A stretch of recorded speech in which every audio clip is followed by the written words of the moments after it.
This story begins on a rainy night on a battlefield. On top of the mountain of corpses was Qin Feng, who despite being under the effect of accelerated aging 100 times, had still managed to clear the ruins of the ancient god. A woman holding a dagger praised Qin Feng for being impressive and decided to take the divine artifact called Eye of Judgment. Qin Feng, injured and on the brink of death, asked his sister Qin Xiaoyu why she was betraying him. Coldly, Qin Xiaoyu made it clear that Qin Feng was nothing more than an adopted child whom her parents took in. She did not consider him her brother since he did not share the same blood as her. A blonde man named Song Fei appeared and mentioned that Qin Feng had turned out to be useful. Resting his hand on her shoulder and holding the divine artifact, he smiled and thanked Qin Feng since without him, Qin Xiaoyu and he would never have obtained the divine artifact. To completely drain Qin Feng's lifespan in one go, he had worked hard to obtain the soul-stealing blade that was now embedded in his body. He asked if Qin Feng liked his farewell gift. Qin Feng had raised Qin Xiaoyu after their parents passed away, supporting her in school, and even after the game descended upon the world. He risked his life countless times for her. But now seeing that she had betrayed him, he realized that he had judged her wrongly. Qin Xiaoyu made it clear that after their parents died, Qin Feng kept meddling in her life, giving her orders and controlling her. Before, when Song Fei and she needed his protection, he was still somewhat useful. But now that they had the divine artifact, the only value he had for them was gone. Song Fei lunged at Qin Feng to end his life, promising that he would take good care of Qin Xiaoyu. As death was approaching, Qin Feng promised not to let them get away with it. Just before he could finish the sentence, Song Fei took his life. In 2025, the God-forsaken game descended where the only currency was lifespan.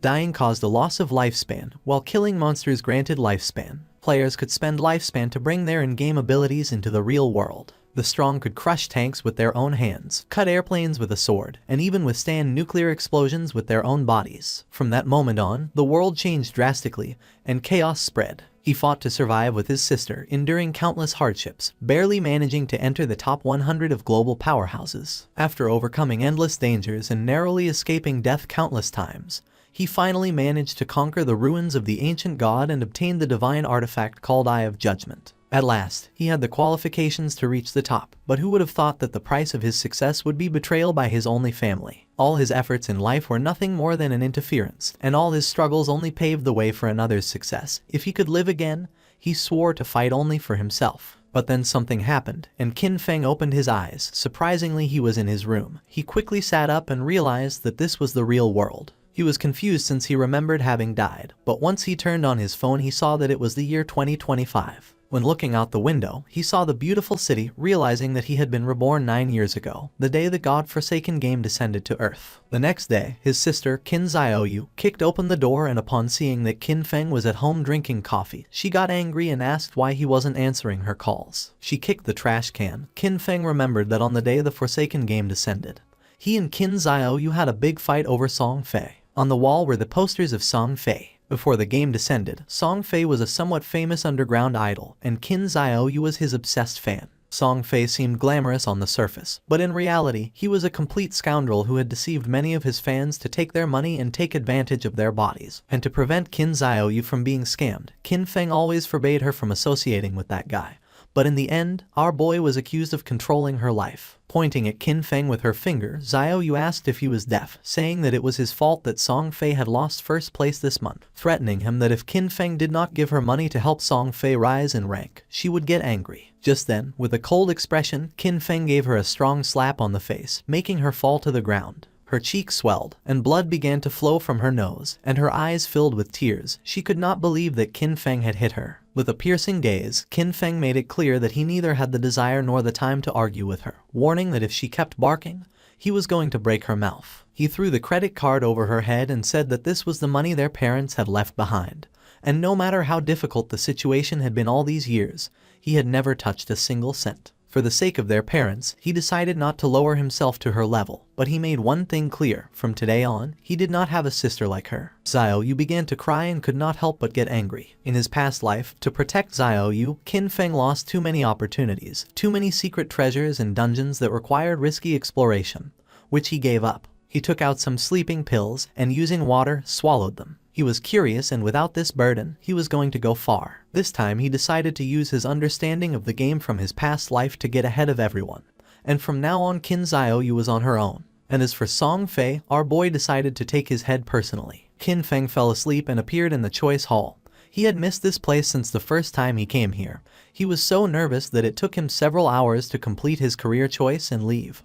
But this time, he had to be faster. In his past life, he chose the warrior to protect Qin Xiaoyu. The warrior class was not weak, but it was no longer the right choice. Now, without the burden of Qin Xiaoyu, he was going to be able to clear solo much faster. Mobility and reaction were the most important things, so without hesitating for a second, Qin Feng chose the assassin class. But then something unexpected happened, and the system reported that the divine artifact Eye of Judgment had been successfully bound. The Eye of Judgment was activated. It had a passive authority. Upon entering the Forsaken game, Qin Feng was going to automatically obtain the highest ranking profession and talent. Our boy was in shock upon seeing that the Eye of Judgment had linked to him after his rebirth, realizing how it worked. As long as the artifact recognized its owner, and even if it was stolen, it would be useless, believing that perhaps this was the reason why he had been reborn. Just then, shadow began to enter his body, then his body started to change and his hair turned white, becoming a shadow. Qin Feng's appearance had changed. Shadow was the highest level hidden profession for assassins. It was completely different from the warrior profession he chose in his past life. Just obtaining this profession had already given him enormous power. Qin Feng's eyes widened in surprise when he remembered that each profession had a very small chance of unlocking its hidden higher tier profession,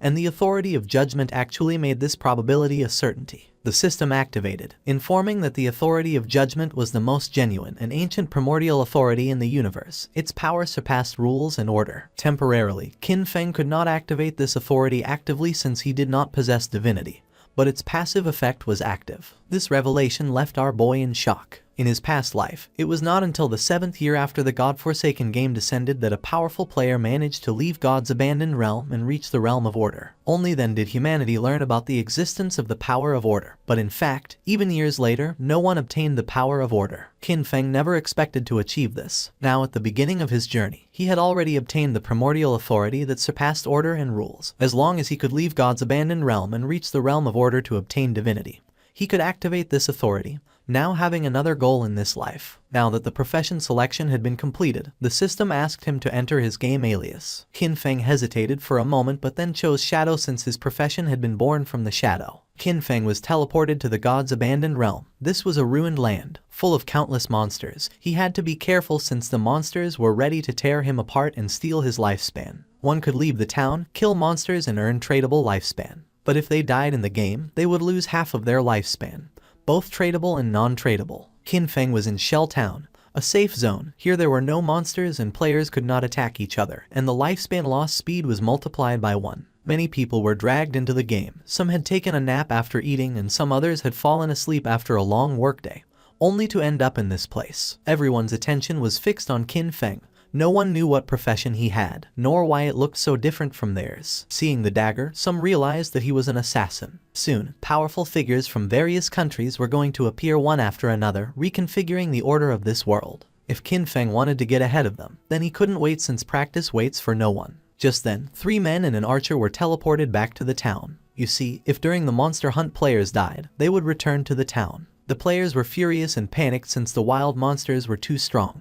With one bite the monster had taken all their life. They had been fighting against a weak level 1 crawler. But even so, they had only managed to take away 1/3 of its health together, and now that they had died, their lifespan had dropped to half. They asked the archer Lizzie what to do now. Qin Feng started observing her and remembered that archers started with short bows, realizing that she was also a hidden class. Lizzie noticed that Qin Feng was also a hidden class. With a kind smile, she asked if he wanted to team up with them. The monsters outside were really strong, and they couldn't handle them alone. Her team had already been annihilated once, so they had experience. Qin Feng refused and continued on his way. Lizzie's companions mocked him when they saw that he was pretending to be a pro. The 5 of them together had not been able to defeat the monster, so there was no way he could do it alone. According to them, Qin Feng was looking for death. Using the system, Lizzie saw that Qin Feng's alias was Shadow. While our boy was walking towards the exit of the town, Lizzie decided to follow him to see if they could find out what skills he had. She couldn't help but smile since maybe they could get new information about monsters and see how Qin Feng died.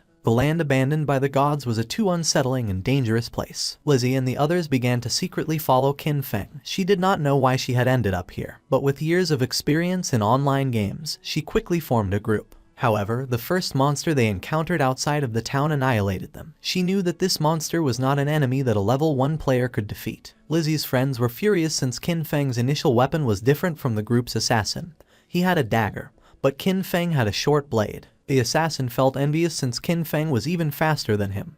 But as an assassin, his agility should be the highest. Besides that, Qin Feng's clothing was different from his. Qin Feng seemed like an unusual player, so Lizzie decided to follow him as he might lead to crucial information. Qin Feng started staring at them, and upon feeling this, Lizzie quickly hid again without knowing if they had been noticed. Our boy used the shadow sneak technique and disappeared from the place without a trace, becoming a shadow. Lizzie and the others were somewhat confused to see that he had vanished into thin air. The assassin of the group realized that this was a stealth ability, an initial ability that granted invisibility. Qin Feng had become invisible. Lizzie decided to return to the town and look for ways to improve themselves. It was too dangerous to go out. They had already died once and their lifespan had already been reduced by half. They decided to look for NPCs to try to obtain hidden rewards like treasure chests. Shadow Sneak was a skill that allows the user to enter stealth for a duration. Attacking will reveal the user, and the first hit after breaking stealth deals increased damage. Stealth Mastery doubles the duration of stealth and increases the level of stealth by 1. As expected, the Shadow class was extraordinary. The stealth of a normal assassin at this level would be easy to detect, but the Shadow class had its own stealth mastery,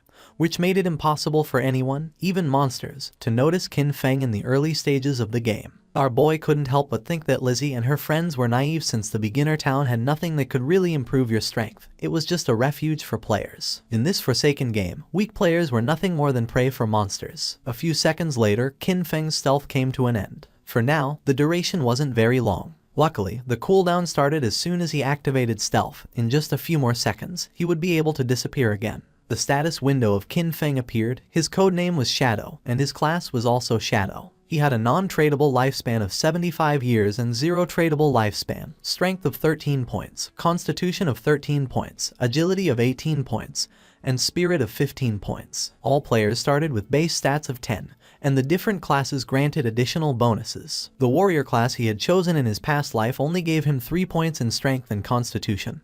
But this time, the Shadow class had granted improvements to all stats, and agility had increased by 8 points. He still had 5 free attribute points to assign. Most players use their points on strength or spirit to increase physical or magical attack power, but that was a big mistake. Without losing a second, Qin Feng assigned the 5 points to agility, now being 23 points. This statistic was key since in the early game, no matter how one allocated their stats, the monsters would always deal overwhelming damage to the players, and the only way to kill monsters without taking damage was to increase agility and boost speed. Then something caught Qin Feng's attention.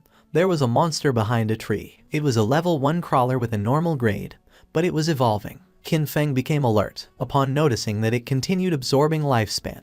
He quickly realized that this monster had been the one who had annihilated that group of 4 players. The crawler felt the presence of Qin Feng. It was somewhat injured because it had lost part of its HP. The monster attacked, but Qin Feng dodged it with a jump. When monsters killed players, they could obtain their lifespan, and if they absorbed enough, they could evolve. Qin Feng activated Shadow Sneak and unsheathed his short blade, and just before the crawler could get close, he disappeared into the air. While the crawler was trying to see where he had gone, Qin Feng appeared above and using Stealth Break Strike, landed on top of the monster and forcefully stabbed his short blade into its head, causing 174 damage, killing the monster and gaining 10 experience points. He did not expect to be able to kill the crawler in a single blow, but then he remembered that attacking the nape of a crawler triggered a critical hit. Just then, a system window appeared informing that the skill Backstab allowed doubling the damage if the attack came from outside the enemy's vision. This explained why the crawler had died in one hit. The skill Backstab had stacked with multiple abilities, creating a terrible damage multiplier. Qin Feng stared at the corpse in silence. He remembered when he played as a warrior. Even a critical hit barely did 40 damage, and he had to fight for centuries just to kill a crawler, almost dying in the process. Once the monster died, it dropped a shining orb that was the lifespan.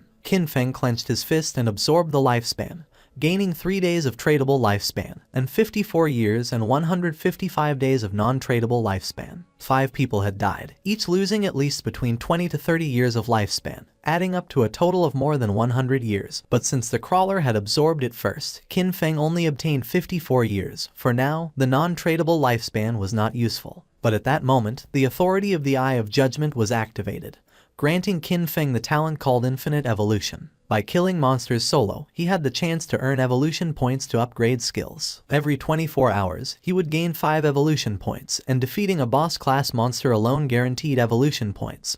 Currently, He had 5 points. He had infinite evolution and could improve his skills. In his past life, he had never heard of anything like this, no matter what equipment or skill book monsters dropped.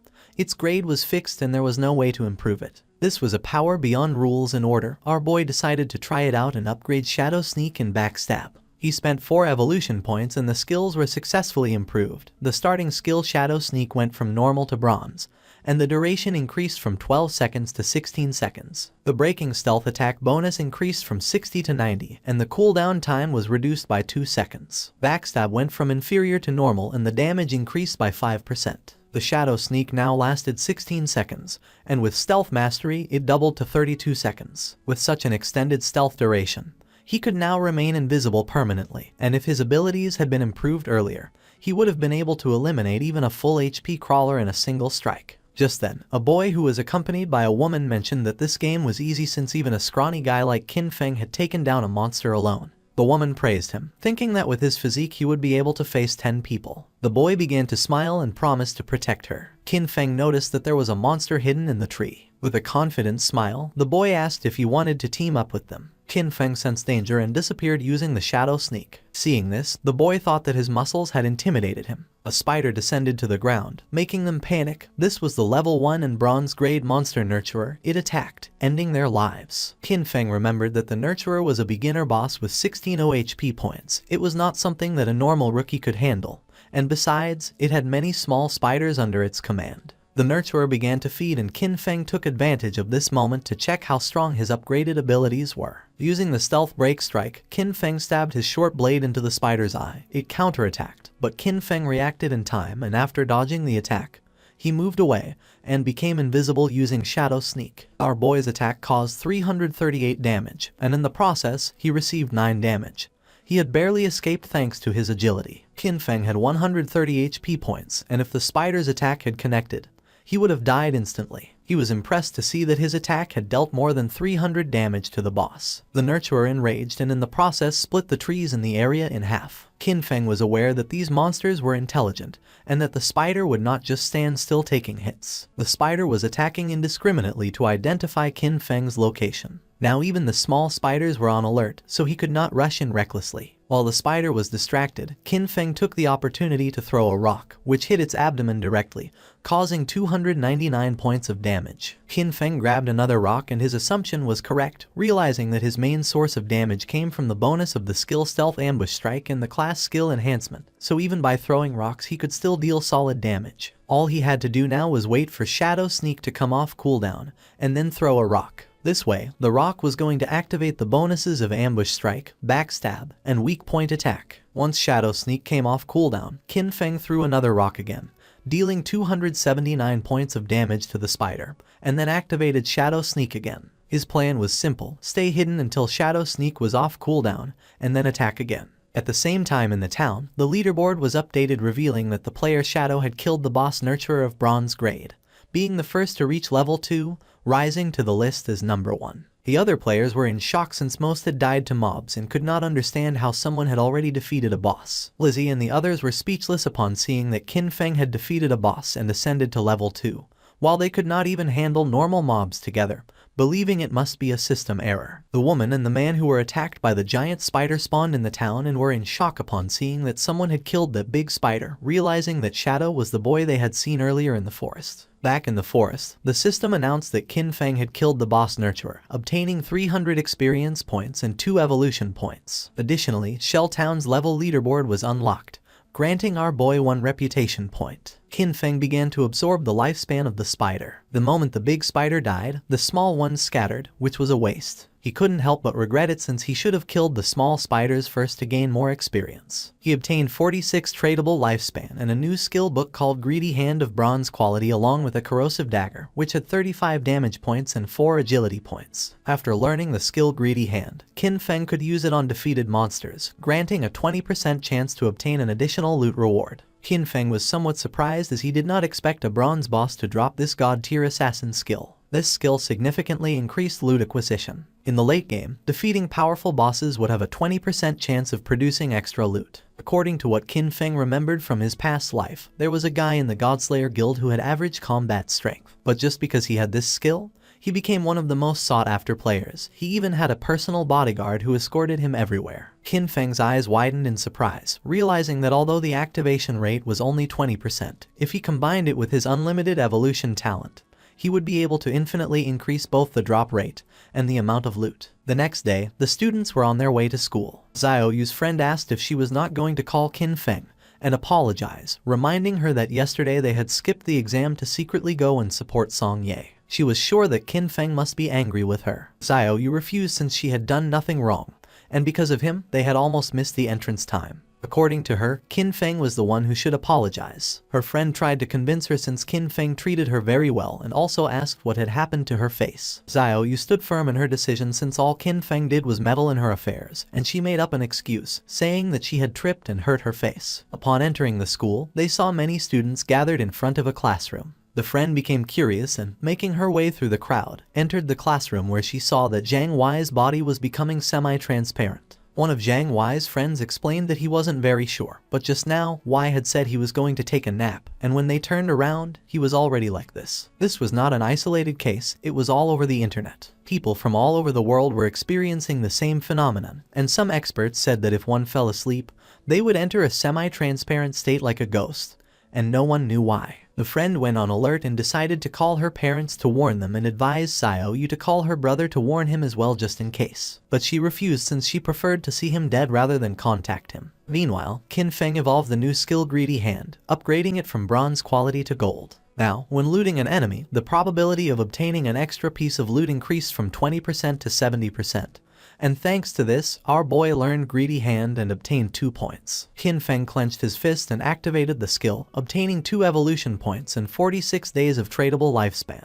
He was more than satisfied to have obtained 2 evolution points and knew that to upgrade Greedy Hand to level 3 he needed 3 points, and that soon he would have a 100% chance of obtaining extra loot. He knew that the governments of the world must have realized the situation by now, and more people were going to flood into the game, so he had to accelerate his progress and equip what he could use. Qin Feng equipped the corrosive dagger of bronze quality, gaining 35 attack points and 4 agility points. He activated the shadow stealth to avoid drawing attention from the monsters, knowing that it wouldn't be long before people realized that the skills and equipment from this game could be extracted into the real world.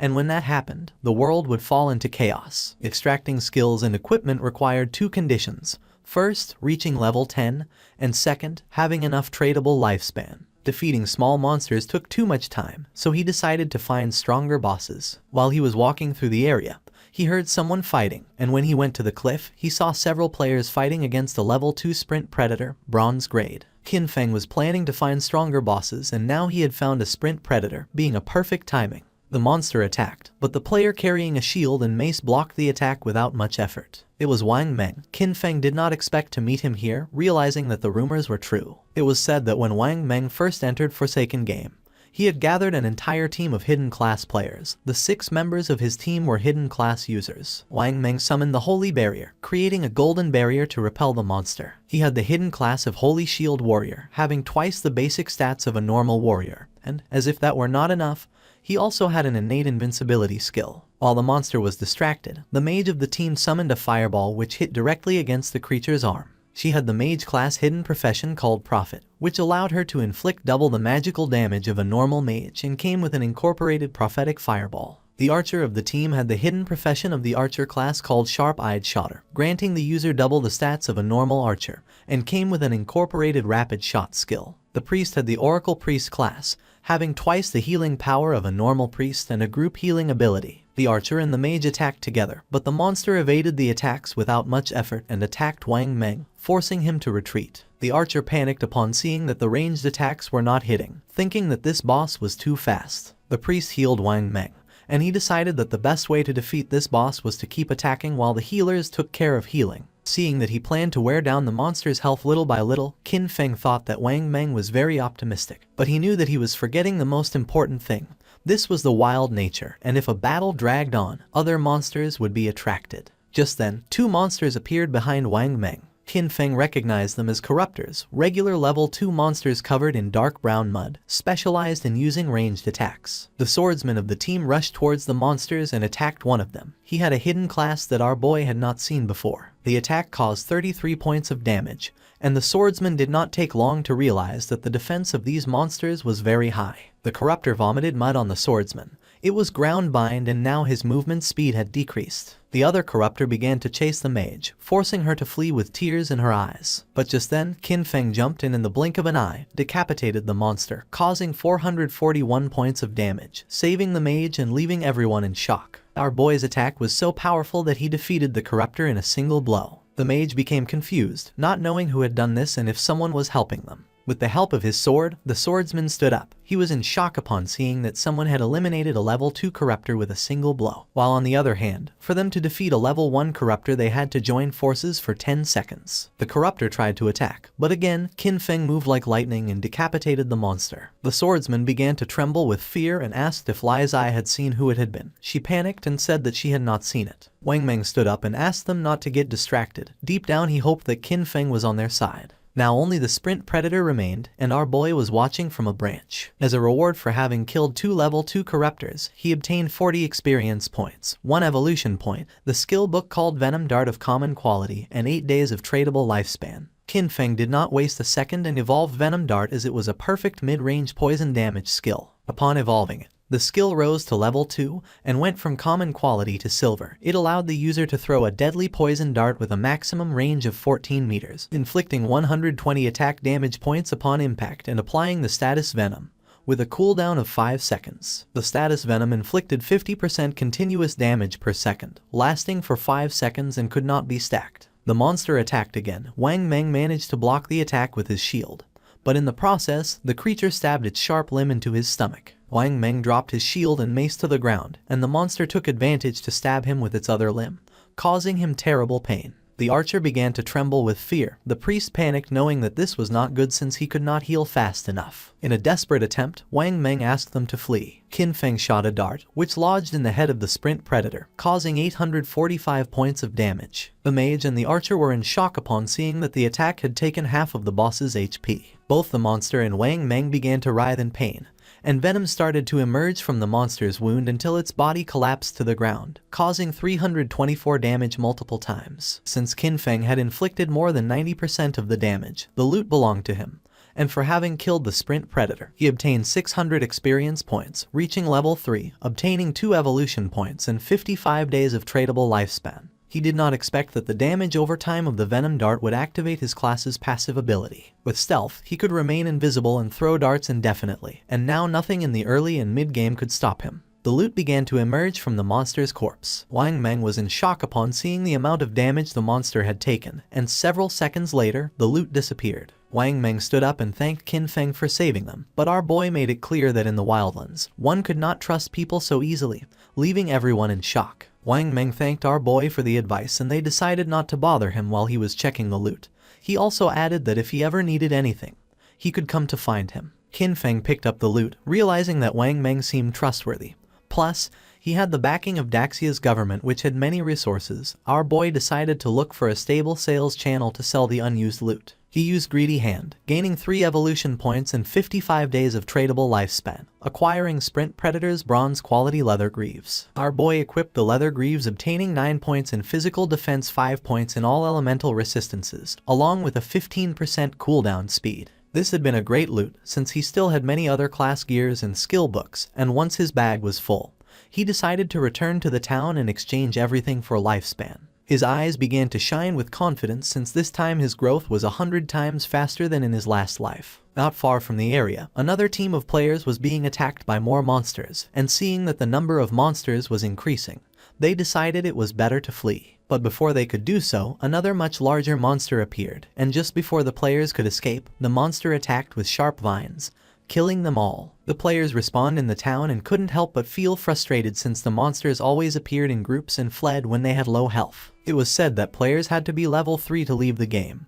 but this seemed like an impossible task. Some players thought they needed more people since a team of 3 players was not enough, believing they should form groups of 6 or 10 players. The other player argued that this was not going to work since he had seen a team of 10 be surrounded and wiped out. plus too many people were going to attract a boss. And recently, a group of 40 had activated some curse master and it had annihilated more than 30 of them in one single strike. Lizzie's team also spawned back in the town. If the players did not reach level 3, they were going to be trapped inside the game forever. They had all ended up here after falling asleep, so in other words, only their consciousness was inside the game, and if they could not get out, their real bodies were going to starve to death. Lizzie was frustrated because she did not know why the game was so difficult. Her friend panicked since they had already died 3 times and their non-tradable lifespan had dropped to less than 10 years, and at this rate, they were going to end up dying in real life. Despite not knowing if it was real or not, Lizzie knew that they could not afford to die again. Upon seeing that Shadow was level 3, she was somewhat confused, realizing that he must have discovered some trick. She knew they needed him to carry them to level 3 in order to escape this game. Clenching her fist, she gave the order to her team to spread the word. They had to get Shadow to help them reach level 3. She was determined to give him 10 million in cash once they returned to reality. The others were in shock, but she knew there was no way Shadow could ignore the 10 million. Back in the forest, our boy took down a level 2 polluter, earning 20 experience points and 1 evolution point. After absorbing the lifespan of the monster, Qin Feng decided that he already had enough evolution points and decided to spend the 5 points he had to evolve Greedy Hand. It improved in quality, going from platinum to emerald, increasing the probability of obtaining extra loot to 160%, and now the extra loot had a 20% probability of being 1 tier higher. Qin Feng was amazed knowing that the effect was insane, realizing that if he kept evolving it, it would reach 100% or even 200%. It was raining, and something caught Qin Feng's attention. It was the monster called Curse Master which was wandering through the forest. This monster was a bronze tier boss and was consuming vital force to advance to a silver tier boss. For Qin Feng, it was normal that this boss had annihilated a team of 40 men. For now, our boy had a full inventory, so even if he killed the monster, he wouldn't be able to pick up the loot, so for now, he decided to mark this place on the map. The boss's evolution took some time, so he thought about emptying his inventory first and coming back later. In the town, the news that someone was offering 10 million for Shadow, the number 1 player on the leaderboard, to help them level up quickly had spread everywhere. People were dying, losing lifespan, so the rich had already started looking for a way to escape, meaning that the commoners were doomed. While people were chatting, Qin Feng appeared in the town, leaving everyone in shock. Using the system, he activated the market stall option, making the system announce that he was selling equipment and skills, with the stall available for only 10 minutes. The players were in shock upon seeing that he was wearing 2 pieces of bronze tier gear, and furthermore was selling 2 more. They still couldn't believe that he had killed a bronze tier boss. One of the players asked why they couldn't see Qin Feng's face. Another player explained that he had enabled the face concealment function, making the in-game appearance match the real one, so for this reason he wanted to remain mysterious. A mage approached our boy's stall and with a curious gaze asked how much for the icicle spell, to which Qin Feng replied that it was 100 days of tradable lifespan. She was Grey Rose, currently ranked 11 in Shell Town, who also had face concealment activated. For Rose, 100 days of lifespan was a lot, so she asked if he could lower the price, to which Qin Feng explained that the common tier skill icicle spell increased a mage's early farming speed, and 100 days was already a bargain. Rose asked if she could use real-world money, but Qin Feng refused to accept it, advising her that if she had cash, she could first buy tradable lifespan and then exchange it with him, and if no one offered more, he was determined not to sell the skill until she had the lifespan. She started to ponder, and then using the team channel, she asked her teammates if this was a good offer. They had leveled up to level 2 so quickly thanks to her leadership, so they showed no objections. Moreover, with this skill, they would be able to reach level 3 even faster since the most important thing was escaping first. She asked them to transfer their tradable lifespan to her, promising to send them money when they returned. She handed over the 100 days of tradable lifespan to our boy. Seeing that all of her team members were level 2, Qin Feng realized that they must have killed at least 30 or 40 crawlers. Therefore, their tradable lifespan should be much greater than 100 days. Qin Feng sold the spell, obtaining 100 days of tradable lifespan. Now his tradable lifespan went from 268 days to 368 days. Just then Lizzie appeared and was happy to have found Shadow. With a smile, she gave him an opportunity. In exchange for helping her ascend to level 3, she promised to give him 10 million in money when they returned to the real world. The other players were in shock. She was Jiang Lizzie, and in our boy's past life, she was the leader of a criminal syndicate. Later, her syndicate was annihilated by the country. With a confident smile, she said that her father was the president of Dajiang Industries, and seeing that our boy didn't believe her, she asked him to look her up. According to reports, it was said that she used cash to lure people into selling their lifespan. then kidnapped them for forced labor, and those who had resisted had been murdered in reality. Qin Feng coldly rejected the offer knowing that she was scum. Lizzie admitted that Shadow was strong in this game but revealed that no one knew how the game worked yet, so she advised him to team up with her, and in return, she would make sure he lived in luxury, cars, houses, women, and everything he wanted. Qin Feng did not change his mind and asked her to stop blocking his business. He better than anyone knew that cash was worth nothing.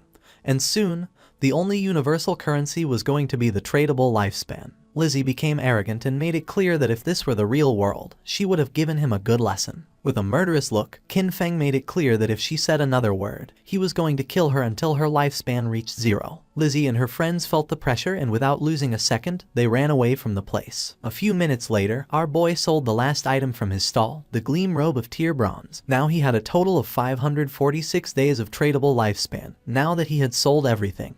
He decided it was time to go deal with the Curse Master. He became invisible. No one knew it yet, but the tradable lifespan could extract skills into reality, and soon this forsaken game was going to plunge the real world into chaos. Along with the real world backgrounds that people once took pride in, soon only personal strength would matter. Lizzie and her team moved away from the area. They're out of breath from running, and Lizzie shares that Shadow not only turned her down but also threatened her. She vows to find and kill him once she's in the real world. While she's thinking this, a man named Mao Li Jun, also known as Lao Mao, approaches her. Lao Mao says he's at level 2 and claims he knows some tricks to level up in the game. He asks if he can take the 10 million offer that Shadow turned down to help Lizzie and her team reach level 3. Lizzie, feeling cautious, asks what Lao Mao means by tricks. Lao Mao tells Lizzie that he normally keeps his tricks a secret, but he'll make an exception for her. He explains that to level up in this situation, you should quickly allocate all your attribute points to agility. Doing this will make your running speed faster than the monsters, helping you win without getting hurt. Lizzie is shocked because she had put all her points into strength. She agrees to Lao Mao's offer but says she'll only pay him 5 million since he's not as strong as Shadow. Lao Mao accepts, mentioning that while Shadow is strong,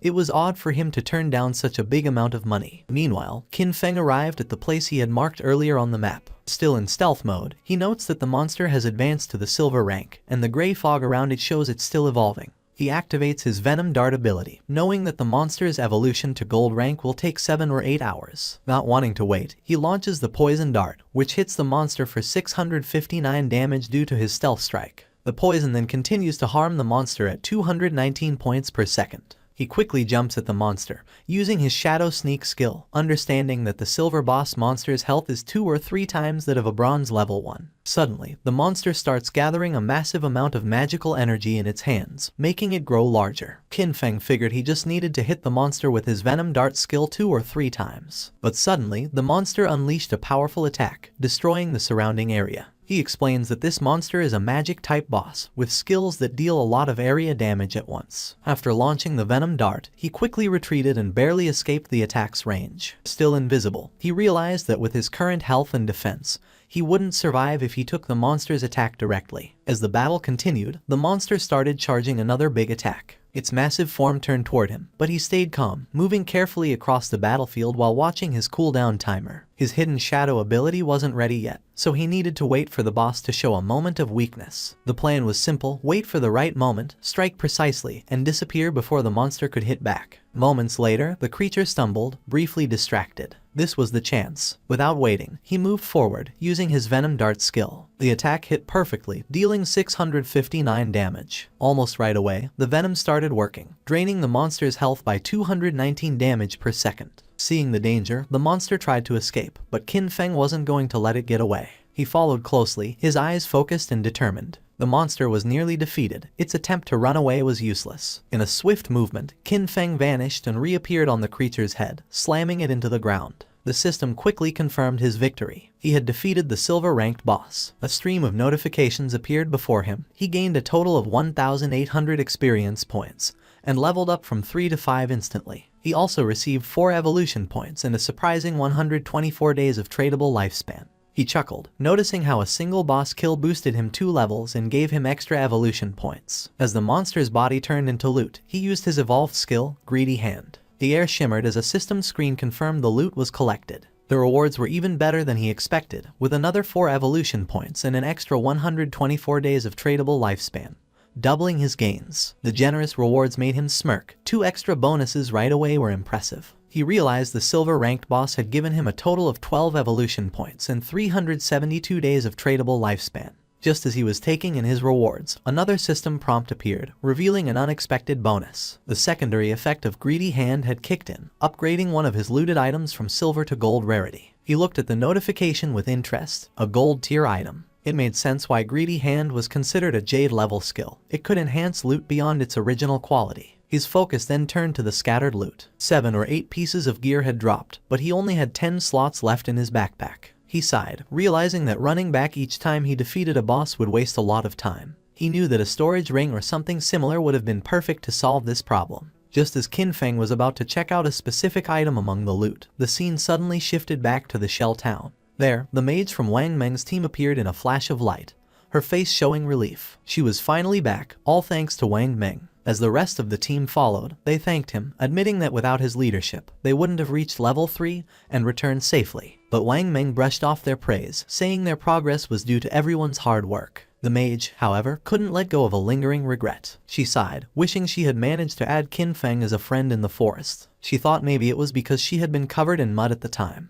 Her teammate reassured her with a playful grin, saying that with her new outfit, she looked great, and surely the mysterious player wouldn't reject her again. As they chatted, a system announcement echoed through the town. The leaderboard had been updated, Shadow had reached level 5. The news shocked the players in town. Someone couldn't believe how Shadow had jumped from level 3 to 5 so quickly. The only explanation was that he must have defeated a powerful boss monster. Another player mentioned that just 10 minutes ago, he saw Shadow casually selling gear in the town square. And now this. Another guy said that his sister had just turned 18, and if Shadow liked her, it would be a big win for their family since having Shadow's help with leveling up would be a game changer. His friends quickly dismissed the idea, reminding him that Shadow wasn't interested in 10 million cash, so he wouldn't be interested in a matchmaking proposal. Back at Wang Meng's camp, his team was starting to worry. They had just celebrated reaching level 3, only to find out that Shadow had already moved far ahead. But Wang Meng stayed calm. He told them to put their worries aside for now. They needed to log out, return to reality, and warn their families and friends about this dangerous game.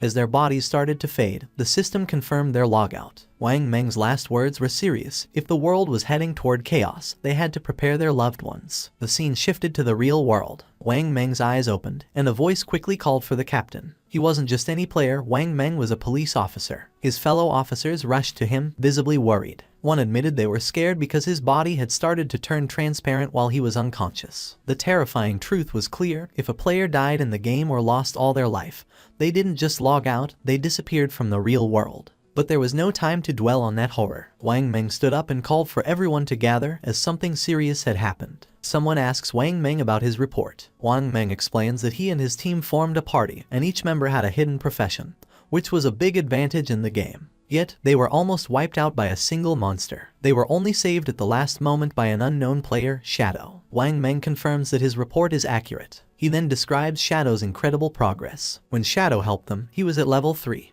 But by the time Wang Meng and his team reached that level, Shadow had already moved up to level 5, a huge jump of 2 levels. This news worries the higher-ranking officers. One of them asks the obvious question: does this mean Shadow is now the strongest player in the world? How did he level up so quickly? The speculation starts, and Wang Meng suggests that maybe Shadow defeated a high-level boss monster or did something equally impressive. Another officer, curious about the details, notices an inconsistency. According to Wang Meng, Shadow was already at level 3 when he saved them. If that was true, why didn't he log out like the rest of them? Could it be that Shadow had no close family or friends waiting for him in the real world? A female officer comes up with a daring idea. She thinks Shadow might be a transmigrator, someone who shows up suddenly and gets stronger fast, as if destined for power. She says that transmigrators are often orphans, which might explain why Shadow hasn't come back to reality. Her words make the room go silent, and realizing the weight of what she said, she blushes with embarrassment. A senior officer, not impressed, calls her NEU and tells her to stop making jokes during a serious talk. He dismisses her idea, saying she's been reading too many novels. Then, shifting back to the main subject, the officer shares some crucial information. Secret reports from the higher-ups reveal that researchers are studying a worrying pattern.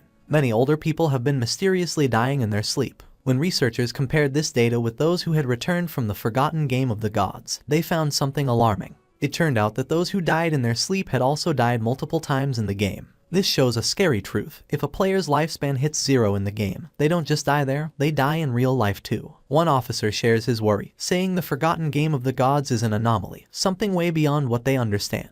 The head officer agrees, suggesting that they might be facing an invasion by unknown beings from higher dimensions. The room goes quiet as everyone takes in this heavy thought. Without delay, the head officer moves on to urgent matters. He tells everyone that the higher-ups, probably the government, have given an emergency order. All officers must form vanguard teams based on their locations, enter the forgotten game of the gods, and gather as much information as they can. This is no longer just a police issue. The government is setting up a special force to handle this unique crisis. He highlights the global scale of the problem. Every nation is rushing to explore and understand this new reality, and falling behind would mean losing international standing. For national security, they must gather information at all costs. The head officer then announces his decision. NU will be the captain of Team 1. She accepts the role without hesitation. Wang Meng is appointed as her vice captain, and they are given the power to pick their team members. Wang Meng nods, understanding how important their mission is. The head officer then turns his attention to Shadow, the mysterious player Wang Meng met. Based on Wang Meng's story, Shadow doesn't seem to have bad intentions. Because of this, the head officer orders NU and Wang Meng to try and befriend him. Their goal is to find out who Shadow really is and work with him. He explains why NU is in charge. Her deep knowledge of games and stories makes her the best choice to investigate someone like Shadow,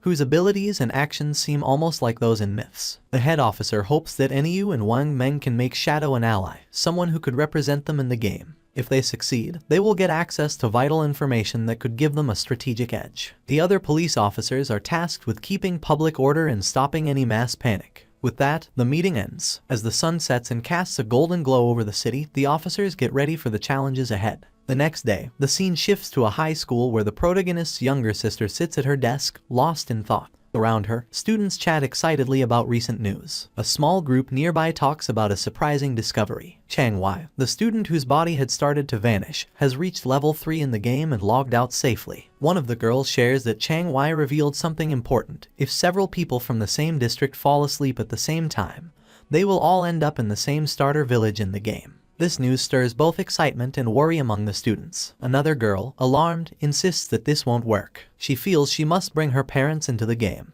They have no gaming experience, and she's scared something might happen to them if they enter unprepared. But another student disagrees, saying they shouldn't rush to involve their parents yet. They should focus on getting stronger first, so they can protect their families when needed. Meanwhile, the protagonist's younger sister looks at her phone, deep in thought. A nagging frustration grows inside her. Why hasn't her brother reached out to her yet? With something as big as the forgotten game of the gods happening, she expected at least one message from him.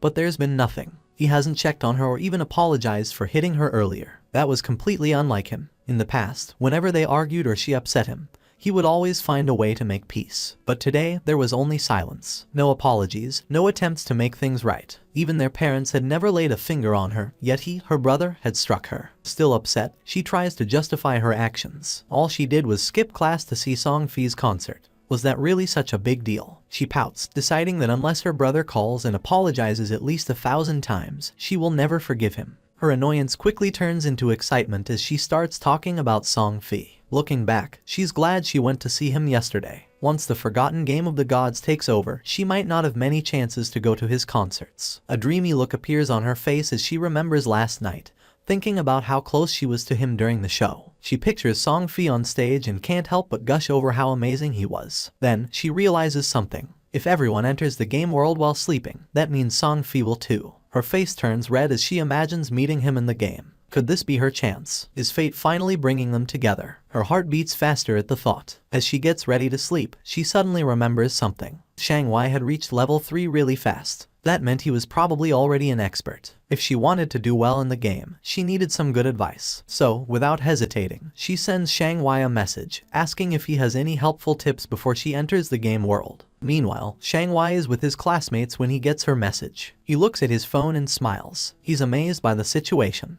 Who would have thought that someone like the protagonist's younger sister would ask him for advice? He sees this as a great opportunity. This was his chance, whatever that meant. Chang Wei quickly replies, saying she's asked the right person. He shares an important game secret. At the start, she should put all her attribute points into agility. If she doesn't, she won't be fast enough to escape monsters and will keep dying. She asks if this is true even if she chooses a mage class. Shang Wei assures her it is. Agility is useful for mages too, he explains, because it boosts casting speed, which is key early on. Still unsure, she asks what if she still can't win after improving her agility. Shang Wei confidently tells her not to worry. As long as someone in their village reaches level 5, the village's teleportation formation will activate, connecting all the starter villages. Once that happens, she can just join a random party to help her level up, and he will come find her when the teleportation circle is active. Hearing this, she feels very happy. Lying on her bed, she smiles to herself, thinking how handy people like Shang Wei are. Just like that, she's found someone to help her out. As she starts to fall asleep, another thought pops up. This is great. She'll get into the game before her brother, level up quickly,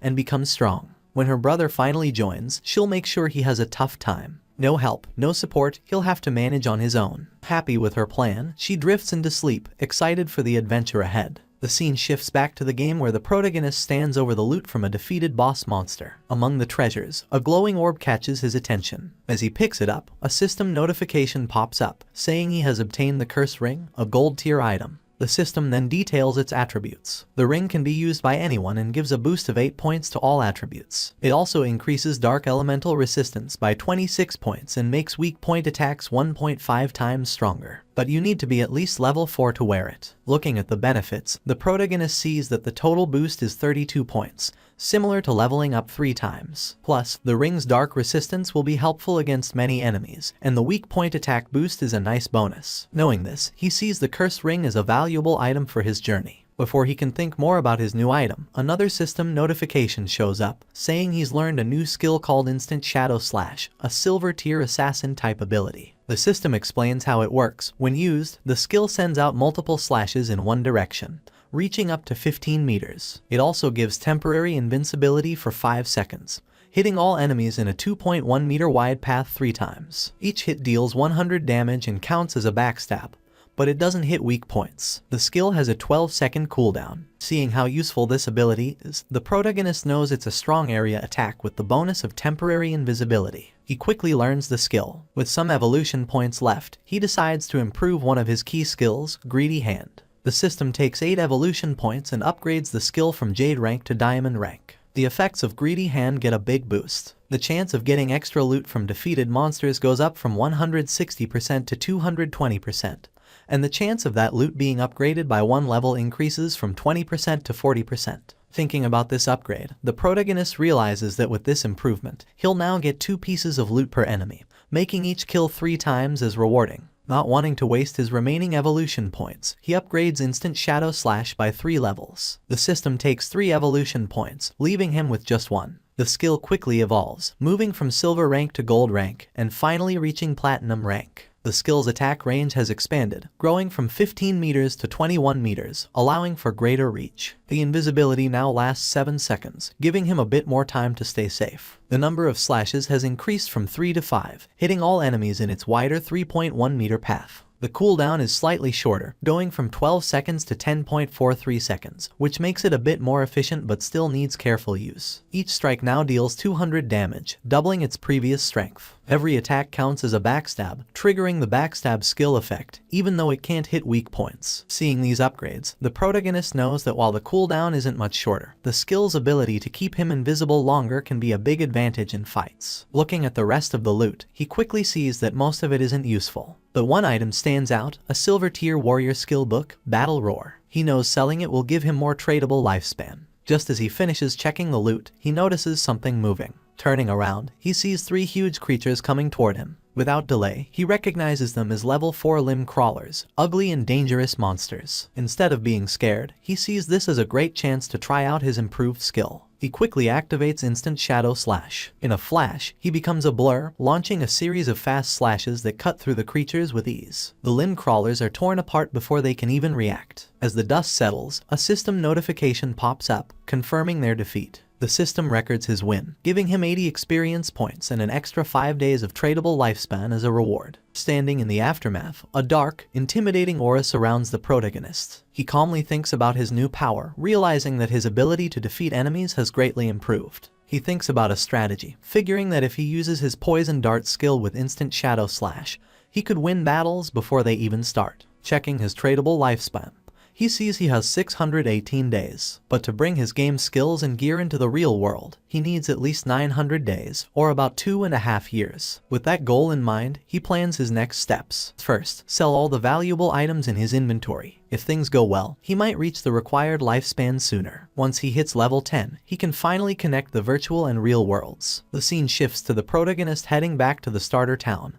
invisible thanks to his latent image skill. Moving quietly, he hears a conversation nearby. A man congratulates a woman on reaching level 3 and reminds her of a promise. Watching them, he sees that it's Lizzie and Lao Mao. Their talk reveals a deal they made before. Lao Mao had agreed to help the Lizzie reach level 3 so she could log out of the game, in return for 5 million in cash. Now that she's reached her goal, Lao Mao is expecting his payment. Lizzie reassures him, asking if he really thinks her father's company, Do Young Industry, can't spare such a small amount. She tells him she'll log out and handle the transaction in the real world. Before leaving, she gives Lao Mao her phone number and tells him to contact her after he logs out. She then makes another offer. She wants to buy all of his tradable lifespan, offering 10,000 in cash for each day's worth. Lao Mao eagerly agrees, excited about the money he'll make. With a smug look, he remarks on how foolish King Fen was for turning down Lizzie's offer, saying they can talk more about the deal when they meet in reality. Unseen by them, King Feng moves silently between them, hidden in plain sight. Lao Mao, unaware of King Feng's presence, dismisses the importance of lifespan in the game. He thinks there's no need to worry since he can gather lifespan just as easily as in-game currency. For him, turning game achievements into real-world money is the best strategy, and he feels clever for figuring this out. The scene shifts to the starter town,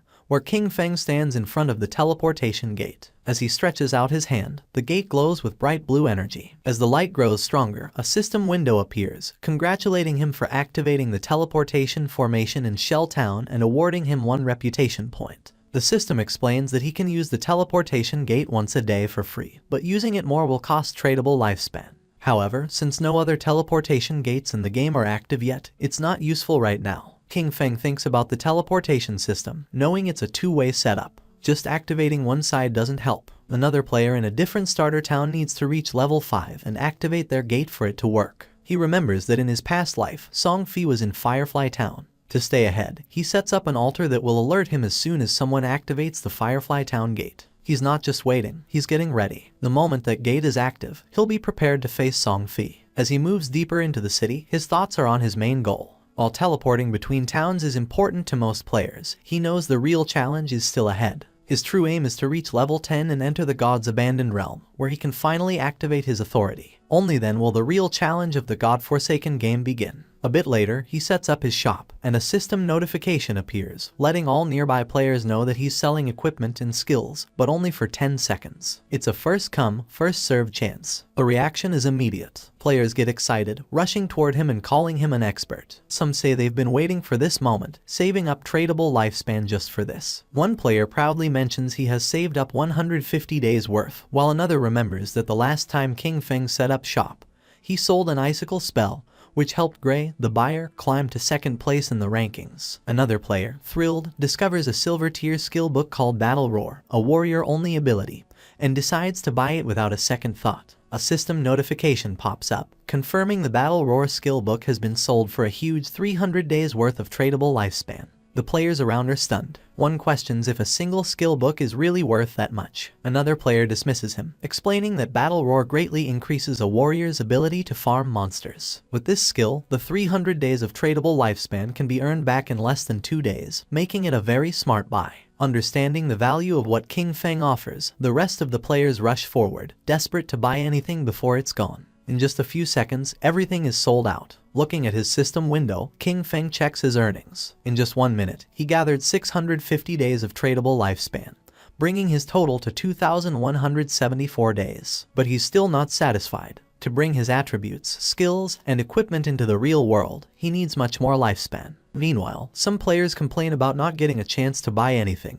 They ask if he'll set up shop here again, and he confirms he will. Suddenly, a female player calls out to him, saying she has a treasure and asks if he's interested in making a deal. As he turns to look, he recognizes her. She's one of Wang Meng's teammates. The system quickly identifies the treasure as a space ring with 12 inventory slots. It adds that the ring doesn't take up King Feng's backpack or equipment slot. King Feng is momentarily taken aback. He knows the true value of the space ring. It's a rare storage item that doesn't use up a ring or backpack slot. Since players can only carry up to 3 storage backpacks, an item like this is invaluable. He understands that while space rings can technically drop from any monster, the chance is incredibly low. The fact that this girl, with her prophet profession, got one so early in the game is amazing. Her luck is incredible. Without delay, he asks for the price of the ring, already figuring out its true worth. In his past life, a 12-slot space ring like this sold for an astounding 3,600 days worth of tradable lifespan. But instead of asking for lifespan, the girl surprises him with her offer. She doesn't want his lifespan at all. Instead, she asks him to add her as a friend and team up with her to defeat a boss monster. King Feng agrees right away, and a system notification pops up, confirming that player Big Plum has accepted his friend request. As they leave Shell Town, King Feng asks Plum about the boss monster she needs help with. Plum explains it's a gold-tier boss, but she didn't catch its name because it was too far away. She says it's located on a worn-out boat in the swamp. King Feng is surprised. Could it be the Golden Ghost ship? He knows this ship is a rare special boss that can show up at any level. Its appearance rate is very low, but when it appeared in the past, it caused big guilds to fight fiercely over the strong gear it dropped. Just spotting this monster could start a big battle. But from what Plum says, he thinks this version of the Golden Ghost ship is probably around level 5, making it the easiest to beat. Still, he wonders how Plum found such a rare boss so near the starting town. His mind races as he tries to figure it out. The space ring, her link to Wang Meng's team, a gold-tier boss showing up as if by luck. A thought hits him. Could she be the rumored koi fish from his past life? He recalls whispers from before. People said someone in Wang Meng's team had crazy luck, finding rare bosses, treasure chests, hidden palaces, and ancient temples just by wandering. He used to think it was just a cover-up to hide their real info. But now, looking at Plum, he realizes the rumors were true, and she's right in front of him. Deep in thought, he stares at her, trying to understand what it all means. Plum notices his gaze, blushes, and asks why he's looking at her like that. Snapping back, King Feng tells her it's nothing and focuses back on their journey. As they step past the main gate of the starting town, they don't notice a figure lurking nearby. A bald player hides behind a tree, watching their every move. The scene shifts to a group of tough-looking players, where a long-haired man stands in front of a bunch of bald players, speaking with authority. He talks about his past victories, like leading his team to conquer the overlord of Sand City. With confidence, he tells the bald players that if they follow him, he will make sure they succeed in the game. Before he can say more, the bald player who is watching King Feng runs back and reports that the target has left town with a girl. The boss smirks. He laughs at the news, thinking King Feng is just another young guy, easily distracted by a pretty face. Without delay, he gathers his group and orders them to move out. It's time to make their move. Meanwhile, outside the town, as they continue their journey, King Feng talks about his conditions for helping Plum's party. He says that if the boss drops equipment or skill books Plum can use, they will go to her, but the rest will be his. Plum thinks about this for a moment and then asks what the other party members, like Wang Meng, will get from this deal. King Feng explains that since the party has different roles, there's no promise that gear for an assassin will drop. If that happens, he would have fought for nothing, which wouldn't be fair. Understanding his point, Plum agrees to his terms but has a small request. If any gear drops for her captain or other party members, she asks if he would sell it to her at a discount. King Feng agrees. With the terms set, Plum says they will go to the boss's location once Wang Meng and the rest of her party log back into the game. But after walking for a while, she realizes she doesn't know where they're going. It's only when King Feng finally tells her their destination that she understands. They are going to fight the gold-tier boss monster now. Plum is shocked. The idea seems crazy. King Feng is an assassin, and she is a mage. He might turn invisible, but she can't take a hit from such a strong enemy. Facing a gold-tier boss this early with just the two of them sounds like a death wish. But King Feng stays calm and confident. He doesn't plan for her to fight at all. His plan is to tackle the boss alone while she watches from a safe distance. Even with his confidence, Plum finds it hard to believe. She knows he's strong, but beating a gold-tier boss solo is unheard of. Just as she gets ready to question him more, King Feng suddenly stops, sensing something.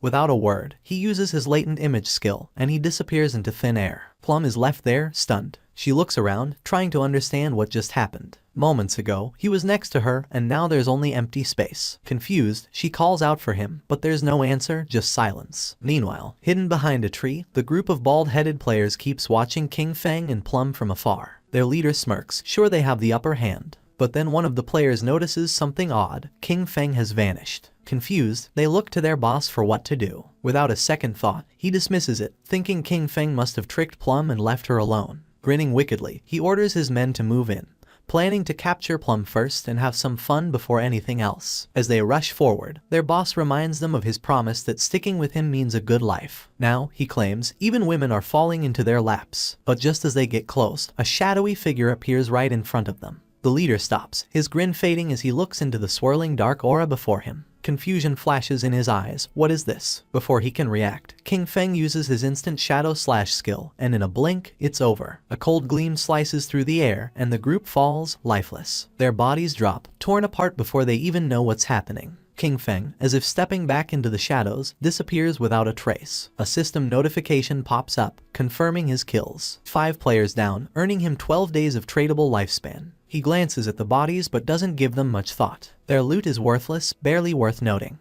To him, killing them was like taking down 2 low-level monsters. Without a trace of what just happened, King Feng reappears next to Plum, looking indifferent. Plum, still in the dark about what occurred, immediately asks about his sudden disappearance. King Feng shrugs, saying a few people were following them, so he sent them back to town. Plum seems satisfied at first, but her curiosity kicks in and she starts asking questions. She jokes that she thought he left to relieve himself and muses about how handy his invisibility must be. With it, she jokes he could do his business without being seen. King Feng cuts her off, clearly not amused by the odd turn in the conversation. He tells her to focus and hurry up. They need to get to the gold tier boss monster. At the same time in Shell Town, the ground began to shine. And just then, King Feng's sister spawned as a healer. Her eyes widened in surprise upon seeing a magic staff. She picked up the staff realizing that everything was real, so much so that she could even feel things. The player's attention was fixed on her, realizing that she was another newcomer. She was happy since she had obtained the hidden class sacrifice, thinking that it must be very powerful. She firmly believed that with this class she was going to capture Song Fei's attention. She was worried about knowing where Song Fei was right now and if he knew the secret about the starting points. Her eyes began to shine with rage at the thought of where King Feng might have gone. He was always looking after her all day, but when the critical moment arrived, he couldn't be trusted at all. She decided to stop thinking about it since she now had a hidden class and Jiang Wei had promised to help her level up. From now on, King Feng would have to manage on his own because she was not going to worry about him. Her attention fixed on the leaderboard, leaving her in shock upon seeing that rank 1, Shadow, was level 6. She was furious because Jiang Wei was only level 3, and yet dared to boast about how powerful he was. Realizing that Shadow was the true expert, she thought that if she could stick close to Shadow, she would be able to level up faster than with Jiang Wei.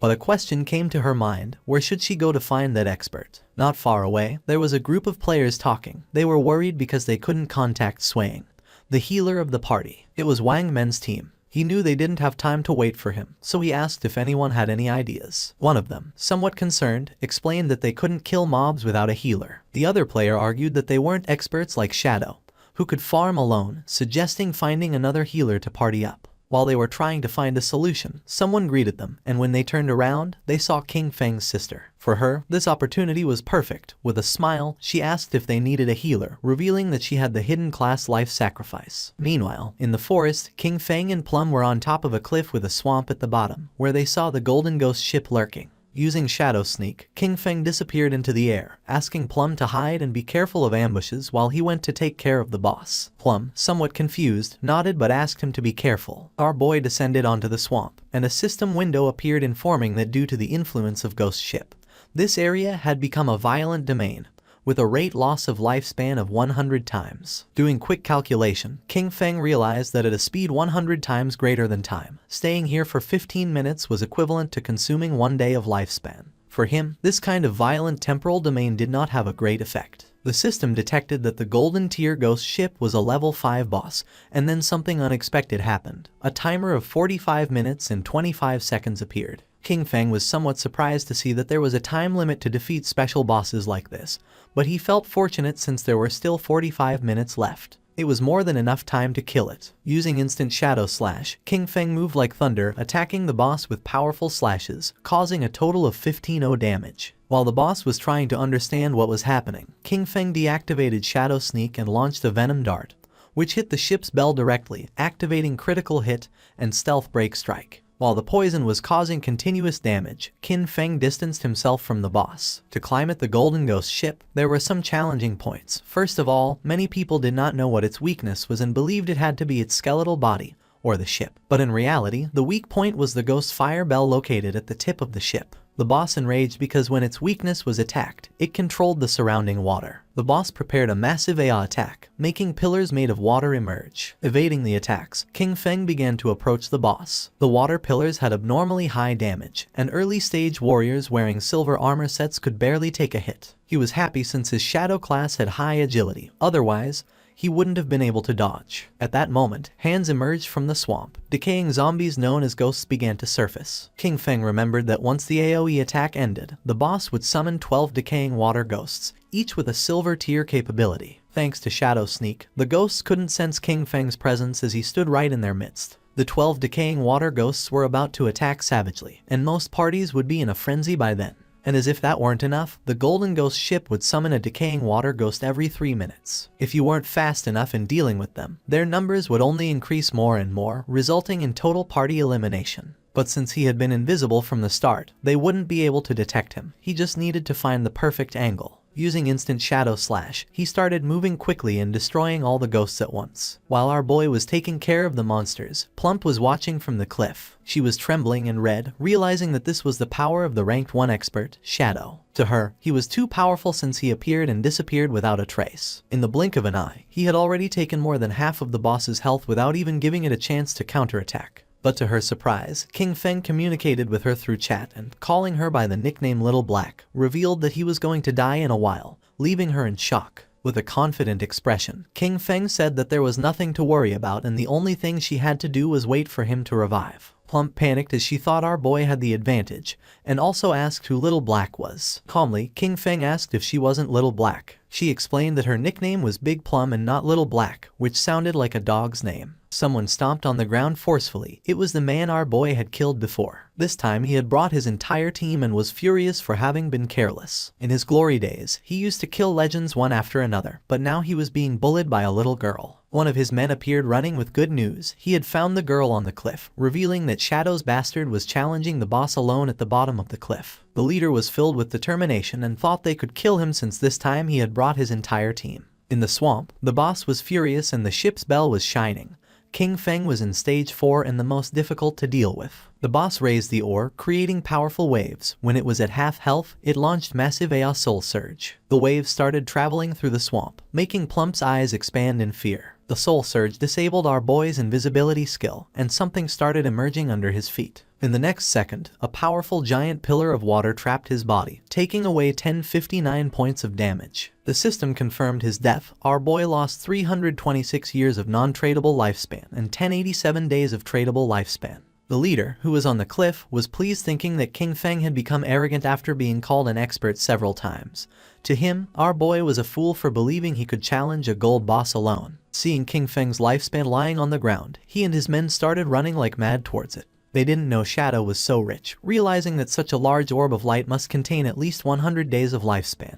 They decided to kill the boss now that it had low health, believing that at the same time they could collect our boy's lifespan. But once they took another step, they appeared in the sky. The leader was confused, not knowing what was happening. He and his men were teleported back to Shell Town. They felt frustrated without knowing why this boss was so powerful, and how the player Shadow had attacked it until leaving it at half health. Some were furious since just after entering the swamp, the boss had instantly killed them with the water pillar, not to mention that the swamp was full of small mobs. For them, there was no way to fight this. The leader gritted his teeth and refused to believe this. They had suffered great losses, so he gave the order to his men to follow him as he wanted to try again. At the same time, someone jumped. It was King Feng who had already returned to the swamp. He felt somewhat confused upon seeing so much lifespan dropped on the ground. Using the chat, he informed Little Black that he was already back and also asked why there were so many lifespan light orbs. Little Black was somewhat surprised to see how quickly he had returned, explaining that the lifespan belonged to a group of people who had charged noisily against the boss, only to be wiped out by the water pillar. King Feng couldn't help but smile upon seeing that they had overestimated their own strength, but then he remembered that in his past life, he had also suffered a lot because of Ghost Ship. The boss was still roaming around the area. King Feng began to observe it, knowing that the Golden Ghost ship was only going to use the immobilization skill once, so the rest of its health was very easy to handle. When it received damage while below half health, there was a fixed probability that it would disappear and reappear far away, making it very difficult for normal players to kill it. Without wasting another second, King Feng launched a poison dart, which hit the ship's bell directly. The boss became enraged and began to summon another attack. Seeing this, King Feng used Shadow Sneak and became invisible. After carefully observing the boss's movements, King Feng used Instant Shadow Slash and attacked quickly since he had long seen through its movement patterns. The leader and his men arrived at the cliff again. One of them informed his boss that King Feng was fighting against the boss again. Upon hearing this, he decided to find an opportunity to take down both. Seeing that the group of idiots had returned to cause trouble again, Little Black got angry. Shadow was about to kill the boss, so she decided not to let these bastards get away with it. She gripped the magic staff tightly and concentrated.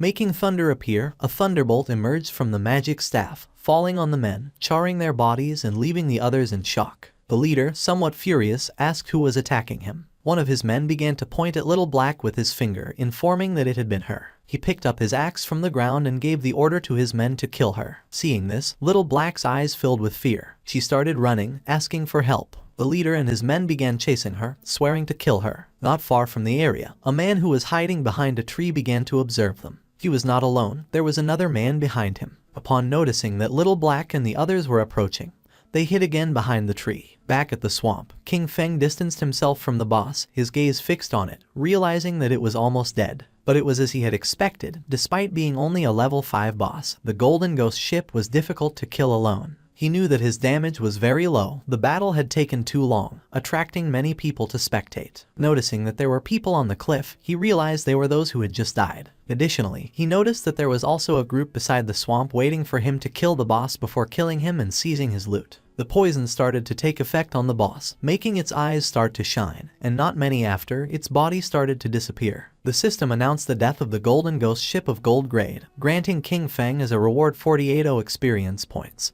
He ascended to level 8, obtaining 7 evolution points and 216 days of tradable lifespan. Our boy activated Shadow Sneak. It had been a good dream, but it was a shame that it had miscalculated. A general system notification sounded everywhere, revealing that the player Shadow from Shell Town had been the first on the server to kill a gold grade boss, receiving 3 reputation points. The notification caught the attention of all the players in the area. No one knew who Shadow was or why he was so strong. Others were furious since the first person to kill the gold grade boss had to be from Han City. In Shell Town, Wang Men looked at the system notification with confusion, as it had only been a short time since Shadow was fighting against the bronze boss by himself. Only a short time had passed and he had already killed a gold boss solo. He did not know why the difference between Shadow and the others was so great. King Feng's sister's eyes began to shine with determination.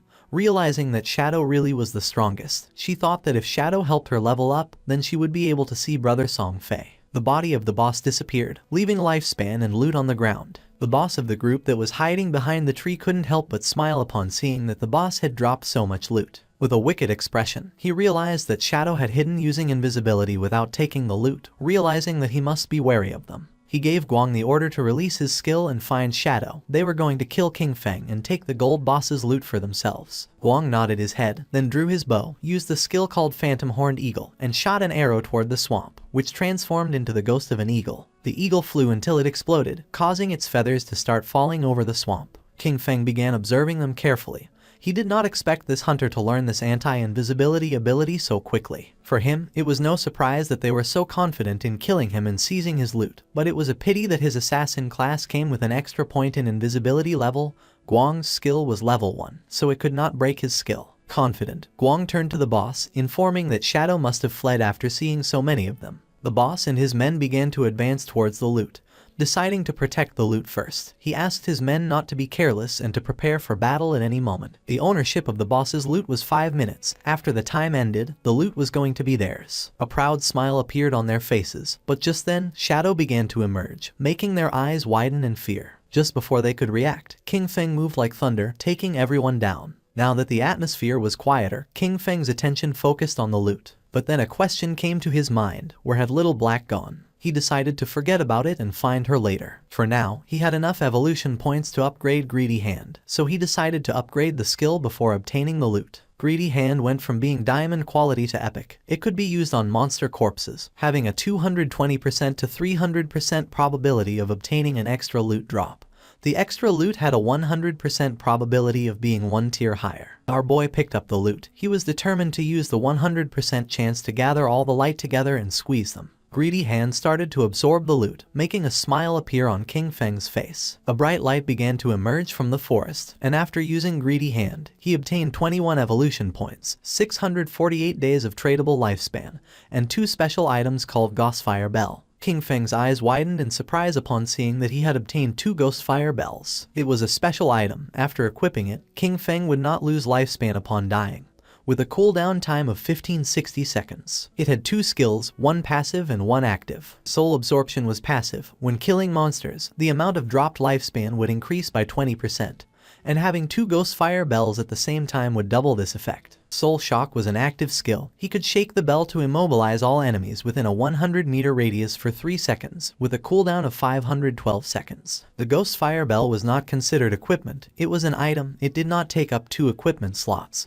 and 2 Ghostfire Bells only occupied 1 inventory slot, making it very convenient. While he was distracted, Little Black contacted him through chat asking him to come save her. Shadow became alert and asked with a worried expression where she was. King Feng, somewhat worried about knowing where Little Black was, the only thing he heard through the voice chat were her screams asking them not to come near her. Little Black was very scared since the leader and his men had already cornered her. They praised her for having strong resistance, but revealed that there was nowhere to escape, advising her to come over calmly, promising that they were going to make her feel so good that she would ascend to heaven. She clenched her fist, and when she looked back she saw that she was at the edge of the cliff, determined not to give these bastards the kill. Without thinking too much about it, she threw herself backward off the cliff, leaving the leader and the others in shock. Her body began to descend rapidly until it forcefully hit the ground, causing her terrible pain and making a pool of blood appear. Her body began to disappear and turn into lifespan. The leader peeked over the cliff and felt somewhat confused upon seeing that she had really jumped,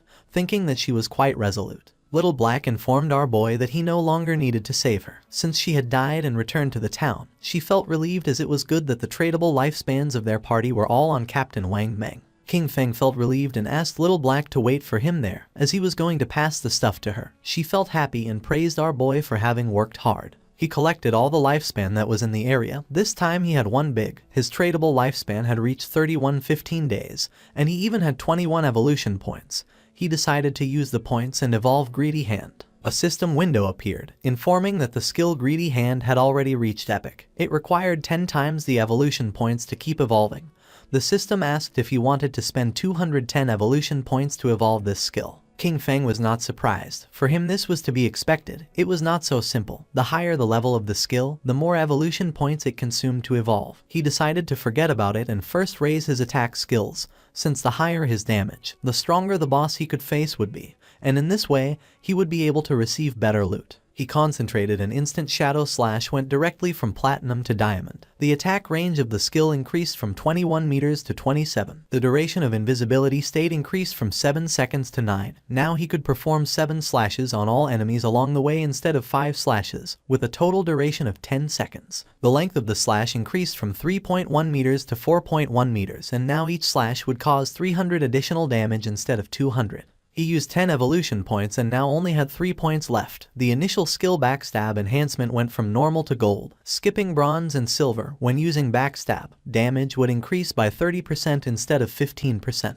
King Feng was happy, since after evolving Instant Shadow Slash twice, its damage had doubled. Even if he was not in stealth mode, and without breaking the stealth, he could inflict 3,000 points of damage. And if the stealth was broken and Backstab was performed, the total damage of 7 slashes could reach between 6,000 and 7,000. Using the system window, our boy started analyzing his skills. He remembered that the gold tier boss dropped from 2 to 4 silver equipment, with a small chance of dropping gold equipment. Now, due to the effects of Greedy Hand, he had received 11 gold equipment and skill books, 2 platinum equipment, and 1 platinum skill book. This loot was not bad at all, since 3 of them could be used by assassin types. Among the equipment was the Ghost Ship Dual Blades of Platinum, an assassin class weapon with a damage of 136 points, agility of 22 points, attack speed of 24%, armor penetration of 17 points. The requirement to use this weapon was to be level 5. The unique effect of this weapon was that each normal attack would inflict damage twice. King Feng equipped the 2 daggers. The effect was not very useful, since basically he always used his skills to deal damage.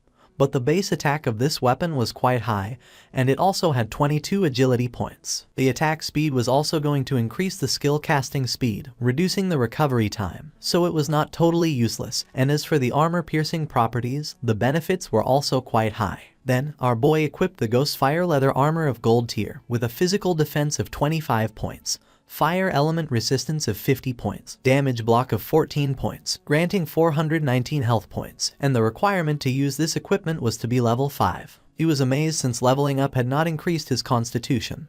His current health was 350 points, and this equipment had actually added 419 health points directly. When he put this on, most players now wouldn't even be able to break his defense. Using the system, he decided to make his defensive equipment invisible, and use the starting appearance of the assassin class. This way, others wouldn't be able to see his equipment with their eyes and would have to enter the game interface to check. This wasn't over yet since there was still one last piece left. Upon checking the inventory, he saw that it was a skill book. It was called Ghost Shadow Blur of Gold tier, an assassin class skill. It had a passive, it granted 15% dodge rate, and dodge activation granted immunity to all damage. King Feng was happy to have finally obtained an assassin survival skill, but then he remembered that this skill was very weak because it was very difficult to increase the dodge rate in this game. And if one spent effort to raise the dodge rate, the other attributes would be low.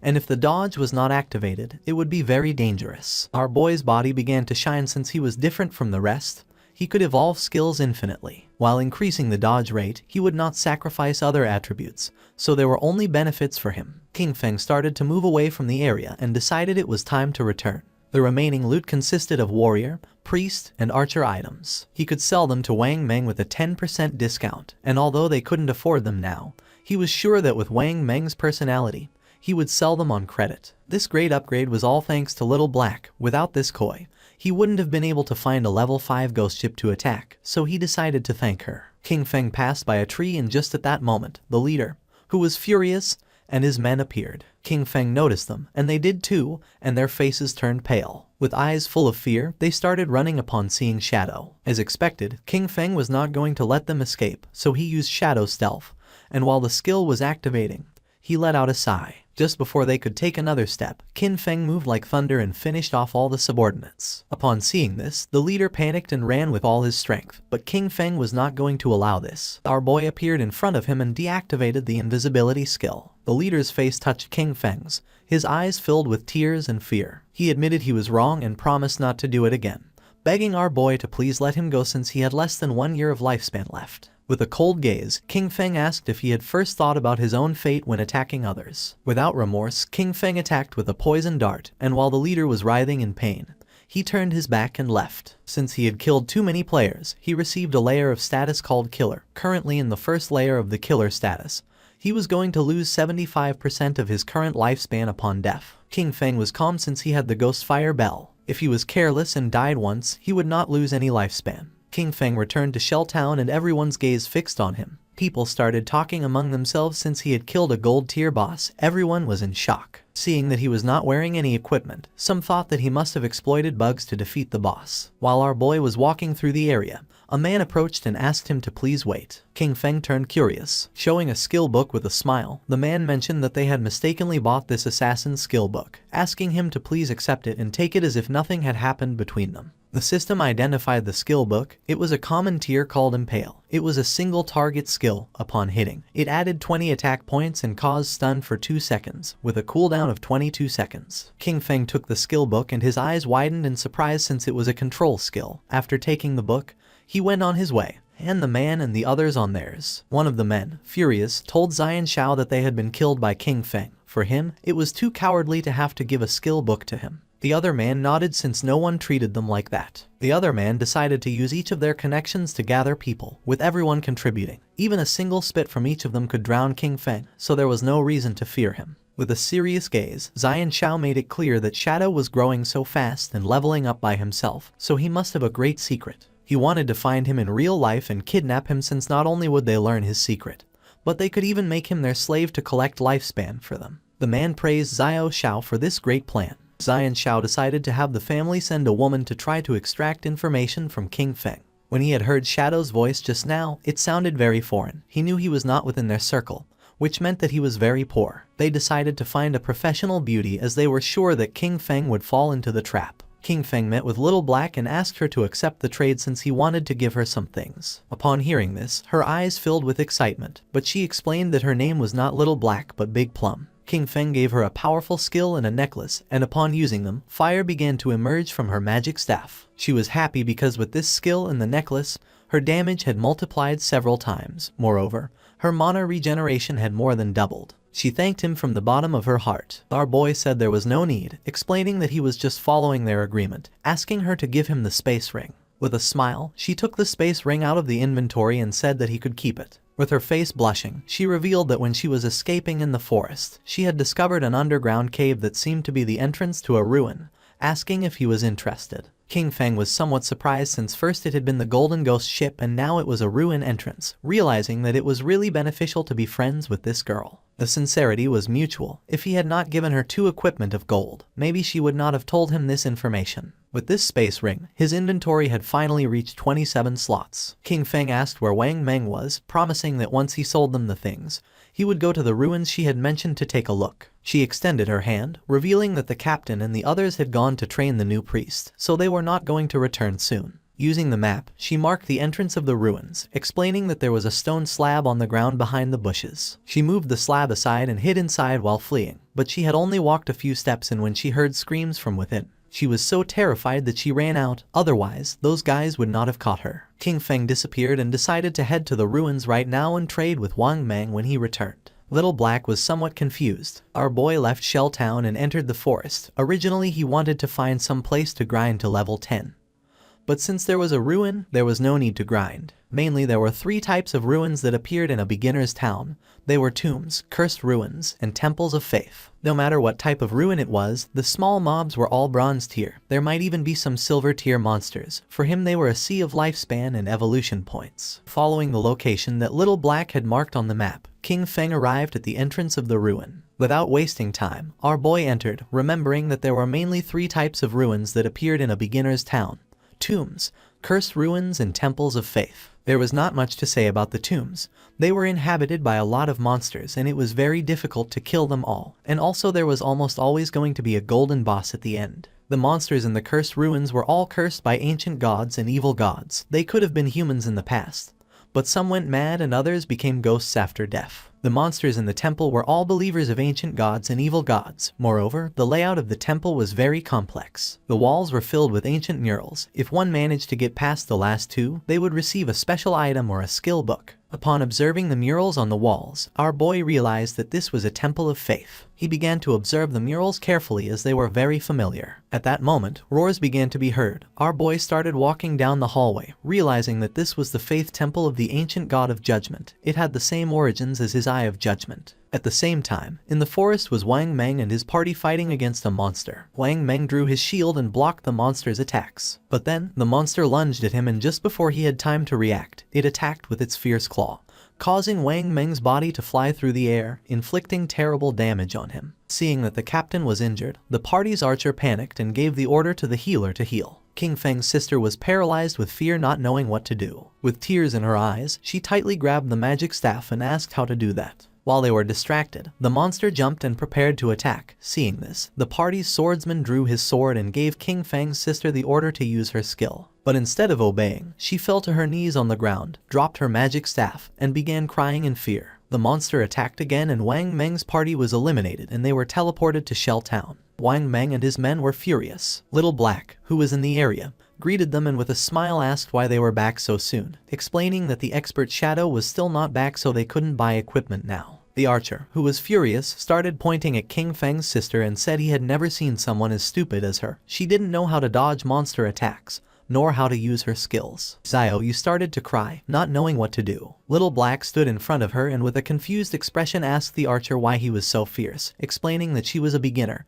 and it was her first time playing the game, so it was normal to die once. With eyes full of rage, the archer asked Little Black to move away since he was going to scold her to death. The swordsman explained to Little Black that they had not died once, they had died 3 times in less than an hour.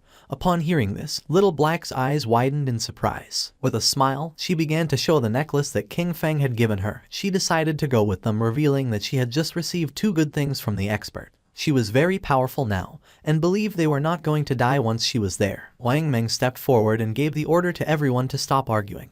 For him, Little Black's suggestion was not bad, since with her joining them this time, things should go well, and maybe when they were back they would be able to meet Shadow. Although deep down Xiaoyu was furious, she pretended to be grateful, apologized, and promised to work hard. She could not believe that they themselves could not do the job and still dared to blame her. If it weren't for the connections they had with Shadow, she wouldn't bother with all of them. She was very angry. At the same time, our boy entered a room and something caught his attention. Two monsters knelt before him, and the system identified them as devout followers of the ancient god.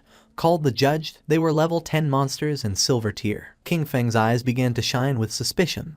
Without wasting another second, with a determined expression, he attacked the monsters using instant shadow slash. Our boy became invisible, and when he turned around he saw that he hadn't taken much health from them. Even after breaking his stealth and backstabbing them, they had only lost a small portion of their health. For him, this was to be expected. They were level 10 silver bosses, and the health of these two devout followers together was already greater than that of the gold tier Golden Ghost ship. Just then, something caught our boy's attention, making him turn curious. The monsters knelt before him again.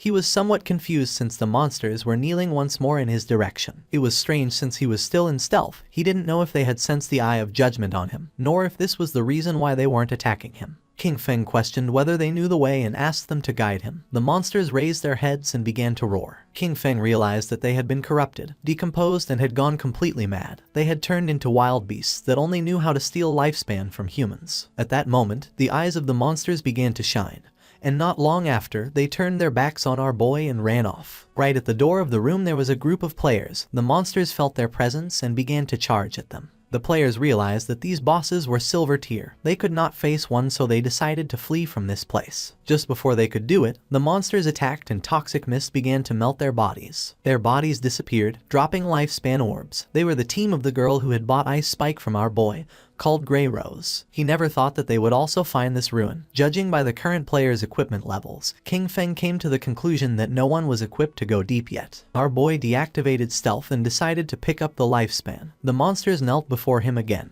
These guys had lost more than 100 days of tradable lifespan, and our boy didn't expect them to be rich. Our boy returned to the room and started searching. Several minutes passed, and after searching around, he hadn't found anything. There were no traps or treasures, so he came to the conclusion that there were only 2 silver mini-bosses. His eyes began to shine with rage, and he decided to forget it. Without hesitating for a second, he attacked using the poison darts, which embedded themselves in the heads of the monsters. As a reward for having killed 2 silver tier bosses, he obtained 4,000 experience points and ascended to level 9, obtaining 4 evolution points and 188 days of tradable lifespan. King Feng used Greedy Hand and the bodies of the monsters began to disappear. He felt happy since the epic tier Greedy Hand was absolutely insane. He got 32 evolution points, 1504 days of tradable lifespan, 4 gold tier items, and 10 silver tier items. He extended his hand, making a pendant appear. He was happy since he had obtained a gold tier item for assassins. It was the Pendant of the Faithful, an assassin class accessory. It was going to grant 15 agility points and 20% cooldown reduction, with the unique effect of summoning a silver tier devout follower to fight for you with a cooldown of 6,000 seconds. King Feng clenched his fist. This necklace had good stats. The 20% cooldown reduction was going to lower the cooldown of his stealth skill from 22 seconds to 19. The cooldown of poison darts dropped from 4.35 seconds to 3.75 seconds. That of instant shadow slash went from 10 seconds to 8. Grinding had become much more efficient, since all his other gear required being above level 8. No one else could use this yet, so he decided to keep it for now and sell it later. Just when King Feng was about to leave, the ground started moving. Our boy became somewhat curious, and when he turned around, a small pillar emerged. His eyes began to shine with joy, since after eliminating all the monsters, the mechanism had been activated. King Feng examined the pillar carefully, realizing that it was a hidden mechanism. Not long after, the mechanism of the pillar was activated, and a platform appeared under our boy's feet. A door that was on the ground opened, and little by little the platform began to descend. It was a lift. Once the platform descended several meters, the door began to close. Several minutes later, it stopped. King Feng felt as if he had descended 300 or 400 meters. This place was dark and seemed gloomy. King Feng's attention was fixed on it. Thanks to his knowledge, he realized that this was the maze hidden beneath the temple. He knew there was a certain chance that a hidden maze would appear in the ruins. He had explored many of them in his previous life, so he knew there were countless traps in the maze. But as long as there were people acting as cannon fodder, there was no danger in exploring them, only that it would take a lot of time. With a confident gaze he took out the pendant. With his current attributes, if he activated any trap he would die. But luckily he had this thing, which allowed him to summon a silver tier devout follower to fight for him. He extended his hand and used the power of the pendant to summon a devout follower, making a zombie appear on the ground. Pointing toward the hallway of the maze, our boy gave it the order to go scout. The devout follower stood up and began walking toward the hallway. King Feng crossed his arms and couldn't help but feel happy since it was easy to explore with a lackey scouting ahead. But there was still a chance of danger, so he decided to evolve his dodge passive first just in case. He used 11 evolution points and his ghost shadow blur went from gold tier to epic tier, increasing passive dodge rate from 15% to 75%. Now dodge activation was going to grant immunity to all damage. 75% dodge rate was already very high.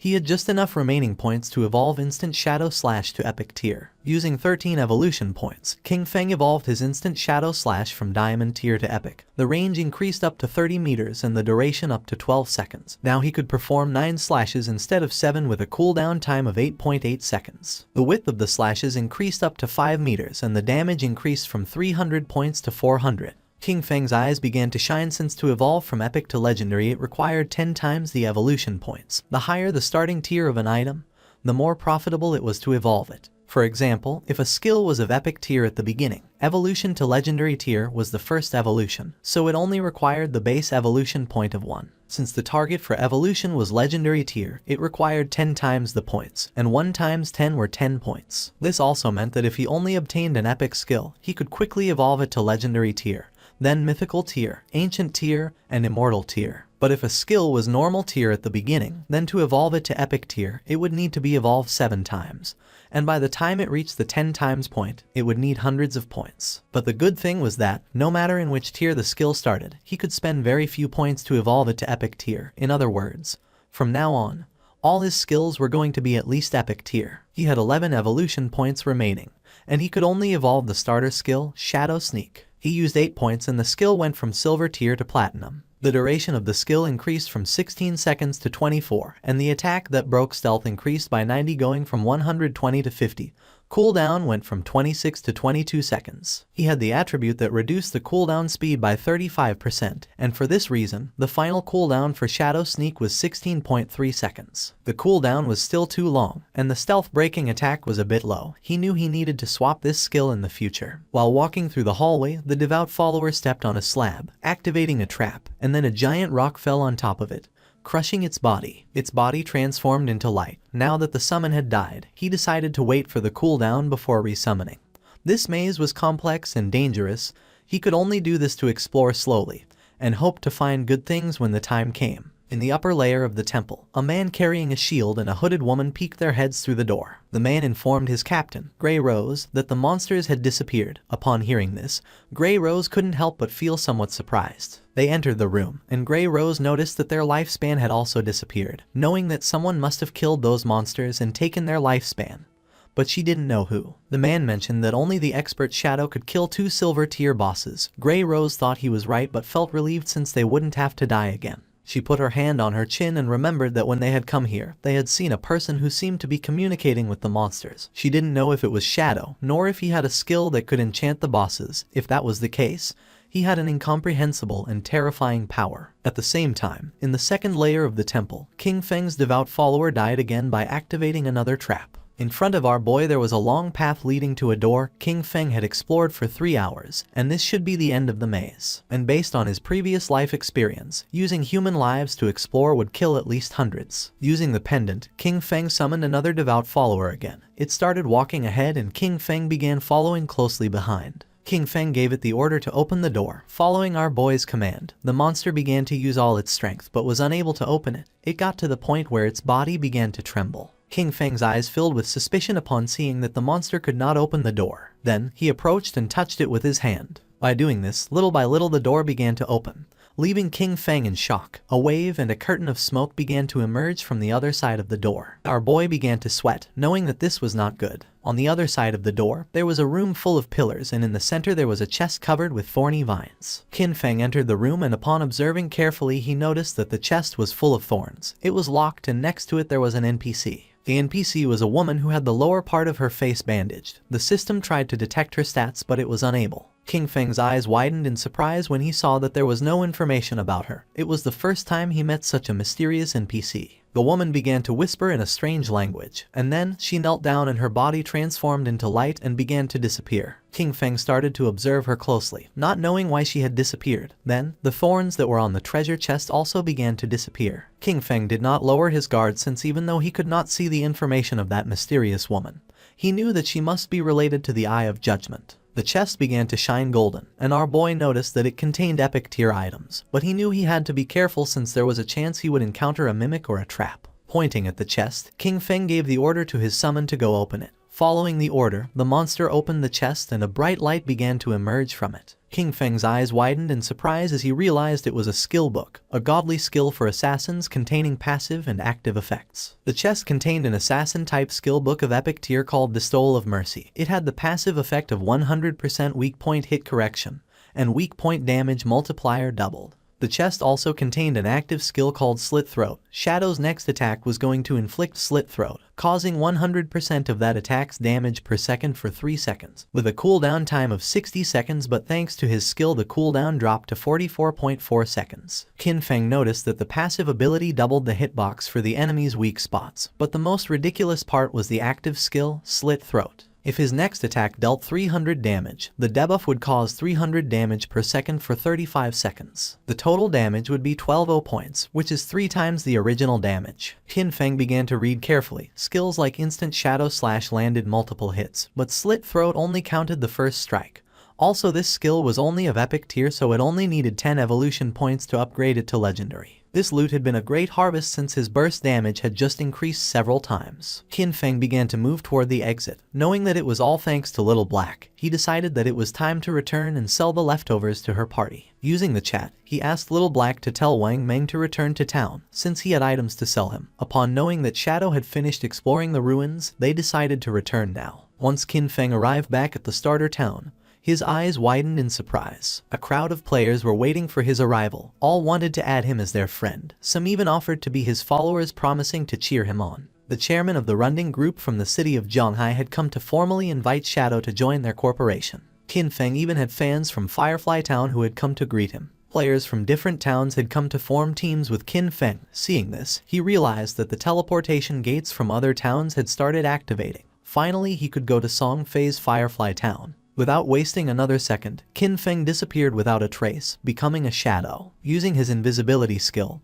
Qin Feng began to move away from the area, and the players started fighting among themselves, thinking that he had left because they kept bothering him. Qin Feng reached Little Black and caught her attention. Raising her hand, she informed her captain that the expert Shadow had arrived. Something caught Qin Feng's attention. It was none other than his sister, Qin Xiaoyu. She began to show a kind smile. Many questions came to Qin Feng's mind. He didn't know how she had managed to get into Wang Meng's team, knowing that Wang Meng's crew could be destroyed because of her. He knew he had to be careful, since everyone knew that Shadow existed now. He couldn't reveal his true identity. He still couldn't use his powers in real life, and with so many eyes on him, even a kitchen knife could kill him right now. Xiaoyu couldn't help but blush as she could tell how powerful he was just by looking at him, realizing that compared to him, Wang Meng's party was like trash. She thought that if he carried her, then she could reunite with Song Fei in a matter of days. Using the system, Qin Feng explained to the captain that this equipment was perfect for their party's classes. Moreover, the skill books could increase their combat power. Our boy set an initial price of 22 days of lifespan. For Wang Meng this was very expensive, since they were all silver and gold tier. For now they could not afford it. Qin Feng said that there was no problem since they could pay him later. Wang Meng was sincere and thanked him, not knowing how to repay him for helping them. If ever Qin Feng needed them in the future, he only had to say the word and they would do their best to help him. The swordsman of the party put on a golden helmet. According to him, Shadow was awesome. He could not believe that he was getting gold tier equipment so soon. Wang Meng also equipped the equipment, obtaining a gold tier skill, with which his DPS had tripled. He could not avoid crying since Shadow even let them buy on credit, realizing that he trusted them. Wang Meng began to inspect his inventory but did not find anything for priests, leaving Xiaoyu somewhat confused. The archer was furious since she was lucky to leech EXP from them. Xiaoyu approached Qin Feng and introduced herself as the priest of Wang Meng's party and asked if he had any equipment for her. The system informed our boy that the player, Little Graceful, wanted to add him as a friend. Xiaoyu's eyes widened in surprise. Qin Feng began to stare at her with a cold gaze and disappeared without a trace, leaving poor Xiaoyu in shock. With a confused expression, she asked where Shadow had gone. Wang Meng explained to her that he probably just hadn't gotten any priest drops this time, and that maybe next time he would bring items for her. The archer revealed the harsh truth. Qin Feng had intentionally ignored her. For Little Black, Shadow was very cool as he appeared and disappeared like a dragon. Qin Feng walked away from them, knowing that he currently had a gold-tier priest staff in his bag, and also a gold-tier priest skill book. But there was no reason why he would give such precious things to Qin Xiaoyu. As he progressed, he would have tons of unused equipment and skill books. Selling them individually wasted too much time. But Wang Meng's backing with the authorities was perfect for bulk buying of him. He could not allow Xiaoyu to affect his cooperation with the authorities. He needed to quickly find a priest for Wang Meng's team to replace her. His eyes began to shine with seriousness when he thought that he needed to find Little Zhu quickly. Gu Yixu, the former manager of the Godslayer Guild in his past life, she was a hidden class priest called White Avian Priestess, which came with a white bird that could heal and apply buffs. She was the only priest he knew who could defeat epic tier bosses alone. She was his powerful ally, and compared to her, Qin Xiaoyu was complete trash. Qin Feng activated the gate, remembering that Little Zhu was also from Firefly Town.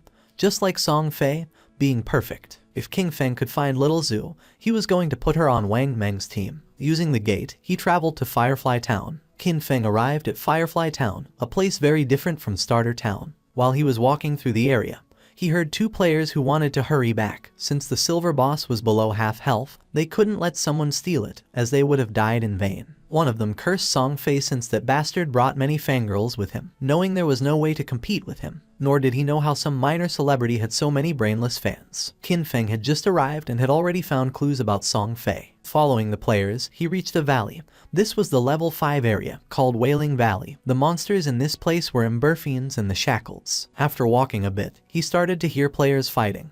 When peeking his head out, he saw a group of players attacking a two-headed monster with its body surrounded by flames. Qin Feng knew that this twin-headed Emberfiend was a silver tier boss, and noticed that the situation was somewhat chaotic since many players were attacking each other. When observing closely, Qin Feng saw a group of players, and among them was the bastard Song Fei. Two players stood in front of Song Fei's team and drew their weapons. One of them had been ambushed by Song Fei, and his lifespan had been stolen by him.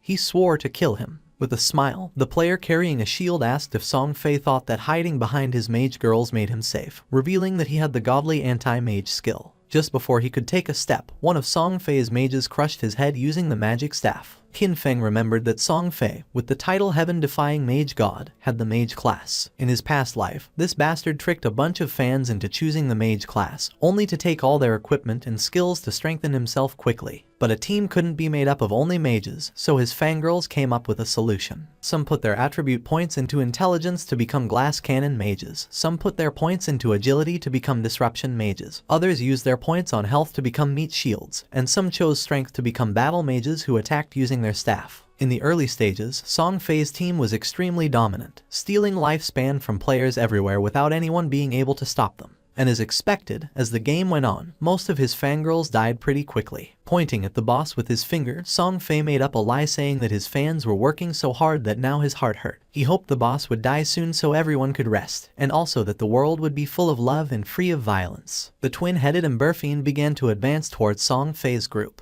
One of Song Fei's fans explained that this was not hard for them since the one who was trying the hardest was him. According to her, he worked so much that he shouldn't have to endure all this. She started pointing at the monster and decided to kill it so it wouldn't hurt their beloved Song Fei. Song Fei's fans began attacking the monster by casting spells. They were willing to defeat it so that Song Fei would become king, swearing to follow him no matter where he went. The monster opened its mouth and launched a burst of fire towards Song Fei, putting him on alert. But just before the burst of fire could get close, one of his fans stepped in the way, taking the attack fully. Song Fei took the girl's hand and began to show a sad gaze, while the woman's body was disappearing. With tears in her eyes, she swore to do anything for him. The chubby girl tightly grabbed her magic staff and told the others to get angry since if they killed this ugly monster, brother Song Fei would be able to ascend to first place in the ranking. He had to surpass Shadow. This made the others excited. Raising their weapons, they swore to conquer the world, dominate the heavens and fight alongside Song Fei. They summoned several powerful spells, causing thunderbolts to strike the monster. Song Fei realized that it was going to die, knowing that this silver tier boss was hard to kill.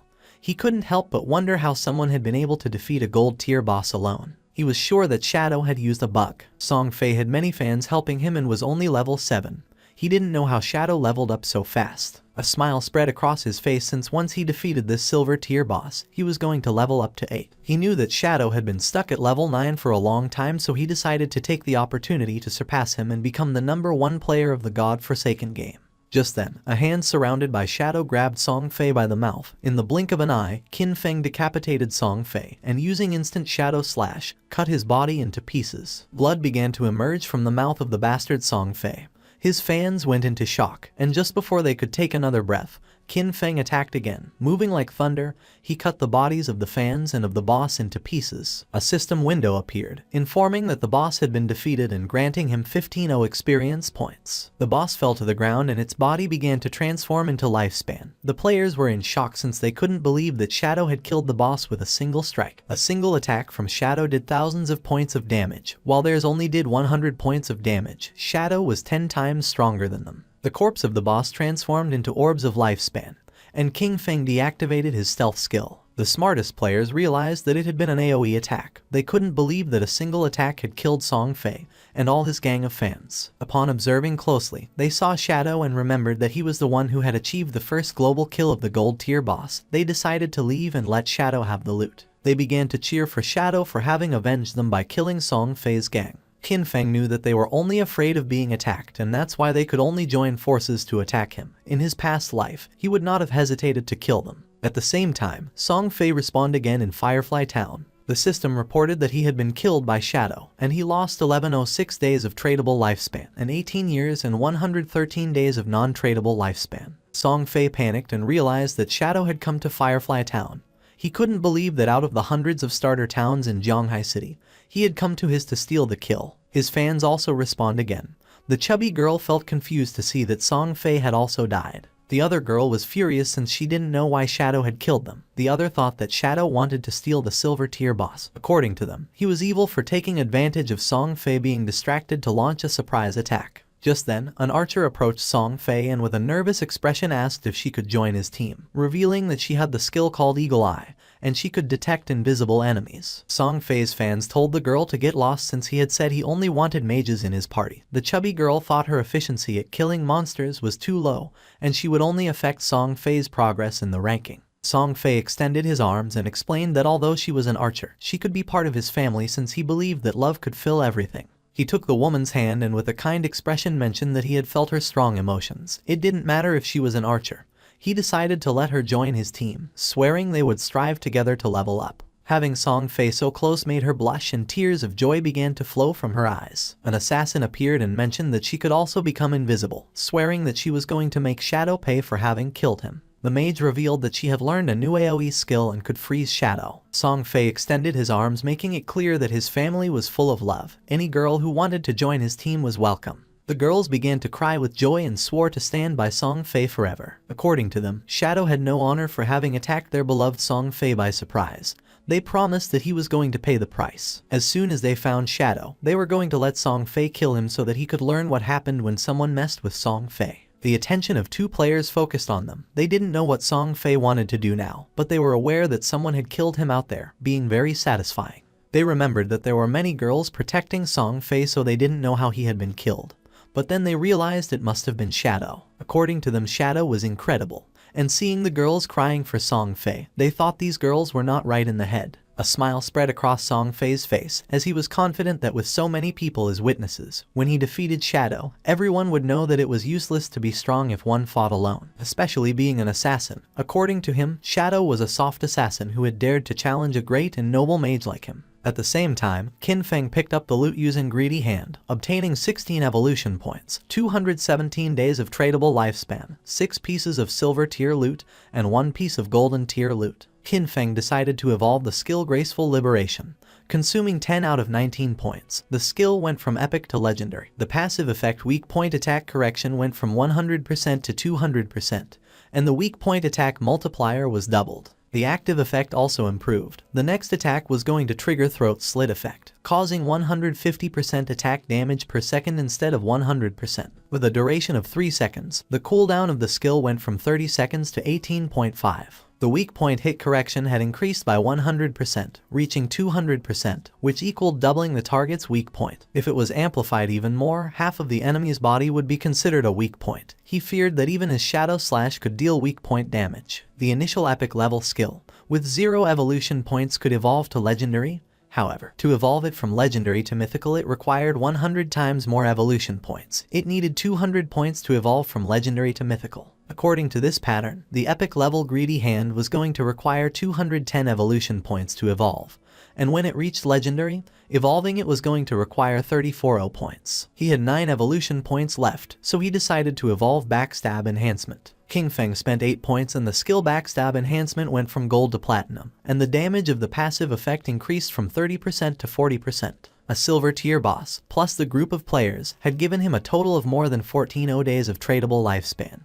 His mission had been fulfilled, so he decided it was time to return. While King Feng was distracted, a girl tried to attack him by surprise. She intended to kill him. Shadow began to observe her in silence, and dodged the attack without much effort. The girl attacked again, but he evaded it again without problems. The girl was in shock to see that he could dodge all her attacks. Without wasting any more time, she used stealth and disappeared. Just then, Song Fei's fans appeared on top of the cliff. They had cornered him and swore to avenge Song Fei. The mages of Song Fei raised their magic staffs, and the archer who had just joined the team began to aim her bow at King Feng.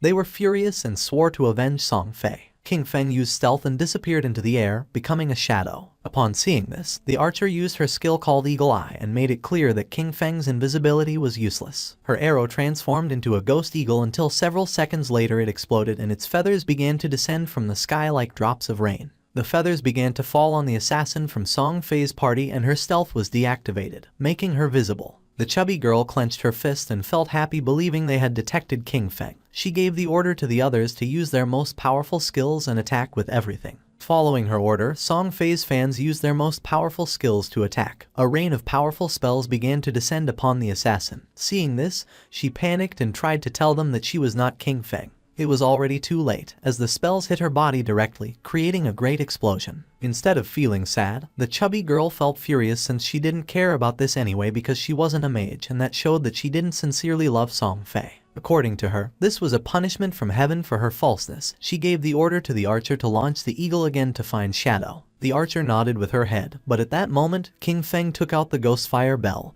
and started shaking it, activating its active effect called Soul Attack, which could immobilize all enemies within a range of 100 meters for 3 seconds, with a cooldown of 521 seconds. Just before the archer could use her skill called Eagle Eye again, an aura appeared around her body and those of her friends, leaving them immobile. Seeing this, they felt confused. Just before they could take another breath, King Feng appeared and using Instant Slash, attacked like thunder, cutting their bodies into pieces without even giving them a chance to react. Song Fei, who was hiding behind the corner, peeked his head out and felt confused, not knowing what was happening or why they had suddenly died. At first he thought the culprit was Shadow, but then dismissed this idea since if he had made a move, he would have revealed himself. King Feng, who was invisible, approached him and with an arrogant gaze made it clear that his death was near. Upon hearing Shadow's voice, Song Fei's eyes widened in fear and surprise, making him tremble. Without losing another second, he activated his magic shield, causing a powerful shield to appear around him. But to his surprise, King Feng launched a poison dart which passed through Song Fei's shield without much trouble, breaking it into pieces. The dart hit him squarely on the forehead, making the bastard Song Fei fall to the ground and start screaming in agony. Song Fei's body transformed into orbs of lifespan.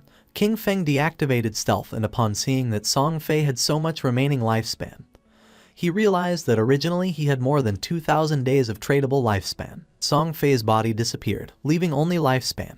King Feng began to observe it and felt somewhat confused since he didn't know why his fans had no tradable lifespan, realizing that they had given all their lifespan to Song Fei. A lot of time had already passed and there were still people thinking that the godforsaken game was just a game. The crazy fans were truly terrifying. For our boy it was a shame since the tradable lifespan added up in total to several hundreds of years, and now it was only going to go to the nearby monsters. Back in Firefly Town, Song Fei and his fans respawned again. Song Fei was furious since out of more than 2,000 days of tradable lifespan now he only had 500 left.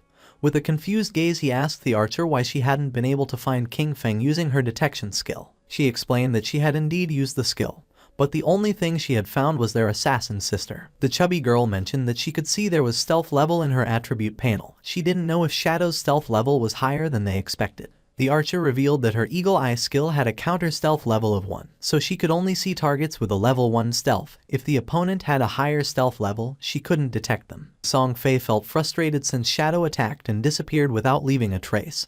He didn't know how to defend against that. Touching his face, Song Fei thought that he had not offended Shadow, and now that he had also taken the boss kill, Shadow had no reason to come after him again.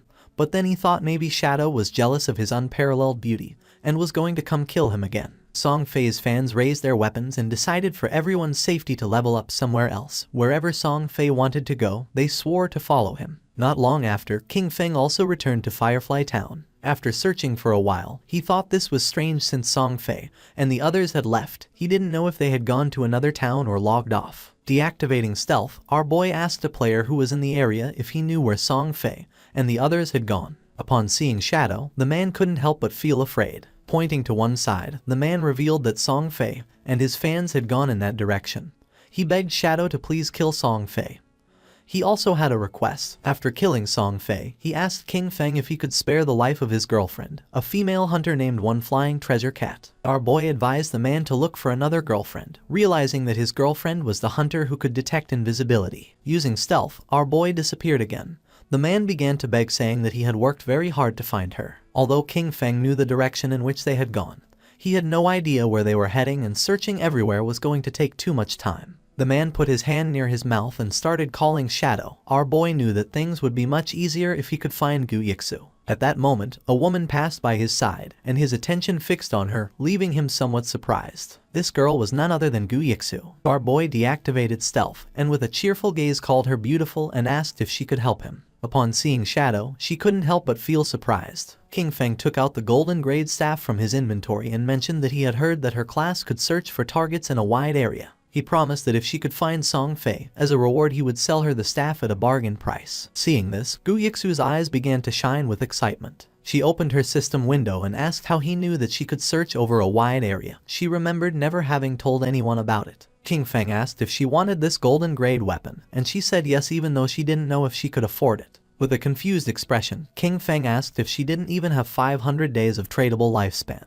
revealing that the original price was at least 700 or 800 days. Upon checking her system window, she realized that she did have 700 days to buy the staff. Hearing this, our boy made a deal with her and handed over the staff. A system window appeared to confirm that the transaction had been successful. She took the staff and started drooling. Our boy gave her a gentle tap on the cheek so she'd stop drooling, asking her to hurry up. Upon hearing this, she blushed and nodded with a smile. Using the new staff, she began to use her powers and concentrated. Even though it was the first time she met Shadow, he gave her a strangely familiar feeling. Her owl began to fly around her, and she asked if Shadow wasn't afraid that she would take things and leave without helping him. With a serene expression, our boy asked if she didn't hate Song Fei. Seeing that he knew that she hated Song Fei, Gu Yixu's eyes widened in surprise. She didn't know if Shadow could be a friend of hers in real life, but his voice didn't seem like it. King Feng started to smile and decided that she should guess. She raised her hand and the owl began to fly. She was too lazy to guess. Just then, her eyes widened in surprise. The owl began to fly over the town,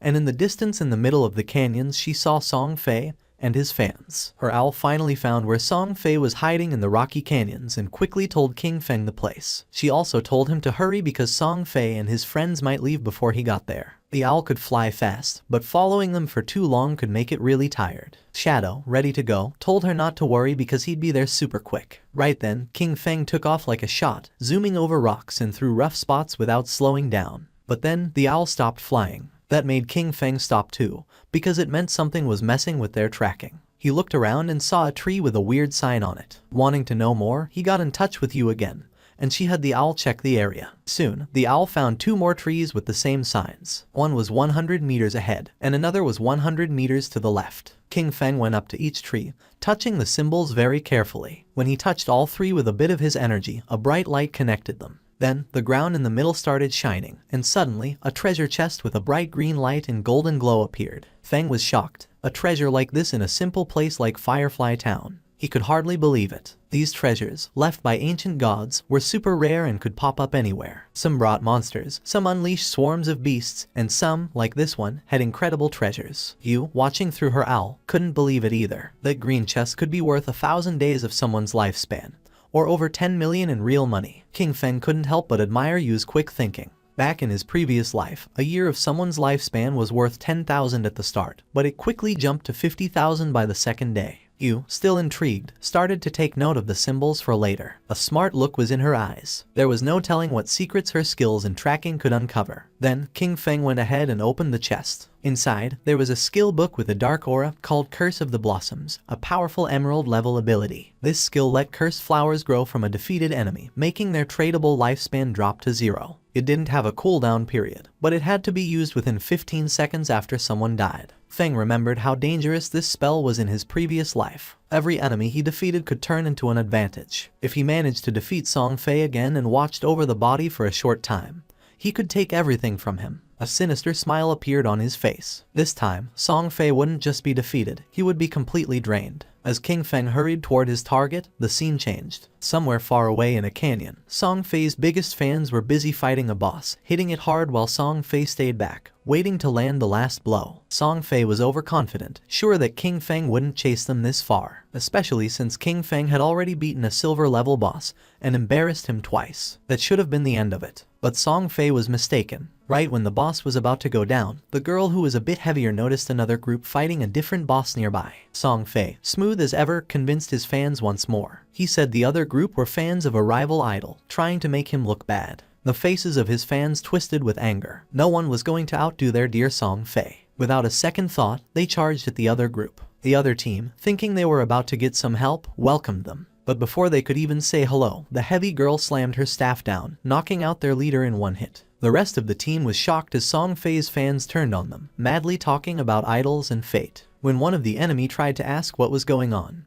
they were quickly shut down by a spell. Then, in a strange turn, the fans started spouting odd poems, talking up Song Fei like he was some kind of god. After they took out the other team, the girls made way for their golden prince Song Fei to finish off the boss. Song Fei kept up his act, pretending to be grateful and showering them with thanks that didn't mean a thing. He made up stories about almost getting caught in an ambush and called them heroes. His words made them all blush and giggle. They were totally caught up in his make-believe world. But that was the end of it. At the same time, Shadow appeared at the edge of the canyon. Song Fei felt something wasn't right and got a cold feeling down his back. But by the time he turned around, it was too late. Feng's sword moved through the air like it was meant to punish, striking in an instant. Song Fei's head was cut off in one smooth motion, and his body fell to the ground. This time, Shadow didn't just leave after the deed was done. He knelt down next to Song Fei's body and used the Curse of the Blossoms. A big red flower grew right out of Song Fei's chest, its petals moving like they were alive, sucking away the tradable lifespan from the young troublemaker. The fangirls watched in shock, not able to make sense of what was happening right in front of them. Then, the scene changed, and Song Fei was back at Firefly Town's portal, feeling confused and annoyed, still not getting why Shadow was always after him. In his confused way of thinking, he decided it must be jealousy. Maybe Shadow was upset about all the attention from the fangirls, or perhaps one of those girls was someone Shadow had feelings for. Song Fei convinced himself that Shadow's constant showing up in Firefly Town was part of some complex revenge scheme. While he was lost in his wild guesses, a system alert popped up, scaring him with the news that his tradable lifespan was going down fast, much more quickly than just from dying. At first, he thought it was some kind of penalty for dying too much, but before he could really figure it out,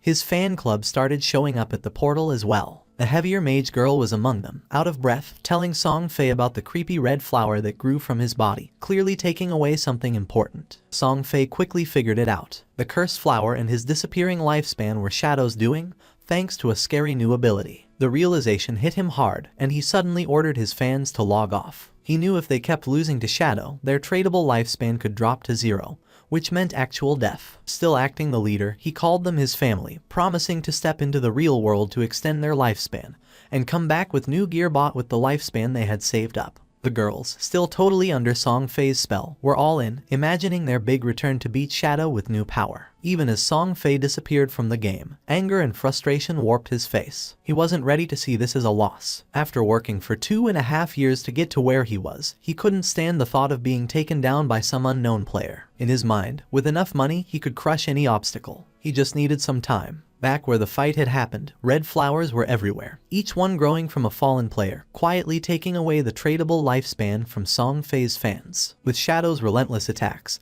his rank as a killer had jumped to level 4, making the loss of tradable lifespan upon death a staggering 96.8%. But Shadow wasn't bothered by this at all. Shadow figured out that this surprise attack had just added about 1,000 days to his lifespan. All thanks to Song Fei and his misguided followers. They had done the hard work of defeating monsters only to end up giving their gains to him. But the bounty didn't last forever. The flowers started to fade, and the energy stopped flowing. Shadow realized that the players had logged off to avoid losing more of their lifespan. Above, the white owl kept flying in silence. Yui had watched the whole thing, and even she was taken aback by such a show of strength. Seeing what the top player could really do was something else. When Shadow asked Yui if Song Fei had really logged off, she nodded, saying the whole group had disappeared to save themselves some time. Shadow told her calmly to keep an eye out and to let him know if Song Fei ever came back. When she wondered if her job was over, Shadow said to stay on it a bit longer. He had just gotten a golden tier priest skill called Sword of Divine Judgment, and her interest was immediately piqued. She really wanted that skill. Seeing her interest, Shadow made her an offer. He'd trade the skill for 500 days of her lifespan, but he'd cut the price in half if she agreed to one thing. Yui's eyes narrowed, and she quickly said she wasn't going to trade her dignity, which caught Shadow off guard. He hurried to explain she had the wrong idea. He just wanted her to join his team as their main healer. She relaxed and laughed, agreeing right away, but warned him she'd hold him responsible if the team was a disaster. Shadow reassured her they were a solid group and decided to get in touch with them immediately. Then the story moves to a different part of the game world, where Wang Mang was feeling proud after defeating a poisonous monster, happy about the experience points. He called over to Ju for a heal and something to counter the poison, but Ju was stuck, not knowing what to do. Wang tried to remind her again about her priest class's ability to remove toxins. But before she really got what he was saying, she accidentally used the skill on a tree instead of helping Wang, who needed it. As time ran out, Wang fell to the ground, succumbing to the poison, his victory over the monster wasted. The team was left in shock, frustration simmering as they looked at Feng's sister, unable to believe how useless she had been. Standing near the teleportation stone later, the team leader faced a tough decision. He knew they needed a new healer since every skilled hidden class priest was already taken. But they couldn't continue like this. Zhao, on the other hand, was blissfully ignorant of her failure, lost in fantasies of being the chosen one, a goddess in this new realm. She believed her quick leveling was a sign of her destined greatness and anticipated joining her brother, Song Fei, in glory. But at that moment, news from Shadow reached Wang Mang, bringing a surge of excitement. A hidden class healer, a white bird priest, had agreed to join their team. She was also strong in other roles. This was the chance they were waiting for, and the leader immediately asked Shadow for her location. Shadow told them the new healer was in Firefly Town. It wasn't the best place for leveling up, but it was important to get together and start moving as a team. Wang agreed and got ready to head there, but he knew he had to address the issue with Zhao first. He carefully told her they were moving to a zone with higher levels because Shell Town was too crowded. He said it in a way that made it seem like her low level was the only issue, to avoid hurting her feelings. But before she could respond, the whole team took off, clearly happy to leave behind a healer who couldn't actually heal. Zhao didn't seem bothered, though. She saw their leaving as a good thing, thinking they weren't strong enough for her anyway. She decided she'd find Shadow and make him help her level up. Meanwhile, Wang Mang made it to Firefly Town and found Shadow and Yu. Right away, he gave them the lifespan he'd gotten from their last fight, ready to settle up and get going with the new team setup. As they moved forward, Wang realized just how challenging it was to keep up in this game. While making plans, he brought up a new ally, a captain named Yu. Hearing that name made Shadow stop dead in his tracks, his thoughts racing. That name wasn't just random. Then, suddenly, she showed up, greeting them with a cheerful wave. Yu caught the attention of both men right away. Shadow was in disbelief. The woman standing before them was the Yu, also known as Justice Execution, the only one in the game with the Dragon Swordsman hidden class. In Shadow's previous life, she was in the top 20 players worldwide and played a crucial role for the country's official forces. She was a national hero, respected and feared. And there she was, showing up early, glowing, and looking at Shadow with clear admiration. Yu introduced herself with a warm smile, admitting her admiration for Shadow. She even half-joked about him being a time traveler or a reincarnated hero because of how quickly he was advancing. Shadow stayed quiet, his mind wandering back his past there where their paths had crossed later, and under much grimmer conditions. She hadn't been part of Wang's team back then, which made this early encounter quite the surprise. She likely had a good amount of tradable lifespan already, probably gathered for government groups. As a dragon swordsman, known for their toughness, she was an ideal candidate to hold such power. Shadow saw the wisdom in the government's choice and respected it. Yu was straightforward, too. She told him if he had any gear to sell, she and her group were interested in buying. She sweetly but firmly reminded him of the responsibility she carried for her city. Shadow saw no benefit in opposing her, and they both understood that. He agreed, mentioning it would be short-sighted to pass up a chance for such a beneficial deal. Though Yu appeared cheerful and unthreatening, King Feng knew well there was much more beneath the surface. The fans of Song Fei logged out of the game. They had seen the official announcement that left them in shock. Lifespan in God-forsaken game was real, and if it reached 0, one would die in the real world. The archer was furious since she realized this wasn't just a game. She had given all her tradable lifespan to Song Fei. Some of them only had a few days of lifespan left. The assassin had killed several players and had the assassin's stat, and dying one more time was going to make her lose double the lifespan. They were in shock. They couldn't believe how it was possible that dying 3 times cost so much lifespan. The chubby girl began to read the messages and her face filled with sweat. She realized, cursing to herself, that in the game, as a tank mage, she had always charged at the front. She had killed many people and died many times, so now she only had 1 day of lifespan left. If it reached 0, she was going to die. Just then, something caught her attention. Brother Song Fei was buying lifespan. That was great. She decided to go find Brother Song Fei, thinking that he would definitely help her. Quickly, she changed clothes and thought about putting on Brother Song Fei's support outfit from head to toe, thinking that it was great, and that she was going to find Brother Song Fei, who would definitely help her. She even mentioned Brother Song Fei's latest release, the Song Fei Ultra Thin Anti-Side Leak. She dressed in Song Fei's merchandise, and without wasting a second, she left her house and started heading to the concert. Not far away, there were some apartments. Qin Feng's sister also logged out of the game. She didn't know if she was in the real world since now it was hard for her to tell the difference. She turned on her phone and couldn't help but smile when seeing that. At that rate, 1 day of lifespan could be sold for 15,000. With the 200 days she had left, she could become a millionaire. But then, she went into shock when she saw that Shadow had killed Song Fei 3 times. She couldn't help but cry from sadness and fury, since she remembered that they had told her that if her lifespan reached 0 in the game, she would truly die in real life. Even having 100 years of non-tradable lifespan, dying 3 times had left her with barely 12 years remaining. Then she remembered Brother Song Fei and wondered why Shadow had killed him. According to the group chats, Shadow, despite being surrounded by dozens of people, had managed to kill Song Fei 3 times. To her, he was something so terrifying and incredibly strong.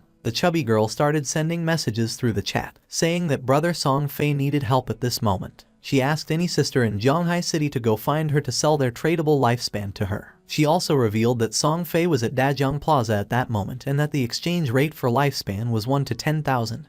This was the perfect opportunity to get rich and help brother at the same time. King Feng's sister put on her clothes. She couldn't believe that Brother Song Fei was in Dajiang Plaza, not far from her. She thought she couldn't just stand by and watch his lifespan run out. She had to go help Brother Song Fei. Thanks to that Shadow and the others, she had managed to save more than 200 days of tradable lifespan.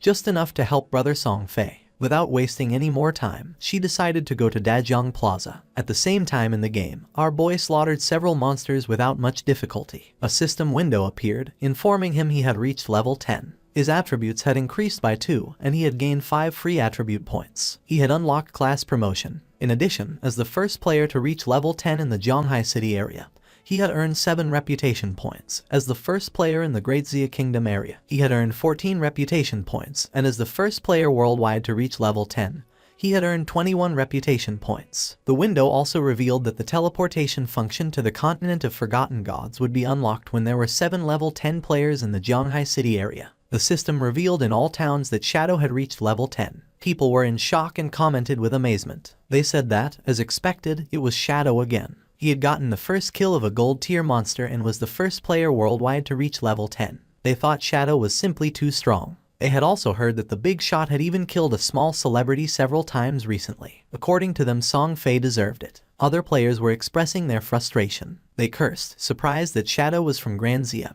and compared their own progress, pointing out that their hidden smith class was only at level 8, while wondering what was going on with Shadow. No one knew if among the 1.5 billion people in Tianju, there really wouldn't be anyone who could catch up to him. Our boy was near a shore, and decided to use the points he had obtained. He consumed 13 evolution points, leaving him with 0 points. His initial skill, Backstab Enhancement, evolved from Platinum to Emerald, increasing its passive effect from 40% to 50%.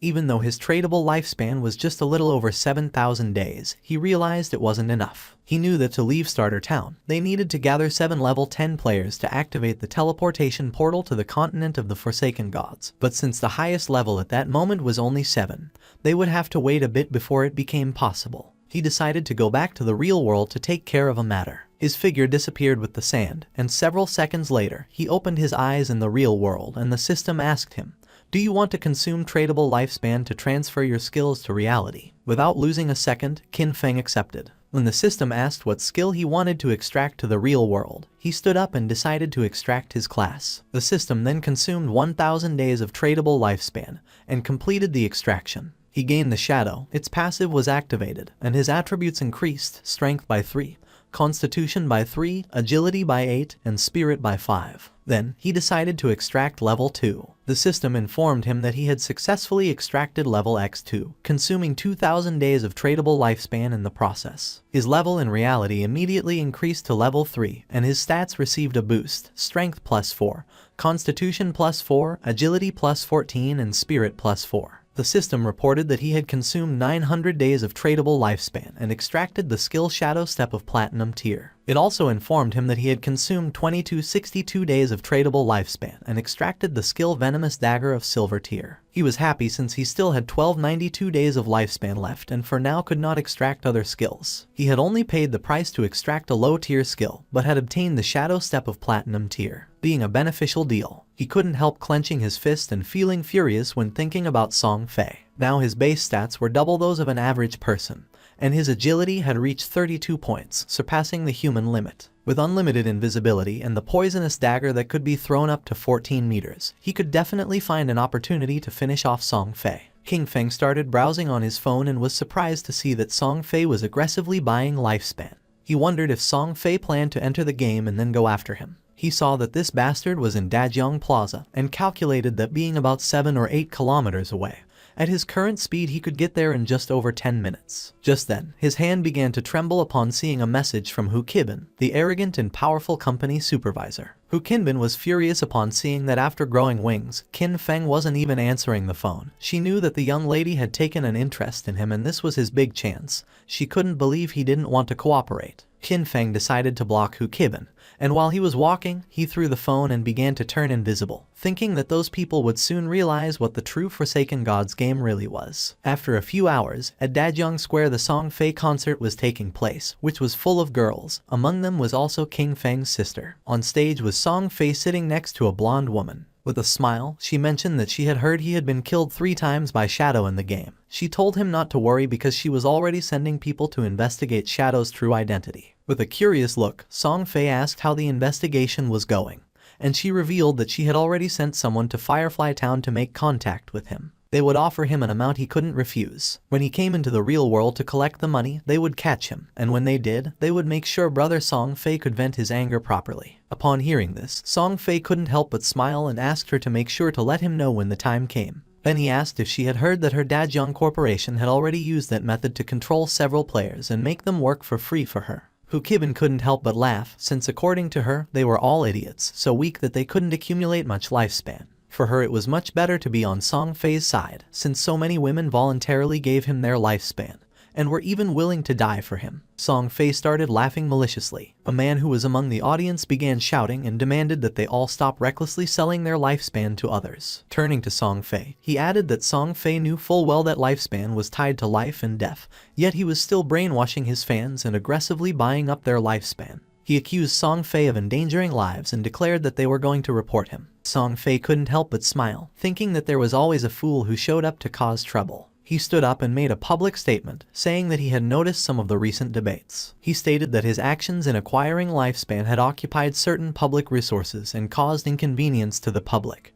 and for that reason, he felt deeply regretful and offered his most sincere apologies. His fans said that he didn't have to apologize since he hadn't done anything wrong. With a sincere smile, Song Fei admitted that he was truly grateful for all the support and affection from his fans. At the same time, he sincerely urged everyone to remember that all love should be positive and uplifting. He hoped everyone could follow their idols with rationality. During that special moment in the game, while ensuring their personal safety, they also needed to work together in a more positive way to contribute to society and bring positive energy. With his face full of tears, he explained that while the entire nation was being affected by the game, he had been actively cooperating with the authorities and working hard within the game. That was the reason why he had used his personal wealth to acquire lifespan, hoping to become a quality idol in the game, someone worthy of liking. He had done this to give back to his fans, hoping that everyone could gain something outside of the game and live a happy, peaceful, and safe life and work together for a better tomorrow. But he never expected that it would cause so many problems for everyone.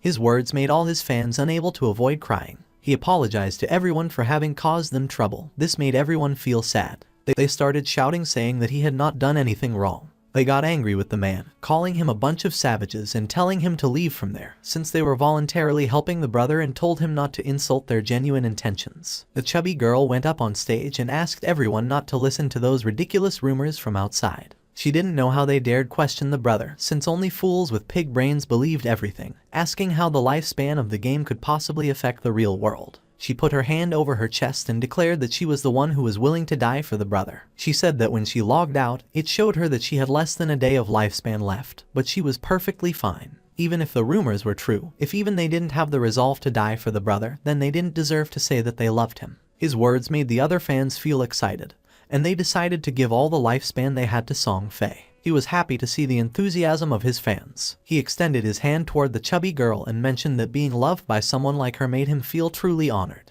The chubby girl, in turn, was crying and willing to die for him. Just then, something flew out and went through Song Fei's head, leaving everyone in shock. Song Fei began bleeding from the mouth and his hair started falling like leaves. Song Fei's body fell on the shoulder of the chubby girl, making her eyes fill with fear. She fell on her butt to the ground and started screaming. She didn't know what was happening. Once it was revealed that Song Fei was dead, all his fans panicked. The guards began to escort Hu Kibin, and she couldn't help but cry and scream. She said that she had seen it, that when Song Fei died in the game, his body was surrounded by an orb of lifespan, and that they should leave immediately. She knew that the person who killed Song Fei clearly did it using a skill from the game. She wondered, horrified, if the skills from that game could really be used in the real world, and how that was possible. She thought about the actions, killing Song Fei instantly, becoming invisible and collecting lifespan, and concluded that the only person who could do that was Shadow. Just then, a dart pierced her head as well, killing her instantly and leaving the guards in shock. Among the crowd was King Feng.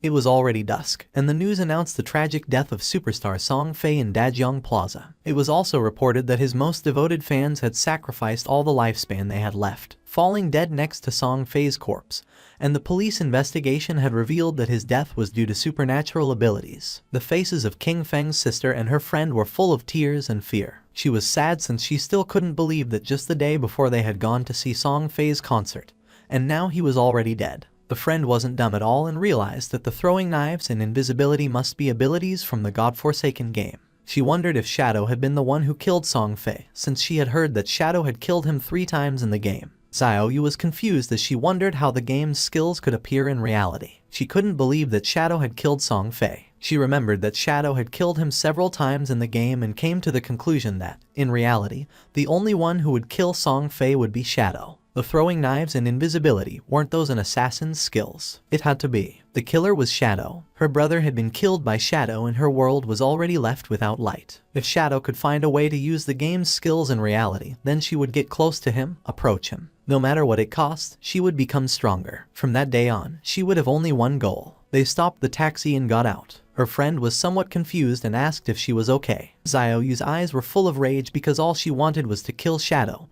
and avenge her brother Song Fei. At the same time, our boy was quietly eating noodles in a restaurant. In the godforsaken game, although players were invincible in reality, they still consumed energy, and if they got hungry, they still needed to eat. Just then, his phone started ringing, and when he unlocked it he saw that he had a message. Someone informed him that Fat Hu was furious. He had blocked his phone in WeChat, and if King Feng didn't go soon, he would be expelled and wouldn't receive his salary for that month. The message was from Yang Xiaoya, whom he considered a good girl, although quite delicate and often bullied. In his previous life, she had also been a member of his Jan Shen guild. King Feng asked her not to worry about him or the job but to focus on leveling up in the game. She was confused since she asked Qin Feng if he had played the game. She had heard that it was very difficult and that the lifespan of many people was almost exhausted. Our boy explained that, whatever her profession was, she simply had to focus on improving agility at the beginning. She decided to listen to him, but mentioned that she had heard that the lifespan produced in the game was really expensive at this moment. Then, she asked Qin Feng how his progress was going and how much he had earned. Our boy replied not much, since he had almost spent it all. He knew that Fat Hu was a lackey, and that the real problem was his boss behind him, Kyan Shishi. She was the daughter of the president of Kyan Group, and the company for which he used to work belonged to said group. This young woman did nothing all day except look at men. She had gone into a hotel with 6 middle-aged foreign men, had driven a sports car with 3 African men for fun, and now she was even taking an interest in him. Kyan Shishi was obsessed with foreign culture. After the arrival of the game, she had left Great Zia and gone to North America, where she led the formation of North America's top 3 guild, Alice's Wonderland. She had specifically opposed Great Zia. In his previous life, she had caused endless trouble for Great Zia and its Jan Shen guild. Our boy thought he needed to find a way to deal with her before she went abroad. Otherwise, once she was in North America, it wouldn't be so easy to handle her. If Kyan Shishi died, the guild Alice's Wonderland might never get established. It was rumored that all the key founders of the Alice Guild had some kind of connection with Kyan Shishi, and as soon as that woman disappeared, the bond between those founders would naturally break. His phone started ringing again. Now it was a call from Xiao Yu. She was somewhat confused to see that Qin Feng was still answering calls, as she thought he had died in the game. Now that he was still alive, she let him know that she had earned enough money to buy a house, so he no longer needed to worry about her. Our boy decided to play along and asked if she had anything else to say. She asked him not to bother her anymore and said that she would not look for him either. She also asked him not even to try finding out where she lived, since from now on, she had cut ties with him. Our boy hung up the call and couldn't help but feel happy. He decided it was time to return and continue leveling up, since it wouldn't be long before someone reached level 10 and learned that skills could be transferred into reality. By then, the world would no longer know peace. Not long after, Xiao Yu and her friend also logged back into the game. The friend was somewhat confused and asked if it wasn't too harsh to cut ties with her brother and advised her to make peace. Xiao Yu stood firm and refused, revealing that she had sold her lifespan to the Kyan Group, sold for a full value of 2 million. This left the friend in shock. Xiao Yu also mentioned that she had bought a house and that they would live together. She added that soon she would meet Shadow,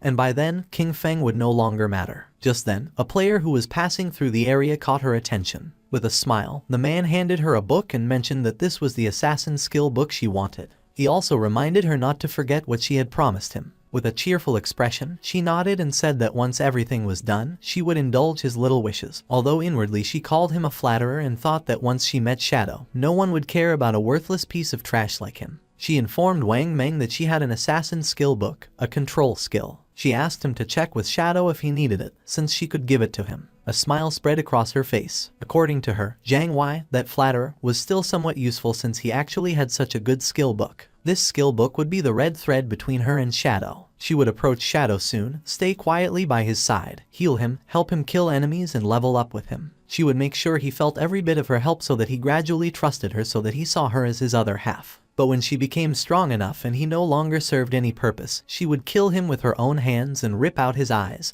all to avenge her brother Song Fei. But to her surprise, Wang Meng said that Shadow said this skill was trash. He didn't need it. She could keep it and sell it herself for money. A while later, Shadow also logged into the game, and just then, he heard someone fighting a boss that didn't seem ordinary. Following the sound of battle, Qin Feng saw a man carrying a shield fighting against a multi-armed boss. The man started running, but it was in vain since the monster cut him into pieces. Our boy realized that this boss was a golden arachnid, a level 8 gold tier boss. This boss possessed a level 2 anti-stealth ability. That meant that, in front of it, his invisibility would be completely ineffective. The monster began to roar. Qin Feng gathered momentum and came out of his hiding place, and attacked quickly, using Shadow Slash, causing it several thousand points of damage. He had the buff, damage doubles when attacking outside the target's sight. He knew this effect, in a situation where the enemy could see through invisibility, wouldn't activate, which significantly reduced his damage. However, the legendary effect of Graceful Liberation amplified the head and heart weak points of the golden arachnid by 200%.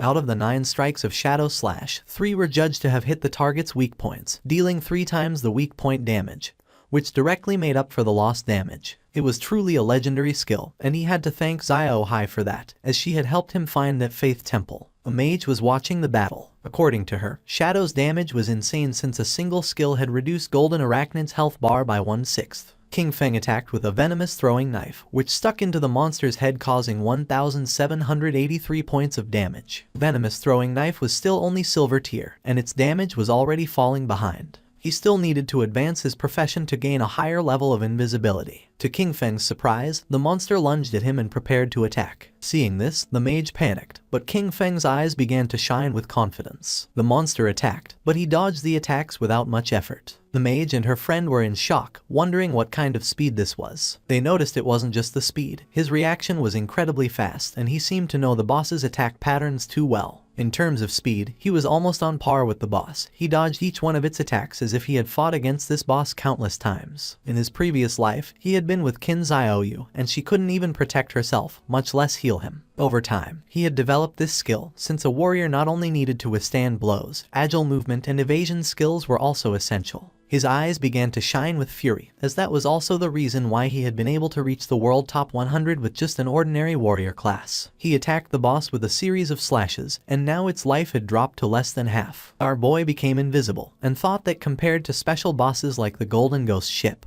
which had unavoidable attacks, dealing with the Golden Arachnid was much easier. The mage was in shock to see that the boss was fleeing. King Feng was not going to let this happen, so he drew his dagger and slit the monster's throat. A system window appeared informing that he had killed the level 8 gold tier boss and obtained 64 experience points, 7 evolution points and 497 days of tradable lifespan. King Feng used Greedy Hang and obtained 21 evolution points and 497 days of tradable lifespan. He was happy to see that a gold tier boss had given him 28 evolution points and almost 2,000 days of tradable lifespan. But to his surprise, another system window appeared, granting him the Blacklight Shield, an assassin skill. Its active effect converted all dodge rate into a damage-reducing shield for 8 seconds, had a cooldown of 60 seconds, and required level 8. The conversion rate detailed that every 20% dodge rate converted into 1 layer of damage reduction shield. The shield would disappear or the dodge rate would return to normal once the duration ended or the shield was broken.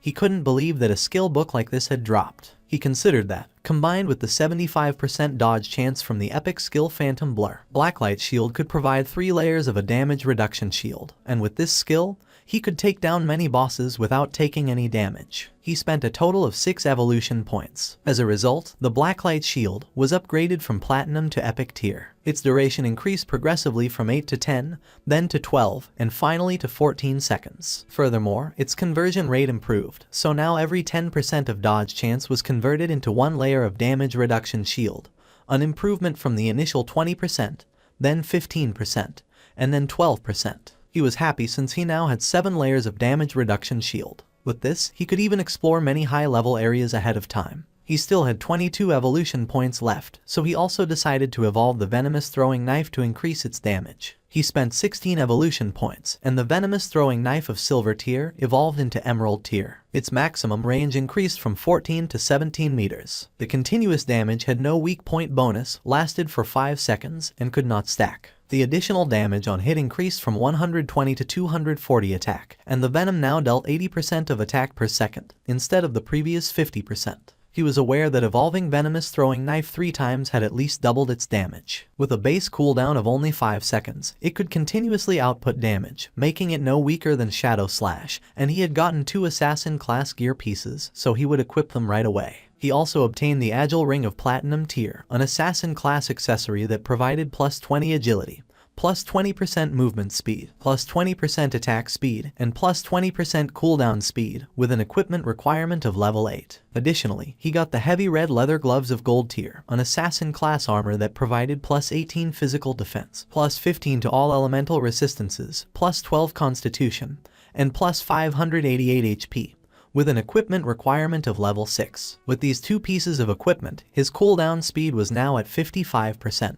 What used to be a 12-second cooldown for Shadow Slash was now only 7.7 seconds. Plus, he had increased 51 points of constitution, 106 points of physical defense, and 17 points of HP. It was not bad at all. Now, his stats allowed him to tank 3 attacks from the Golden Arachnid without dying. Combined with Blacklight Shield, his survivability had greatly improved. The mage and the others went out and praised Shadow, saying that the boss had been nothing to him. They couldn't believe he had defeated it alone. Then, the mage asked him if he had any equipment or skill that she could use, adding that she would buy them. Our guy revealed that for a mage, he had a gold tier skill book, Frostball Bounce, a group skill that released ice balls, bouncing up to 10 times, priced at 800 days for a one-time purchase. The mage thought that 800 days was a bit expensive, as she had seen someone sell a level 5 gold tier skill book for just 400 days earlier. With a serious gaze, he made it clear that this Frostball Bounce was a level 7 skill book, which had over 40% higher damage than a level 5, so 800 days wasn't expensive at all. The mage did not hesitate and made a deal with King Feng and decided to buy it for 800 days. The system window confirmed that the transaction had been completed. Our boy started to become invisible. At this moment, there was no boss in the initial stages that could threaten him. He decided to go back to the town to post a message, gathering information about the locations of silver and golden tier bosses. This way, he would have a constant flow of bosses to hunt,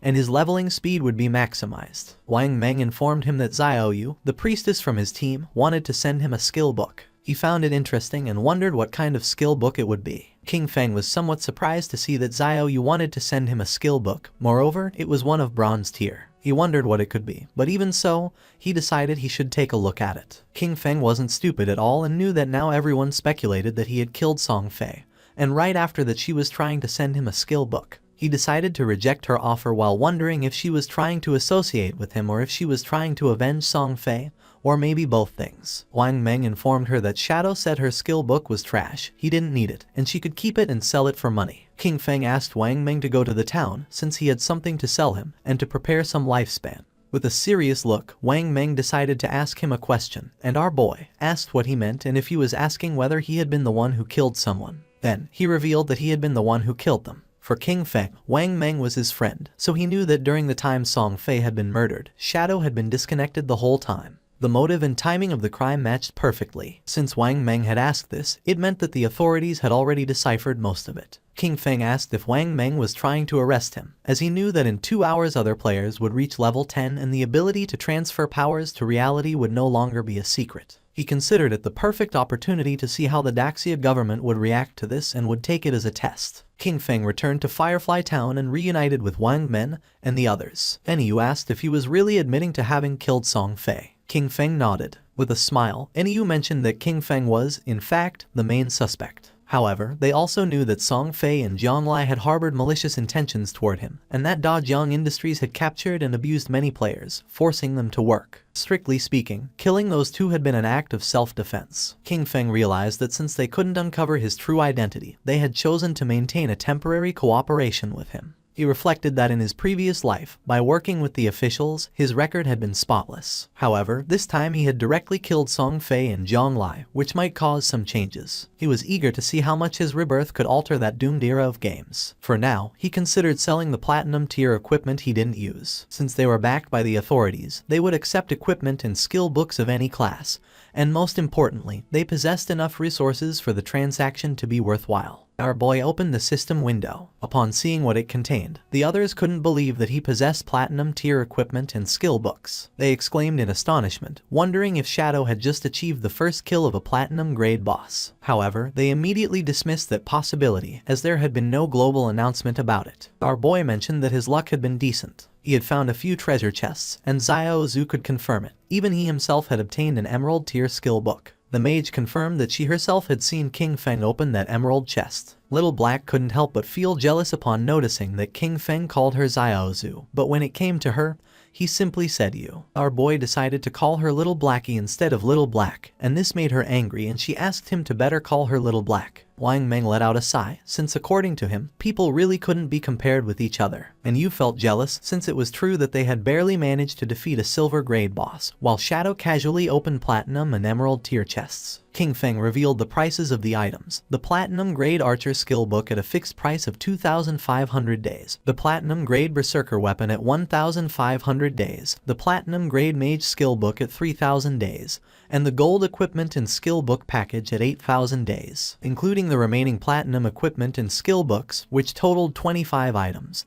He offered a discount, setting the total price at 16,000 days. Wang Meng was in shock and asked Enyu to pay whatever he said. Then he asked if she wasn't going to try bargaining. With a smile, she mentioned that she thought the price was quite fair. She would also include what Xiao Zhu and Wang Meng owed her from before in the deal. The transaction was completed and King Feng praised her, calling her a true heroine, direct and decisive. Deep down, King Feng knew that once the tradable lifespan exceeded 10,000 days, the unit would change to years. 60 years converted to days were approximately 22,000 days. At the current exchange rate, that equaled 400 million in cash. Even for the officials of Zhanghai City, it was a huge expense, but the benefits for them far outweighed the money. After all, with this batch of equipment and skill books, many teams under the tutelage of Zhanghai City officials could develop ahead of schedule. He was aware that the stronger the authorities became, the more unnecessary problems could be avoided in the future, and they could even gain an advantage in international confrontations. NEU informed King Feng that several players had been imprisoned at Dajiang Industries. They were planning a rescue mission and asked if he wanted to join them. King Feng felt somewhat confused since he didn't know whether the authorities were trying to recruit him or just trying to whitewash the fact that he had killed Song Fei. He said he wouldn't go but that he could tell them something in advance. Their suspicions were correct. He had indeed used game skills to kill those two, leaving everyone in shock. King Feng made it clear that, while in the game they reach level 10, they could consume lifespan to extract skills from the game into reality. NEU realized that for this reason, Dajiang Industries was also buying lifespan at that time. Once their people reached level 10 and extracted skills from the game, their rescue mission would face even greater resistance. King Feng was glad that she had understood and decided it was time to leave. Not long after, he transformed into shadow and disappeared from the place. With a serious look, NEU gave Wang Meng the order. From that moment on, they should level up separately. She explained that their 6-person team already had high levels, and when they stayed together, they defeated small monsters with a single blow due to excessive damage. However, if they separated, each leading a team, they could greatly improve their overall leveling efficiency. Wang Meng nodded his head, and NEU mentioned that everyone should reach level 10 first. Then, she told him to log off for a moment to report that intel. 2 players who were in the town noticed that Shadow was setting up a stall again. But this time he wasn't selling, he was buying. A system window appeared and announced that Shadow was buying silver boss coordinates for 30 days. And gold boss coordinates for 100 days. Upon seeing this, one of the men nearby couldn't help but smile. He approached our boy and informed him that his young lady had said that as long as he was willing to help her level up, she would give him 300 million, plus shares in Dajiang Industries. The man added that such an opportunity rarely came along in life and advised him to take advantage of it. The other players noticed that the man still hadn't disconnected. He probably didn't know that Shadow had killed Song Fei and the young woman from Dajiang Industries in real life. Some couldn't believe that the girl from Dajiang Industries had also been eliminated. They had seen that girl and thought it was a waste. The man's face filled with rage as he remembered that the girl had brought it upon herself. She had initially planned to capture Shadow in real life to force him to do illegal work, but she was killed on the spot. With a shock, he realized that Zhang Lai was dead. He recalled how, at first, Zhang Lai had offered 10 million for Shadow to help her level up. Shadow refused, so he, seeing the money, rushed to help her. He thought he could get a huge payment of 5 million.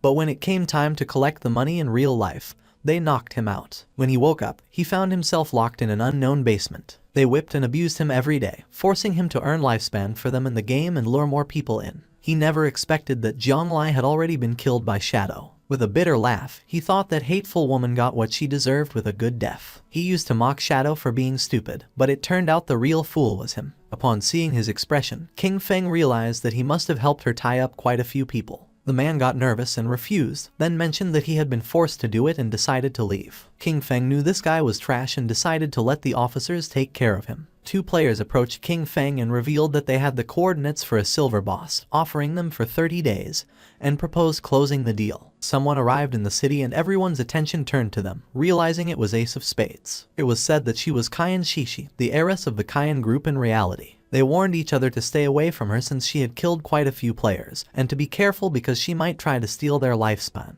Kang Shishi logged into the game along with her men. She couldn't help but smile, since she didn't think the game was anything special. You only needed to spend money to buy a lot of equipment and skills. As long as her combat power was ahead of other players, when she found someone with lifespan, she would kill them and take it. She was furious since that damn game had delayed her flight. At that moment, she should have been in North America, enjoying pleasures with Big Dick and Max Fackle, surrendering herself to lust and passion. Her attention focused on two players who were trembling with fear. She was trapped in Daxia's magic city, unable to leave the country. She looked at those men from Daxia, each one as weak as an insect. According to her, Tony's men were still more attractive. With a smile, Tony mentioned that she had good taste. They were naturally much stronger than those men from Daxia, being superior in that aspect. He added that, once they returned to reality, she could experience it for herself. Upon hearing this, she couldn't help but blush like a tomato. She had heard that the useless Song Fei had died. She had played against him once and he disappeared in a minute. According to her, he was a waste. She felt excited since it was said that the person who had killed him was named Shadow. Although he was a man from Daxia, he was still #1 in the world. Maybe she could get to know him. Upon learning that Shadow had been capable of killing Song Fei, she deduced that murdering an ordinary person would be even easier for him. She believed this was a good opportunity to get to know him. She informed her men that she would disconnect to make a call and send someone to contact Shadow. She claimed that although Shadow might not be interested in cash, he definitely wouldn't reject 3,000 days of lifespan. To obtain this, all she would need was to kill an ordinary person with a simple flick of the finger. Internally, she chuckled softly, promising never to forget the expression on Qin Feng's face when he rejected her, and stated that soon, Qin Feng would die. At the same time, in the forest, a player killed a monster and its body transformed into lifespan, while a healer was healing him from the monster's attacks. The man was exhausted and asked Xiaoyu that next time she healed him, not to be so extreme, since he was about to meet his great-grandmother. Xiaoyu turned her back on him and asked why he was being so fierce, adding that he wasn't dead. With a confused look, the man replied that he hadn't meant to be fierce. He was just reminding her. She mentioned that the system had warned her that her hunger level had reached 90%. She decided to log off along with her friend Yan Yan to eat. They disappeared and the man felt somewhat confused. He was furious, cursing internally, because before she used to call him boss, but after seeing Shadow once, she had started giving him dirty looks. He promised himself that, sooner or later, he would tear her clothes off. At the same time, Xiaoyu logged out of the game and woke up in her new house with an empty stomach. Upon checking her phone, she was in shock, as all delivery places were closed and no delivery person was accepting orders. She wondered if everyone had gotten into the godforsaken game. She remembered that at home Qin Feng always prepared delicious food for her. She never had to lift a finger or use her brain. Her eyes began to shine with rage, and she decided not to think about it anymore and be more ambitious. She thought that it was just eating. Compared to freedom, that wasn't a problem at all. Clenching her fist, she thought she was the best and that she had to keep going, that she was the best and could achieve it. Without Qin Feng, she would definitely live better. At the same time, in the game, near the shore there was a small cave, and a monster was fleeing. It was a crab. When the crab came out of the cave, someone cut it in half. It was Shadow, he sighed, as he had killed 4 silver bosses in just over an hour, and overall efficiency was quite good. Each boss granted 16 evolution points. The crab's corpse transformed into lifespan. On average, each silver level boss yielded 3,500 days of tradable lifespan. Thanks to this, all his equipment was now gold tier or higher. He couldn't help but smile, as his cooldown speed had increased from 55% to 75%. The Shadow Slash, which originally had a 12-second cooldown, now only took 6.8 seconds, greatly boosting his output power. There were no platinum level bosses around the outskirts of the safe town, so gold level equipment was the highest for now. To improve further, the only way was to advance his profession. He knew that the platinum level bosses he would face in the future each had at least level 2 anti-stealth. He had to advance his profession quickly to reach level 3 stealth, as he was still over 20,000 experience points short. Only with stealth at level 3 or above could he minimize the chance of accidents when facing platinum bosses. After all, in his previous life, defeating a platinum boss had required a tightly coordinated team of 20 people. With that in mind, he decided he would head back to the town first and contact the officials to sell all his stuff. He started to become invisible, since he wanted to be ahead of everyone and claim the first kill of a platinum level boss by himself. Qin Feng returned to the town, for now he had 105 years of tradable lifespan. While he was walking through the area, a player asked him that next time he had more equipment, to sell it to them. Qin Feng had almost 40,000 days of tradable lifespan, and knew that it would allow him to extract quite a few skills. A man who was hiding behind a pillar peeked out and, with a smile, realized that he was Shadow. He approached and offered him an assassination contract, asking if he would take it. He asked him to kill someone in reality, assuring him that the payment would not be less than what he deserved. Our boy ignored the man and left. Seeing this, the man panicked and stood in front of Qin Feng, asking him to stop. He explained that it was just about killing an ordinary person named Qin Feng. He would give Shadow the address. He argued that since he had even killed Song Fei, this should be easy for him and asked him not to reject free money. With a cold gaze, our boy was in shock and asked if King Feng had provoked him and if he wanted to kill him. He told the man not to worry about that. With an arrogant smile, the man made it clear that the payment would not be small. If he completed the task, he would get 3,000 tradable lifespan days. King Feng was pleased, realizing that 3,000 days, which at current prices was about 50 million, was an interesting offer. He wondered who wanted to kill him, as he hadn't met this person in real life, nor were they any player he knew in his previous life. It seemed like they were just a messenger. The real person wanting to kill Kin Feng was someone else. He recalled that in his previous life, his grudges with others had also surfaced in the later stages of the God-forsaken game. The man couldn't help but smile since this was a tempting offer. King Feng knew that being the target so soon must be due to grudges prior to the game's arrival. Only someone who held a grudge would be willing to pay such a high price. He couldn't help but wonder if it was Qian Shishi. King Feng knew better than anyone that she had both the motive and the means to hire someone to kill Kin Feng. However, with the financial power of the Qian group, if they had really wanted to kill him, they could have done it before the game arrived. So this contract must have other intentions. He feared that her main goal was to get familiar with Shadow. As for getting rid of Kin Feng, that was probably just a side effect, since Kin Feng had once rejected her invitation for fun. He laughed internally, thinking it was interesting.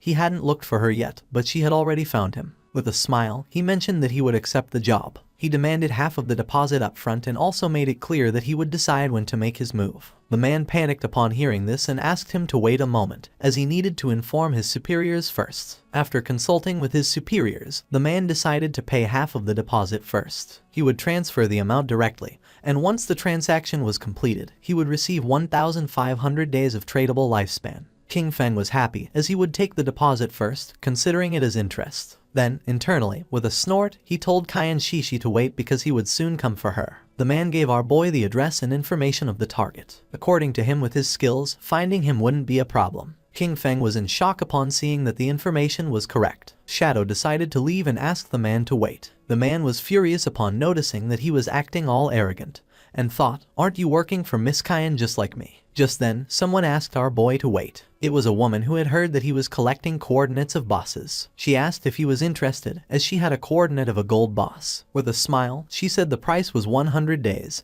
He could pay after seeing the boss. King Feng thought this was good and decided to go with her. The woman asked him to follow her, and mentioned that the place was a bit far north of the city. King Feng asked what the name of the boss was, and the woman said it was called the Plague Enveloper. Upon noticing that she knew the name of the boss, he asked if she had really seen it. She didn't know if he could handle it alone and if he wanted to take a healer, warning that the boss had area toxic damage. Our guy refused and decided to go without a healer. King Feng was aware that the Plague Enveloper was indeed a golden level boss. This boss had a poisonous aura. As long as one stayed within its range, they would continuously lose health every second. Therefore, to deal with this boss, one had to kill it as fast as possible. For him, at that moment, it was just a matter of using a few skills. Not long after, the woman took King Feng to a cave and mentioned that the boss was inside. She added that her team had eliminated all the monsters, but they had not been able to defeat the boss. She decided to guide Shadow inside. They entered the cave and the woman began to point at a tree which was in the middle of a swamp full of poisonous aura, and revealed that there was the boss. Seeing that she hadn't deceived him, King Feng decided to give her the lifespan, and a system window appeared confirming that the transaction had been successful.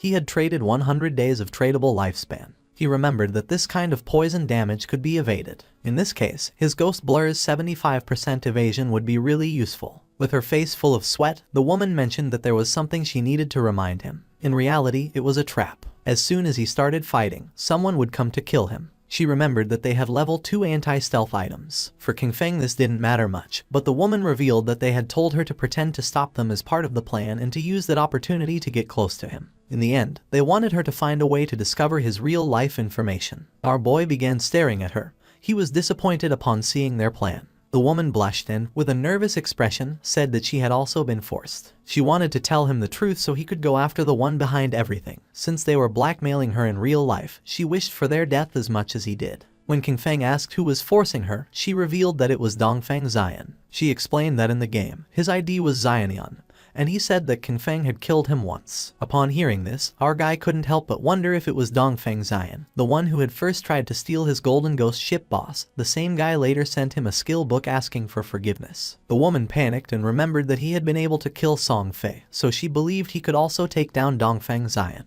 She was putting all her cards on the table with him and begged him not to betray her. The best thing, she emphasized, would be for him to eliminate Dongfeng Xian or else she would be doomed. According to King Feng, they had really come up with a childish plan. He had never heard of that guy in his past life and considered that he was probably eliminated early. King Feng decided to start by killing the boss, since he knew he could massacre a passing dog. King Feng became invisible and jumped off the cliff, asking her to go along with their plan. She should let her people get close, and he promised to take care of the rest. The woman panicked and thought everything was lost. They were doomed. According to her, Shadow was surely going to die. She remembered that previously Dongfeng Xian had led 3 teams, 18 people in total, to fight against that boss, but they had been annihilated in half a minute. While King Feng was descending upon the boss, she revealed that the continuous poison damage was too high. They hadn't even managed to reduce the boss's health by 5%. No matter how strong that Shadow was, when facing indiscriminate poison attacks, death would be the only outcome. Therefore, they had to find a way to escape. King Feng first used Blessed Release, and while the boss was preparing to attack, our boy activated the Weakness Amplification effect, and then the Throat Slash effect. His eyes began to shine with determination. King Feng attacked quickly, taking several thousand HP points from the boss. In an instant, its HP bar dropped to less than half. The woman was in shock, since she realized that a single skill had annihilated 2/3 of the HP of the gold tier boss, inflicting more than 80,000 points of damage. She wondered if King Feng was even human. Our boy disappeared and appeared behind her. Luckily for him, the active effect of Blessed Release had a 25-second cooldown. With a 75% cooldown speed boost, the final cooldown was 14.3 seconds. He decided he wouldn't kill the boss yet. He would wait for Dongfeng Xian's people to come and die, and meanwhile, wait for his skills to cool down. Not long after, Dongfeng Xian and his men entered the cave with the intention of killing Shadow. With an angry gaze, the leader made it clear that if anyone tried to stop them, they were going to kill them mercilessly. The woman drew her sword. King Feng was somewhat annoyed, since out of all the people, it was this guy again,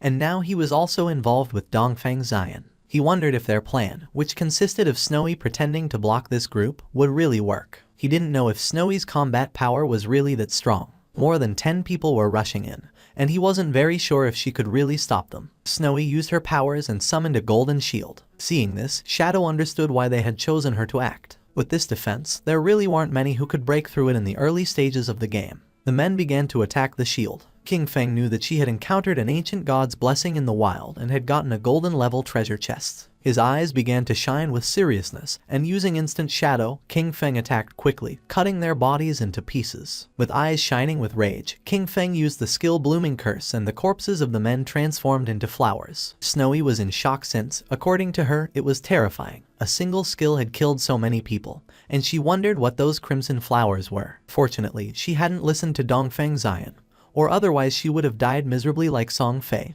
and the others. She asked Shadow to add her as a friend, promising that if she had the chance, she would tell him Dongfeng Xian's location in real life. King Feng decided to listen to her. Snowy couldn't help but blush and asked him that if he ever needed any special service, he should come to her, assuring him that for him they would always be free. King Feng realized that was how it was, and it was no wonder it burned so much. Then he jumped and began descending the cliff. He attacked the boss quickly using powerful slashes. According to King Feng, the lifespan that had been absorbed from more than a dozen people did not even compare with what the boss had granted. He remembered that after all that, instead of dedicating themselves to farming safely, they went out to cause trouble, and therefore deserved to die. He turned around towards Snowy and asked if there was any problem. She said no and decided to leave. King Feng used Greedy Hand and felt happy, since it had been a long time since he had seen an assassin skill book. Finally, another one had appeared. This skill book was called Darkest Hour of Platinum Level. It was an assassin-type skill that unleashed a burst of dark light from his blade, blinding all enemies within range. It had a cooldown of 60 seconds, required level 10, a range of 20 meters, and a base duration of 10 seconds. The higher the target's spirit stat, the shorter the duration. King Feng clenched his fist and decided to learn it. He unsheathed his dagger as he knew that as long as he blinded the enemy, he could still trigger double damage even if he wasn't in stealth. With this, no matter how high the boss's anti-stealth level was, it wouldn't affect his damage output. This dagger was the Plague Blade. It was an assassin-type weapon that granted 216 attack points and 42 agility points. Furthermore, it increased the weak point attack multiplier by 0.3. The equipment requirement was level 10, and all of its attacks inflicted a poison that detonated after 3 seconds, dealing 50% of the original attack's damage. King Feng decided to leave the cave, as he considered it had been another excellent and profitable day. He had already accumulated 98 evolution points and would soon be able to evolve his epic grade Greedy Hand to legendary. He left the cave and the small monsters were frightened. He realized that he only needed a little more than 10,000 EXP for his class advancement, so he decided to go farm monsters directly. King Feng began to massacre all the monsters he saw, causing the others to start fleeing in terror. But King Feng was not going to let this happen, so in the blink of an eye, he finished them all. He couldn't help but smile since he could finally advance his class. Golden energy appeared around his body, and a system notification informed him that his shadow class had advanced. His current tier changed from tier 0 to tier 1. The class attribute bonuses also increased. Strength went from 3 to 9,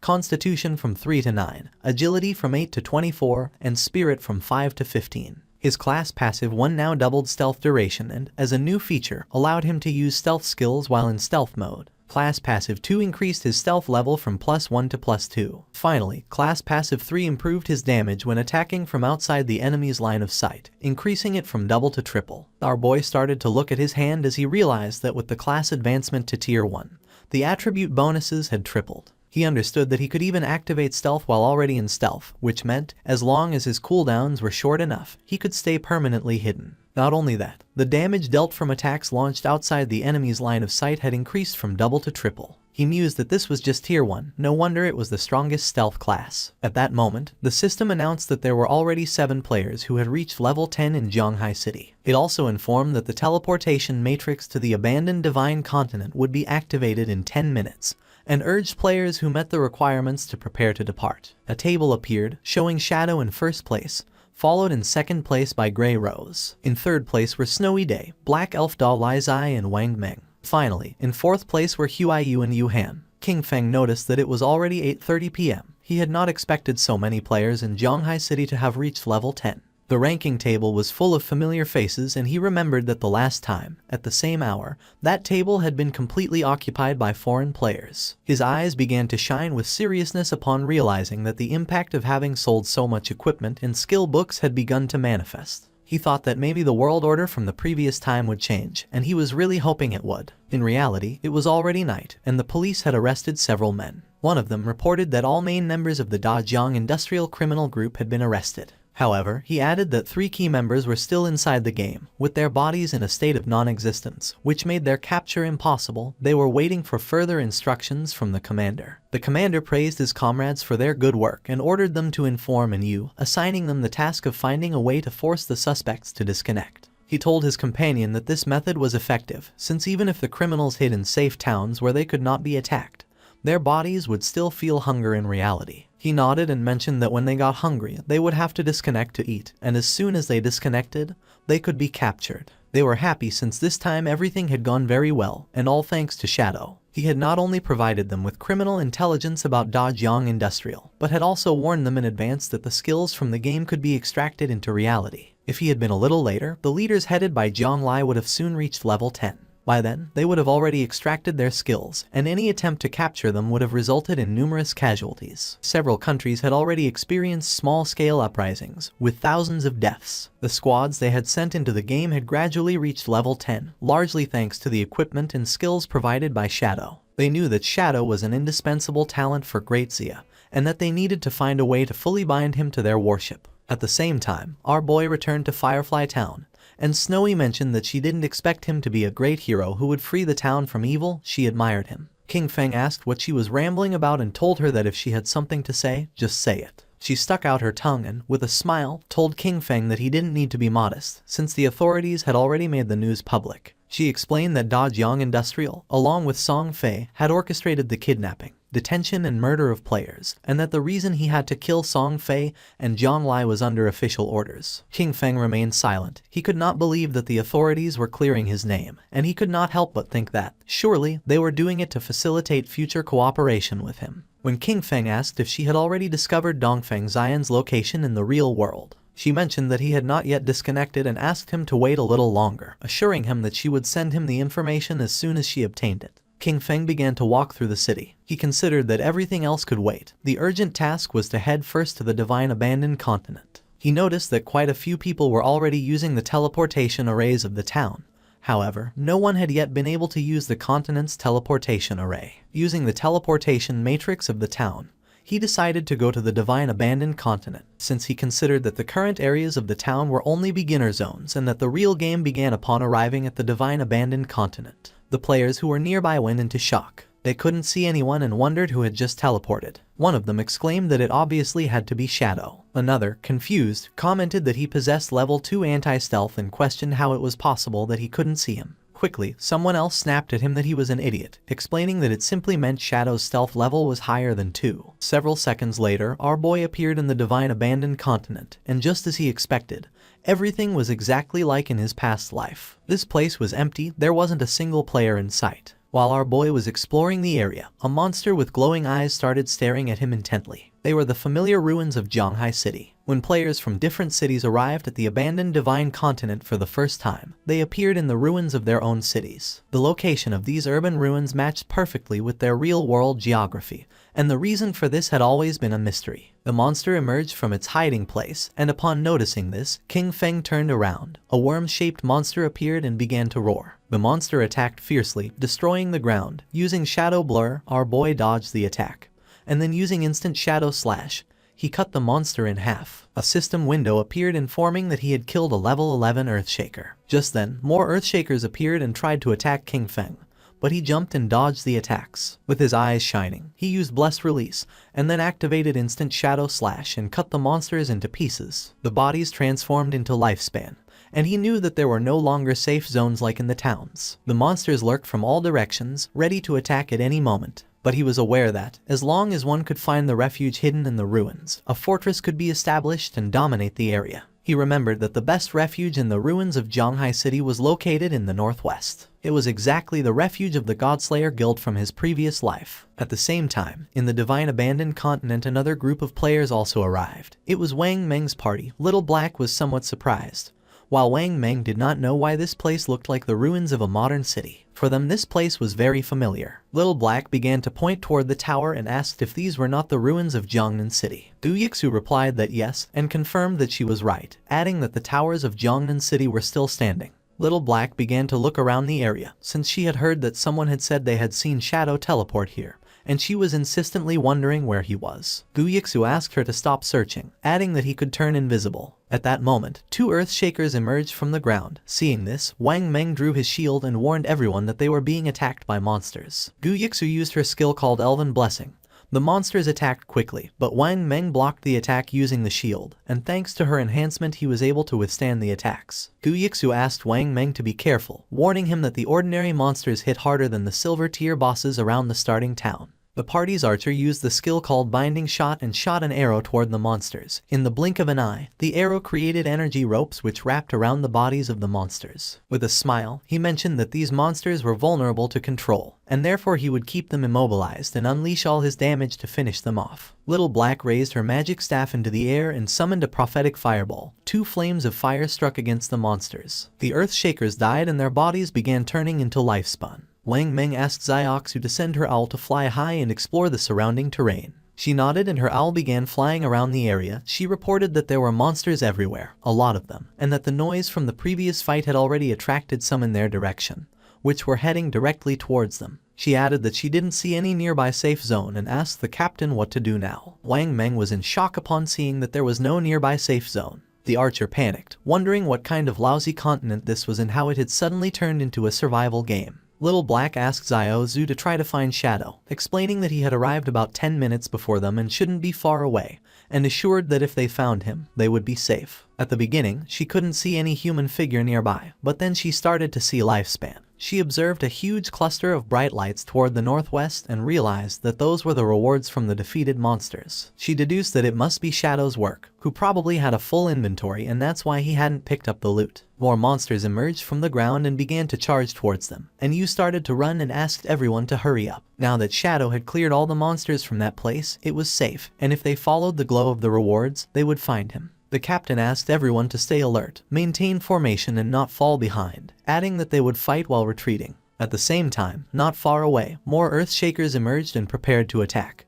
but someone moved quickly and cut their bodies into pieces. It was Shadow. He knew that even without the active effect of graceful release, the total damage of Shadow Slash could still reach 20 to 30,000, which meant an instant kill against those mobs. That place was, for him, basically a farming paradise. A few minutes later, he arrived at the hideout. He began to observe the place, as he knew that beneath those ruins lay a massive underground palace, which had taken a long time to be discovered in his previous life. That subterranean palace alone had over 1,000 resting rooms and dozens of large halls. It was the largest hideout in Zhonghai City and the base of his guild, Godslayer. Before being taken over, the hideout had been like a dungeon filled with numerous traps and monsters, as well as a guardian boss. The larger the hideout, the stronger its guardian was. He entered the hideout and remembered that in his previous life, after founding the Godslayer guild, he had gathered 3 squads, 18 elite members in total. All of them had reached level 15 and were fully equipped to the teeth. Even then, they barely managed to conquer this palace. He began to descend down the stairs toward the bottom of the ruins. A system window confirmed his arrival at the hideout.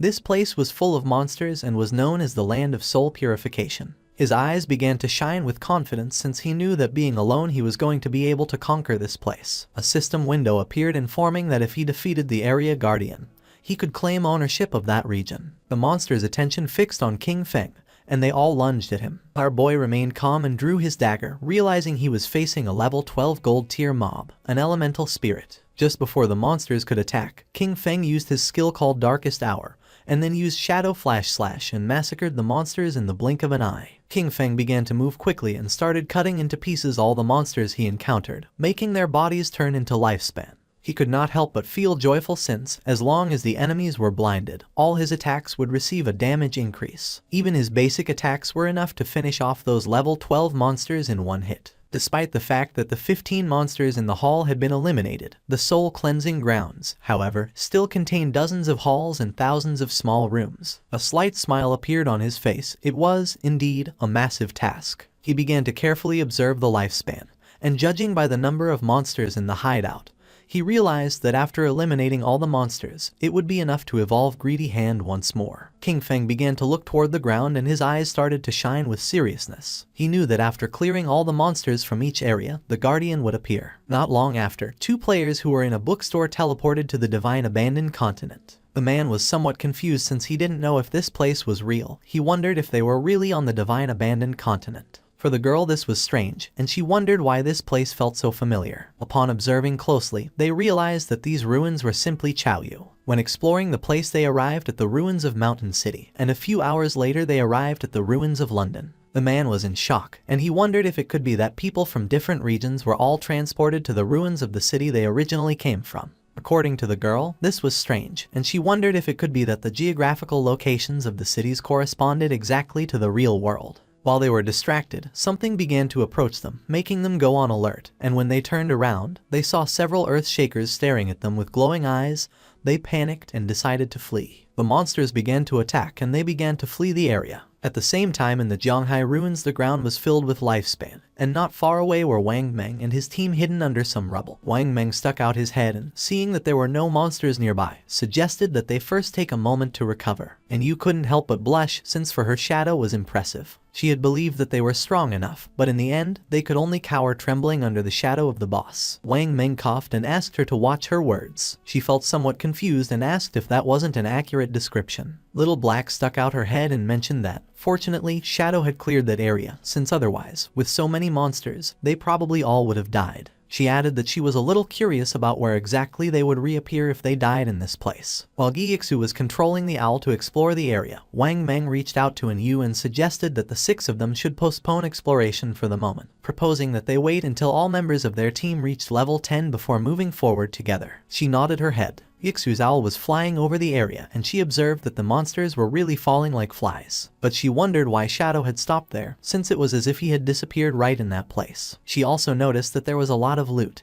and part of it was gold tier. She really wanted to go pick it up. With a serious look, Wang Meng decided to contact Shadow to see if he still wanted those things. At the same time, our boy cut one of the monsters into pieces. The area was filled with lifespan orbs.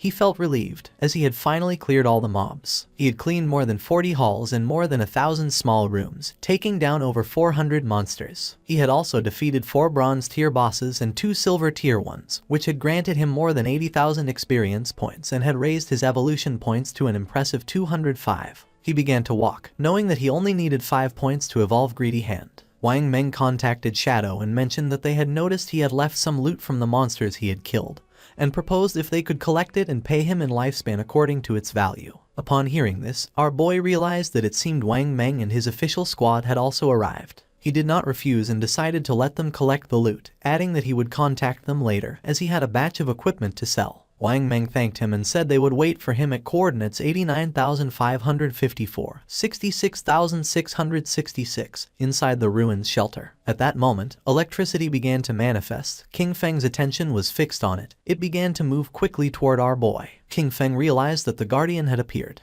A knight made of electricity appeared in front of him called Soul Purifier of Tier Platinum, according to the system window. Its description indicated that it was the guardian of the Soul Purifier's domain, and that by defeating it, he would become the master of the Soul Purifier's domain. Our boy began to think, knowing that the highest level monsters in the city ruins were level 15. This Soul Purifier, Faisal, was already the highest level monster within the city ruins and also the highest grade boss. If he remembered correctly, this boss had a total of 750,000 HP and 3 phases. Using instant shadow slash, King Feng decided to take the first step and attack, but the attack didn't have much effect. King Feng attacked using throat slash. This time the attack took a bit of HP from the boss. It raised its hand and summoned a spear of electricity. A rain of spears began to descend from the sky towards Shadow, but he started moving quickly and dodged the attacks. While dodging the attacks, he realized that if he were hit by those lightning attacks, with his current defense and lightning resistance, death was certain. He knew that any skill or attack from a platinum level boss or higher had hit correction. With his current evasion rate of 75%, normal monsters only had about a 25% chance to hit him, but the Soul Purifier's attacks hit him with at least a 50% probability. However, his agility attribute had already reached 182 points, and at maximum speed, his running speed exceeded 40 meters per second. Therefore, as long as he paid close attention, he could easily dodge before the lightning struck him completely. His eyes began to shine with rage because last time, he had barely survived with his guild, relying on the priest's shield and luck. He attacked with all his strength since this time he would give the boss no chance. The boss had already lost a quarter of its HP, as the throat-cutting damage from Graceful Release, combined with Shadow Slash and the burst from Plague Blade, had directly taken off 250,000 HP from it. He knew that next, the boss would enter the second phase. The boss began to summon balls of electricity, and King Feng knew that the Soul Purifier would enter an invincible state, continuously generating lightning orbs and bolts. He was aware that in this phase, the priority was to destroy the 3 lightning orbs first, or else the boss would go into a frenzy. King Feng began to remember his past. In the previous life, his team had once been annihilated under the frantic damage of the boss. After that, Qin Xiaoyu had thrown a huge tantrum and had flatly refused to continue fighting. So, for the second attempt, he hadn't taken her and they had cleared it in one go. Using venomous flying darts, he attacked the orbs, knowing that each time a lightning orb was destroyed,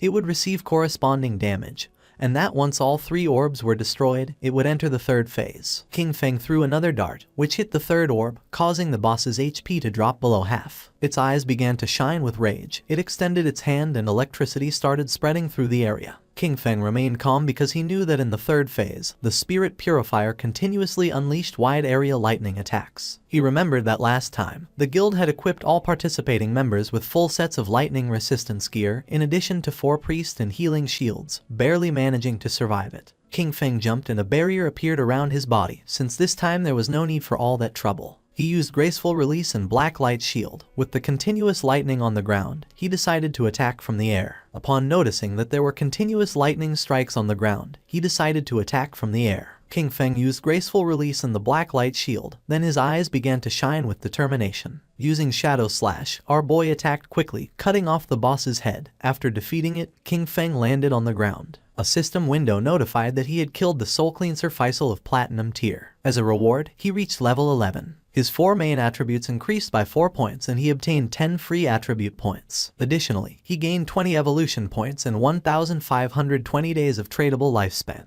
Our boy was somewhat happy. He had achieved the world's first kill of a platinum tier boss, for which he earned 10 reputation points. Additionally, he had become the master of the sanctified grounds. The ground was full of lifespan and, according to King Feng's knowledge, the hideout he had just obtained had an importance that transcended the game. He knew that a hideout not only provided shelter and storage functions, but more crucially, it could be extracted into the real world. This was vital because, when the game descended, real-world weapons began to corrode. The most powerful ones, especially nuclear bombs, became useless from day one. Planes and tanks would barely function for another month or two before turning into scrap. In other words, all future battles in reality would depend entirely on skills extracted from the game. Once a hideout was brought into the real world, it could activate a magical defensive barrier and become an absolutely safe refuge. King Feng began to think in silence, and then started to move away from the area, remembering that in his previous life, his guild Godslayer had used this same place as their base to continuously grow. And although he kept many joyful memories of that time, he had also witnessed how countless people came and went, full of intrigues and deceit. His eyes began to shine with determination. This time he was not going to choose the same path. He was going to become stronger on his own, until reaching the top. Outside it began to rain, and a monster swung its axe forcefully. Xiaoyu's friend fell to the ground and dodged the attack. Asking her to step aside, she began screaming for help. She didn't react in time and the axe cut her body in half. She respawned back in the town, and the system informed her that she had died, losing 14 years of non-tradable lifespan and 2 days of tradable lifespan. She went into shock upon seeing that she had died again. Her friend was furious. He called her an idiot and scolded her, asking how it was possible that she hadn't dodged the big axe wielded by the boss. She got angry and asked him who he thought he was insulting. She scolded him, saying he was the tank, and if he didn't attract the boss's attention properly, how was she supposed to dodge the skills? He got even angrier and, calling her an idiot, asked her how he was supposed to attract the boss with an AoE skill. After arguing, he left the party. Xiaoyu's friend panicked when she saw that the tank had fled and started asking for help since she was being attacked by the boss. The boss attacked with its axe, and not long after, the friend also respawned back in town. With a worried expression, she suggested to Xiaoyu that they better focus on killing small monsters to level up first, explaining that she was uneasy because they didn't have much lifespan left. Xiaoyu began to ponder in silence. At that moment, the system revealed that the player Shadow from Jianghai City had achieved the world's first kill of a platinum level boss, gaining 10 reputation points. Everyone's attention was fixed on the system window. People couldn't believe what they were reading. It seemed crazy to them that someone had managed to solo kill a platinum level boss. Many commented in amazement that they had barely made it to the continent, while Shadow was already farming there alone.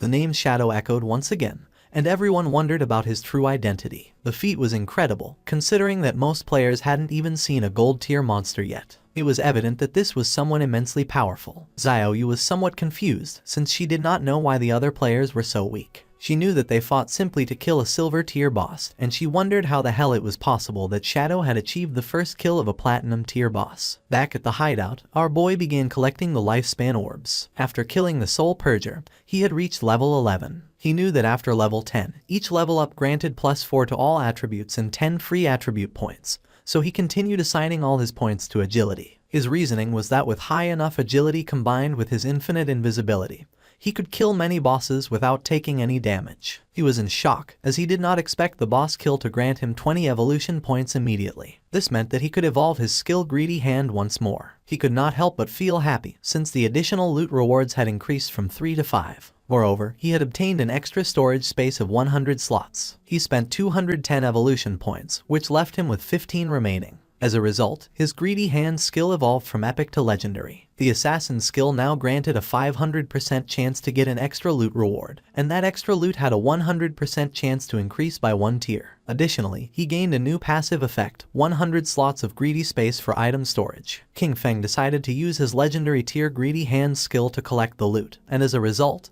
he obtained 5 extra loot drops. Additionally, he gained 100 evolution points, bringing his total to 115 remaining points. While observing the system window, King Feng noticed that 2 pieces of assassin gear and a book of assassin skills had dropped. However, since his level was still not high enough to use them, he decided to store them for the moment in the safehouse warehouse. King Feng summoned a devout believer and gave it the order to collect all the loot from the palace and pile it up. The devout believer got to work. King Feng was happy because he knew that the 115 evolution points he had left could be used to upgrade those skills that had not yet reached the epic level. He consumed 42 evolution points to evolve Shadow Stealth 3 times to epic level. As a result, its stealth duration increased from 36 to 60 seconds. The attack that broke the stealth now dealt 300-500 damage, and its cooldown was reduced from 22 to 15 seconds. Next, he used 34 evolution points to evolve Backstab Enhancement twice, bringing it to epic level, and increasing its backstab damage bonus from 50% to 75%.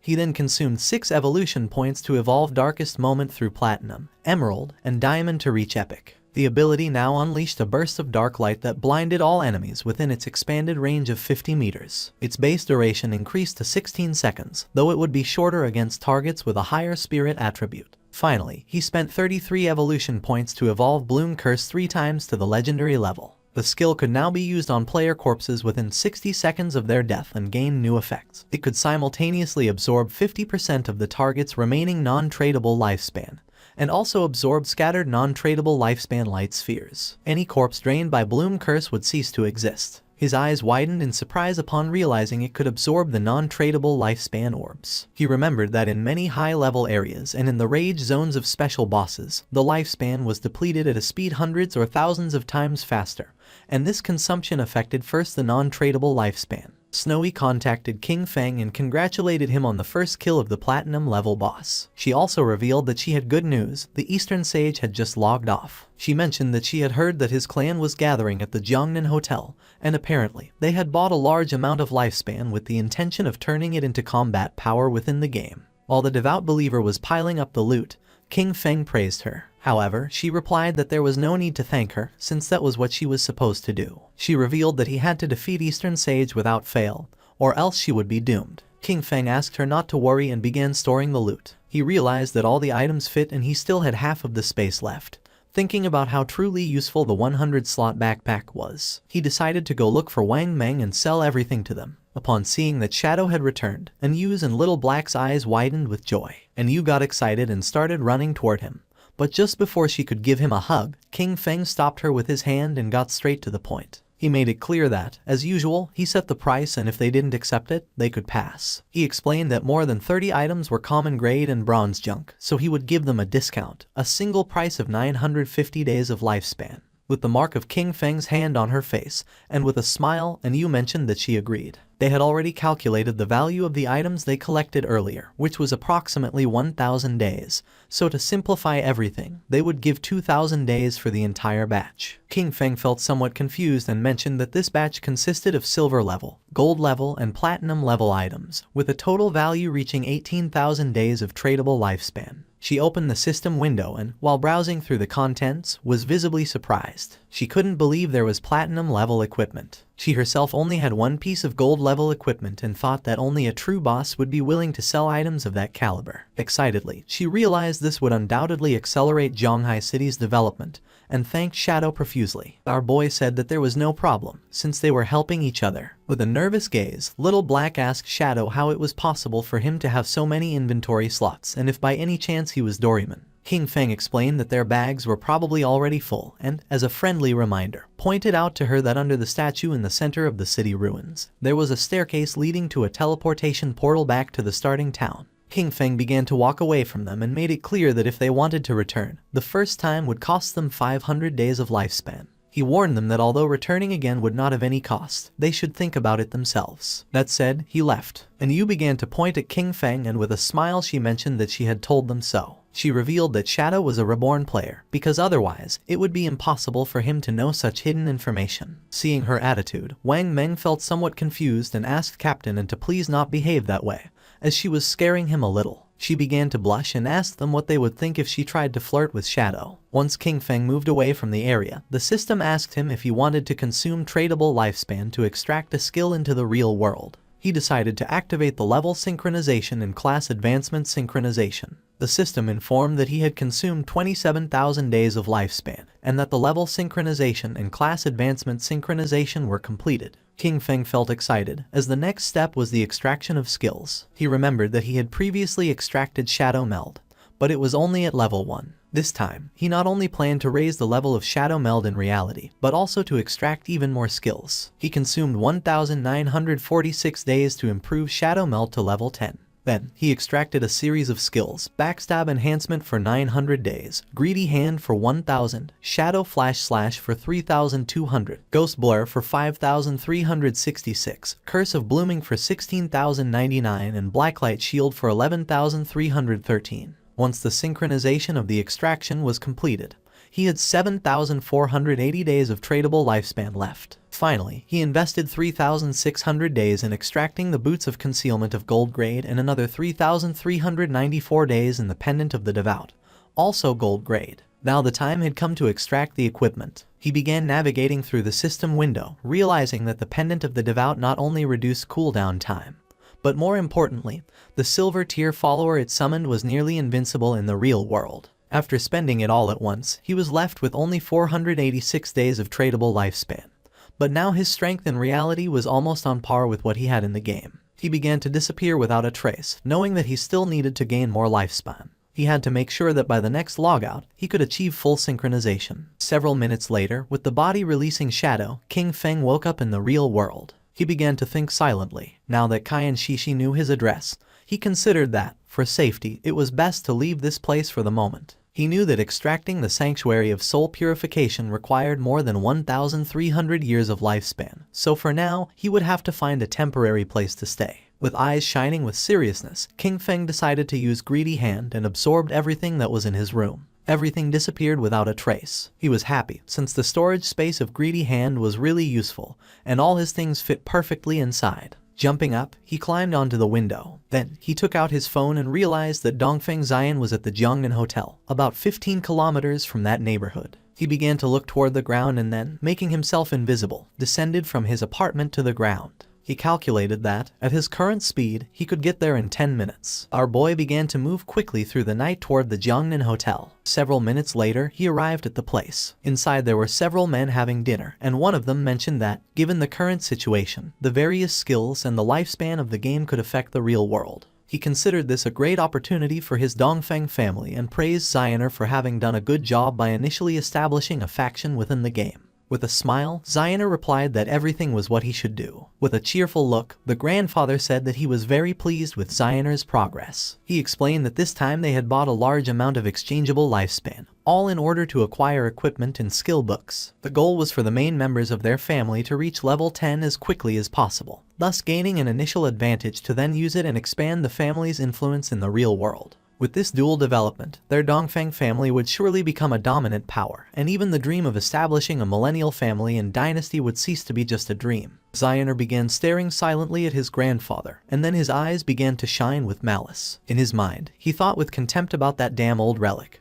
who already having one foot in the grave still clung to the position of clan leader, dreaming of immortality. His plan was to trap Shadow, force him to reveal his secrets and then make him earn lifespan for him. Once he became number 1 on the ranking list, he would make sure they all died. The grandfather asked him how the plan to deal with Shadow was going. With a smile, Zioner asked his grandfather not to worry. He assured him that he had already found a trustworthy woman to discover Shadow's identity, and that they would have news soon. The grandfather asked him to capture him alive and make Shadow work for the Dongfeng family, since that was the way they would bring enormous benefits to the clan. Meanwhile, King Feng had already killed the guards who were watching the entrance of the hotel. They decided to toast together for the resurgence of the Dongfeng family, and then chanted in unison, "Long live the Dongfeng family." His eyes began to shine with seriousness, since he did not expect these noble families to have weapons. He knew that his skills Ghostly Blur and Blacklight Shield could not guarantee a 100% evasion, and furthermore, he had not extracted any armor into the real world. He was aware that if a bullet hit him in the heart or head, it would mean instant death without a doubt. Considering that it was better to be cautious,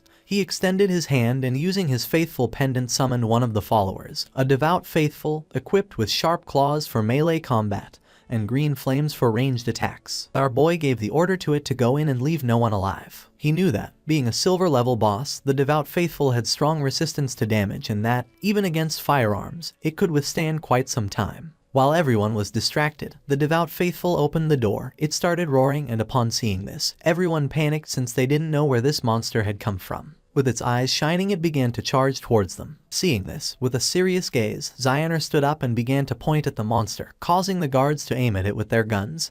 He could not believe that it was a monster from the game and quickly ordered them to shoot. The bullets impacted against its head, but they did not have much effect. It swung its arm forcefully, killing one of the guards. It stabbed its sharp claw into the chest of the other guard. While it was attacking the guests, Xioner couldn't help but sweat and feel fear. The monster began to attack his grandfather, who panicked and started calling for help. Without losing a second, instead of helping, Xioner started running. He did not look back, knowing that he had to get out of here quickly, because as long as he managed to escape and enter the game, he would be safe. His eyes were full of fear, and he thought that as long as he managed to reach level 10 in the game, extract his skills into the real world and then return, nothing could threaten him. At that moment, he saw King Feng standing at the entrance of the hotel, and just before he could take another breath, our boy attacked quickly, making Xioner's head fly through the air. While blood was emerging from his neck, King Feng turned his back and began to walk away. Xioner's eyes were full of confusion. He did not know what was happening. Not long after, flowers began to emerge from his body. King Feng began to observe them carefully,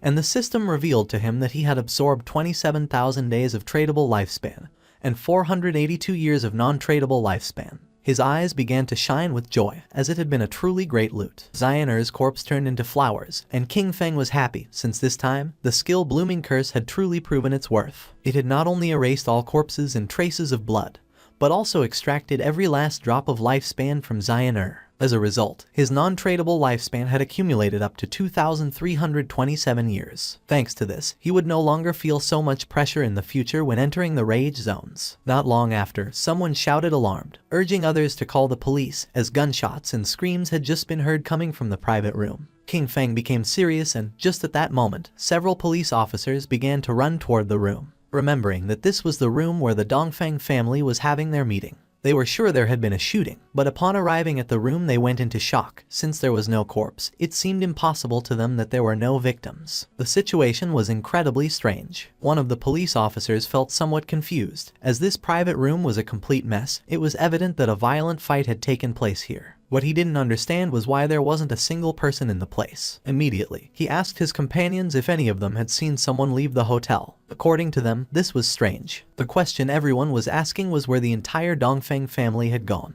It was as if they had completely disappeared, and they thought it best to call the investigation unit. Meanwhile, King Feng had already left the hotel. King Feng began to move away from the hotel. His next target was the Cayenne Corporation. However, its main headquarters had already moved to North America before the game descended. At this moment, only the CEO's daughter, Cayenne Shishi, was trapped in the Demon City area, and he needed to eliminate her before she left the country. The distance from Zhanghai City to Demon City was nearly 300 kilometers. If he traveled on foot, it would take him 2 or 3 hours, and that was too much of a waste of time. King Feng got ready to sleep, knowing that he needed to find a way to get a mount. Our boy returned to the godforsaken game and stood up upon realizing that there were still some silver and gold tier bosses left in the ruins, and decided to go farm them. Captain Anu contacted Shadow and informed him with great enthusiasm that she had excellent news. She explained that Ziohai had just found the entrance to a tomb, but a gold tier vengeful spirit was guarding it and they couldn't defeat it. King Feng was somewhat surprised to hear this and asked how she had found the entrance to a tomb. Captain Anu revealed that, on their way back to the starting city, they had taken a slight detour to avoid some small monsters. While walking, they suddenly noticed that someone was missing. After searching for a while, they finally discovered that Ziohai had fallen into a pit. It was a special tomb area where team chat did not work. By following him into the pit, they saw a level 12 gold boss that began chasing them. Luckily, they ran fast enough to escape. She informed him that they were now back in Shell Town and that if he wanted to go to the tomb, she could give him the coordinates. King Feng knew that a true lucky charm was indeed a lucky charm. That someone could find a tomb just by taking one wrong step while walking through the ruins of the city was an incredible coincidence. He was aware that tombs, like faith temples and curse ruins, were wild random events and very rare. He asked the captain to give him the coordinates, and you sent him the coordinates revealing that the tomb was near the ruins of Shell Town. King Feng thanked her and mentioned that if he obtained something he couldn't use, he would sell it to them without hesitation. He couldn't help but think about how truly clever Yu was. King Feng's attention was fixed on a well. He was somewhat confused to see this and wondered if this was really the access point. With such a large well, it seemed incredible to him that someone could simply fall in by accident while walking. Without a doubt, that girl, Ziohai, was truly unique. Without hesitating for even a second, King Feng jumped into the well, and a system window welcomed him, announcing his arrival at the Tomb of Resentment, and notifying him that his long-range communication would be blocked. King Feng landed at the bottom and began to walk down the corridor. At that moment, a giant monster appeared before him, the Wailing Spirit, a level 12 creature of gold rank. King Feng began to observe the boss in silence. He had never encountered this Wailing Spirit in his previous life, but judging by its form, he deduced that it must have an extremely high attack power and a wide attack range, definitely being a type of physical damage. This explained why Yu and the others had fled in panic. The equipment and skill books he had sold them did not increase their defense much. He estimated that Wang Meng, being a holy shield warrior with about 5,000 HP at this moment, would probably lose at least half of his health with a single hit from this boss. King Feng began to observe the boss in silence, aware that if it hit him with its axe, death would be inevitable. Combining the skills Blessed Release and Instant Shadow Slash, King Feng attacked quickly, cutting off the monster's arms. He knew that this boss had very high defense, and the damage of Instant Shadow Slash was only 80% of normal. But this didn't matter, since the creature wouldn't be able to withstand the subsequent damage from throat slitting of the skill Blessed Release. At that moment, the monster's arms started moving toward King Feng, making him panic. Not long after, it exploded, but King Feng reacted in time and jumped away from the area. He was somewhat surprised. It was a corpse explosion. He acknowledged that he had been careless by not dodging it and, fortunately, his skill Ghost Blur had activated. Otherwise, he would already be dead. The boss's corpse transformed into Lifespan. King Feng remembered that in his previous life, something similar had happened once. They had killed an unknown boss. A team member had approached excitedly to loot the corpse, but it exploded and annihilated him instantly. Some teams had even been annihilated by boss corpse explosions, although this mainly happened with platinum level bosses and above. He did not expect a gold level boss in this tomb to self-destruct in that way. Using Greedy Hand, he picked up the loot. A series of system notifications informed him that, for having killed the resentful ghost, a gold level boss, he had gained 10 days of tradable lifespan and 20 evolution points. Additionally, he obtained the skill book Night Ring Blades of platinum level. Thanks to the use of Greedy Hand, he got an additional 63 days of tradable lifespan, and the resentful leather armor of platinum tier. He was somewhat surprised because he had obtained a piece of equipment and a skill book that he could actually use. According to the system, the Dark Night Ring Blade was a platinum tier assassin skill. It imbued the blade with dark power, dealing dark elemental damage to all enemies within a 5-meter radius and adding 500 points of dark elemental attack. Its cooldown was 10 seconds, reduced to 5.7, and the required level to use it was 11. King Feng was happy, as this was exactly the elemental damage skill he needed for the assassin class. Since the shadow class had higher spirit attributes than strength, its magic attack power surpassed physical. This perfectly explained why elemental skills like Dark Night Ring Blade suited him so well, and he understood that he should focus more on enhancing his spirit stats to maximize this type of damage. He had 9 points in strength, 9 in constitution, 24 in agility, and 15 in spirit. King Feng decided to advance the skill to epic level to see the result. Immediately, he consumed 6 evolution points, leaving him with 36 remaining. The skill Dark Night Ring Blade evolved from platinum to emerald, then to diamond, and finally to epic. As a result, the radius of effective dark elemental damage increased from 5 to 12 meters, and the added dark elemental attack rose from 500 to 13 points. Our boy thought that, after the evolution of the skill, the range had expanded from 5 to 12 meters and the additional attack had increased from 500 to 13 points. His eyes filled with seriousness, as he knew better than anyone that, being an area attack, the additional attack power was not so strong and the total damage per use could not be compared to that of Shadow Slash. However, it was a divine skill for eliminating groups of small enemies. Shadow Slash had a cutting range of 5 meters, but ultimately it was a linear skill. In contrast, the Dark Night Ring Blade was an area skill, so its effectiveness was much greater when surrounded. The system informed him that the Resentment Leather Armor of Platinum level granted plus 55 physical defense, plus 45 to all elemental resistances, plus 42 damage block and 777 points of health. The level requirement to equip it was 11. Additionally, it possessed the Resentment effect, which granted him 30 points of base attack power after being attacked. King Feng began advancing toward a giant door, knowing that the Resentment effect did not have much impact. However, the base defense, resistances, and block on this leather armor were very high, so he could replace the Golden Ghostfire leather armor level 5 he wore. In total, the rest of the loot added up to about 20 items, and selling them all would bring him more than 10,000 days of lifespan. Now that he could enter the tomb, he hoped to find good material inside it, and if he managed to get a mount, that would be best. At the same time, a goblin swung with force its sword, cutting Xiaoyu and her friend in half. She and her party respawned back in the town. The man was so furious that he started shouting like a madman. Then, he grabbed Qin Xiaoyu by the collar and made it clear to her that she was a useless person who grew in height but not in brain. He scolded her that it was always because of her that the team ended up being annihilated, and that, because of this,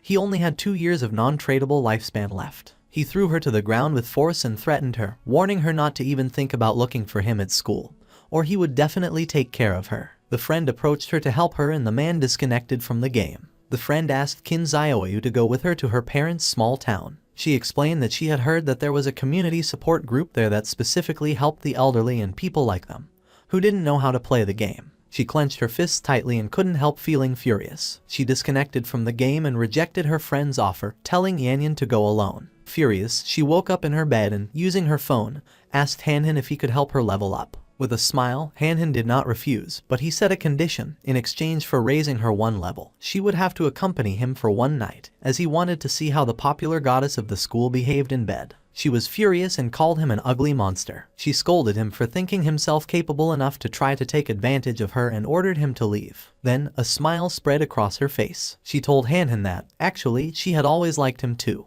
but that she hadn't accepted his confession earlier because her brother, Kin Feng, was controlling her. Now that she had cut ties with him, they could finally be together openly and without worries. He didn't fall into her trap. He called her an idiot and asked if she was trying to kill him with laughter. He pointed out that, if she had already cut ties with her own brother, who knows what she could do to him next. Finally, he ordered her to get out. She started contacting everyone. First, she reached out to Sharp Young Master, inviting him to her house to keep her company and, by the way, help her level up. However, he recognized her immediately and mocked her, boasting that he was now a platinum-level talent and had plenty of women, before ordering her to get lost. Then, she tried her luck with brother Xiao Ma, telling him that she was bored and waiting for him in Shell Town. The response was just as curt. He reminded her that everyone knew how she had deceived Jiang Wei and threatened to hit her with his new skill. She was sad and desperate. She cursed those men, thinking that not one could be trusted when it really mattered. In her desperation, she lamented that she only had 2.5 years of non-tradable lifespan left and didn't know what she was supposed to do. Her eyes were full of tears. She felt alone. She thought of King Feng and then remembered that he definitely would not ignore her. He must have a way to solve this, and she had to go back and find him to confirm it. It was night and, several hours later, she arrived at King Feng's apartment. For a moment, she thought that once inside she would find Kin Feng, apologize with some kind words, and that he would definitely forgive her. However, almost immediately she rebelled against this idea. She had done nothing wrong.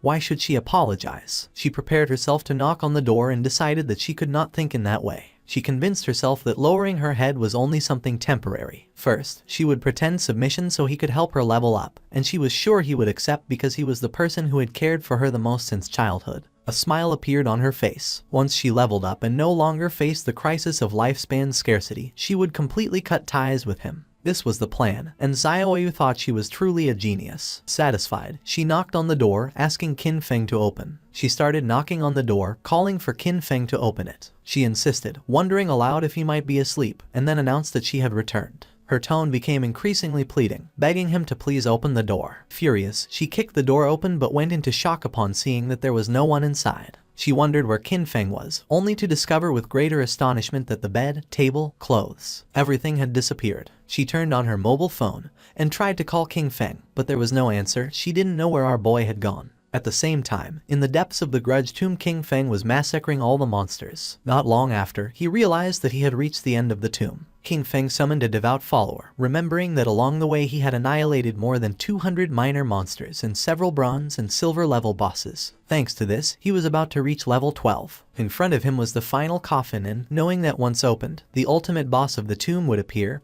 he hoped it would be platinum level. It began to push the coffin. King Feng's attention was fixed on it, and not long after, something strange happened.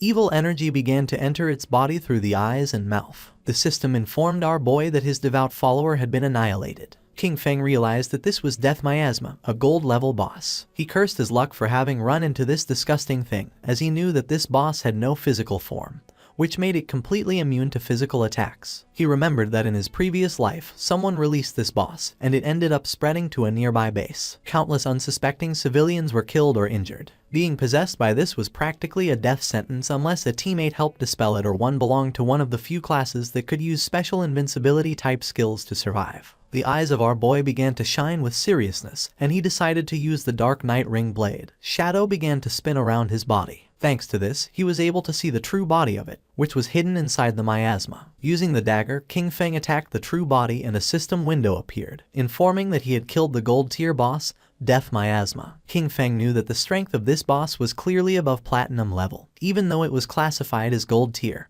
and its drops were only of gold grade. Fortunately, the skill he had recently learned, Dark Knight Ring Blade, was one of magic damage. The corpse transformed into Lifespan Orb, and using Greedy Hand, King Feng picked up the loot.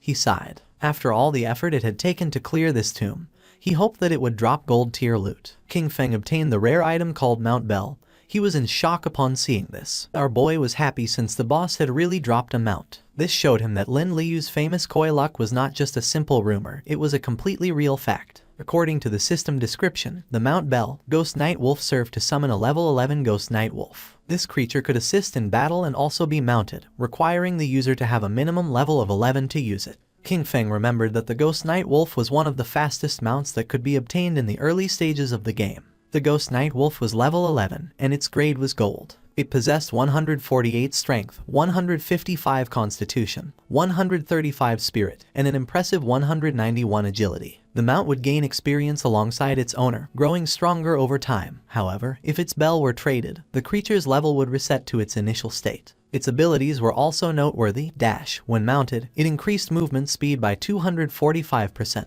Nightwalk. At night, it allowed the mount to remain permanently in level 1 stealth. Attacking would break this effect but added 120 reveal damage, and it took 60 seconds to re-enter stealth. Pounce. It allowed the mount to pounce on a single target 3 times in succession, with each hit dealing an additional 267 physical damage, on a 12-second cooldown. Wolf Howl. It granted allied units a bonus of plus 35 attack, plus 35 physical defense, and plus 35 all-element resistance for 18 seconds, with a 600-second cooldown. King Feng knew that it was not just a mount, but also a battle pet. The fact that it also included a stealth skill made it an immense gain. It was night, and mounted on the Ghost Night Wolf, King Feng emerged from the ruins and began heading to his next destination. His plan was clear: reach level 15 and accumulate enough lifespan to be able to extract the mount. Once he disconnected from the game, he would go directly to Magic City to eliminate Kaiyan Shishi, cutting off any future threat at its root. King Feng passed by Zhanghai Coliseum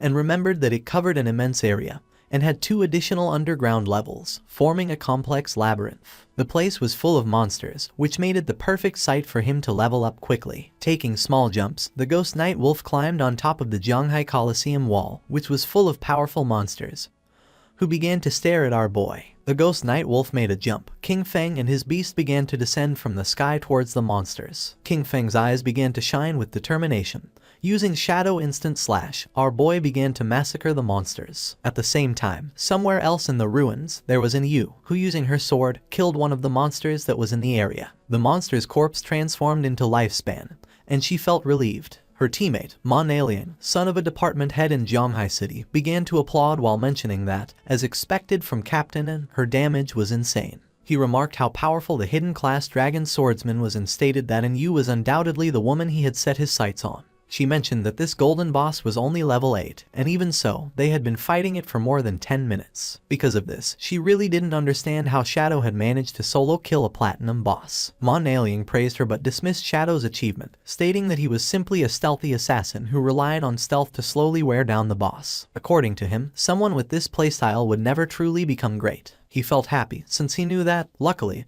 Yu didn't have any influential backing. With his status as the son of an official, subduing her would be a piece of cake. Yu asked if a mediocre archer like him wouldn't be even more suitable for the task of slowly wearing down a boss. Manhwa fell on his butt to the ground and explained that he was an upright person and wouldn't stoop to doing something like this. With a serious expression, he revealed that he had heard that Shadow had a terrible character and was a ruthless killer in the real world. He also mentioned that he knew a hunter from the Metropolitan Police who already possessed level 3 anti-stealth skills. He suggested finding a way to set him up, discover Shadow's identity in the real world, and afterwards, take control over him. He argued that someone like Shadow could only be trusted if he worked for his organization. Otherwise, incidents like those of Song Fei and Zhang Lai would keep happening. He was tired of cleaning up Shadow's messes. Yu and Wang Meng looked at each other and started laughing at Manhwa. They asked him if he really hadn't understood it. They explained that the situation wasn't that Shadow begged them to clean up his messes, but quite the opposite. It was they who had to clean up what he left behind. Only in this way could they ensure their interests were aligned with his, thus allowing cooperation. They reminded him of Shadow's achievements, the first global kill of a golden boss and the first kill of a platinum boss, both solo. With a furious expression, Manhwa made it clear that, to him, Shadow was nothing more than a fragile assassin. He rhetorically asked how they couldn't control him, as long as their anti-stealth level remained on par. Calling them a bunch of nobodies, he scolded them for daring to reprimand him. He then turned to MANHUA, declaring that she should watch closely because he would ruin Shadow's reputation and capture him. He stated that when this happened, she would be on her knees before him, apologizing and begging for his forgiveness. Wang Meng asked MANHUA what loot the boss had dropped. She replied that it had dropped a piece of gold tier equipment for a priest, a silver tier equipment, and a silver tier skill book. She started touching her chin and remembered that Shadow usually sold them several pieces of gold and even platinum equipment. This made her wonder how many bosses he had actually killed, or if his talent was treasure hunting and all these items came from opening chests. With a serious look, Wang Meng revealed that he was a little worried,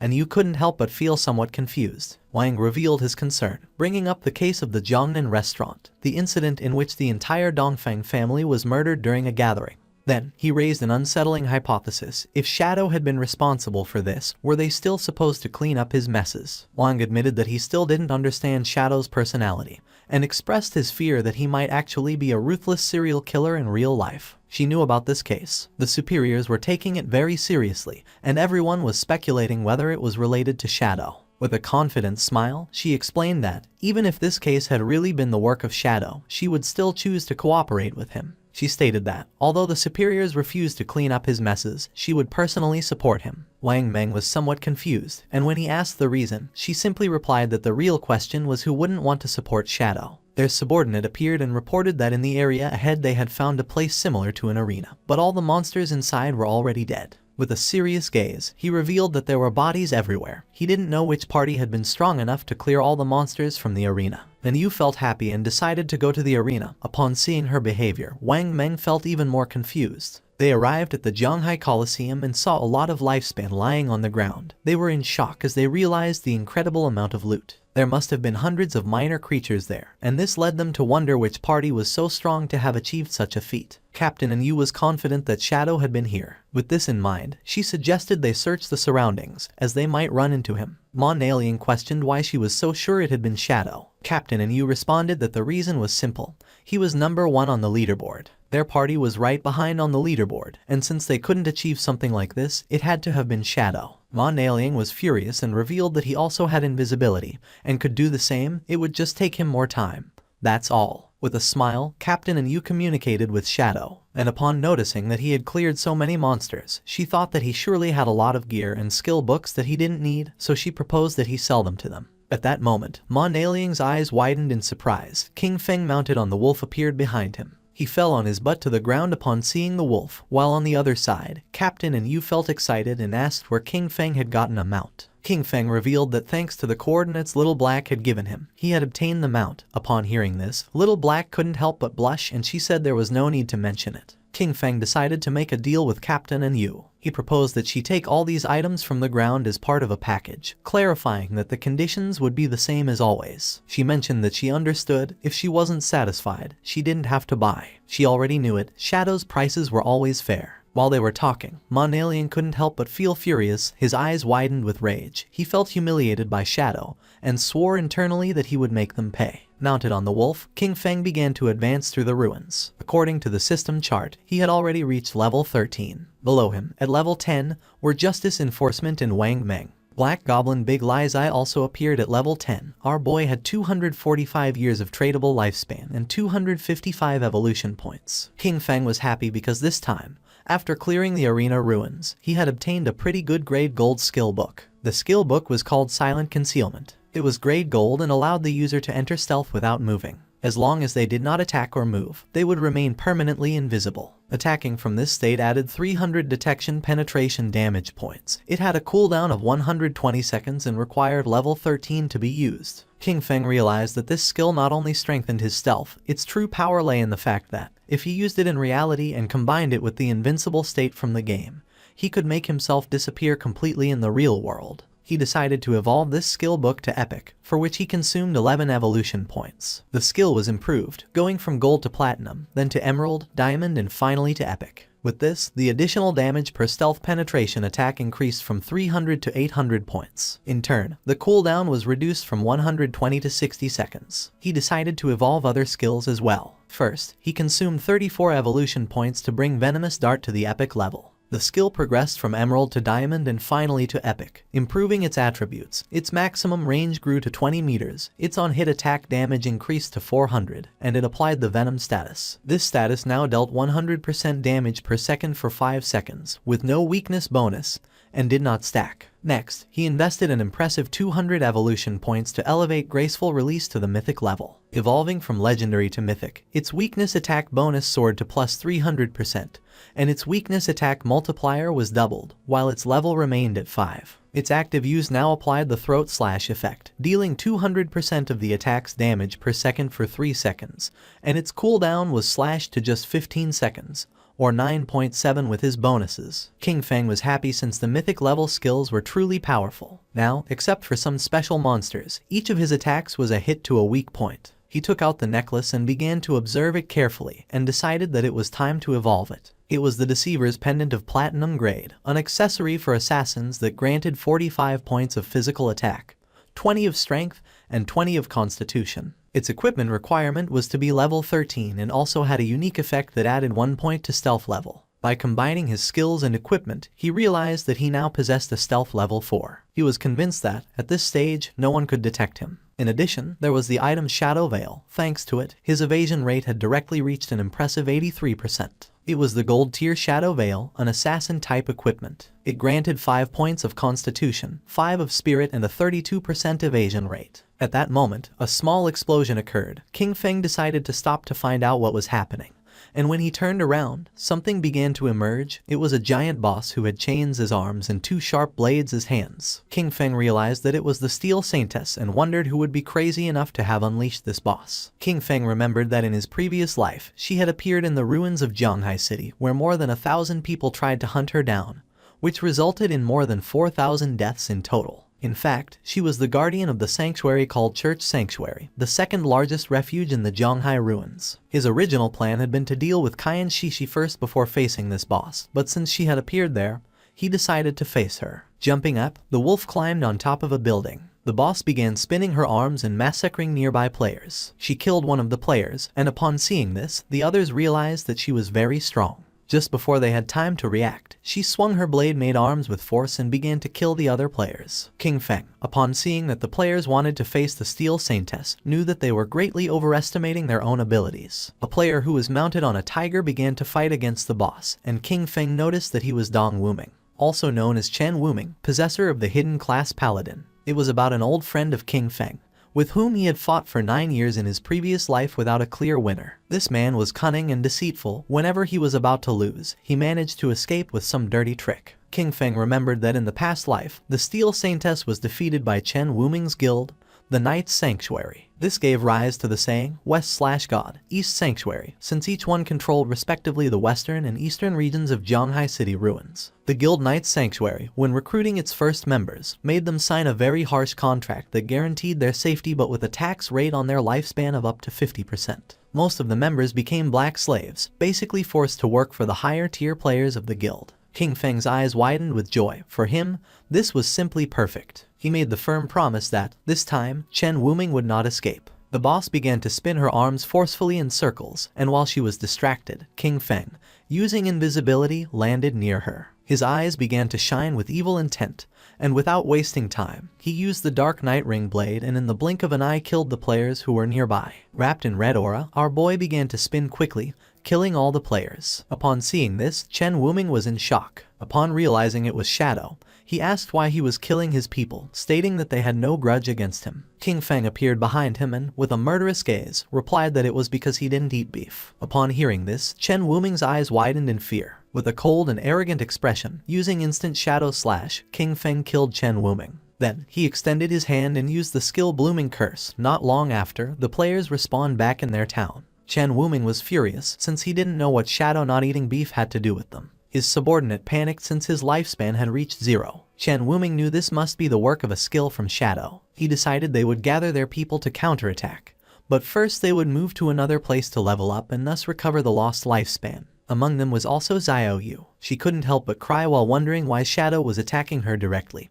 Her lifespan was about to run out completely. The system informed King Feng that his skill, the Flower Bloom Curse, had absorbed from Xiao Yaoya 4 days of tradable lifespan and 1 year of non-tradable lifespan. King Feng couldn't help but feel happy upon realizing that she was also in Chen Wuming's party. His eyes widened with excitement. She had just absorbed this small amount of lifespan, a clear sign that she was already desperate. Because of this, she had chosen to join the Knight's Sanctuary Guild as a black slave. For him, this was something she well deserved. At that moment, the boss tried to attack Shadow, creating a smoke screen. Once the smoke cleared, it could be seen that he had dodged the attack using ghostly blur. He knew that in the first phase this boss wasn't very difficult to deal with. The boss was somewhat confused. The chains that formed her arms began to tense. Not long after, her arms began to spin. She didn't know what was happening. King Feng's eyes began to shine with seriousness. He knew that she only limited herself to swinging her chain swords repeatedly, performing some directed or area physical attacks. King Feng appeared above her and decided to use a combination of Blessed Release and Plague Blade.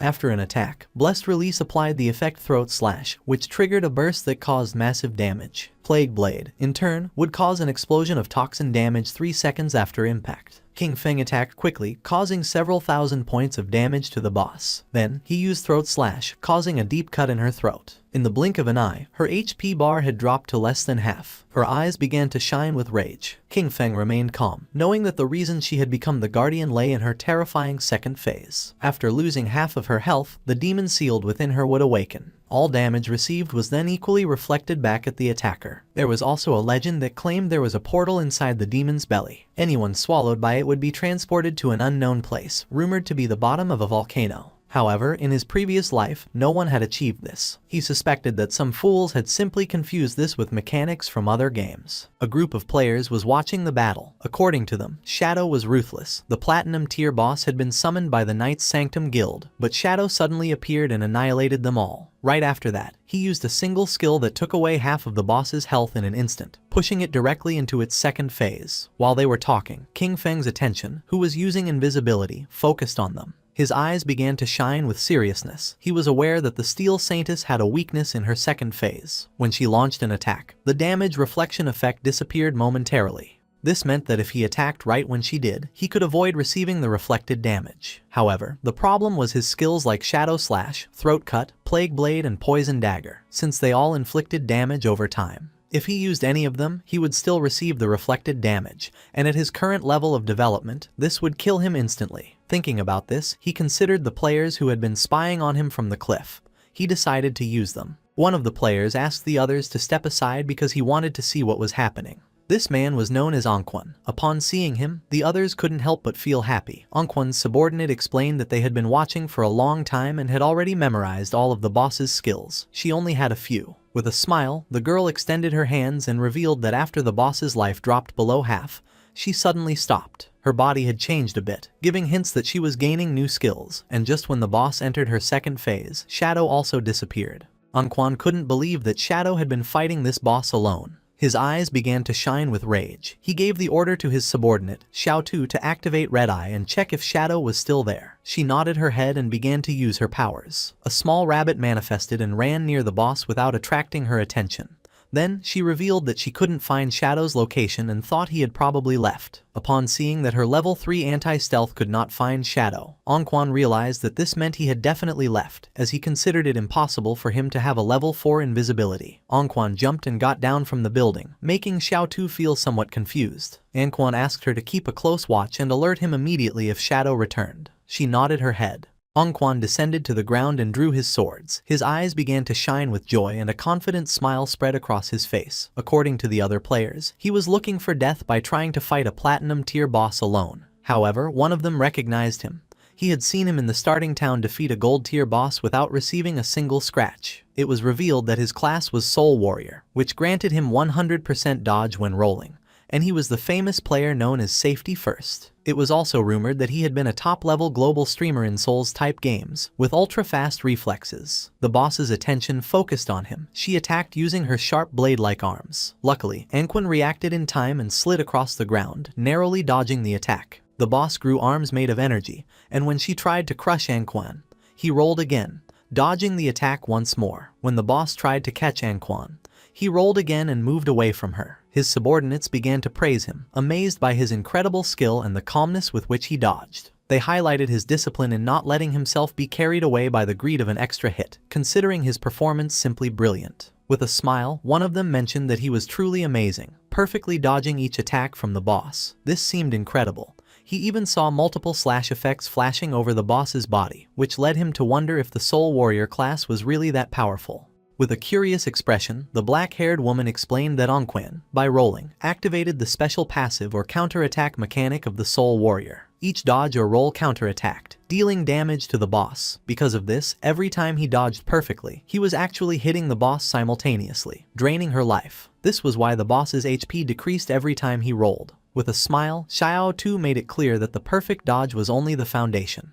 What truly set Anquan apart was his devastating offense. His attacks struck with force and precision, turning defense into an unrelenting assault. His skill combo and timing made him not only untouchable but also lethal. Defense kept him alive, but it was his offense that ended fights quickly. The boss was desperately trying to catch Anquian. Xiao Tu's eyes began to shine with confidence when she revealed that if the dodge successfully activated during the roll, Anquan's next attack would ignore 50% of the boss's defense. Anquan turned around and decided to face the boss, and blue energy began to emerge from his body. Upon seeing this, his subordinates realized that this striking effect meant that the blow would definitely deal 4-digit damage. Anquan's eyes began to shine with excitement. Just before the boss could react, he unleashed the powerful strike he had prepared. His movement was a graceful dance, a single blow split into 3 shadows, swift and fierce like shooting stars. With absolute mastery, he precisely swung his swords through the gaps in the boss, causing deep cuts. In the blink of an eye, her HP bar dropped to less than half. His subordinates began to applaud upon realizing that, before they noticed it, the boss only had a third of her life left. Anquan turned his back on the boss and a confident smile spread across his face, but at that moment, someone attacked with powerful slashes, causing him more than 34,000 points of damage, killing him instantly. His subordinates couldn't help but panic. They couldn't understand why he had died, since they were sure he had dodged all the attacks. They were even more puzzled because, although their skills hit the boss, her health did not decrease with the blow, despite having seen it drop drastically moments before. Not far away stood our boy. He began to silently observe Anquan's lifespan orbs and thanked him. Anquan's constant showboating had caused the boss to use many of her moves. King Feng's eyes began to shine with joy, as during this time, he had been constantly attacking, finally reducing the boss's life to a third. The flashy moves of the Soul Warrior had inflicted decent damage, but in the end, he had caused his own death. Due to the traits of his class, it was simply impossible for him to defeat the Steel Maiden. When he rolled, he couldn't attack, and when he attacked, he suffered reflected damage. This was a true curse. The boss began to turn around, and King Feng's attention fixed on her. He knew this wasn't good. With her health so low, the boss was trying to return to the church sanctuary. If she managed to get there, she would fully recover, making all previous efforts useless. King Feng began silently observing Anquan's subordinates, and then his eyes started shining with seriousness. He realized that the Soul Warrior's death had scared these people and doubted they would attack the boss again. However, if the boss didn't make a move, her damage reflection effect wouldn't disappear. It was time to get serious. Our boy landed in front of her, knowing that he couldn't allow her to return to the sanctuary. Upon seeing our boy, the other players were somewhat surprised. To them, Anquan was just a clown. Shadow was the real boss. It seemed terrifying to think that all the cuts the boss had suffered moments before had been his doing. Xiao Tu couldn't believe it. Her level 3 anti-invisibility hadn't detected Shadow's presence, which could only mean that Shadow's invisibility was level 4 or higher. The gaze of one of them fixed on the lifespan orbs of Anquan,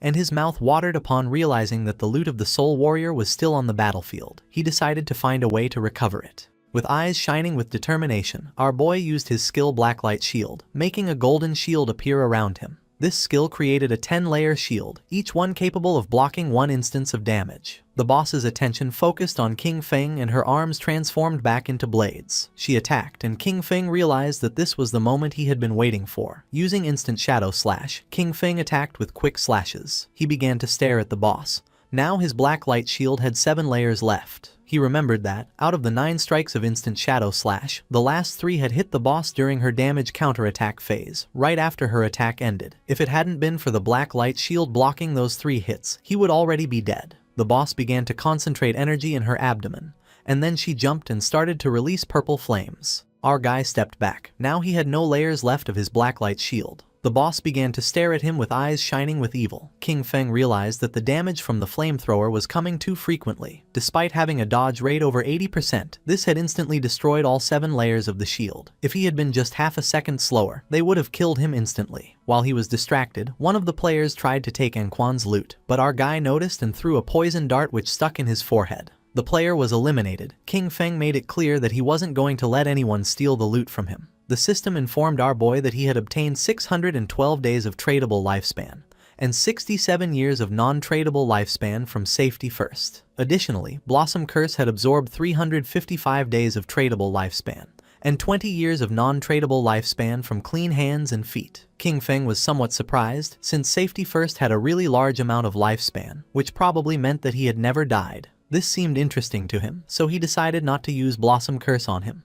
The boss started roaring, but King Feng remained calm. He knew that he would have to rely on the black light shield and the normal shadow slash to slowly wear her down. She attacked with force, but King Feng moved out of the range of the attack, causing her hand to hit the ground. Although the efficiency was low, it was relatively safe. While King Feng and the boss were fighting, Xiao Tu was watching the battle. She was somewhat surprised by Shadow's incredible ferocity. She wondered what kind of skills he possessed. Before, she hadn't understood how he had gotten the first kills, but now, seeing him in action, she was completely convinced of his power. Our boy's eyes began to shine with determination and he decided to give the final strike. King Feng moved quickly, cutting the boss's body into pieces as if it were nothing. The system confirmed that he had killed the Steel Maiden, granting him 48,000 experience points, 120 evolution points and the Church Sanctuary key. The other players were in shock. They couldn't believe that Shadow had really soloed the boss. For them, this was precisely the reason why he was #1 on the leaderboard. King Feng picked up the loot using Greedy Hand. He obtained a piece of assassin-type leather armor of emerald level, the Black Flames gift-piercing leather armor. It granted 95 points of physical defense, 120 points to all elemental resistances,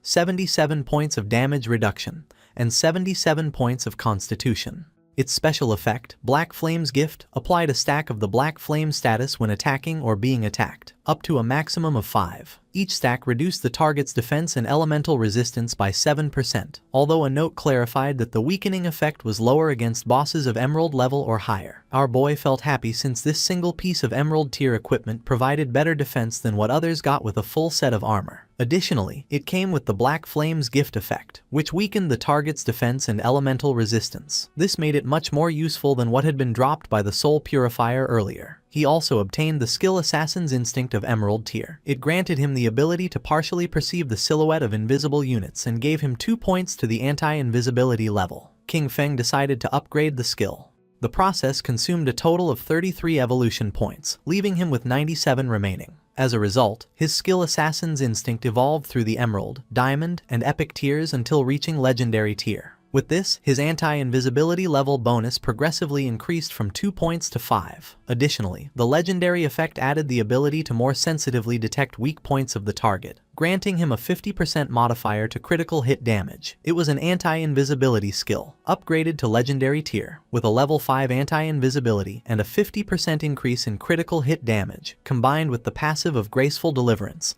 This added up to a total of 350%. Now, he could strike his enemies' weak points even with his eyes closed. King Feng had 97 evolution points remaining and decided to evolve his Ghostly Blur skill to legendary tier first. It consumed 80 of his points, leaving him with 17. As a result, Ghostly Blur evolved from Epic to Legendary, increasing its passive evasion rate from 75% to 85% and granting full immunity to damage each time the evasion activated. At that moment, Captain Anyu and the others appeared. She began greeting our boy and asked if any good loot had dropped. King Feng was confused, not knowing what was wrong with Anyu. With a smile, Captain Anyu mentioned that she hadn't checked the leaderboard before and didn't expect him to reach level 13 in a single night. According to her, this was crazy. Wang Meng mentioned that they had been grinding all night and hadn't even reached half of level 11. His speed was simply unreal. Captain Anyu hit Wang Meng on the head, telling him not to talk nonsense. She knew that men leveled up faster. King Feng felt somewhat confused, but then he explained to her that he had gotten some loot. He had already appraised it at 45,000 days of lifespan, all together in a single package. She decided to give him the lifespan, and the system confirmed that the transaction was completed. With a serious look, King Feng revealed that he also had another good item for sale and asked if she knew about the hideout. Captain Anyu began to show a smile and mentioned that they had already heard about the hideouts. She explained that in the ruins of Zhonghai City there were no safe zones, but player groups could occupy hideouts as bases.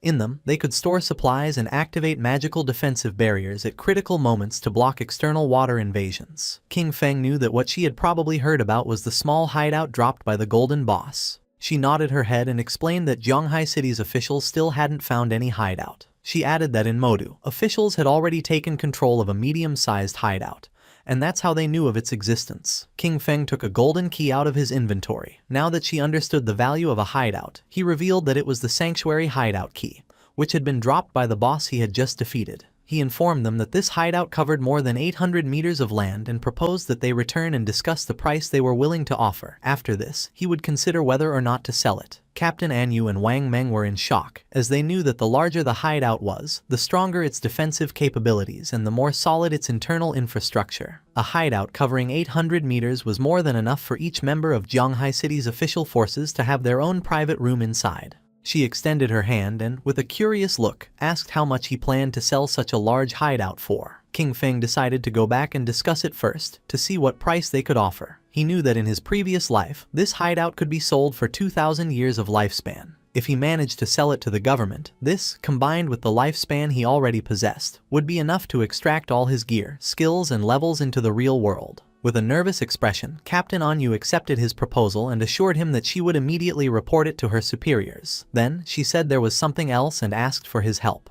They had just received news that 7 gold-tier bosses had appeared together in Dark Moon Town, where many people had already died. Because of this, they were willing to offer 10 years of lifespan if Shadow intervened to eliminate them. Upon hearing this, our guy mentioned that 7 gold-tier bosses didn't seem like a big problem. He considered that even if they were grouped together, the official forces should be able to eliminate them with some time. Therefore, he deduced that if they had come asking for his help, there must be something particularly problematic about them. She began giving a thumbs-up gesture, impressed by his insight. She confirmed that he was right. She explained that they had managed to isolate and kill one of the 7 bosses, but it came back to life. And not only that, suddenly the stats of all 7 bosses skyrocketed, instantly annihilating her entire team. King Feng's eyes widened in surprise. He remembered the existence of group-type bosses that could resurrect. This led him to suspect that they might be puppets created by the Cursed Slate, one of the ancient god slates. If it really was an ancient god slate, then it was something he couldn't let go. He decided to go now and asked her to send him the coordinates.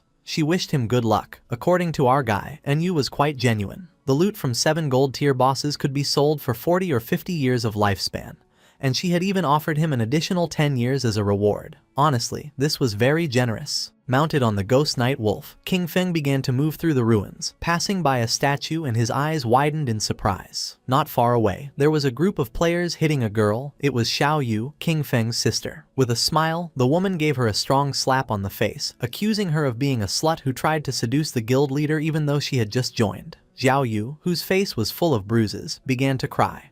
With an angry gaze, the woman made it clear that this was a warning. She should stay away from the guild leader or she would destroy that pretty face. They continued beating up Xiao Yu. King Feng, who was watching from the top of a building, realized that Xiao Yu had gotten involved in internal drama after joining the Knight's Sanctuary. These insignificant power games were nothing new to him, but in his past life, he had always been the one to resolve them for her. He descended to the ground and asked her to simply enjoy life being alone. Xiao Yu began to cry, begging them to stop hitting her, as it hurt a lot and she thought she was going to die. The women did not stop and swore they would kill her, accusing her of being a damn slut. They didn't know how many men she had seduced. King Feng entered the statue, remembering that beneath the enormous statue in the center of Zhonghai City's ruins, there was a hidden chamber that allowed returning to the starter town. Information that very few people knew. In front of our boy, a magic circle appeared. He knew that teleportation wasn't free. The first trip cost 500 days of lifespan, the second 1,000 and the third 2,000, doubling with each use. Over time, the starter town would evolve into a higher level zone where minor monsters would transform into bosses and hidden treasures would appear. An example of this was the ancient god slate on this occasion,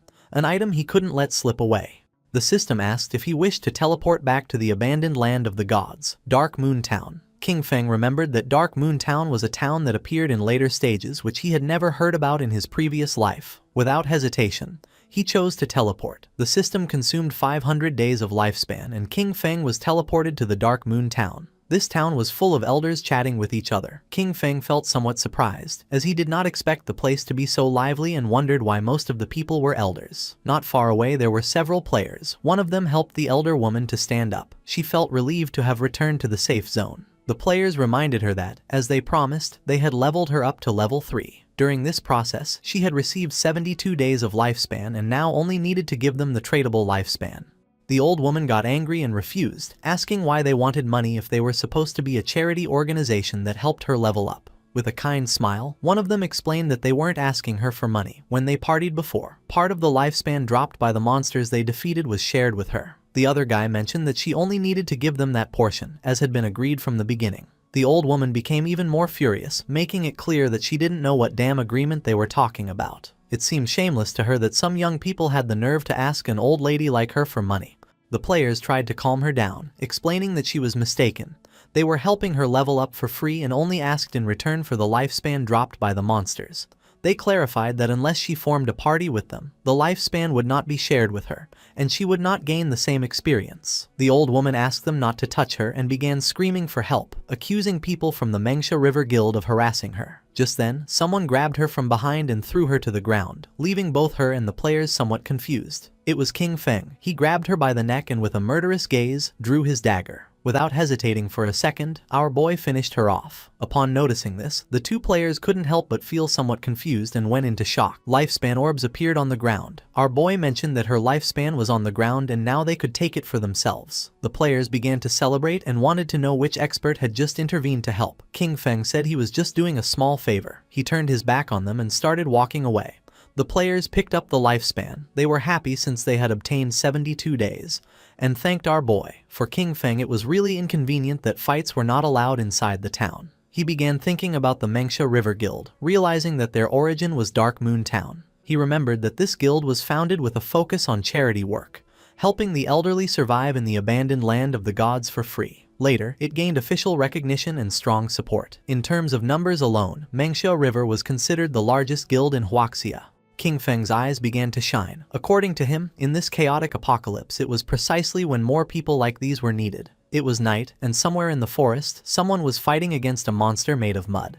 They were two mages. One of them asked her friend called Mother to use lightning strike. She obeyed and began to charge her magic staff. Not long after, a thunderbolt descended from the ground and struck the monster. The swordsman of the party decided to take advantage of this opportunity and cut the monster in half. Its corpse began to transform into orbs of lifespan. He felt relieved for having defeated the monster. The girl praised them, saying they were the best. The player named Mother mentioned that if they listened carefully to other people's tutorials, they could also defeat small monsters. They started walking through the forest and the boy asked Yanyan if her good friend Xiaoyu had really joined the Guild Knight's Sanctuary, since he had heard that it had very high membership fees. She nodded her head and added that she had invited Xiaoyu to join the Guild Manhwa River with them. With a sincere gaze, she explained that she had told her that Manhwa River was a charity guild, where many people like them who were not good at games helped each other, and there were even experienced players guiding them. But she didn't want to join. The other player remembered that Xiaoyu was already level 10, since she had been leveled up by people from Knight's Sanctuary. She added that she had heard that this guild's membership contract bound its members for 3 years. Once signed, they became their slaves during all that time. The boy knew that, even if they had raised her to level 10, they were only treating her as a tool, nothing more. According to the player, if one didn't have skills, the best thing was to kill small monsters in silence and slowly accumulate lifespan and experience. Just like they did, limiting themselves to killing small monsters, retreating to ask for help when encountering a boss. Yanyan let out a sigh. She knew that Xiaoyu believed herself special, since after all, she had a hidden class and, in that sense, was certainly stronger than them. At that moment, a rain of invisible arrows began to descend upon them. They didn't have time to react and the arrows pierced through the player's body, taking away 1200 HP points. The man's corpse transformed into lifespan. Yanyan panicked since this man was her father, and her mother couldn't help but cry. The archer who had shot the arrows couldn't help but smile, as he had eliminated him instantly with a single skill. The masked men asked him to stop talking nonsense, claiming that it was impossible for the Manhwa River Guild to have experts, since they were just trash. They wondered what kind of player with skill would want to carry those elders, insisting that they were all scum.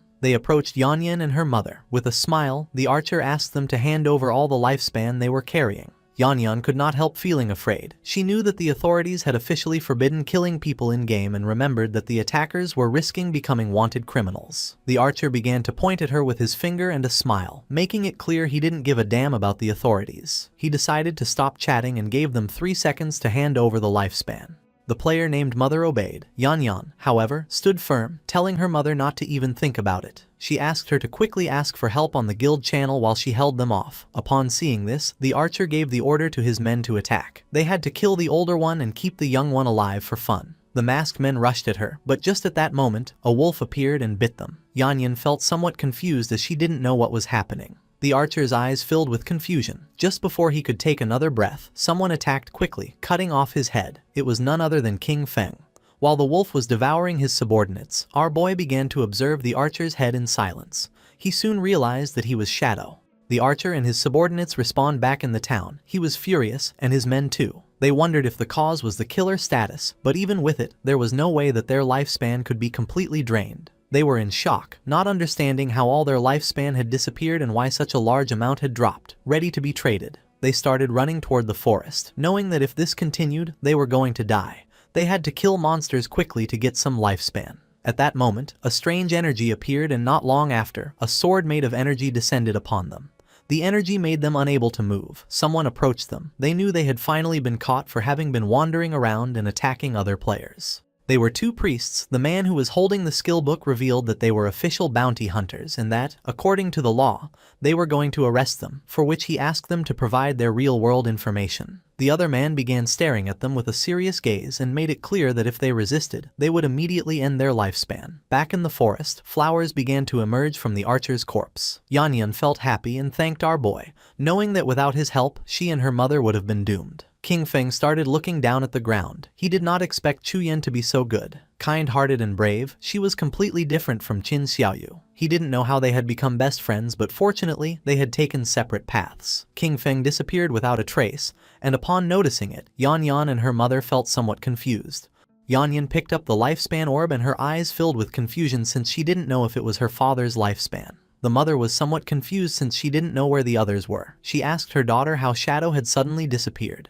Yanyan said that she didn't know. The only thing she knew was that he was the #1 shadow boss in the world. Somewhere else in the forest, there was another group of players. They remembered that Captain and Yu had said that Shadow would arrive in a few minutes, but almost half an hour had already passed and they wondered what he was doing. With a curious expression, one of them asked the other if Shadow could defeat the bosses that were inside. The other player said he doubted it, since, after all, these bosses could revive. He found it incredible that he had dared to accept the mission, considering they were bosses that revived infinitely. Our boy, who was invisible, passed between them. King Feng began to move away from them.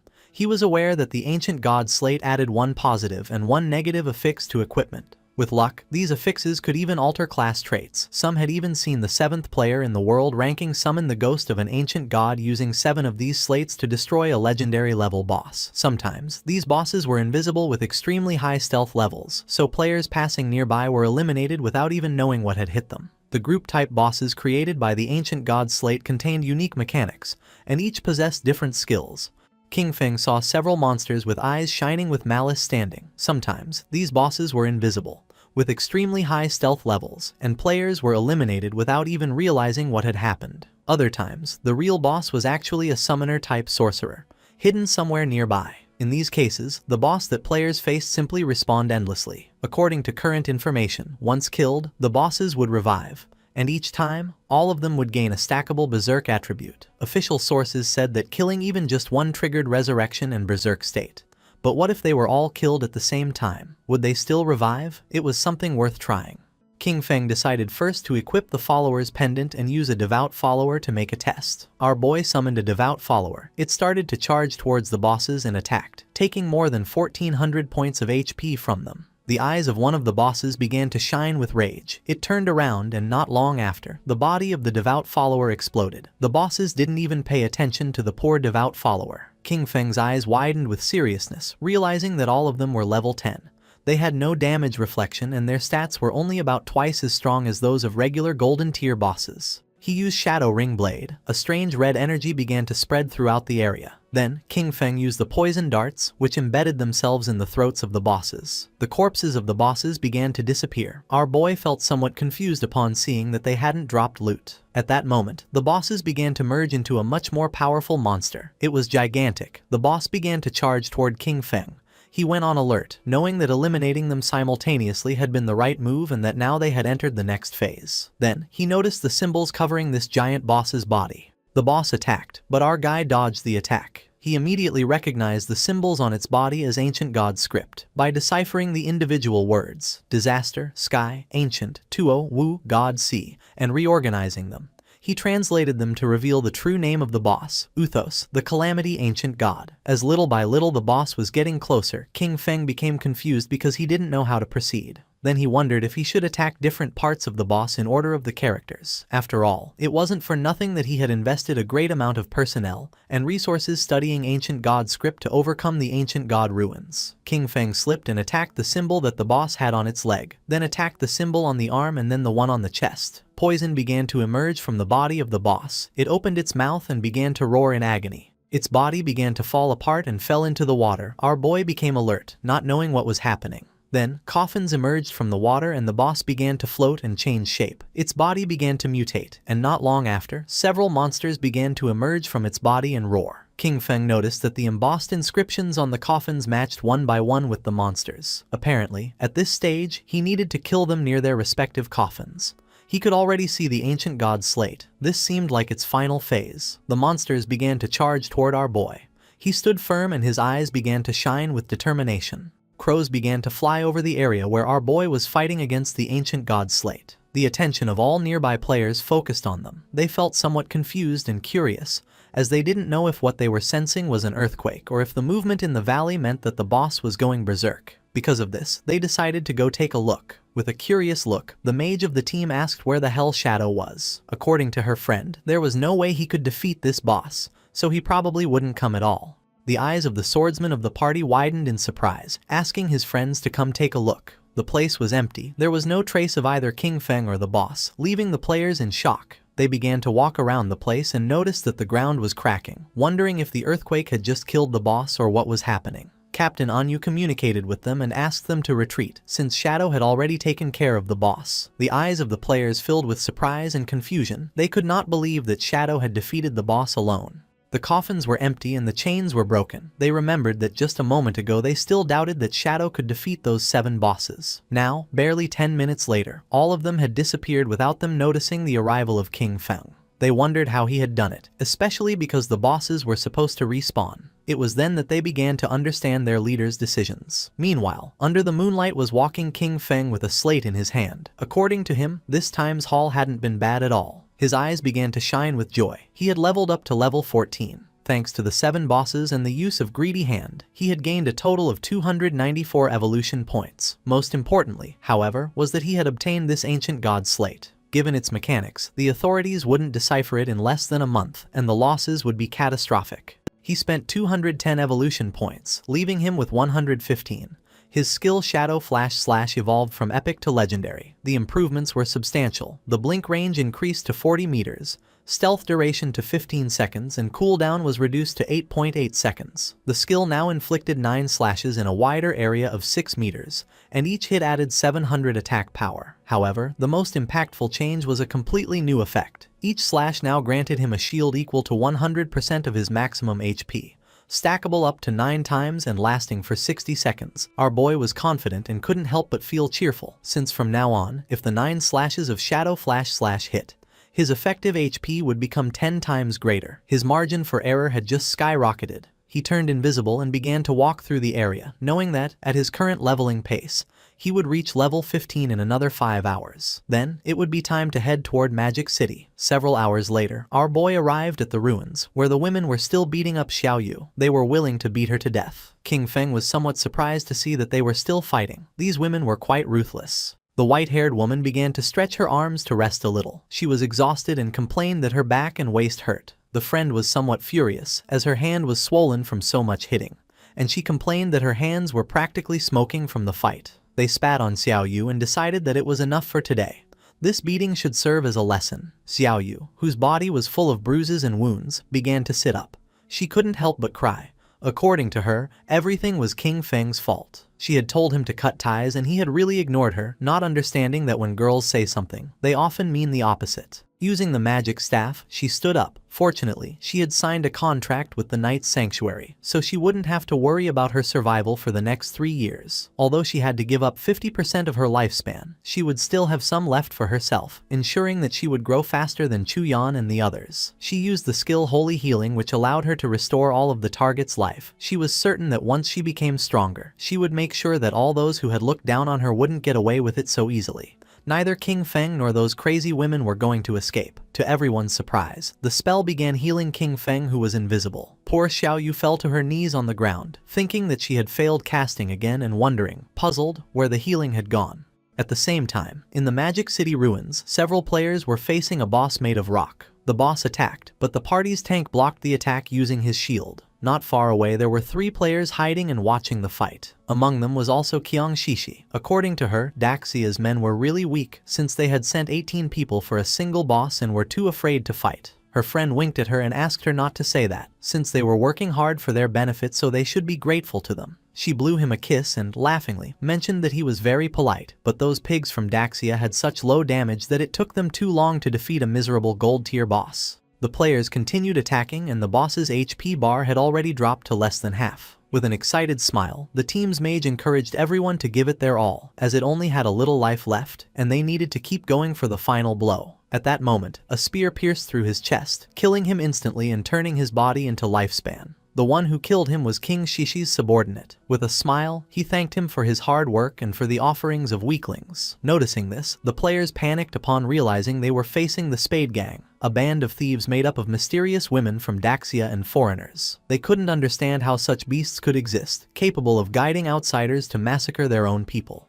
They began to charge at them, and the leader asked his men not to be afraid and to attack all together, since they were only a few people. Noticing that they were trying to resist, Qiang Shishi promised to massacre all the pigs of Daxia and warned them to prepare to die. Her subordinate drew his double hammers and used the skill called Thunderous Tremor, creating a small earthquake which caused the players to become trapped in the ground. She drew her daggers, moved like thunder, and in the blink of an eye, killed the players. She couldn't help but mock them. As for her, Daxia's men really were just a bunch of useless fools. Her eyes began to shine with malice, realizing that Daxia's authorities had already reported their information. However, this was useless, as in her view, all of Daxia was nothing more than a garbage dump full of filth. Her friend mentioned that they were just ordinary players, so there was no way they could compete against them, being backed by capital. While the corpses were transforming into lifespan orbs, she explained that although their true identities had not been exposed, for safety, they should leave Daxia as soon as possible and head to North America. She began looking at the ground and decided that then they would form a guild dedicated to hunting the Daxia pigs. The black man thought this was a good idea,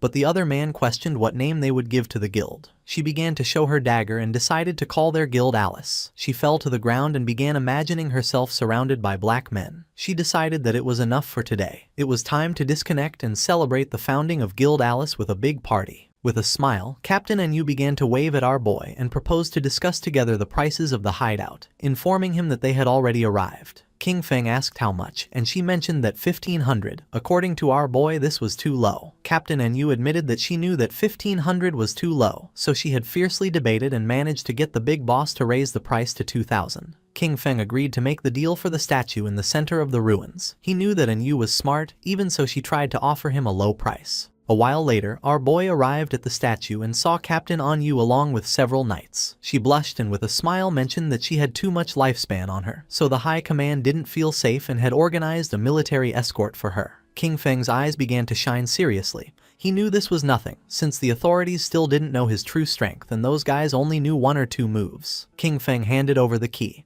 and the system informed him that the transaction had been successful. He had lost the church sanctuary hideout key, and in exchange had gained 2,000 years of tradable lifespan. After making the deal, King Feng decided to leave, and Captain Enyu said goodbye to him. The knights were somewhat confused upon noticing that she was willing to pay 2,000 years of lifespan just for this. She clarified to them that they didn't understand. This was a hideout that could house hundreds, even thousands of people, and no one but Shadow would be generous enough to give it up.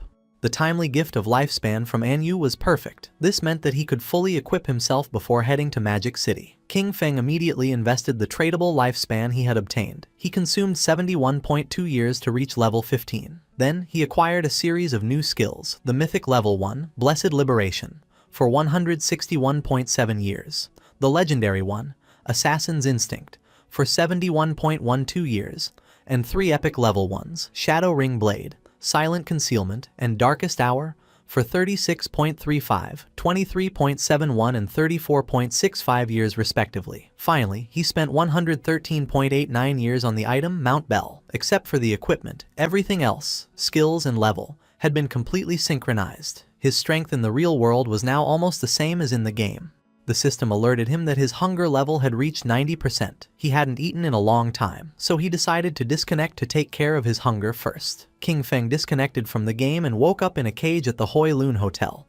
The men noticed that our boy was awake. They drew their weapons, asking him to hand over the lifespan he carried or he would end up like the others in this motel. One of them mocked, celebrating that the apocalypse was great because it meant he could kill whoever he wanted. King Feng began to look at them with a penetrating gaze. Seeing this, one of the men furiously demanded that he hurry up and hand over his lifespan. The other man begged his boss to let him tear him apart. The man carrying the bat thought that King Feng was so scared that he had become paralyzed, and decided it was better to simply kill him. Just before they could take another breath, a strange energy began to spread through the air. Our boy used the skill Shadow Ring Blade, and not long after, the whole hotel started collapsing into pieces. King Feng took a pack of instant noodles, realizing that the more power he drew into the real world, the more energy his body needed. At his current strength level, ordinary food simply was no longer enough. Our boy started eating the instant noodles, knowing that once he dealt with Qiang Shishi and her guild called Alice, he would need to find a way to obtain the divine gifted book. Riding on his wolf, King Feng set off. He knew that she was incredibly cunning, much harder to track than Song Fei. However, he could use the mission Kill King Feng that he had previously accepted as bait to lure her. Hungry, he headed toward Magic City, intending to find something to eat along the way. At the same time in Magic City, Qiang Shishi was throwing a big party. According to her, her men were amazing. She hugged the 2 black men and mentioned that for her, the feeling of falling asleep and entering the game after their epic and exciting battle was simply incredible. The men praised her, declaring that her skills were absolutely unmatched. Amid laughter, they called her a crazy hot chicken. One of her subordinates informed her that Shadow had just sent a message. Qin Feng was already dead. He told her to meet in Magic City in the real world. He would bring her Qin Feng's head and then collect the final payment. She knew that meeting with Shadow in real life was too risky. She mentioned that it wasn't necessary to meet in person and simply asked him to send a photo. Her subordinate explained that Shadow didn't use a phone because he was afraid of being tracked by the authorities. She couldn't help but smile upon noticing that Shadow was also hostile toward the authorities. Lately, their persecution had become more intense, and if they could take advantage of the opportunity to lure Shadow into Alice, the Daxia pigs would no longer be a threat. Because of this, she decided to stage a small play to test the waters and see which side Shadow was really on. She decided that she wanted to meet with Shadow first in the game,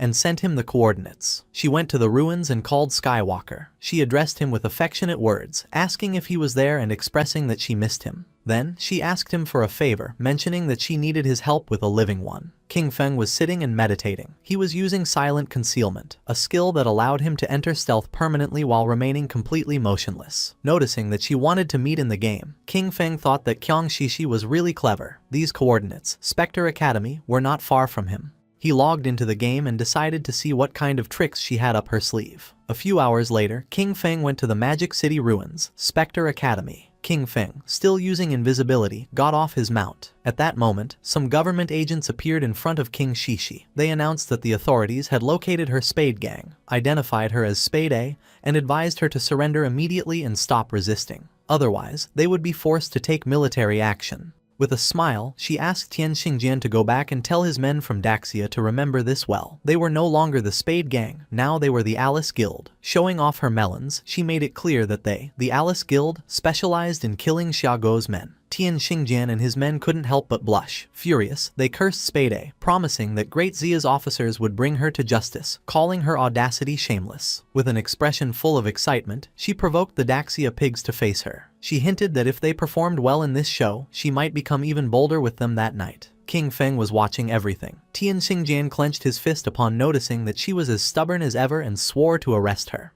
King Feng remembered that he was Chu Haonan, with the code name Tian Xingjian. He was a well-known informant who had provided intelligence to the Alice Guild, and who had only fallen in the 7th year since the start of the game. He found it interesting that Qiang Shishi and Qiu Haonan were conspiring so early. He understood that both had orchestrated all this to test him. If he intervened to help Qiang Shishi, he would become an enemy of the authorities. If he didn't, Qiang Shishi probably wouldn't meet Shadow in the real world. Our boy jumped and began descending from the sky. He used the skill Shadow Ring Blade and decided that this was the moment to show his sincerity. A strange red aura enveloped Tian Xingjian and his men, slowly taking away their HP. The system confirmed that he had slain Tian Xingjian and his men. Qiang Shishi and the others were somewhat confused. Once the corpses transformed into lifespan, King Feng appeared in front of them and introduced himself as Shadow. King Feng approached her and greeted her, introducing himself as Shadow. Qiang Shishi's eyes widened with love, and she couldn't help but feel excited and blush. To her, he was just too cool. She simply adored this kind of powerful man. She began to cry. According to her, it was a shame that Shadow was a pig from Daxia. She couldn't understand why such a powerful man had to be from Daxia and cursed the nation because she felt they didn't deserve him. Her subordinates were surprised to notice that King Feng had dealt more than 40,000 damage. They acknowledged that this was the power of the #1 in the world and quickly greeted him. Our boy moved like thunder, killing the 2 men in an instant and causing their corpses to transform into orbs of lifespan.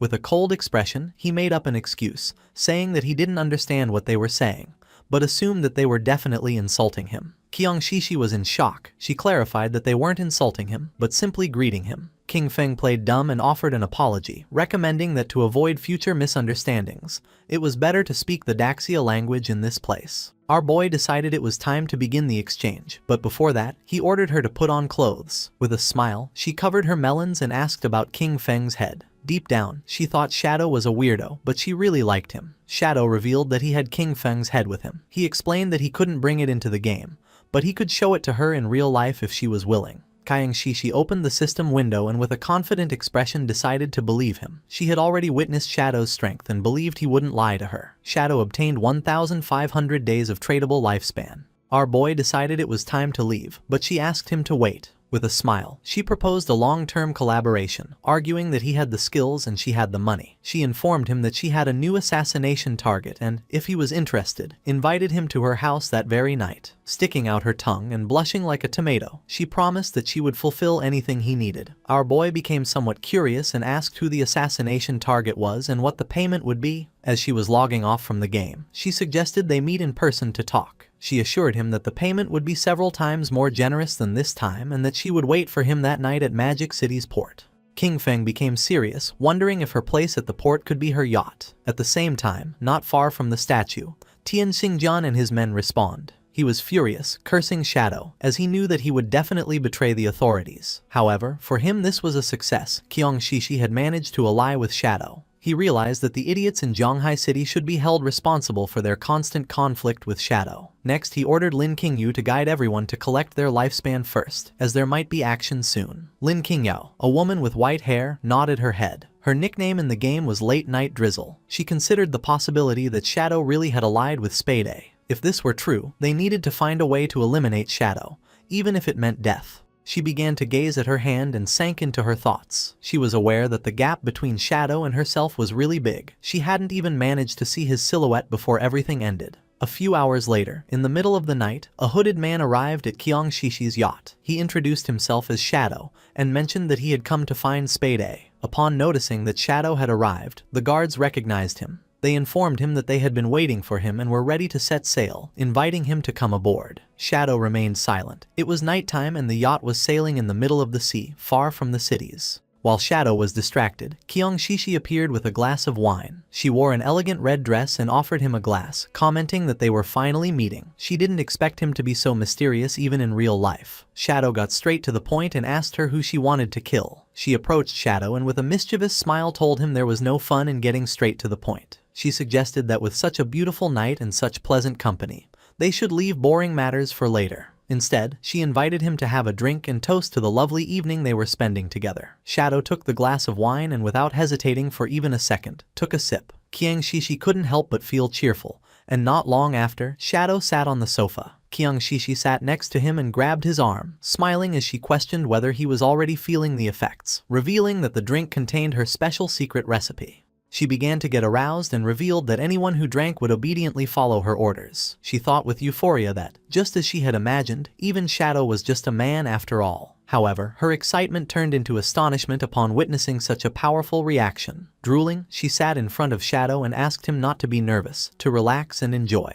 She explained her plan. When they both reached the highest wave, she would lift her hood so she could clearly see his face, as she was sure he must be incredibly handsome. However, for now, she wanted to keep the mystery. She began having fun with Shadow, completely amazed that Daxia had such a magnificent man.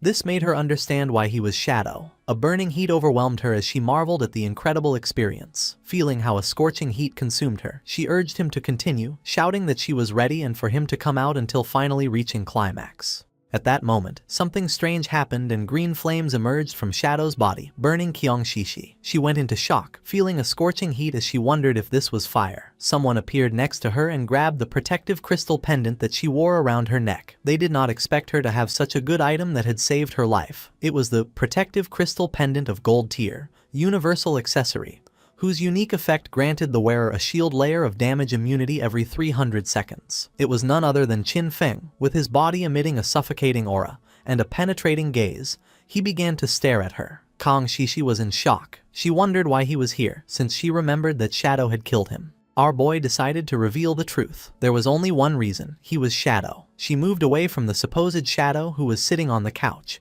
and her eyes widened in fear. The hooded man was none other than a devout follower that our boy had summoned so that it would pretend to be him. It was very happy since it had had a lot of fun with Qiangshishi. The formerly arrogant Qiangshishi now knelt before King Feng. Banging her head against the ground, she begged him to spare her life, admitting that she was wrong. She offered him all of her lifespan and pledged to be his slave, telling him he could do with her whatever he wanted. King Feng asked about the 5 foreigners who were with her. With her eyes full of tears, she began to bark like a little dog, asking her daddy if he would let her go in exchange for the information. Just before she could finish the sentence, King Feng broke her neck, and while she writhed in pain, he grabbed her phone, realizing that the 5 guys were not on the yacht. King Feng obtained 659 years of tradable lifespan. He wanted to catch them all at once, which was a shame. He decided that the first thing would be to use Qiangshishi's phone to call the authorities. Not far from Qiangshishi's luxurious yacht, police boats began speeding toward it. A large-scale murder case had been reported on the yacht, where one of the victims was the heiress of the president of Qian Group. According to the informant, the skills used by the killer closely matched those of Shadow from the game, making their identity almost certain. The investigation team was immediately dispatched to the crime scene. On the boats was also Tian Xingjian. He knew that Shadow lacked all law. He considered that such a gratuitous murder was a direct provocation against the laws of his country. Once on the boat, he would use search skills on the corpses, and as soon as Shadow's location was confirmed, they would open fire with full force to ensure that the target was eliminated. He would definitely avenge his shishi. The police boats surrounded the yacht in a matter of seconds. They began to investigate Qiangshishi's corpse. The preliminary autopsy showed that the cause of death was a fracture of the cervical spine. Unidentified DNA samples were found in her mouth, along with burn marks. Tian Xingjin cursed Shadow, for he not only killed, but also insulted the dead.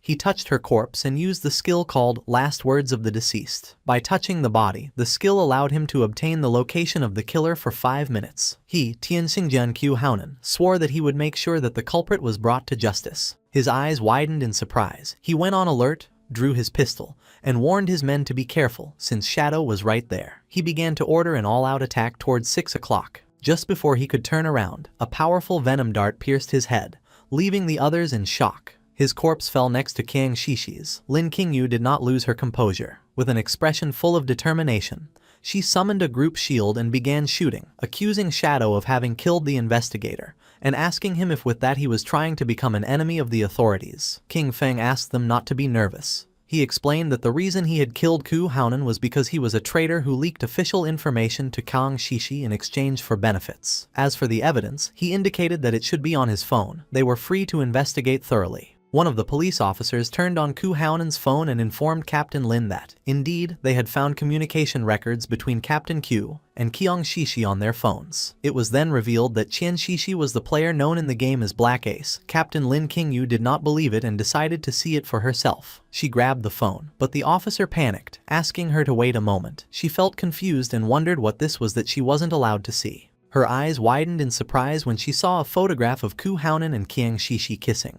She couldn't help but blush like a tomato when she opened the photo gallery and saw all the private photographs of Ku Haonan and Qiang Shishi. The police officer got nervous, saying that he had already warned her. She realized that Shadow's words were all true. She finally understood. The last time Shadow had killed them in the game, it had only been a show for Qiang Shishi to see. Shadow had gained Qiang Shishi's trust in order to later find her and take care of her in real life. Afterwards, he informed the authorities, luring and killing Ku Haonan. With one move, he had helped the officers solve two big problems. The police officer asked her why she kept staring at the photos so intently. She realized how terrifying Shadow was. She understood that, if he were hostile to the authorities, the consequences would be unimaginable. She remembered that just a few moments ago she had shot him. Although he probably wouldn't care or hold a grudge, she was worried that this could cause problems between him and the authorities. With a grateful expression, she thanked him for his help and apologized for having shot him earlier. Without hesitating for even a second, she shot herself in her own leg,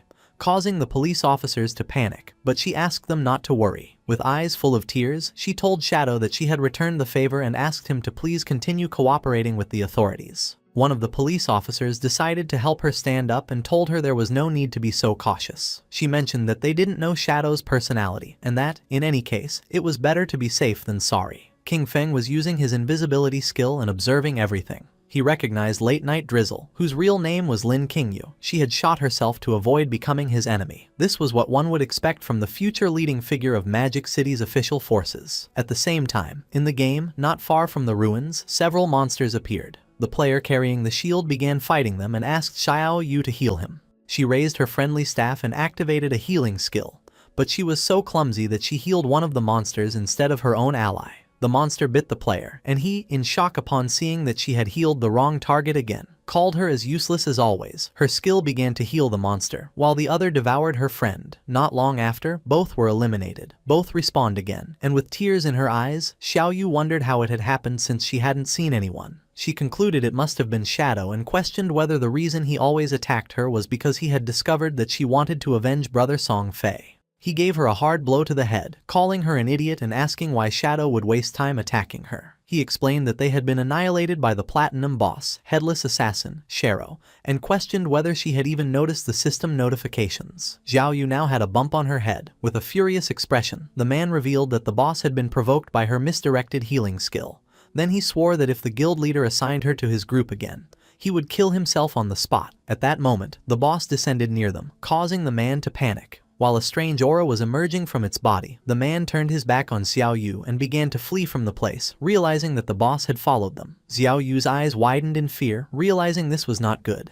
It was night and somewhere in the city there was a mansion. Someone threw a plate with fruits to the floor. It was a red-haired woman, who was on a call. She was furious. She declared the officers on the other side of the line useless. This was a golden opportunity to kill Shadow and they were simply giving up. She didn't care about their excuses. Shadow had massacred her entire Dongfang clan and their blood could not be spilled in vain. After having been infiltrated in the government for years, they had proven completely useless at the critical moment. She demanded that, no matter what it cost, they make Shadow pay for what he had done. Behind her there was a boy holding a whip. She reminded him that Shadow had killed his father-in-law, asking him why he was hesitating. Behind the boy was a wounded woman, with eyes shining with evil and confidence. The boy revealed to his mother that he had a plan to kill Shadow. The mother felt curious and asked her son Nantian what his plan was, reminding him that the godforsaken game was only accessible to adults over 18 years old, and that he still could not enter. Nantian's eyes began to shine with confidence as he explained to his mother that, although he could not enter the game, he could still use his brain.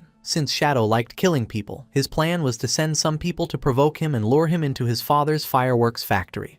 They would prepare everything in advance and, when Shadow appeared to kill them, they would detonate the entire factory. In this way, tens of thousands of fireworks would become his funeral pyre, allowing the whole world to witness his death. And even if the plan failed, there would be no way for Shadow to trace it back to them. A smile spread across the mother's face, realizing that they hadn't done a bad job creating him. Then, turning to Chu, she snapped that even her son was more useful than him. Chu did not object and mentioned that the matter should be kept secret. The official stance toward Shadow still focused on winning him over, and besides, his older and second brothers would not support them doing this. Upon hearing this, the mother hung up the call and decided she would take care of it herself. She approached her son, began observing the tied-up woman, and asked her son why he kept refusing to hand over his lifespan. Nantian apologized, started touching his cheek and while blushing admitted that he had lost control for a moment and had accidentally killed her. At the same time in the godforsaken game, more precisely in the ruins of Magic City, the boss that had chased Xiao Yu and her friend attacked quickly, and just before they could escape from the place, it moved like thunder, cutting them into pieces, killing them instantly. Xiao Yu was in shock. She couldn't believe how fast this boss was. Not long after, their bodies transformed into orbs of lifespan.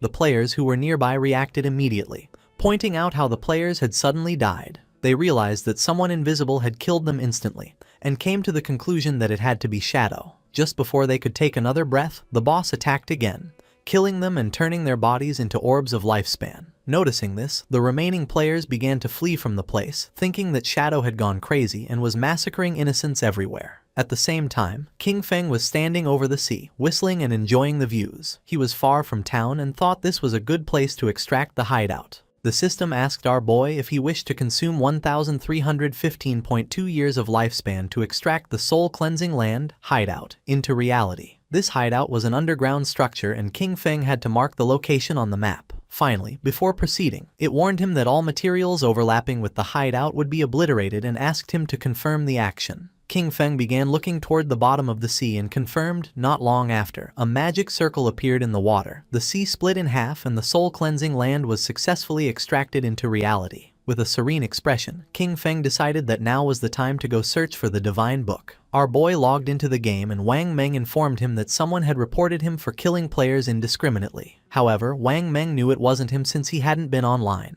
Upon investigating, he discovered it was a platinum tier boss attacking players named Headless Assassin, Xiaoluo. Her stealth level was extremely high, no one could see her. Because of this, Wang Meng asked if he could take care of the situation. In the ruins of Magic City, the boss was massacring all the players in the area, leaving only lifespan orbs. Onquin, who was hiding behind the rubble, couldn't help but feel fear, wondering what kind of divine boss she was, since not even his level 3 anti-stealth could detect her. Last time, the Iron Saintess had been overshadowed by Shadow, and he was very upset. With a confident smile, he revealed that the only problem was that he couldn't see the boss.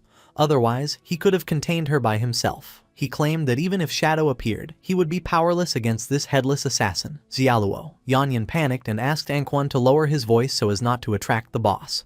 Then she suggested heading first to higher ground since the view would be better from there. Anquan began to move stealthily, but in the process he stepped on a banana peel lying on the ground. Poor Anquan slipped and fell to the ground, not knowing who had thrown that banana peel. But just before he could finish speaking, the boss moved like thunder, cutting Yanyan and the subordinate in half. The bodies of Yanyan and the others transformed into orbs of lifespan. Anquan was the only one who had not been eliminated thanks to slipping on the banana peel. He was in shock upon noticing that the boss had killed all her subordinates. Without losing a second, he grabbed an orb of lifespan, and when he turned around, he saw the boss. She raised her arm and prepared to eliminate Anquan. Far from feeling fear, he challenged her, shouting that he wasn't afraid of her. While the boss was preparing the attack, Anquan rolled, only to panic upon realizing that he had rolled too early. Without losing a second, Anquan continued rolling without stopping. His eyes widened in confusion, wondering what she was waiting for and why she wasn't attacking him already. He started rolling non-stop around the boss, and in the process got dizzy since he had rolled to the limit. Anquan stopped rolling and couldn't help but feel somewhat confused upon noticing that the boss was disappearing. He was so dizzy that he could barely see clearly. After charging the attack, she used the technique anti-stealth strike and attacked the dizzy Anquan, who didn't have time to roll again and received the attack directly. In an instant his body transformed into lifespan. While the boss was distracted, Shadow began to emerge. Out of nowhere, King Feng appeared above her and using his skill true anti-stealth strike forcefully stabbed his dagger into her back, dealing more than 28,000 points of damage and killing her instantly. He was so fast that she didn't even have time to turn around or feel his presence. He couldn't help but feel somewhat surprised upon noticing that this boss's name was Xiaolu. A few minutes before King Feng appeared, all the members of the guild who were in the city ruins began to point at poor Xiaolu, blaming her for having miscast a spell that activated the headless boss. They claimed that the boss had noticed her and followed her to the respawn point. Xiaoyu's eyes were full of tears and sadness. She explained that it hadn't been her intention. Two of the players were furious and told the guild leader that their teams wouldn't dare accept someone like her, as they would die without even knowing how it happened. The guild leader asked his men to lower their voices, asking them if they weren't afraid of attracting the boss. With a serious gaze, the guild leader realized that Xiaoyu was not made for combat. Because of this, he informed her that from now on she would be in charge of gathering information about hideouts. He offered her a reward of 3 years of lifespan if she found a gold tier hideout, and 10 years if she found a platinum tier one. He remembered that at the time, upon seeing that she had a hidden class, they had thought they struck gold. Pointing at Xiao Yu, the guild leader decided that from now on he would give her 1 year of lifespan each day, since her constant deaths were a great waste. A system window appeared informing Xiao Yu that she had received 2 days of tradable lifespan. Her remaining tradable lifespan was now 2 days, 13 hours and 32 minutes. With a grateful expression, she thanked him from the bottom of her heart. Upon noticing this, the other girls in the guild couldn't help but feel furious. They were convinced that Xiao Yu had been lucky and that all of this had been her plan from the beginning to be able to see the guild leader every day. Cursing little Xiao Yu, they declared that they would do the same. At that moment, lifespan began to emerge from the area, and someone noticed that the boss was named Xiaolu. Upon hearing this, the guild leader and his men couldn't help but feel somewhat curious and confused. Not long after, the corpse of the boss appeared lying on the ground, and then King Feng appeared and began staring silently at the guild leader. The eyes of the leader and his eyes widened in surprise and their jaws dropped in shock. Without hesitating for a single second, with a furious expression, he gave one of his own men a strong blow to the head. At that moment, a strange energy appeared around Xiao Yu, and the space around her began to distort, leaving her somewhat confused. Her eyes widened in fear and surprise. Neither she nor the players knew what was happening. Without wasting even a single second, the guild leader kicked Xiao Yu in the butt, making her fly away. Xiao Yu's body began to float in the air. She couldn't help but scream and ask for help. At that moment, 3 headless bosses appeared around her. Upon noticing this, King Feng's attention was fixed on her. Anquan and the others, who were watching from a corner, panicked when they noticed 3 bosses. They soon realized that there were actually 4, and then 5, as one of them had just been instantly eliminated by Shadow. This made them understand why they felt like they were everywhere. There were many clones. With eyes full of tears and a desperate expression, Xiao Yu began to ask for help. Then she saw Shadow and thought she was saved. She reached out her hand to King Feng and begged him to save her, calling him Brother Shadow. Upon hearing the word brother come from the mouth of the person who had betrayed him, King Feng's eyes began to shine with rage. Just before the bosses could attack, King Feng used his new Shadow Dash, moved quickly and in the blink of an eye, cut the bosses and tore Xiao Yu into pieces. Xiao Yu went into shock, not knowing why Shadow had killed her. The system informed our boy that he had killed headless assassin Xiaolu and Xiao Yu, obtaining 48,000 experience points, 20 evolution points and 1,520 days of tradable lifespan. While the orbs of lifespan were falling from the sky, King Feng turned his back on Xiao Yu and coldly said that she was unlucky. King Feng used greedy hand to pick up the loot. He realized that, in addition to the 1,520 days of lifespan from the boss itself, it had also dropped a bunch of light orbs. They were the non-tradable lifespans that the boss had just absorbed from other players and had not yet digested. Captain An Yu and Wang Meng appeared. With a smile, she greeted our boy, offering to buy him the items if he didn't need them. King Feng felt somewhat surprised to notice that Captain An Yu and Wang Meng were everywhere. With a serene gaze, our boy mentioned that they had arrived just in time, as he knew another place with good loot. If the price was right, he could take them. He told Wang Meng and the others to go with him, but An Yu could not go. Captain An Yu felt somewhat furious and confused, asking why she couldn't come with them. Shadow began pointing at Wang Meng with his finger and clarified that, to be precise, women could not go. She began to blush and, showing her sensual body, asked the boss why. Accusing him of being discriminatory, she expressed a feigned sadness, admitting that she had even planned to seduce him, but did not expect that he actually liked men. King Feng gave her a gentle knock on the head, and then revealed that outside the ruins of the city's north gate, there was a tower of divine authority. He explained that after completing the challenge, valuable rewards could be obtained. However, the NPCs inside despised women. If there were women in the team, the difficulty would increase tenfold. Little Black said goodbye to King Feng with a smile and wished him good luck, while her friend began to show a smile full of admiration. Furious, Captain An Yu turned her back on them, declaring that the NPCs were sexist and trash,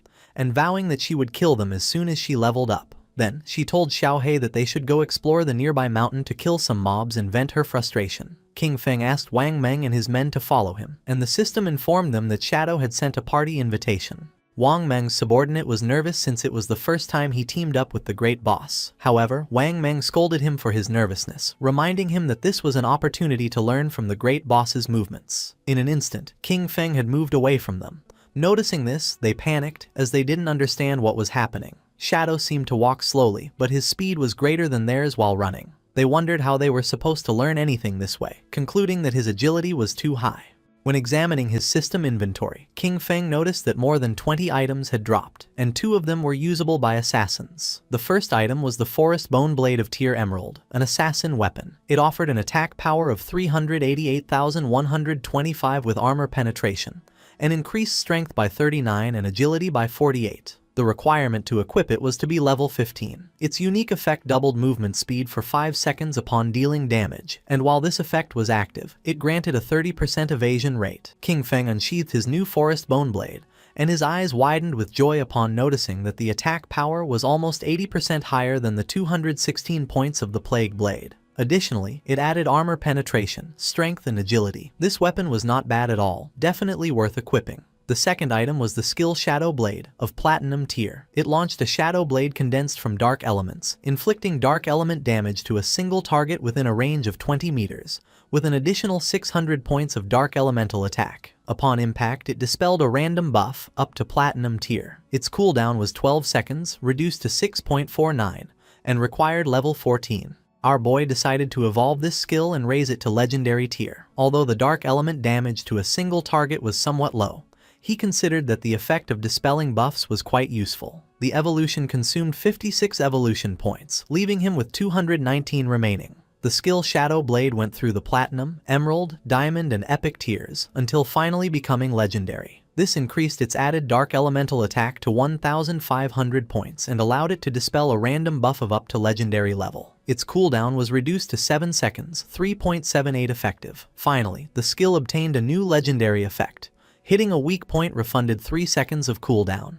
Holding his newly upgraded blade, King Feng felt joyful. He realized that as long as he struck a weak point, this skill would return 3 seconds of the cooldown. For him, this meant that the effective cooldown would be only 0.78 seconds. Our boy came out of his thoughts, and when he turned around he saw that Wang Meng and his subordinate had disappeared from the place without a trace. At the same time, about 2 kilometers behind King Feng, Wang Meng's subordinates were gasping heavily and exhausted. They complained that Shadow moved too fast and no one could keep up with him, until one of them told their captain that he couldn't continue. Wang Meng grabbed one of them by the feet and started dragging them, asking them to stop talking nonsense. King Feng and the others arrived at the Tower of Divine Authority, which was located in the middle of a forest. It was so tall that you couldn't see the top from the ground. Our boy informed Wang Meng and his men that this was the place. Once inside, an NPC would present them with a challenge. He warned them that this NPC was really despicable, because the better their performance, the more expensive his items would become. With a serene expression, he advised them to only use 1% of their strength. He told them to do their best, since they only needed to defeat a gold-tier boss. When our boy turned around, he saw Wang Meng and his men lying on the ground and trembling from exhaustion. No one could keep up with King Feng. With his face covered in sweat and gasping heavily, Wang Meng gave a thumbs up and told our guy not to worry, as he guaranteed the success of the mission. While King Feng was walking toward the door of the Tower of Divine Authority, he asked them to make sure to use team chat at all times so that the NPC could not hear them. He explained that once they overcame the challenge, they would be able to buy great items from the NPC and assured them that they would not be disappointed. King Feng and the others opened the door of the tower. Wang Meng and his men couldn't help but feel surprised when a hooded NPC who was floating appeared before them. He warmly welcomed them as friends of Blue Star and assumed that the arrival of the Forsaken Gods had already made them uneasy. He revealed that this was the Tower of Divine Authority, and that, if they completed the challenge, they would be allowed to trade with him.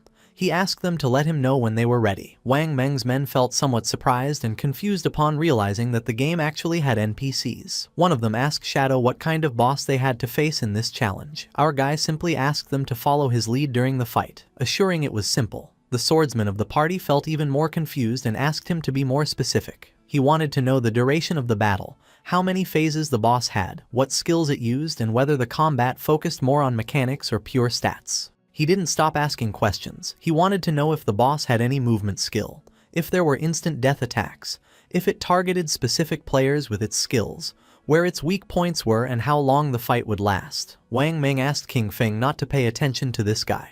He explained that the boy was nicknamed Steady as an Old Dog, and that, after an accident during a mission in which 2 party members died, he was now super cautious no matter what he did. Without wasting more time, King Feng informed the NPC that they were ready to start. The swordsman panicked, informing that he still wasn't ready. The NPC lowered his head before them, announcing that it was time to start enjoying it. Not long after, a portal appeared and from it emerged a powerful boss, the gold-tier obsidian skull-splitting puppet of level 20. The swordsman's eyes widened in surprise and fear, realizing that this boss was level 20, while the highest level among them was only 11. Calm as always, King Feng assured that there was no problem and indicated to Wang Meng to go first. Following Shadow's order, Wang Meng unsheathed his shield and took his sword out of the inventory. Using his skill shield charge, Wang Meng launched himself headfirst at the boss, giving him a strong shield blow to the teeth. The boss became enraged and struck Wang Meng. Luckily he was fast and was able to block part of the attack thanks to his shield, but in the process his body was sent flying.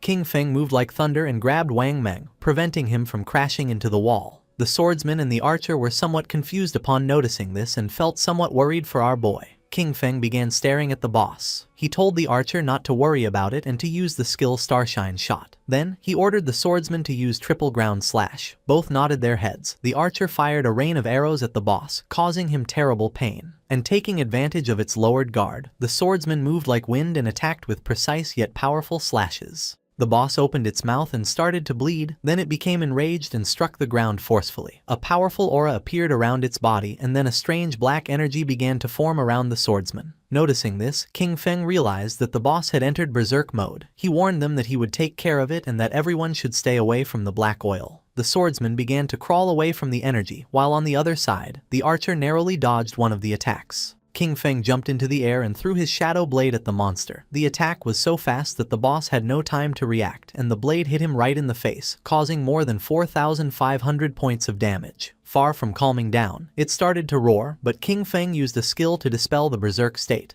Wang Meng couldn't help but smile, commenting that the damage inflicted didn't match his status. It was as if the boss had taken off his gear. With an expression full of joy, the swordsman mentioned that Shadow was really good at acting, having stayed in the corner the whole time. The NPC must have thought he was a complete noob. The archer became somewhat curious and asked our boy how he had found out that the NPC's items were more expensive the stronger the players were. He was even more curious to know how King Feng had discovered this. King Feng began to ponder and then explained that the game held many secrets, with much information buried in the depths of the ruins. He told them they should often ask themselves if they had made an effort to explore and if their knowledge base had grown. The archer and the swordsman remained silent, not knowing what to say. While they were distracted, the boss opened its mouth and began to charge a fireball. As little by little the fireball summoned by the boss became more powerful and large. King Feng warned them that the boss was about to spin clockwise and spit fire. He ordered them to make sure to dodge it, explaining that the black oil on the ground, combined with flames, could burn them to death in just 3 seconds. Wang Meng and the others began to disperse and then Wang Meng warned Old Dog that he was running in the wrong direction. King Feng did not take long to realize that it was too late to dodge, so he ordered Wang Meng to activate invincibility and block the attack for him. Wang Meng obeyed and blocked the attack using his shield. King Feng congratulated him and ordered them that, once the flames subsided, they should use their highest damage skills and attack with everything. The archer unleashed a rain of arrows. The swordsman jumped and prepared to attack, with Wang Meng closely following to block any attack from the boss. The combined attack worked and just before the boss could take another breath, Wang Meng and the others dealt more than 25,000 points of damage, killing it instantly. The system congratulated them for having defeated the level 20 obsidian skull splitter golem. Wang Meng and the others felt somewhat relieved and happy. King Feng did not lower his guard, remembering that the complicated part of this boss was that, once its HP fell below 70%, it entered a berserk state. While the effect dissipated, its strength was approximately the same as that of a silver tier boss. The NPC reappeared in the sky and congratulated them, informing them that they were the first players from Blue Star to overcome his trial. While the items were materializing, the NPC began to laugh, revealing that now, as long as they offered their lifespan, they could trade with him for the divine gifted tome. The NPC used his powers and his name appeared above his head. He was called Vickley. Upon noticing this, the swordsman couldn't help but feel somewhat surprised, as the man actually had 6 fingers. The eyes of the NPC began to shine and his gaze fixed on the swordsman. Without wasting another second, he summoned a thunderbolt which descended upon the swordsman, causing him more than 99,000 points of damage and killing him instantly. His body transformed into orbs of lifespan and Wang Meng panicked, not understanding why the NPC had suddenly attacked him. Calm as always, King Feng mentioned that the taboo established by this NPC was related to his fingers. He clarified that NPCs and players could not attack each other unless the player first broke the taboo set by the NPC. Because of this, as long as they didn't mention his fingers again, they would be safe. A question came to Wang Meng's mind. He didn't know if King Feng could defeat this NPC. Our boy revealed that for now he couldn't. The system revealed the reality about these NPCs. They were powerful beings from other timelines who had obtained divinity. Bound by ancient and eternal rules, they arrived at Blue Star disguised as NPCs to collect the lifespan of players. With an arrogant expression, Vickley asked them to choose the divine skill book they needed, exchange their lifespan for it and get lost. Upon seeing the skills books, Wang Meng went into shock. He discovered that it was possible to spend lifespan to create daily necessities in reality, like all kinds of food, water, and drinks. He understood that with these divine books, even if a disaster occurred, they would be completely supplied. As expected from King Feng, he had really led them to obtain something good. Wang Meng and the archer were surprised. They were certain that King Feng never let them down. Their astonishment grew even more when the archer discovered the existence of the divine book, Mechanical Maid, and instantly wanted to buy it. King Feng spent 9,000 days of tradable lifespan and, in return, obtained the complete set of the 9 Zhonghai City divine books. These divine books would meet his daily needs, but there was also another reason. The Tower of Divine Authority offered an achievement that granted reputation rewards, and he was determined to claim it. King Feng informed the NPC that he wanted to challenge the highest difficulty alone. Vickley felt somewhat confused and made it clear that, with the performance he had just shown, King Feng wouldn't be able to finish even the first level, yet still dared to dream of challenging the highest difficulty. King Feng felt curious and decided to ask what exactly was involved in the highest difficulty. Vickley revealed that the difficulty was divided into 5 levels, with the 5th being the highest. The boss was still the Obsidian Skullbreaker Golem of Golden Grade, but its attack, health, defense, and cooldown speed were increased by 500%. The jaws of Wang Meng and the archer dropped in shock. A 500% increase. It had already taken them great effort to dodge its skills, so they doubted that Shadow could manage it. Moreover, with 5 times more health and defense, they wondered how long it would take to defeat it, knowing there was no room for a single mistake during combat. Vickley began staring at King Feng. He warned him that if he died during the challenge, the lifespan he dropped would belong to him, and asked if he was sure he wanted to accept it. King Feng ignored the warnings and nodded his head, making clear that he wanted to accept it. Vickley began to summon a ball of magic, gladly accepting what he considered a gift. For Vickley, the players from Blue Star had already become too arrogant so early in the game. Really, they were asking for death. The previously defeated boss was resurrected. Now it was the Golden Obsidian Skull-Splitting Golem, with its strength increased by 500%. King Feng drew his dagger. He knew that Vickley could empower his summoned creatures and that 500% was not the limit. In fact, he remembered that when he defeated him in the past, Vickley had increased his summons up to 2,000%. This represented the perfect opportunity to test his new weapon. King Feng shot a poisonous dart at the boss, which activated the effect of Black Flame's gift, reducing the target's defense and all its elemental resistances by 7%.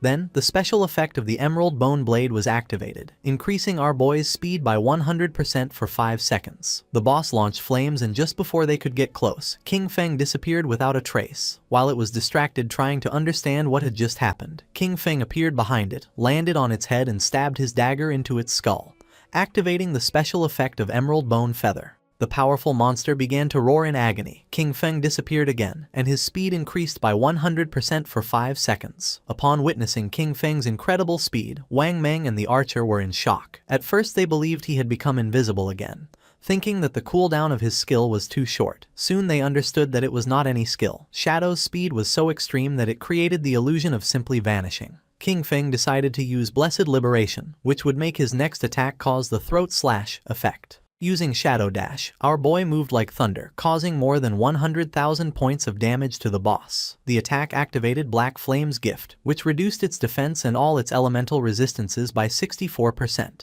Despite having used his most powerful skills, the monster's HP had barely dropped. King Feng was happy because he knew this was due to the buff granted by the ancient god's stone tablet. Without this item increasing the stacking limit of Black Flame's gift, each hit from Shadow Dash would have only inflicted, at most, about 18,000 points of damage. Wang Meng was in shock upon noticing that a single strike had taken away a third of the boss's health and wondered what skill King Feng had used. It was the first time that the archer clearly saw King Feng's attack. It seemed like an instant shadow slash to him, but the version he knew of this skill only had 3 strikes. Meanwhile, Vickley was watching the battle in silence, wondering how someone could be so strong if the game in Blue Star had just begun and what level of talent he possessed. The eyes of our boy were shining with joy. It was time to activate Throat Slash, a skill that inflicted 200% of the damage of the last attack per second. Blood began to emerge from the boss's body. It began to roar in agony as its HP bar dropped. In a matter of seconds, the monster lost its life and its body transformed into orbs of lifespan. The system congratulated our boy for completing the achievement, challenge of the 5th level difficulty of the Divine Authority Tower, granting him a total of 15 reputation points for surpassing all levels. Additionally, for being the first time in the world that someone cleared the tower solo, he received an extra 75 reputation points. Finally, an official global announcement echoed. Player Qin Feng had cleared the maximum difficulty challenge of the Divine Authority Tower for the first time in history. Far from being surprised, the players were confused. They didn't know what the Divine Authority Tower was, since in the ruins of the cities where they were, they had never seen a building resembling a tower. Once again, they realized that Shadow was ahead of everyone. Vickley was upset. For him, this was a scam. He cursed the cunning of the people from Blue Star, regretting not having charged 10,000 or even 100,000 days of lifespan for each Divine Authority book. Vickley summoned a powerful and bright ball of magic and shouted at them to get out. He never wanted to see them again. Wang Meng and the archer covered their eyes to avoid going blind, as they believed they were lost and that the NPC was about to unleash a powerful attack. Vickley's attack descended upon them. While Wang Meng and the archer were covering their heads, our boy stood still, calm as always. King Feng and the others were teleported outside of the tower. Both felt somewhat confused since they didn't know what had happened. They immediately panicked, only to realize that they hadn't died. They had simply been teleported out of the Tower of Divine Authority. King Feng reminded them that they had no reason to worry, since, as he had told them, the NPCs could not attack them. Now that he had gotten what they wanted, King Feng decided it was time to finish and mentioned that he was going to log off to eat. Wang Meng thanked King Feng for having guided them and asked him to take them with him if another opportunity like this came up. Our boy nodded and the archer said goodbye to him. King Feng woke up in reality, in his hideout. The system extracted the 9 divine gift books, a process that consumed 90 days of his tradable lifespan. Our boy decided to consume 106 years of lifespan to buy luxury furniture, daily necessities, cooking ingredients, and a multi-purpose mechanical maid. A maid with dog ears appeared in front of him. After introducing herself, she informed him that she could help take care of everything in the house and that she was there to serve him in anything he needed. Lying down on the luxury sofa, our boy gave the order to immediately begin a complete cleaning of the hideout. The maid began to clean the floor and decided that afterwards she would prepare a sumptuous feast. At the same time, in the real world, more precisely in Jianghai City, the authorities were investigating several murder cases. The officer who was investigating the case informed his superior that this was the 3rd female corpse discovered in the week. Just like the 2 previous victims, all her limbs had been severed and her eyes extracted, which made it very likely that the killer was the same person. The superior asked if investigators had found any clues. The officer reported that the killer knew well about investigators. The timing of abandoning bodies was just outside of their skill's effective duration. Upon hearing this, the superior gave them the order to ask NU how much time was left for the researchers' professional advancement. They could not delay any longer. They had to catch this killer. The police officer who was next to him nodded his head. The officer asked them to wait a moment, and the superior asked if he had found anything. His eyes began to shine with seriousness when he realized that Shadow's connection and disconnection times matched exactly with the moments of the girls' deaths. The superior began to ponder, since the simple coincidence of schedules was not enough to prove anything. The officer mentioned that, despite this, he believed they could start the investigation from this angle. He added that there were already rumors pointing at Shadow as the killer, and that authorities were covering it up out of fear of his power. The superior waved his hand. He reminded Xiaoma that, even though Shadow had embarrassed him in front of Anyu, he could not allow his personal feelings to interfere with the work. He assured him that the technology department would support him 24/7 to solve the case as soon as possible and bring justice to the victims. That said, the superior began talking with another police officer. Meanwhile, Xiaoma started to gaze at the ground and his eyes filled with rage. King Feng logged into the game and began contemplating the castle in silence, which was located in the ruins of Demon City. He remembered that this place was the Academy of Evil Spirits, a platinum-tier hideout. Although it wasn't very hidden, it was said that its protective barrier was the strongest in all Huaxia. The system informed him that he had consumed 2.74 years of tradable lifespan to create the guild, Shadow. His plan was simple: take over this hideout and register it under the name of the guild in order to obtain a sanctuary in the Magic City ruins. King Feng jumped. The sanctuaries could teleport between each other, which would make traveling back and forth between Magic City and Jianghai much easier from now on. Using invisibility, King Feng entered the hideout and began walking through the place silently. Several minutes later, he realized that, despite having reached the third underground level, the deepest one, he had not encountered a single monster. This indicated to him that someone, or perhaps a group of rather strong people, had already been there. At that moment, someone shouted that she had nowhere left to run. King Feng became curious, and when he peeked around the corner, he saw several men surrounding a woman. With eyes full of fear, she asked them not to come any closer. They were on a bridge and had her cornered, with a river of lava behind her. With a smile, one of them told her not to worry, as they wouldn't kill her. For now. He explained that Madame Dongfang wanted them to take her so that her son could show her some love. He demanded that she reveal her location in the real world, warning that otherwise they would kill her repeatedly until her lifespan ran out. Furthermore, he made it clear that suicide wouldn't help her since members of their guild, Shura Hall, were waiting for her at the respawn point. With a smile, the orange-haired man suggested making a deal. He reminded her that she had killed Madame Dongfang twice in the game, estimating that because of this she must have taken at least 30 years off Madame Dongfang's lifespan. The woman remained silent, lost in her thoughts. He advised her to give them those 30 years of lifespan and then play with the three of them for a while, promising that in return they would let her go. With eyes full of tears from fear, she asked what exactly it was that they wanted to do. They began to smile, and then one of them pulled down his pants, causing the poor woman to panic. With a mischievous smile, the man with orange hair revealed that this was how they played.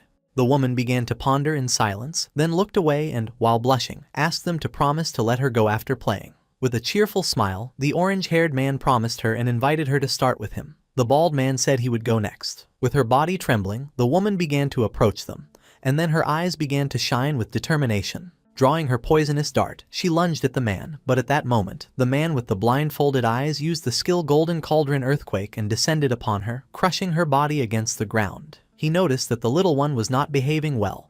The only thing she could do was close her eyes as the orange-haired man approached, showing his tongue. He warned her it was her last chance and ordered her to open her mouth. Then, a confident smile spread across the woman's face. Using a powerful skill, she cut both the bald man and the orange-haired one in half, causing the man with blindfolded eyes to feel somewhat confused. His eyes widened in confusion. He didn't know what was happening. Just before he could take another breath, the strip of paper summoned by the woman wrapped around his neck. She was so powerful that she made the man's head explode as if it were a watermelon. King Feng, who was watching everything from the corner, recognized the girl's profession instantly. Chain blade. After having killed those bastards, the woman crushed the orange-haired man's eggs. Their bodies turned into orbs of lifespan. With an expression full of hatred, she mocked them. And then our boy realized that she possessed the blade of the underworld. With a gaze full of determination, she swore that she would definitely kill Dongfang Ming. The girl had the class blade of the underworld, with the nickname Ghost Spirit. Our boy came out of his hiding place and started walking toward her. Her class, just like Shadow's, was the only hidden class in the assassin branch. He remembered that in his previous life, she had ranked among the 10 greatest powers in the world. But after becoming an enemy of the Chu family from Demon City, her true identity was exposed and she was besieged by many forces. Even so, she massacred thousands of enemies before finally dying from exhaustion. He remembered the deep sorrow felt by her guild members upon hearing the news. He never expected to meet her here. However, there was something he didn't understand. Who was this Dongfang Ming that she had mentioned? Supposedly, he himself had annihilated the entire Dongfang family. King Feng deactivated his invisibility skill and drew her attention. Her reaction wasn't kind. She prepared to attack, thinking our boy was a friend of those bastards she had just killed. King Feng denied knowing those guys. She got tired and lunged at him, asking him to prepare to die. As always, King Feng remained calm. With a furious expression, Ghost Spirit used her skill Underworld Chain Blade. In the blink of an eye, the strip of paper began wrapping around King Feng's body. But just then, King Feng turned into shadow and disappeared without a trace, leaving Ghost Spirit somewhat confused. Our boy appeared behind her and decided to play along. Upon hearing this, her eyes widened in surprise and fear. Knowing she was in danger, she jumped away from him. She used shadow stealth and her body turned into shadow, disappearing without a trace. King Feng was somewhat surprised to notice that she had become invisible. He also decided to use shadow stealth and also disappeared from the place. Several minutes passed and nothing happened. Noticing this, Ghost Spirit was somewhat confused. She couldn't see him. Even though her class, Blade of the Underworld, had a built-in level 4 anti-stealth, it was impossible for her to detect him. This led her to wonder if this guy could be Shadow. Not long after, King Feng deactivated his Shadow stealth and appeared stealthily behind her, catching her attention. Upon hearing Shadow's voice, she panicked, noticing that he could still see her despite her level 4 stealth. She decided it was time to get serious and used her most powerful skill called Evil Ghost Soul Chase. The paper strip began to glow and a small pink flame appeared above King Feng's head, activating Shadow stealth again. King Feng did not lower his guard and retreated, but to his surprise, the blade began to follow him, leaving him somewhat confused. Upon observing closely, he realized that this locking blade could pinpoint his location. Ghost Spirit's eyes were shining with determination. Although her eyes could not see, her weapon could.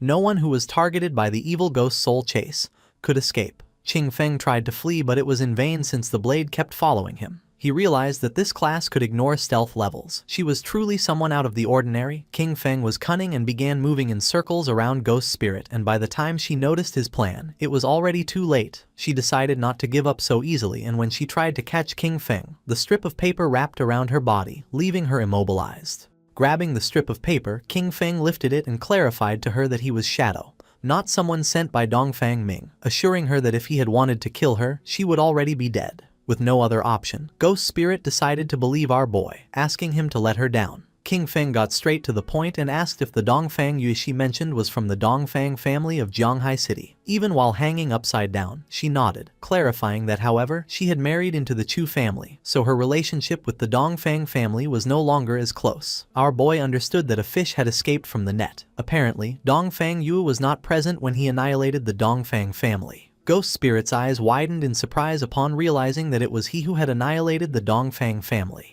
She felt excited and joyful, as this meant that Dongfang Yue and Shadow were also enemies. She asked him to put her down immediately, declaring that the enemy of her enemy is her friend and that they could cooperate. King Feng released the strip of paper, causing her to fall to the ground. He decided that cooperation could wait. First, he asked why she wanted to kill Dongfang Yue. Ghost Spirit clenched her teeth tightly and revealed that she wanted to avenge the murder of her family. She decided to tell the dark and sad story. Before the arrival of the God-forsaken game, Dongfang Yue had killed her mother in a traffic accident while driving drunk. However, she got away with it because the Chu family found someone else to take the blame for her. Her father, unable to accept it, found evidence to convict Dongfang Ming, but the next day his body was pulled from the river. The official conclusion was suicide. When she went to Dongfang Yue's house demanding an explanation, guards from the Chu family beat her nearly to death. Sunk in despair and about to end everything, it was at that moment when the God-forsaken game arrived. The first thing she did upon entering the game was kill Dongfang Yue. However, in order to kill her permanently, it was necessary to completely drain her lifespan. After reviving again, she hired countless people to hunt Ghost Spirit down, leading up to what he had just witnessed. King Feng listened silently as she told him this story without interrupting once. Tears began streaming from Ghost Spirit's eyes as she begged Shadow, "Please help me kill Dongfang Yue." Coldly and without beating around the bush, King Feng refused.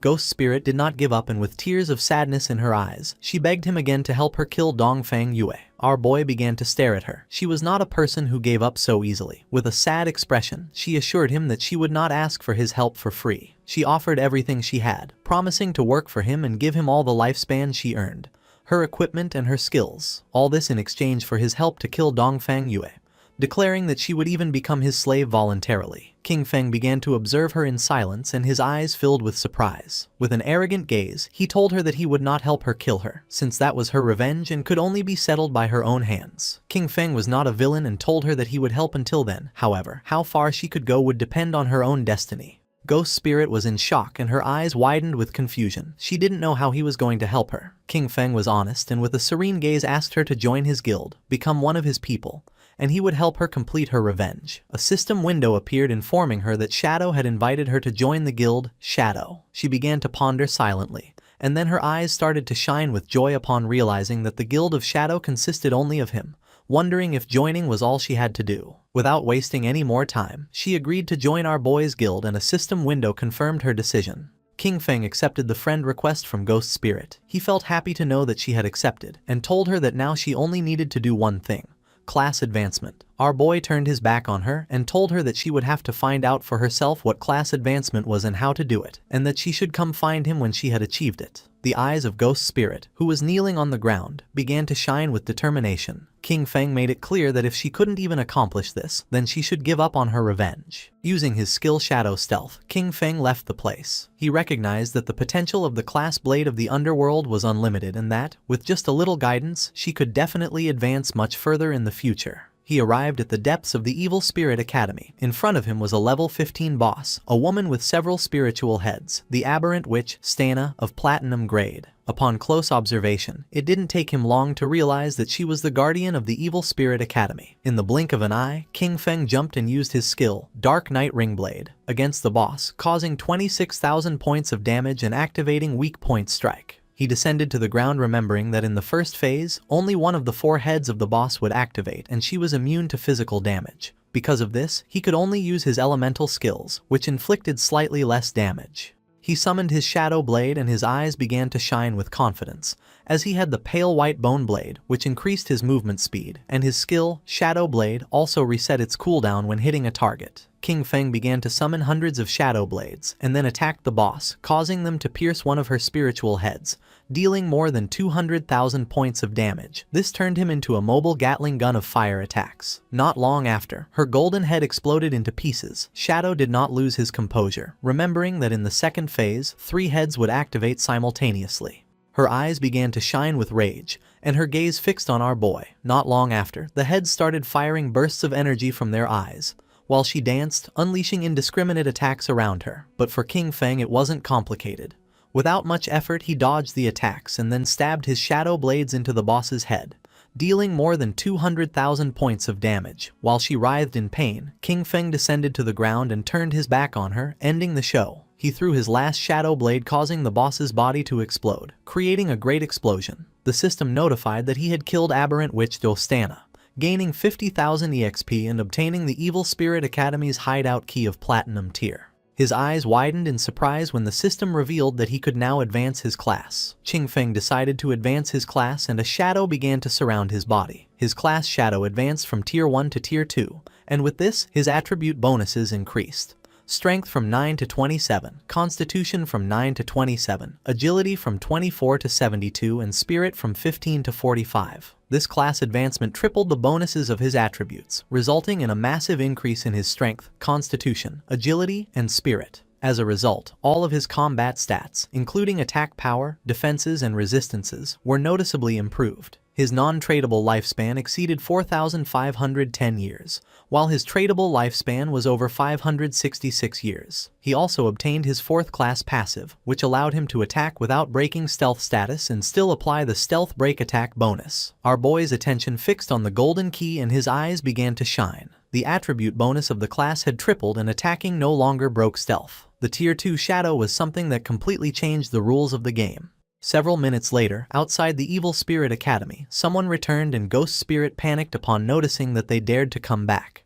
They were the same men she had eliminated before. Now there weren't just 3. They had brought all the members of their guild. With a smile, the bald man mentioned that last time he was careless because he didn't know she had a chain blade. With a confident gaze, the orange-haired man revealed that this time he had called everyone from his guild, the Shura Palace, to see where she could run now. The bald man lunged at her, ready to attack, making it clear that he wouldn't be as soft as last time. Ghost Spirit panicked, knowing this wasn't good. Using his skill Earth Slash, the bald man descended to the ground and tried to attack using his axe, but luckily she reacted in time and dodged the attack. With a confident gaze, she used Shadow Stealth, but right at that moment someone threw a flash grenade which exploded in front of her, creating an intense and blinding flash, forcing her to stop using the skill and cover her eyes. Taking advantage of the moment, the bald man gave her a kick. Stepping on her head, with an arrogant smile, he made it clear that he was going to give her a real lesson. Ghost Spirit was not going to give up. She took out a small green vial, but just before she could use it, the orange-haired man stepped on her hand and caught it.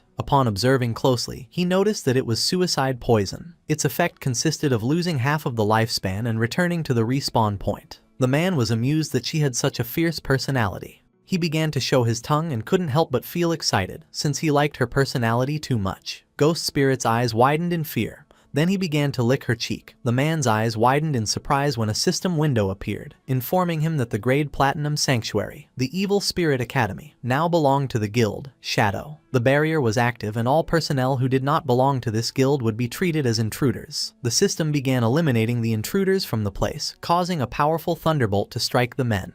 In the blink of an eye, their bodies turned into orbs of lifespan. Her eyes widened in surprise upon realizing that the Evil Spirit Academy was a sanctuary and that it now belonged to her guild. This meant that, within minutes, Shadow had killed the Guardian and obtained the key. King Feng also obtained the Jade Tier Aberrant Witch's Ring. This ring, usable by all classes from level 14, increased all attributes by 22 and cooldown speed by 30%. Its unique effect increased the area of effect of skills by 25% and area damage by 10%. As if that weren't enough, he also got the Platinum Grade Virulent Poison Trap. This Platinum Grade skill, for the Assassin and Hunter classes, allowed him to place a trap with level 5 stealth. Enemies who triggered it would receive 500 additional poison damage, a 50% slow for 5 seconds, and continuous poison damage equal to 100% of his attack power. He could place a maximum of 3 traps, each with a 4.65 second cooldown and a duration of 3,600 seconds. He was satisfied, as 2 items an assassin could use had dropped. He considered the ring to be quite good. His instant Shadow Slash and Dark Knight Ringblade skills were both area of effect, so this represented a huge improvement for him. His eyes began to shine with joy, as he also had 363 evolution points, just what he needed to evolve his Backstab Enhancement skill to Legendary. He consumed 340 evolution points, leaving him with 23. His skill, Backstab Enhancement, evolved from Epic to Legendary. The passive effect now increased damage when attacking from behind from 75% to 100%. Furthermore, the Legendary effect made it so that while in stealth, all his damage was considered a backstab attack. King Feng was pleased as the combination of the constant backstab damage bonus and the permanent stealth from his advanced class massively improved both his damage output and survivability. Just then, Little Black contacted our boy, informing him that she had found other ruins and asking if he wanted to go take a look. When King Feng asked where she was, she replied that she was in the Zhanghai City ruins. She explained that on the stones around the temple entrance, there were murals very similar to those in the ruins of the beginner's village. Shadow became a bit confused, asking why they hadn't explored it themselves. With the progress they had made, they should already be able to face a platinum grade boss. She was honest, admitting that they had wanted to, but after clearing all the enemies to the end, a teleportation orb appeared. When they touched it, nothing happened. A system message indicated that only a fated person could enter, so she wondered if her boss might be that person. King Feng decided to go take a look. He told her to wait for him and to prepare her lifespan, as he would bring her the new equipment he had obtained. Besides, teleporting between the 2 shrines made the journey from the Magic City ruins to the Zhanghai ones much more convenient. Little Black also reported that the officials on the Zhanghai side didn't have enough lifespan, so he could sell it directly to the ones in Magic City. At the same time, she was on the outskirts of the Zhanghai City ruins. She was riding a white llama, which was eating grass. Not long after, King Feng appeared behind her, asking where the ruins were. Suddenly hearing our boy's voice, she and the llama were startled, and Little Black asked him not to scare her like that. He had done it on purpose, but he lied and promised to be more careful next time. Peeking her head over the cliff, she revealed that the entrance to the ruins was at the bottom.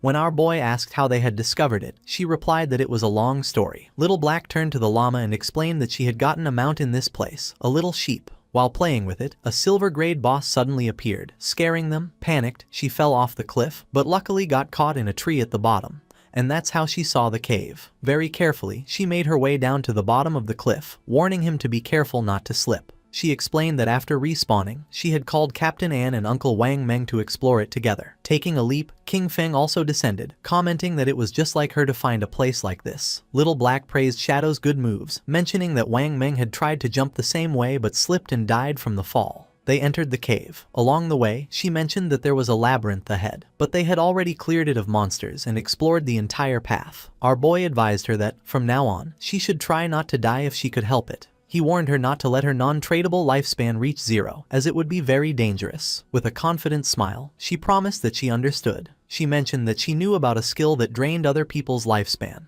but they had precautions in place, as they could replenish their non-tradable lifespan. King Feng was somewhat surprised, asking if they really had a reliable way to replenish it. Holding up a finger, she revealed that inside the city ruins, they would lure monsters that had absorbed non-tradable lifespan to a secluded location. After eliminating them, they would save all the non-tradable lifespan that dropped, so when they needed it, they would simply go to that place to replenish their own.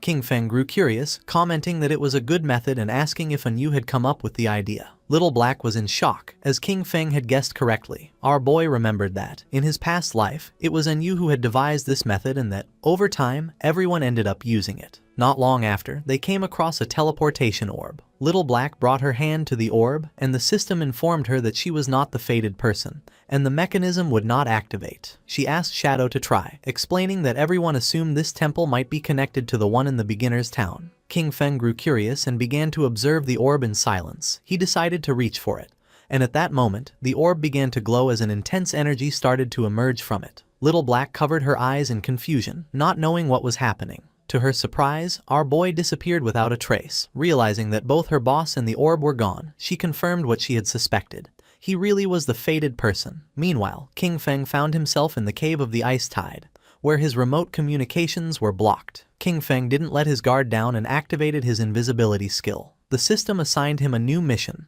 protect the Ice Tide crystal. His attention was fixed on the Ice Tide crystal. He recognized it instantly. He remembered that this object would erupt with an icy tide if it was hit by any attack. Looking closely, he noticed that monsters would emerge from the caves and would do whatever it took to attack the crystal. He understood that if he let them succeed, he would be dead. King Feng took the virulent poison trap from his inventory. To him, dying itself didn't matter. What was crucial was that the mission could fail. If that happened, he would never be able to return to this place or get the reward. He knew better than anyone that his only option was to evolve the virulent poison trap. After consuming the necessary evolution points, leaving him with 17, the skill went from platinum to epic. As a result, the trap's stealth increased from level 5 to 8.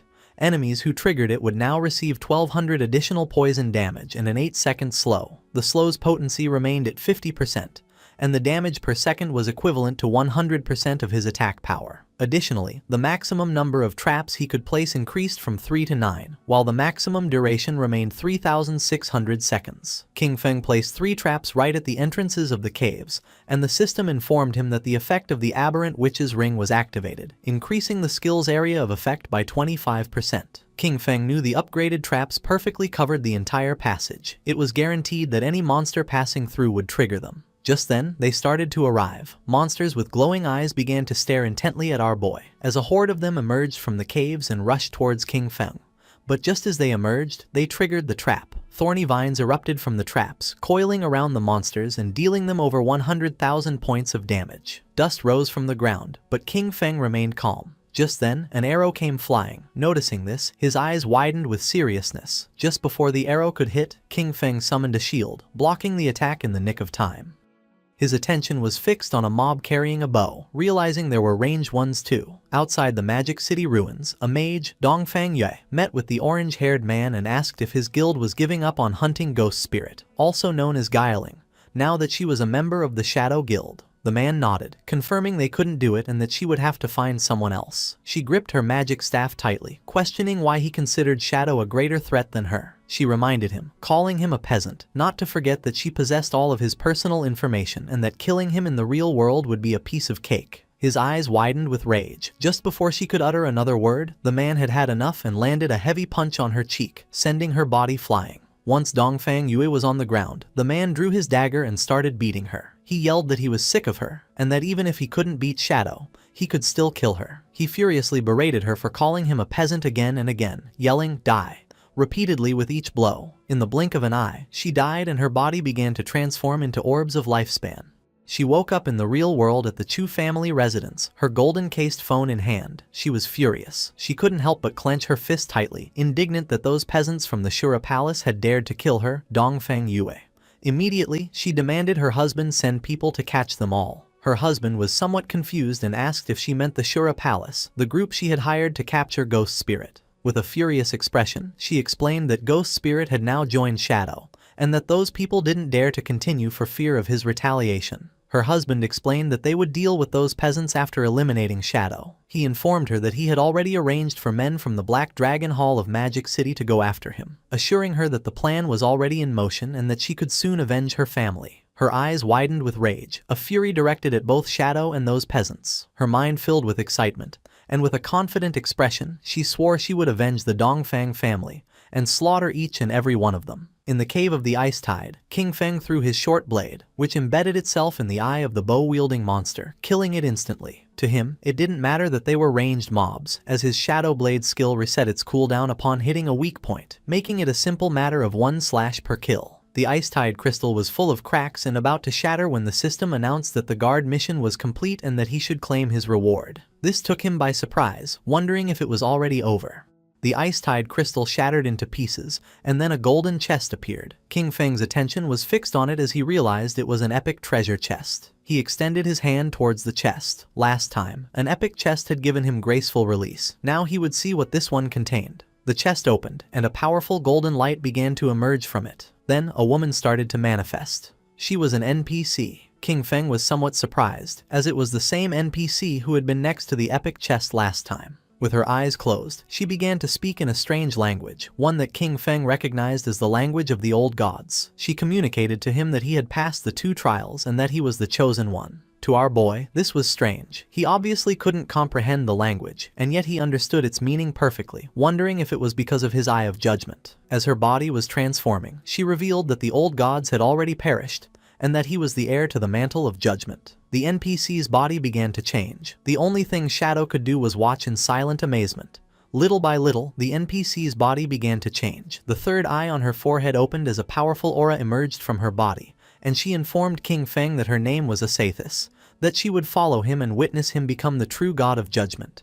Then, she asked him to accept the gift she had prepared for him. It was the Asathis's summoning bell, a bell created by the Herald of Judgment, Asathis, using the power of order itself. It would allow him to summon her once at level 25, again at 35, and one last time at level 50. Each summon would grant him the opportunity to challenge a special ruin, and if he successfully completed all 3 challenges, Asathis could reside in his hideout and provide a skill upgrade function. Our boy grabbed the summoning bell, his eyes beginning to shine with joy. He understood that the last temple had been level 5 and this one was level 15. He was surprised to think that Da Lisi had stumbled upon both, recognizing that her luck was truly out of this world. Asathis asked King Feng to select a skill, informing him that he had one free opportunity to upgrade it to his current level. His eyes filled with seriousness as he began to ponder. He knew that the power of skills was judged by 2 standards, quality and level requirement. While the quality of each skill was fixed and couldn't be improved, he could use infinite evolution to forcibly increase it.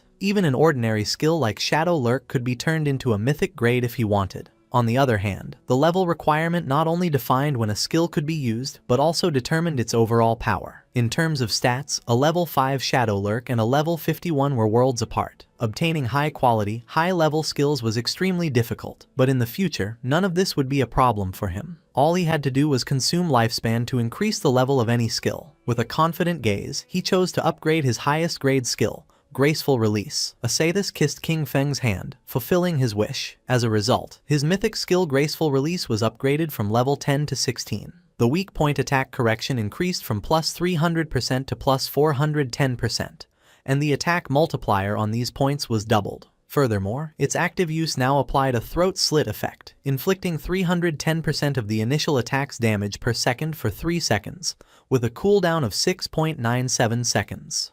Asathis began to disappear, saying she looked forward to seeing him again. Then, a blue portal appeared in front of our boy. It was the portal to leave. Before leaving, King Feng turned around and reached out, noticing that there was still something left in the chest. He obtained the Epic Tier Bafich's equivalent exchange agreement. It was a pair of epic grade leg armor for the assassin class, requiring level 15. It granted 198 physical defense, all elemental resistance and damage block, along with 19.8% damage reduction and plus 19.8 whispering resistance. Its unique ability, Art of Equivalent Exchange, allowed him to sacrifice a piece of equipment or a skill book of up to epic grade to randomly receive another of the same level and grade for his class, with a 1-hour cooldown. He grabbed the skill book and his eyes began to shine with joy.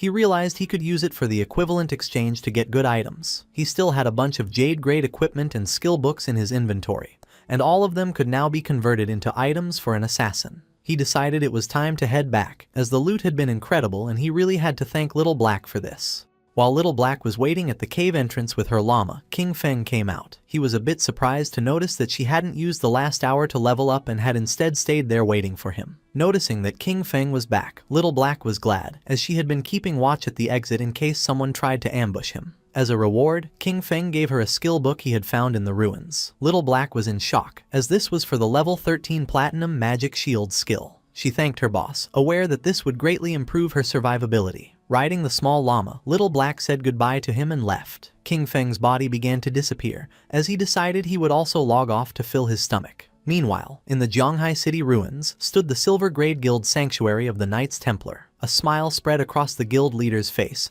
as he announced that this was a great day, for the Knights Templar Guild finally had a home of its own. Everyone grew excited as the leader mentioned that, although this home wasn't large, it was a wonderful start. With this, they would no longer have to worry about being slaughtered by a suddenly appearing boss and would have a safe haven to rest when they were tired of leveling up. For all of this, there was one person to thank, Xiao Yu. She was the one who found the place first, and the leader asked them to welcome her to the stage with the warmest of applause. Everyone began to praise Xiao Yu, making her feel happy. She stood on the platform and first thanked her master, who had tirelessly taught her. Then, her friends, for extending a helping hand in her times of difficulty. She also thanked the people who hated her, as their mockery and contempt had motivated her to become even stronger. Hearing this, the women couldn't help but feel proud of Xiao Yu. With tears in her eyes, she finally thanked her father and mother. She wished they hadn't died, so they could see the excellent person she had become. She would definitely make them very proud. The leader cut Xiao Yu's speech short, asking her to tell everyone what kind of difficulties and obstacles she overcame to find this hideout. Xiao Yu was honest and revealed that a while ago she'd had a dream. In it, a very powerful warrior guided her, and they captured the hideout. Although the dream was blurry, it felt incredibly real. So she came to the place with a just give it a try attitude, never thinking she would actually find it. The others mocked her. The idea of a dream seemed hilarious to them, and they didn't believe she could be serious. The leader, holding back his laughter, thanked Xiao Yu for her wonderful speech and asked if she'd had any dreams the previous night. Touching her cheek, she mentioned that she did have a dream. In it, there was a huge and magnificent hideout, full of people, and she believed it was a platinum-grade hideout. The guild members once again mocked her with laughter, commenting that she was really dreaming and joking that they would soon be moving into a bigger house. The leader became serious and decided that this was an excellent dream, handing her the reward she had earned, 1 year of tradable lifespan. With a smile, he put his arm around her shoulder and expressed his hope that everyone would learn from Xiao Yu and her dedication to the collective good. He stated that as long as everyone worked together with one heart, the guild could definitely stand firm in these chaotic times and get better and better. The leader dismissed everyone, instructing those who needed to level up to go do so, and those who needed to explore to get moving.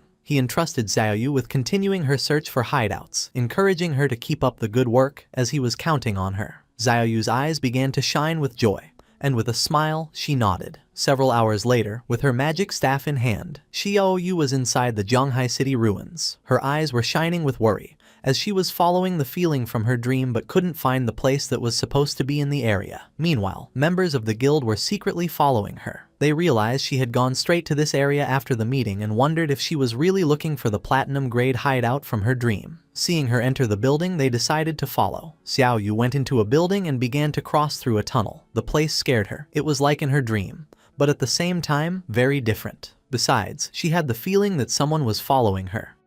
Closing her eyes, she let out a sigh and filled herself with determination, reminding herself that she was a life priest, a hidden class, and that nothing could hurt her. But when she opened her eyes, a monster with eyes emerging from its mouth was in front of her. The sight made poor Xiao Yu only able to scream in terror. Instead of attacking Xiao Yu, the monster threw her to the ground and started running in the direction where the women from the guild who were following her were hiding. They panicked, wondering what this monster was. Disgusted, they shouted to catch it and kill it immediately. Just before they could make a plan, the monster wrapped its tentacles around one of them and shoved the tentacles emerging from its mouth into the woman's. In the blink of an eye, the woman began to weaken as the monster had drained all her lifespan. Realizing that this monster could absorb them to death, her companions screamed and, without hesitating for a single second, began to flee the place in terror. The monster was not going to let them escape so easily. Poor Xiao Yu woke up to the screams and with a fear-filled expression, turned around only to see the monster draining the women's lifespan. Xiao Yu was quick and, without making a sound, began to flee. She came across a spiral staircase and went down without looking back. She tripped and fell headfirst onto the ground. With tears in her eyes from the intense pain, she began to observe the place carefully, wondering where she was. In front of her was a door. Her eyes widened in surprise, leaving her in shock as she realized this was the entrance from her dream. She had finally found it. This was the platinum grade hideout, and she had to notify the guild master immediately. She informed the guild master that she had found the platinum grade hideout. The leader was somewhat surprised. He ordered her not to move, as he was already bringing people over, and asked her to join his party so they could see her location. Xiao Yu joined the party and told them she would wait for them there. At that moment, her eyes widened in fear as she began to hear noises, and once she turned around, she saw the sinister monster looking at her with a smile. Despite the fear, she gritted her teeth and filled herself with courage, telling herself not to be scared. She could do this. She could definitely defeat it. While the sinister monster was watching her, Xiao Yu stood up and grabbed her magic staff, convincing herself she could defeat it, as she was no longer the same person she used to be. As a powerful aura surged from her body, with a confident smile, she reminded herself that she was the noble hidden class, the Life Priest. Raising her magic staff, Xiao Yu activated her most powerful skill, Venomous Vines. Vines emerged from her staff and coiled around the monster, draining it of more than 500 hit points. Super excited, she celebrated that the attack had hit. Now, its poison would consume it while she prepared her next move. She aimed her magic staff at the monster and used Corrupting Poison Mist, causing a poisonous mist to start damaging the boss, continuously draining its life. This was a corrupting toxin, much more vicious than any ordinary poison. The mist began to expand throughout the entire place. Noticing this, she panicked, and her eyes filled with fear. She realized this was an enclosed space and the poisonous mist had filled the entire area. This was very bad. She started to fan the smoke away with her hands, as she couldn't hold her breath any longer. Xiao Yu couldn't hold her breath anymore, but at that moment she remembered that, as a life priest, she had an antidote spell. Raising her magic staff, she used the antidote, causing the poisonous mist to slowly begin to disappear. This also stopped it from affecting the monster. Its attention became fixed on her, and a smile spread across its face. Xiao Yu's eyes were filled with tears and, unintentionally, she inhaled a bit of the mist. The effect was instant, and she died, causing her body to turn into lifespan. The system notified that the player, Xiao Yu Ya, had committed suicide. She respawned in her guild's hideout. Just then, the guild leader contacted her through chat, asking why she had returned. She explained that a monster inside the place had killed her. The leader and his men had already killed the monster. He asked if she meant the soul-sucking hag, the silver-grade monster they had just defeated. However, this didn't make sense to him. The soul-sucking hag was slow and had low attack power, but it completely drained the lifespan of anyone it caught. Because of this, he didn't understand how she had managed to survive. Hearing this, a smile spread across her face. She explained to the guild master that she had committed suicide in a moment of desperation, as she knew she would surely die if the monster caught her. The leader, surprised, exclaimed that she was incredible and had found the only way to survive. When the leader praised her, exclaiming that she was a true genius, she thanked him for the compliment and informed the guild master that she was on her way. She grew excited as she realized that, apparently, the 3 bitches who had been following her were dead for good. This is what happens when you mess with her. Qin Xiao Yu. A while later, Xiao Yu arrived at the hideout's door and explained to the guild master that the platinum grade hideout was right behind this door. The leader patted her on the back, told her it was a good job and promised her reward once they had secured the hideout. Then, he turned to his men and ordered Datu to take some men to clear the area and make sure no other players came to cause trouble. Datu nodded, assuring the guild master not to worry. He stated that they would eliminate anyone who dared to cause trouble, even if it was Shadow himself. Pointing at the hideout's door, the leader ordered his men to charge. They had to kill the guardian inside, and then the hideout would be theirs. Several of his men approached the door and prepared to open it, filling the air with war cries.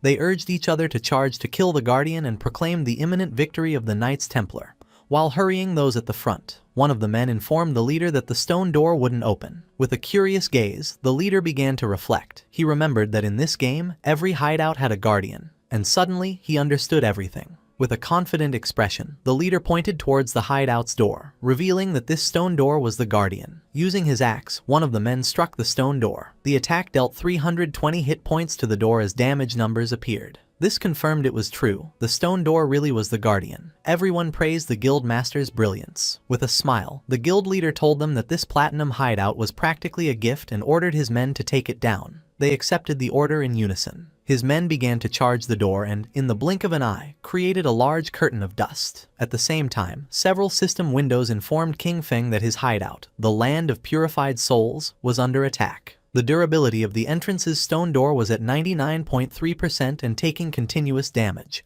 while the magic defense barrier remained at 100%.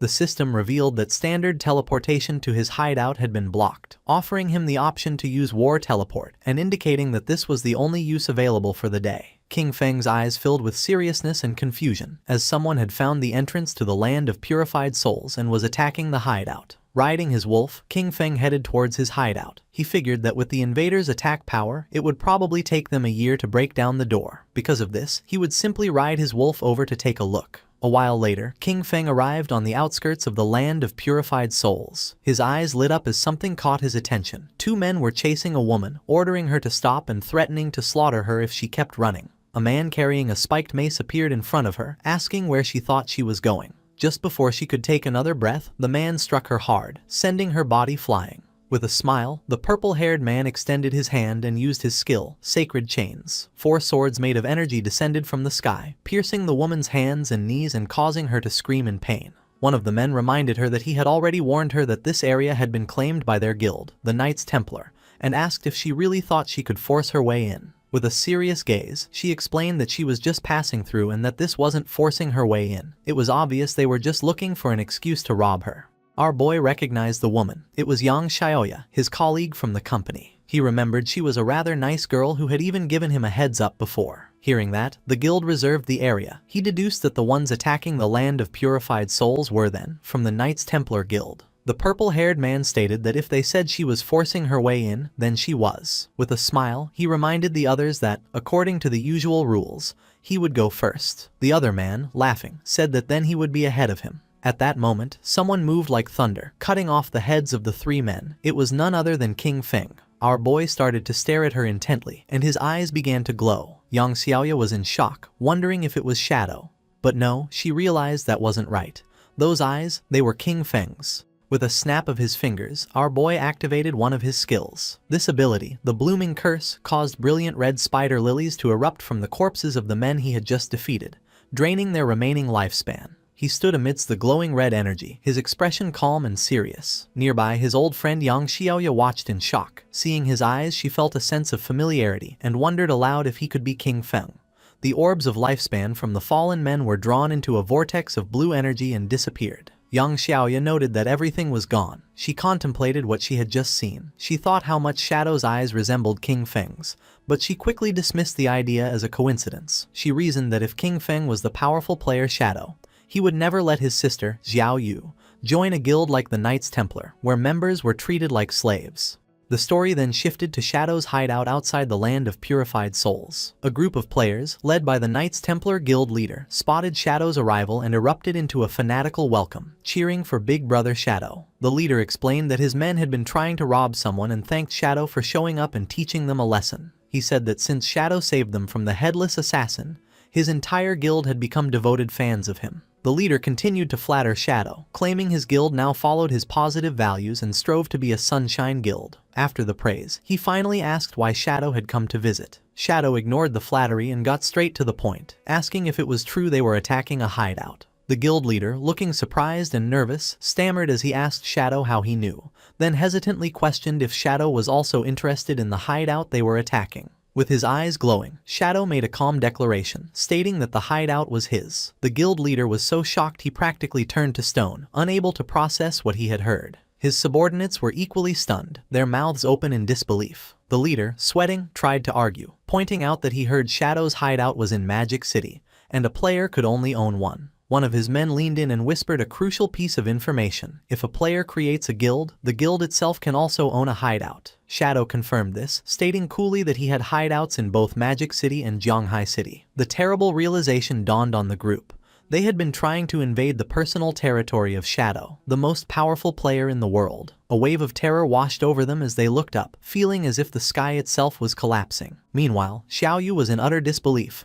With tears in her eyes, she couldn't understand how the hideout could belong to Shadow when he had never appeared in the dream that supposedly led her to it. The Knights Templar Guild leader, now faced with the hideout's owner, immediately began to grovel. He bowed deeply before King Feng, frantically explaining they had no idea the place belonged to him and begged to know how they could make amends. Shadow, looking at a holographic panel showing his hideout status, coolly pointed out that they had been attacking his gate for some time and the repairs would be expensive. With a cold look, Shadow stated his price: 500 years of lifespan. The guild leader screamed in shock at the astronomical figure, the stress causing him to faint dramatically as his subordinates cried out his name. One of the men cradled his unconscious leader and pleaded with King Feng, asking if he could reduce the price. Looming over them, King Feng coldly asked if the man knew the cost of repairing such a gate. When the subordinate admitted he didn't, King Feng told him to shut his mouth. A moment later, the guild leader woke up with a dazed expression. He muttered to himself about the outrageous cost, wondering what he had done to deserve this. Suddenly, his despair turned to rage. He lunged at Xiao Yu, grabbing her by the front of her robes. He furiously blamed her for the entire situation, shouting that she was trying to destroy him and their entire Knights Templar Guild.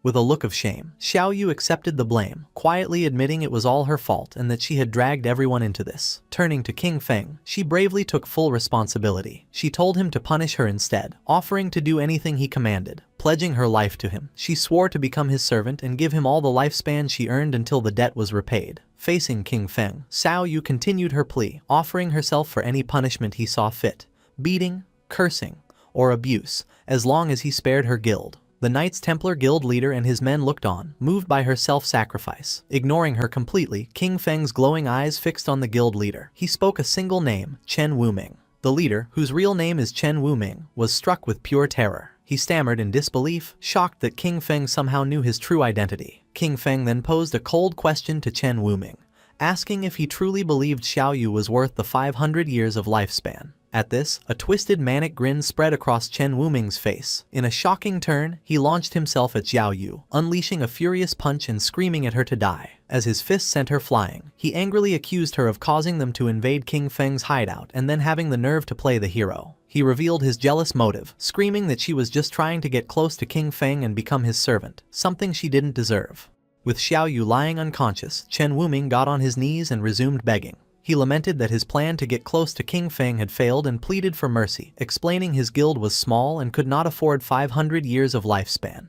He promised to do anything else King Feng asked. King Feng relented, offering a new deal. He told them to pay 100 years of lifespan up front. The remaining 400 years could be paid off by bringing him every member of their guild who had the killer status. Each person they brought would count as 1 year off their debt. Chen Wuming was overjoyed by this. He explained it would be an easy task since his guild had over 2,000 members, and this would also let him clear his own killer status. He immediately transferred the payment, and a system notification confirmed King Feng had received 100 years of lifespan. Asking King Feng to wait, Chen Wuming began to rally his men with the killer status to gather immediately. While the guild members assembled, King Feng decided to use his new lifespan. A system window appeared, asking if he wanted to spend 7 days of lifespan to repair his damaged hideout. He calmly accepted, and another notification confirmed the transaction was complete and the hideout had been fully repaired. Once Chen Wuming's guild members with the killer status were gathered, Shadow unleashed a devastating attack, a swirling vortex of dark energy that sliced through all 400 of them at once. A system notification confirmed the kills,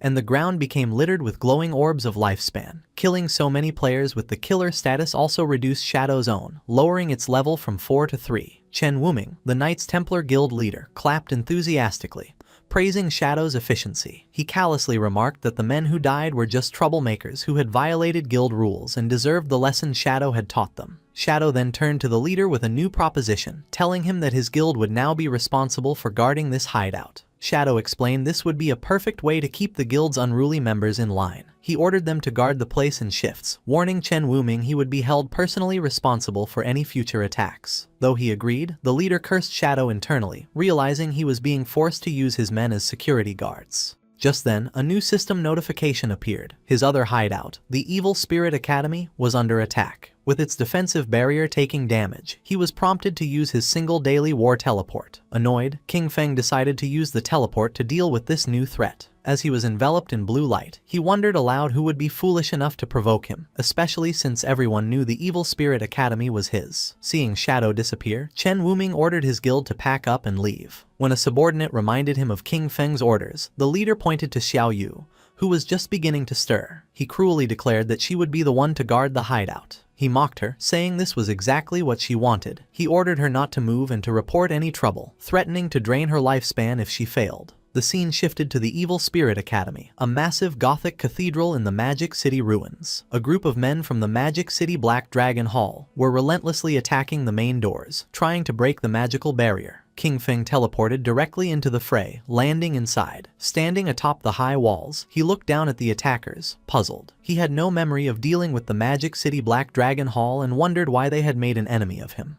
Down below, the leader of the Magic City Black Dragon Hall rallied his men for a final strike. He commanded them to give him their power, and together they channeled a massive ball of dark energy. Unleashing the combined attack, the leader shouted, "Black Flame, Magic Dragon Break," sending a colossal blast crashing into the hideout's defensive barrier. The barrier cracked severely, its durability dropping to just 13%. The attackers celebrated, believing the gate was about to shatter. They cheered, excited about the hundreds of years of lifespan they were about to claim. Watching from above, King Feng realized these men were merely hired pawns. He considered who could hold a grudge against him and still be alive, quickly concluding it must be Dongfang Yue. Suddenly, the attackers were startled by a strange sound. Looking up, they saw a massive, ethereal dragon descending from the sky. A wave of energy washed over them, and they were paralyzed with fear. Their eyes swirling in a hypnotic daze. Unable to move, they could only watch as another guild member pointed frantically towards the sky. A massive fiery meteor was plummeting directly towards them.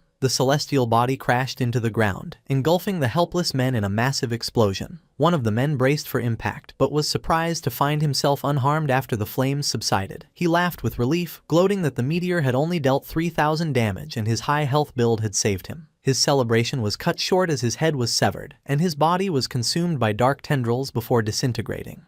In the aftermath, a new group of players arrived. They were shocked to find the members of the Magic City Black Dragon Hall dead, wondering who could have done it. A young woman with pink hair and a witch's hat immediately suspected it was the legendary player, King Feng. Her companions were doubtful, as they saw no one, but she insisted Shadow's power couldn't be judged by ordinary standards and he might even be permanently invisible. From his unseen vantage point, King Feng observed them, recognizing them as members of the Sky Dome Guild. He identified the pink-haired woman as Zhang Yaoying, a player with the unique hidden class of Soul Painter. King Feng now understood the source of the dragon and meteor attacks. They had been painted into existence by her magical brush. He recalled the Soul Painter class was incredibly powerful in large-scale battles, but vulnerable to surprise attacks. Knowing he was nearby, Zhang Yaoying called out, asking to speak with Senior Shadow. To the shock of her and her companions, King Feng's voice answered out of thin air, asking what she wanted. Flushing slightly, she explained she needed to enter his hideout to find something for her class advancement, promising she would pay him well.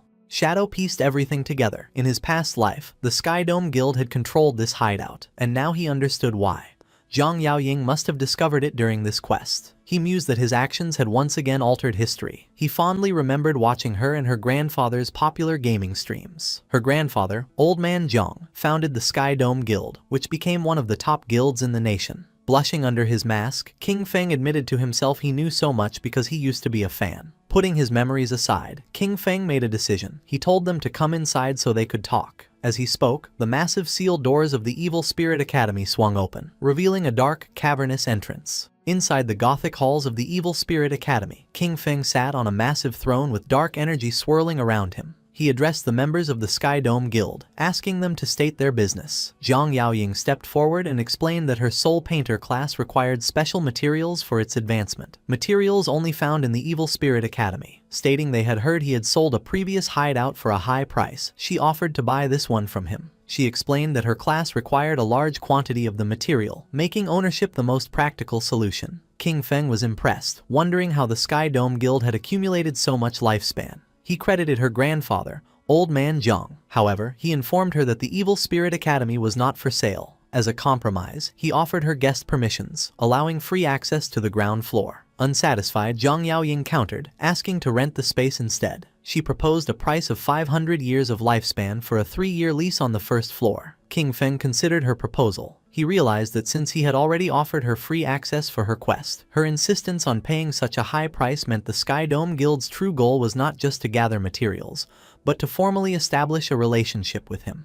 As if reading his thoughts, Zhang Yaoying offered another term to sweeten the deal. With a devious grin, she promised that if he agreed, her guild would take care of the Magic City Black Dragon Hall, the group that had just attacked his hideout, and wipe them out completely. King Feng was taken aback by her audacity, asking if she could really make a decision that would lead to war without first consulting her grandfather. Zhang Yaoying laughed, surprised he knew her grandfather. She confidently assured him that old man Zhang always listened to her, and that crushing a small guild like the Black Dragon Hall would be easy. Admiring her decisive nature, King Feng agreed to the deal and tossed the rental contract to her. A system notification confirmed the transaction, informing Shadow he had received 500 years of lifespan. He told them they could use the first floor as they wished and not to worry about the defensive barrier, as the lava in the lower levels would automatically repair any damage. With the deal done, Zhang Yaoying and her guild celebrated. After the Sky Dome Guild members entered his hideout, Shadow allowed himself a small smile. He thought to himself that Zhang Yaoying was even more energetic in person than on her streams. Blushing under his mask, he shook off the thought and reminded himself to get back to business.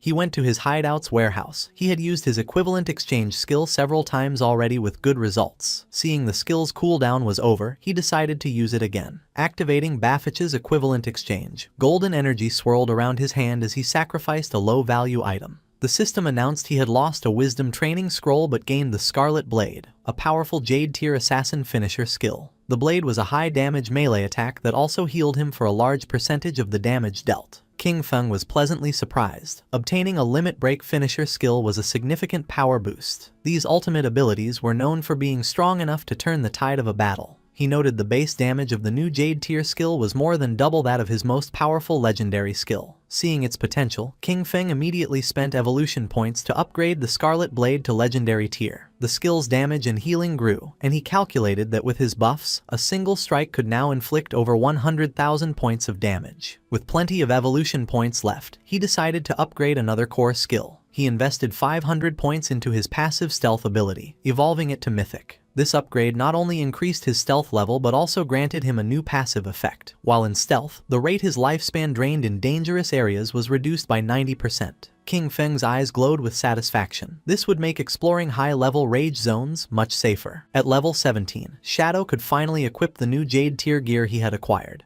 He equipped a new veil, gloves, boots, and a ring, each providing significant stat boosts. With his new gear, almost his entire set was now Jade tier. However, he looked at his new mismatched appearance with disgust, remarking on how ugly low-level equipment was. He promptly switched his appearance back to his default, all-black Shadow outfit. Now fully upgraded, King Feng declared it was time to conquer the next hideout. The scene shifted to the real world, in the suburbs of Magic City, where an armored vehicle pulled up to a grand mansion. An armed guard asked his colleague how many people they had brought back, and the other replied they had only found 4. The first guard expressed disappointment, and his colleague explained that fewer people were willing to sell their lifespan these days before telling the new arrivals to get out. A group of 4 disembarked, a large muscular man, a man in a long coat, another man in a suit, and a young hooded woman. The man in the coat looked at the impressive mansion and remarked that the buyers must be rich. A guard told them to wait outside while he informed Madame Dongfang. The muscular man complained about not being invited inside, and the hooded woman impatiently told them to hurry up. Watching them, the guard scoffed, thinking the group of idiots would soon get what was coming to them. Inside the mansion's hall, Dongfang Yue appeared with her young son, Nantian. She coldly confirmed they were the ones selling lifespan and ordered them to convert it into light orbs and throw them on the floor. The muscular man smirked, asking if she was joking and pointing out that they had not seen any money. Dongfang Yue's expression darkened, her eye glowing menacingly as she repeated her command, warning them to hand over the lifespan if they did not want to die. Suddenly, more armed guards emerged, surrounding the 4 sellers with their guns. The man in the suit raised his hands in mock surrender, asking what she meant. Then, a sinister grin spread across his face as he asked if she intended to rob them, just as they did to others. Before he could finish, one of the mansion's guards lunged forward. But Dongfang Yue was shocked by the turn of events. The man in the long coat revealed his insect manipulator class and summoned a swarm of glowing insects, gloating that he had found a fat sheep. At the same time, the hooded woman's eyes glowed as she ordered her companions to wash this beauty clean, preparing to rob Dongfang Yue and her people. The battle erupted as Dongfang Yue's guards opened fire. The muscular man from the sellers group summoned a massive golden shield, a platinum tier ability called Golden Round Wall, which completely blocked the bullets. The guards were frustrated, unable to penetrate his defense. The man then leapt into the air and smashed the shield into the ground, unleashing a powerful shockwave. At the same time, the man in the suit displayed incredible agility, effortlessly dodging a hail of bullets. He slid gracefully across the ground, pointed his finger like a gun, and fired a powerful energy beam that killed a guard in a fiery explosion. He possessed a hidden class, the one-handed gunman, allowing him to fire different ammunition from his fingers. The fight quickly moved inside the mansion. The hooded woman leapt through the air with incredible speed, unleashing a swirling blue energy attack that cut down several guards at once as one of them called for backup. With a manic grin, she flew directly towards Dongfang Yue, screaming for her to die. Just as her attack was about to connect, she was suddenly kicked out of the air. A new figure, a large muscular bodyguard with a bandaged face, intervened, creating an energy vortex to protect his mistress. He warned Dongfang Yue to be careful, as they faced a player with a hidden class. Enraged, Dongfang Yue ordered him to capture them alive, intending to enslave them and force them to earn lifespan for her son. The bodyguard grimly noted their opponents were very strong and their chance of success was only 50%. The muscular man with the golden shield noted their opponents also had players with special classes, as the insect manipulator's mechanical bug buzzed in the air. Dongfang Yu's formidable bodyguard stood amidst a swirling purple miasma, the remains of fallen guards at his feet. He calmly assessed the four sellers, identifying them as a team that preys on the wealthy, equipped with one-hit kill skills and bulletproof gear. He seemed pleased, remarking that they had likely succeeded many times before. The man in the long coat, the insect manipulator, smiled confidently and faced the bodyguard, hoping they had extracted enough levels and gear from the game to make the fight exciting. Surrounded by his ominous purple aura, the bodyguard stood his ground, unfazed. He scoffed at them, calling them arrogant kids. The insect manipulator declared the battle had begun and commanded his insect to attack, shouting for the bodyguard to die. The mechanical bug shot a brilliant beam of yellow energy, but the bodyguard evaded it with impossible speed. In a stunning display, he reached up and snatched the fast-moving insect right out of the air. The sellers were in complete shock. The insect manipulator cried out in disbelief, stating his insect could fly at 200 kilometers per hour, and questioning how he could have caught it. With a grunt, the bodyguard expelled a strange purple gas from his rear and then crushed the insect in his powerful grip, leaving the sellers stunned. He casually dropped the remains to the ground and stomped on them. He then revealed he had already set up a barrier around the area. Surrounded by a surging purple aura, the bodyguard announced his unique hidden class, Fart Master, the source of the plague. He declared his purpose was to spread his pestilence in a way that surpassed humanity, before ominously stating, "Well then, I'm coming." With a menacing glow in his eyes, Dongfang Yu's bodyguard, the Fart Master, announced his attack. He leapt into the air with astonishing speed, surprising the muscular man from the opposing group. The bodyguard aimed a powerful high kick. The muscular man taunted him, daring him to test his iron wall defense. As he braced himself, the bodyguard's buttocks released a devastating air cannon that shattered the man's golden shield and sent him crashing to the ground. The insect manipulator yelled for his companion, the one-handed gunman, to shoot. The gunman fired a volley of energy blasts, but the bodyguard dodged every shot with ease. The gunman taunted him, declaring that leaping into the air against a gunman was a suicidal mistake and he had nowhere left to run. However, the muscular man with the bandaged arms recovered and clapped his buttocks together, unleashing a powerful sonic boom attack. The blast struck the one-handed gunman, shattering his glasses and killing him instantly. The bodyguard stood over the corpse, remarking that the man's cultivation level must have been low for him to be slain by a mere sonic boom. Seeing his comrade fall, the insect manipulator turned to flee in terror, but a hand shot out and grabbed him by the head, stopping him. The bodyguard held the terrified man, who was now begging for his life. The bodyguard calmly reassured him that he wouldn't be killed, explaining that with 2 dead and 2 alive, he had fulfilled the 50% success rate he had promised. He then casually asked what had happened to their stealthy companion, noting his earlier fart should have stunned them. Confused and frightened, the man explained that the hooded woman wasn't with them and his other 2 brothers had been killed. He clarified they didn't know the hooded woman at all. She just happened to get out of the vehicle with them to sell her lifespan. The scene shifted to the Magic Leaning Tower, a landmark resembling the Leaning Tower of Pisa on the outskirts of the Magic City ruins. A glowing purple magic circle hovered above its peak. Shadow materialized as a semi-transparent, ghostly figure in the ruined cityscape. He went to the tower's entrance, noting the guardian monster was missing. He concluded someone had beaten him to it. He entered through a large, frozen doorway. Inside, Shadow observed his surroundings. He knew the Magic Leaning Tower was a vast, multi-storied library, a giant maze filled with traps. He recalled the legend of a terrible monster sealed deep inside, a princess transformed by an evil white dragon. As he floated through the library, he saw signs of looting. Realizing another party had already gone deep inside, he remembered the teleport mechanism to the top floor was in this area. He quickly found a glowing book titled Postpartum Care for Sows. He knew pulling this book would trigger the teleportation magic. As he pulled the book, he was instantly engulfed in light and teleported away. He materialized on the tower's rooftop, floating behind two players who were shocked by his sudden appearance. Looking over the rooftop arena, he saw a large group of players battling the tower's guardian, a massive, tentacled monster called the Desperate Princess. Shadow assessed the situation, noting the players' equipment was subpar and their casualty rate was high. He was impressed they had made it this far despite their disadvantages. His attention was drawn to the group's leader, a woman with long gray hair rallying her troops. She shouted for them not to be afraid and to simply run back after they died. Shadow recognized the group as the Feka Heavy Industry Guild and their leader as Huang Haifeng. In his past life, Feka Heavy Industry was a major corporation. After the game descended, their leader, Huang Haifeng, had reacted quickly, converting company funds into lifespan and forming a guild with her employees. He recalled her class was the Illusionist, a powerful support class whose signature skill, Teleportation Gate, allowed her to move forces around the battlefield. Watching from afar, Shadow analyzed their strategy. He knew the teleportation gate was incredibly powerful. It let them set an entrance and exit, creating a stable portal for anyone. By placing the entrance near their respawn point and the exit near the boss, any player who died could instantly rejoin the fight and recover their dropped lifespan. Shadow recalled this tactic had allowed the guild to become one of the nation's top 20 guilds in his past life. However, he knew that against this guardian, the level 18 platinum tier boss Desperate Princess, their strategy was useless. This boss had a terrifying ability. She absorbed the lifespan of players she killed 100 times faster than any other monster. This meant every player who fell became fuel, powering her up. Shadow could see that if they continued this war of attrition, the princess would soon evolve into a Jade tier boss and regenerate her health. He realized this would lead to a total party wipe, and the lifespan cost would destroy the guild. He decided to intervene.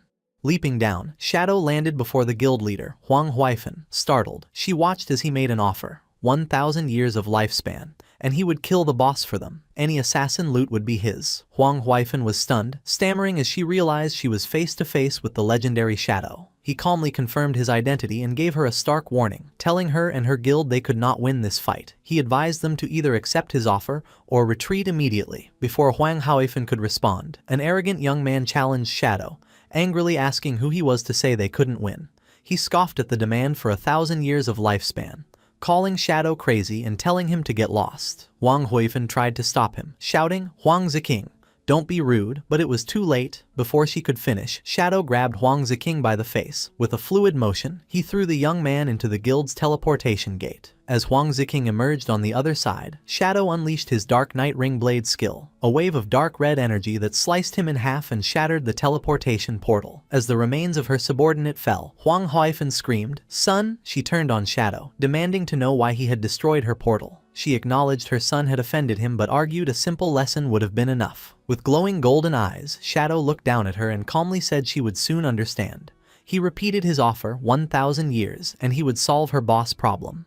As Shadow dissipated, Huang Haifeng and her guild were left speechless. Shadow knew the guild was unaware the boss was about to evolve. He had destroyed their portal because their strategy of endlessly respawning would have only fed the boss until they were wiped out. His true motivation was more pragmatic. He summoned his spectral wolf, thinking that while the guild's destruction was a minor issue, losing 1,000 years of lifespan was a major one. He landed in the city ruins, confident. He knew the remaining guild members would provide just enough lifespan for the boss to evolve, and the pulsing light from the tower was the final sign. His plan was simple. Once the boss reached the Jade tier, he would return to kill her and reap greater rewards. Just as he settled in to wait, a message came from Ghost Spirit. She excitedly reported finding Dongfang Yue in a suburban manor, but she was being protected by a strong player who had nearly killed Ghost Spirit. Shadow told her to meet him at the Withered Bone Field with the details. He was impressed. Finding someone in the vast magic city showed she was very capable. Not long after, the two assassins met in a desolate, bone-littered landscape. Shadow asked her to describe Dongfang Yue's guard.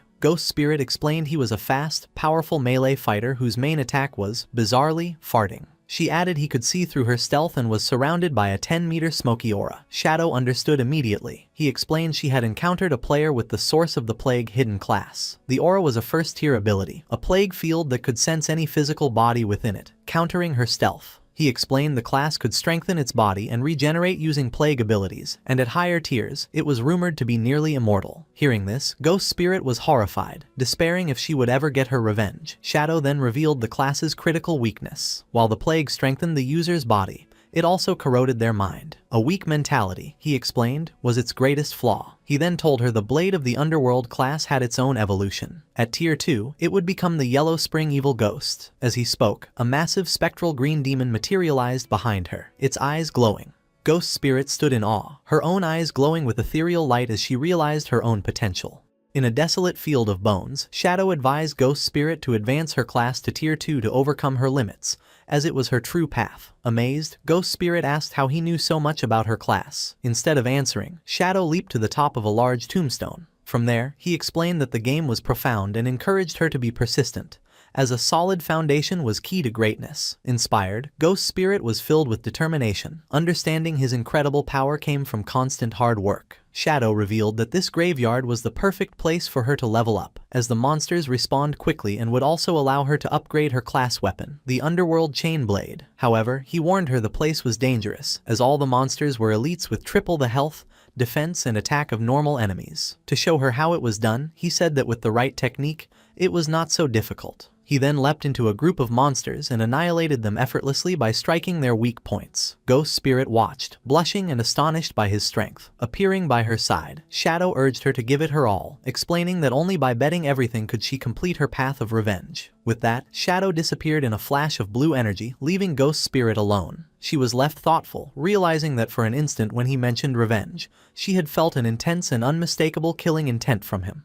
Meanwhile, in the ruins of Jianghai City, the sun was setting. Little Black was resting on the ground, leaning against her white llama, exhausted from her exploration. She felt hungry, but after checking her map, she decided to persevere a little longer, as she was close to finishing her exploration of the area. While resting, she noticed a strange, dark, glowing fruit on the ground. Curious, she picked it up, thinking it looked like a plum. Without a second thought, she took a big bite and was delighted to find it was delicious. To her surprise, a system notification appeared, informing her she had gained 50 experience points. She was amazed that a simple fruit could grant her experience. Looking up, she discovered a long trail of the same glowing fruits. Excited, she followed the path, happily eating the fruits along the way, and gaining 50 experience points with each one. Her feast was interrupted by a message from Captain Anyu. Anyu urgently told Little Black to come to the corrupted coast, explaining a man named Manhwa had been captured by a boss. He was carrying over 500 years of lifespan, so they needed her help. Little Black checked her map and replied she was already in the area. Captain Anyu told her to wait, promising they would be there shortly. Still following the trail of glowing fruits, Little Black crawled along, complaining to herself about Manhwa. She thought he was a good-for-nothing, but her thoughts quickly returned to the delicious fruits. As night fell, she reached the top of a hill and stopped in surprise at the scene before her. The path of fruits had led her to the desolate, corrupted coast, where a small slug-like creature sat at the end of the trail, having apparently produced the fruits she had been eating. Nearby, a horrifying sight awaited her. A colossal bloated monster with several sharp-toothed mouths on its back held a small, screaming humanoid figure. Little Black, her face still smudged with fruit juice, was shocked and wondered what kind of boss this giant creature could be. Her eyes then darted to the ground, where she saw the motionless bodies of two players, and recognized one as Manhwa. She realized this grotesque monster must be the boss Captain Anyu had warned her about. The creature sat before a massive bowl and proceeded to bite the smaller creature it held. A system window identified the boss as Spirit Devourer, Undali Gr, a level 20 Jade grade monster. The Spirit Devourer then crushed the small creature in its fist. Little Black watched in horror, realizing the boss was not eating a player, but another monster. The creature then tossed the bloody remains into its bowl and began to mix them into a gruesome meal. Captain Anyu and her party arrived on the hill, finding Little Black still observing. Anyu asked if she had seen Manhwa and the boss. The group looked on from the hilltop. Wang Meng exclaimed in shock that it was a Jade-grade boss, while Captain Anyu expressed her disgust at its habit of eating other monsters. Little Black, still munching on a fruit, added a curious detail. For some reason, the boss had not attacked any players. Captain Anyu advised her team to observe for now and not act rashly. She admitted they were not equipped to handle a Jade-grade boss and would need reinforcements. They continued to watch, puzzled by the boss's actions as it settled into a deep squat. They wondered what it could be doing before one of them hesitantly suggested it might be defecating. To their shock and horror, their suspicion was confirmed as glowing purple fruits began to emerge from the monster's rear. Little Black screamed in disbelief. Examining one of the new orbs, they commented on its peculiar shape, realizing it looked exactly like a plum. The terrible realization dawned on Little Black as she looked from the fruit in her hand to the boss. The delicious plums she had been eating were the monster's feces. Her face drained of color as An Yu and Wang Meng stared in stunned silence. Little Black let out a silent, horrified scream, dropping the fruit as she processed what she had done. She frantically wondered what she had just eaten, while Captain An Yu and Wang Meng desperately tried to quiet her. Her scream was too loud, and the massive spirit devourer slowly turned its head, its attention now fixed on them. The colossal boss loomed over them, and as it opened one of the mouths on its back, it let out a terrifying roar that seemed to echo with the whispers of an ancient, gluttonous god. The party was frozen in terror, knowing they were in grave danger. After the spirit devourer's terrifying roar, the world seemed to distort around Captain An Yu and Wang Meng. A strange power washed over them, making their eyes glow red as they screamed in agony. They clutched their heads, overwhelmed by a ravenous hunger that consumed their thoughts. Little Black watched in confusion as Captain An Yu and the rest of the party rushed past her with crazed desperation. Ignoring the monster, they sprinted towards the massive bowl filled with the bloody remains of the creature the boss had been preparing. With frenzied expressions, they plunged their hands into the gruesome mixture and began stuffing the gore into their mouths, muttering about how hungry they were. As they ate, their bodies began to unnaturally swell and bloat, their faces becoming round. From her hiding spot, Little Black watched in horror, exclaiming that her friends had gone mad, eating themselves into obesity. She then wondered why she was the only one unaffected by the strange hunger. Her question was answered in the most horrifying way. The massive spirit devourer loomed over one of the now bloated party members, grabbed him effortlessly, and shoved him whole into one of the gaping mouths on its back, devouring him completely. Watching this, Little Black finally understood the boss's horrifying mechanic, screaming in terror that the boss ate the fattest person it could find. Panicking, Little Black realized her elite team was not enough and concluded her only hope was to seek help from that man. She quickly contacted Shadow and explained they had encountered a Jade-grade boss, the Spirit Devourer, on Daily Gyre, and that Captain An Yu and Wang Meng were about to be eaten. Shadow's demeanor changed upon hearing the name. He realized this was the bloodline monster he had been searching for and thought Little Black was truly his lucky star. He told her to send him the coordinates and said he was coming immediately. The scene shifted to Shadow at the entrance of a glowing cave. He noted that he had already acquired the keys to 3 other platinum hideouts in Magic City. He decided this was the perfect time to deal with the bloodline monster, as the desperate princess boss should also be done evolving soon. A short time later, Shadow arrived at the corrupted coast. Little Black greeted him with relief. He asked where the boss was, and she pointed just ahead. She frantically told him that Captain An Yu and Wang Meng had already been eaten and begged him to rescue them. As they watched, the giant boss squatted down again, straining as if about to defecate. To their absolute disgust, a large translucent purple orb was expelled, and inside it, the horrified face of MANHUA was clearly visible. Both Shadow and Little Black were shocked. Little Black cried out that the boss had excreted MANHUA and worried the same would happen to An Yu and the others. Shadow explained the monster's mechanics. The spirit devourer was a servant of the gluttonous ancient god, and emitted a whisper that drove players into gluttony. The more they ate, the fatter they became, and the boss then devoured these fattened players to digest their lifespan. He continued, revealing there was only one way to be immune. One must eat the boss's excrement. He added that although it was disgusting, he had heard it tasted good. He then looked at Little Black, realizing she was unaffected, and began to ask if that meant she, mortified and crying. Little Black cut him off, begging him to stop. Still on her knees and horrified, Little Black tearfully begged Shadow to hurry and rescue her friends. Without a word, Shadow leaped into action, speeding towards the pulsating purple orb containing MANHUA. He snatched the orb out of the air and, instead of trying to free the man, hurled it directly at the massive spirit devourer. The orb, with MANHUA's terrified face trapped inside, smashed squarely into the monster's soft belly. The boss let out a pained roar as a white, viscous liquid erupted from the mouths on its back. The impact forced the creature to violently spit out everyone it had swallowed. Captain An Yu, Wang Meng, and the other party members were expelled from the monster's gullet, landing in a heap, covered in slime but alive. With his allies safe, Shadow's eyes glowed with a brilliant yellow light as a powerful red aura enveloped him. He activated his mythic skill, Graceful Release, followed by his legendary instant Shadow Slash. A storm of bright blue energy slashes descended upon the Spirit Devourer, inflicting devastating hits, each dealing tens of thousands of damage. Shadow saw his finisher skill gauge was full and decided it was the perfect time to test its power. He unleashed his ultimate attack, the Scarlet Blade. A colossal blade of pure red energy formed and sliced vertically through the Spirit Devourer, dealing an astounding 1,032,015 points of damage in a single strike. A system-wide announcement declared that player Shadow from Great Zia had achieved the world's first kill of a Jade grade boss. Little Black watched from the sidelines, her jaw dropped in utter disbelief. She screamed in astonishment at the million-plus damage number, exclaiming how completely insane Shadow's power was. The global announcement of Shadow's victory shocked players worldwide. Some lamented that Great Zia would now rise to power, while others tried to claim him for their own, with one player angrily insisting Shadow's ancestors were from their country. Meanwhile, Shadow was surrounded by golden light as system notifications flooded his view. He received a massive amount of experience, evolution points, equipment, and new skills. Most importantly, he obtained the Spirit Devourer bloodline, and was asked if he wanted to activate it. He understood that bloodlines were a special system where powerful defeated monsters granted their bloodline to a player. A compatible bloodline could drastically increase combat power. With his eyes glowing, he chose to activate it. A powerful purple aura erupted around him as the bloodline's effects fundamentally altered his attributes. Each point of strength now converted to 3 points of physical attack, constitution to 50 hit points and 5 physical defense. His agility's effectiveness was boosted by 32%.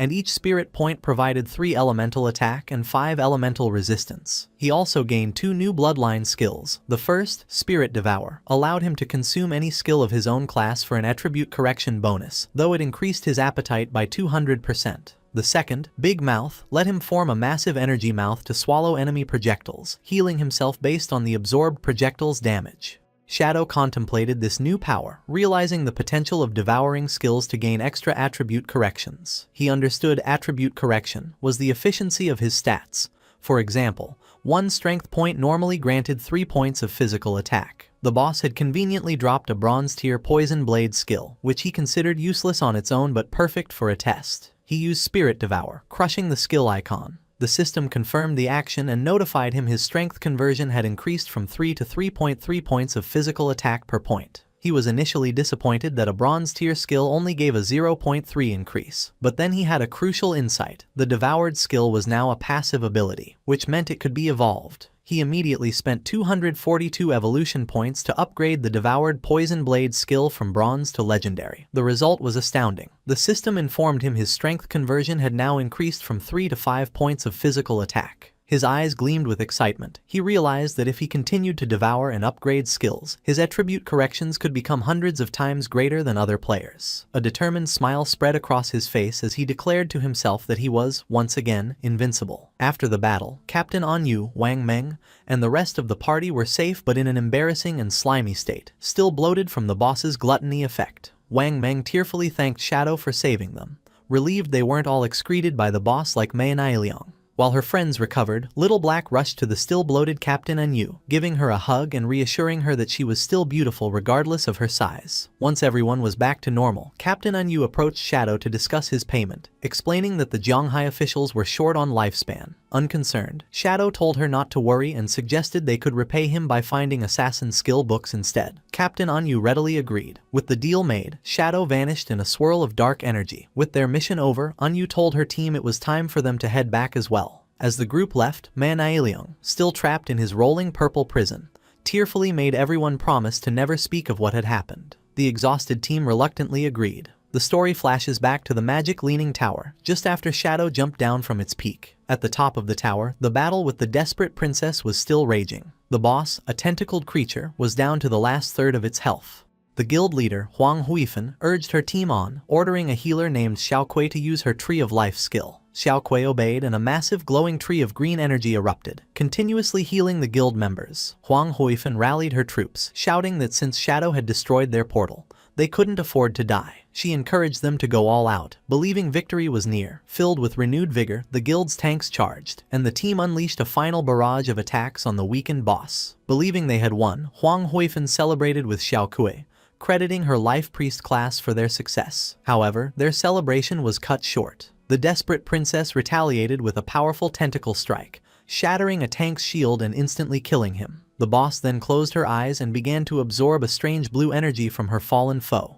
Her eyes snapped open, now glowing with a malevolent yellow light. Huang Huifan and Xiaokui watched in horror as the boss's power surged. The desperate princess unleashed a massive, explosive wave of fiery energy, engulfing the entire top of the tower. The remaining guild members were caught in the blast and burned to ashes in an instant. When the dust settled, only a large glowing blue egg remained on a pedestal, surrounded by the lifespan orbs from the fallen players. The boss's health bar was now full again. The desperate princess had evolved. Inside the large glowing blue egg, a woman with long, light blue hair was curled up. A system window identified this new form as the Desperate Egg, a level 30 Jade grade boss with a massive 10 million health points. Meanwhile, at the Fake Heavy Industry Guild hideout, the defeated members respond. Wang Ziking, Wang Huifan's son, rushed to his mother in a panic, asking what happened and if they had defeated the boss. Wang Huifan explained that they had gotten the boss down to a sliver of health, but it suddenly restored all its health, transformed into an egg, and then unleashed a devastating attack that wiped them out. Shaken, Wang Huifan realized a full health recovery only happens when a boss evolves. Her mind flashed back to her encounter with Shadow, recalling his offer and his warning that her strategy would fail. The truth dawned on her. Shadow knew from the beginning that the boss would evolve. He predicted their human wave tactic would fail because it would only fuel the boss's transformation. She understood a platinum boss evolving into a Jade grade 1 was something her guild couldn't defeat. With resignation, she concluded her only option was to seek Shadow's help.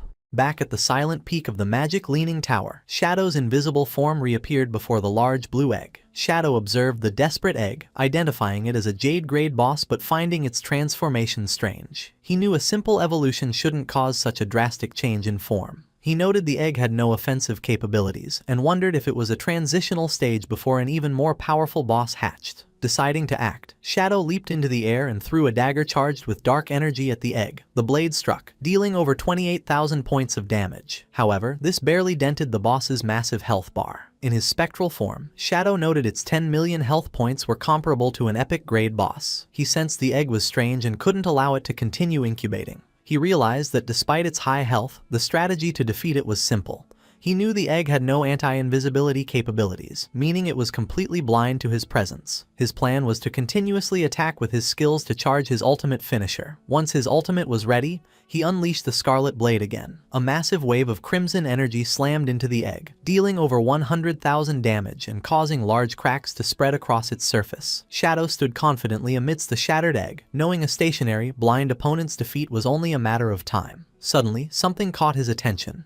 After shattering the Desperate Egg, Shadow was surprised by what he found. Instead of another monster, a young woman with long, light blue hair lay unconscious on the floor. A system window identified her as the Desperate Princess, but she was only level 1 with a mere 10 health points. Shadow materialized near the girl. Puzzled, he realized this must be the princess's true form, confirming a legend he had heard about a princess cursed by a white dragon. Seeing her 10 health points, he wondered if he had to kill the defenseless girl to officially defeat the boss. He summoned his dagger to end the fight but paused, contemplating the strange situation. His hesitation proved critical. Suddenly, a dark, swirling vortex with intense blue lightning formed in the sky above him. To his shock, a massive skeletal dragon emerged from the portal. A system window confirmed the new threat. It was the Cursed White Dragon, Ates, a terrifying level 100 mythical grade monster. After the Desperate Egg shattered, a massive skeletal dragon, the Cursed White Dragon, Ates, emerged from a sky portal, launching a powerful attack towards Shadow. Shadow was shocked, wondering why a mythical grade boss had suddenly appeared.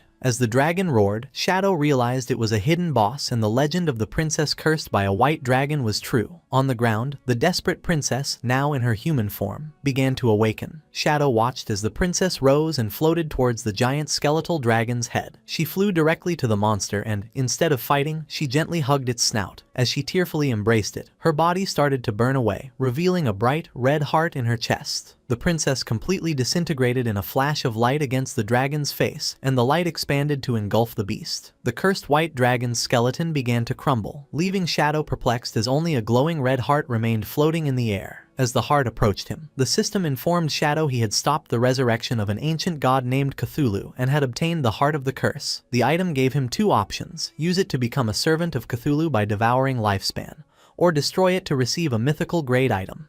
Faced with the choice, Shadow weighed his options. He considered that using the heart might grant powerful new skills, but the description suggested it was a parasitic curse that could lead to him being devoured by Cthulhu. Deciding the risk wasn't worth it, he chose to destroy the heart immediately. As he crushed the pulsating organ, it exploded in a brilliant flash of light. Shadow was surprised by the intensity of the blast, which completely engulfed him. When the light faded, he found himself transported. He was still on top of the magic leaning tower, but something was different. He realized he was inside the body of a knight with horns, looking down at his own armored hands. He wondered if he had triggered some kind of trial or memory. Just then, a young princess with long greenish hair ran up and affectionately called him Atez. He saw a young man with white hair and horns sitting on the wall. The princess asked Atez if he was going out again. Atez explained with an apologetic smile that an enemy had summoned a monster to attack the harbor, and as a guardian of the kingdom, he had to go provide support. The young princess became furious, calling him a liar and reminding him that he had promised to teach her to ride the wind that day. She argued it was a 7-day journey to the coast, so it was impossible for him to return today. She was upset he was lying to her just like her father always did. She pointed at him angrily, declaring that all men were terrible liars and scoundrels. Ates, looking flustered, tried to calm her down, asking where she learned such harsh words.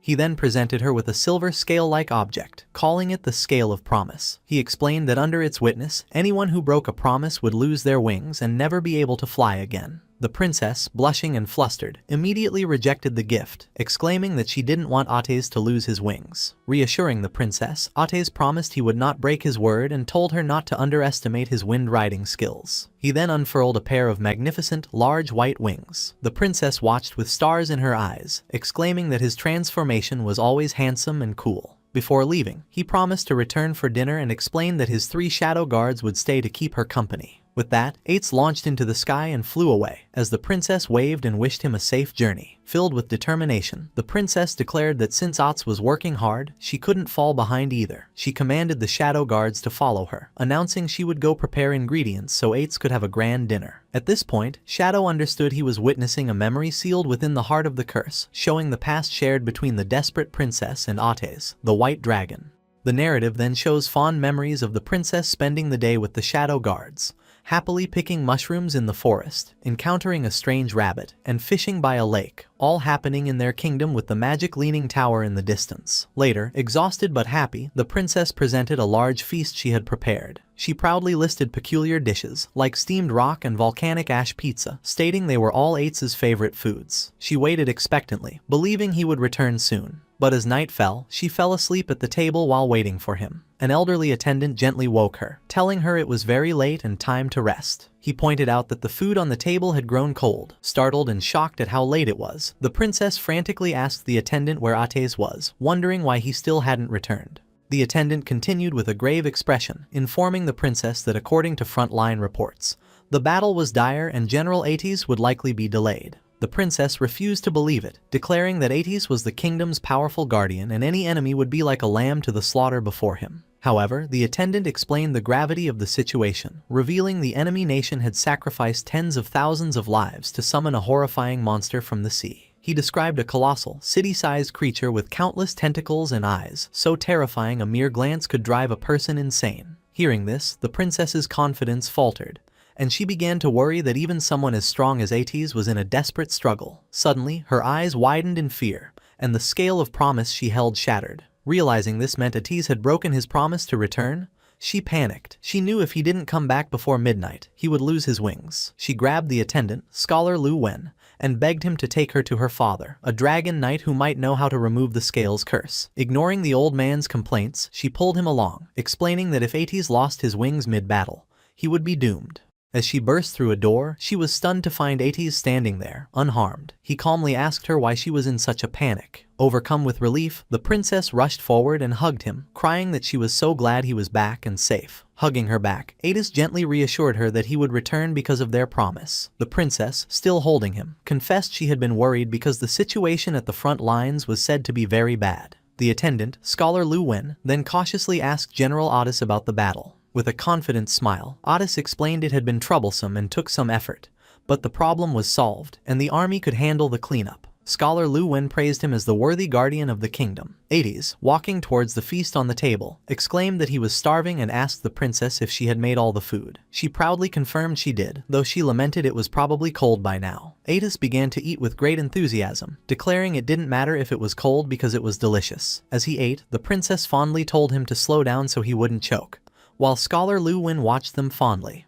Later, on top of the magic leaning tower, Atez announced it was time to learn how to ride the wind, as promised. However, the princess let out a huge yawn. Atez asked if she was sleepy, and she explained she was tired from preparing his feast all day, suggesting they could learn tomorrow instead. Still wanting to fly, she sat on the ground and hugged his leg, pleading for him to change into his true form and take her for a ride. Ates hesitated, reminding her the king had forbidden him from taking her on such a dangerous activity. The princess grew angry, grabbing his armor and blaming him for coming home so late. She reminded him of the effort she put into his meal and again called him a faithless scoundrel. Sighing, Ates agreed but made her promise not to tell the king, or he would be scolded. The princess immediately smiled, her anger gone. Ates then closed his eyes, and blue energy swirled around him as he began to transform. In a brilliant flash, he became a magnificent white dragon. The princess looked on in wonder at Ates' magnificent dragon form. She approached the large white dragon and gently touched his snout, lovingly telling him to be safe. Green energy then lifted the excited princess into the air, and she settled onto Ates' head. He told her to hold on tight as they were about to depart. With a powerful beat of his wings, Ates launched into the night sky, soaring high above the land. From the tower, Scholar Lu Wen and a shadow guard watched them disappear into the starry sky. Lying on Ates' back, the princess looked down at the world in awe. She marveled that this was the beautiful world Ates saw from above. Ates asked if she thought it was beautiful, and she agreed it was super beautiful. As they flew past a large tolling bell tower, the princess asked Ates if he would protect this place forever. After a pause, he solemnly promised that he would. Now sleeping peacefully on his back, she whispered a quiet, "Thank you." The memory continues, showing Ates gently tucking the sleeping princess into bed with a teddy bear. After she is settled, he quietly leaves her room, looking back one last time before closing the door. Later, Ates is seen speaking with the king.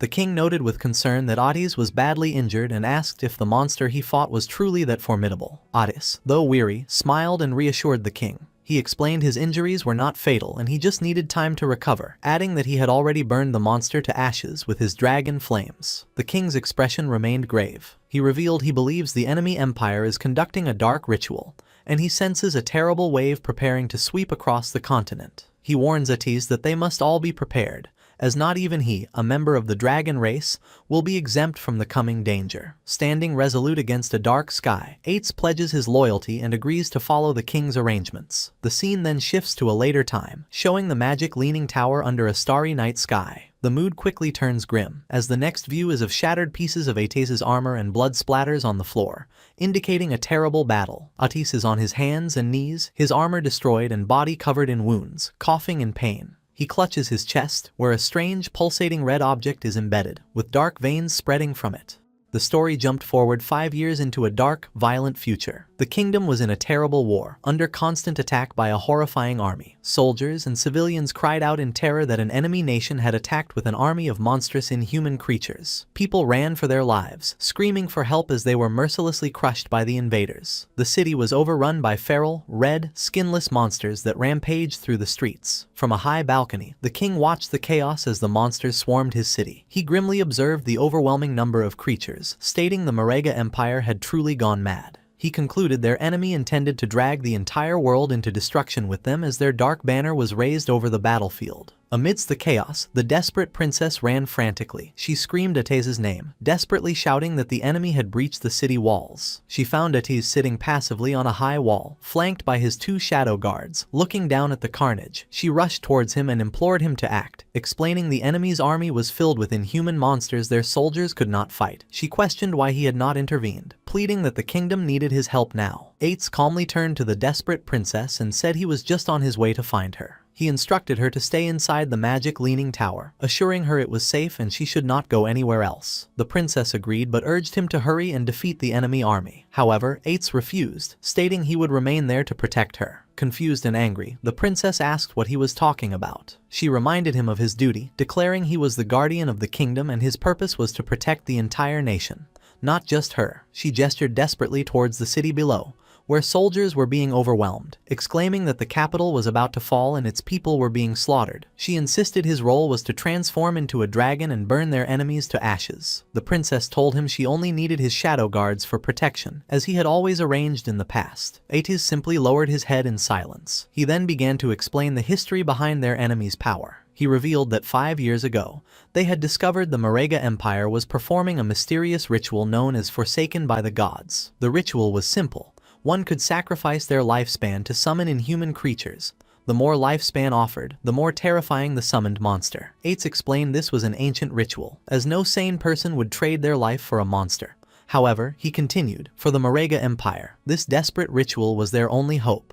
He elaborated by showing a map. The Marega Empire was an inland archipelago, rich in a rare magical plant called the blood flower. This unique plant, which only grew there, emitted a powerful magic that had greatly extended its people's lifespan to an average of 700 years. Thousands of years ago, conflict began to spread from their nation across the continent. To end the endless wars, the Marega Empire sent powerful envoys, like Ates, to other nations.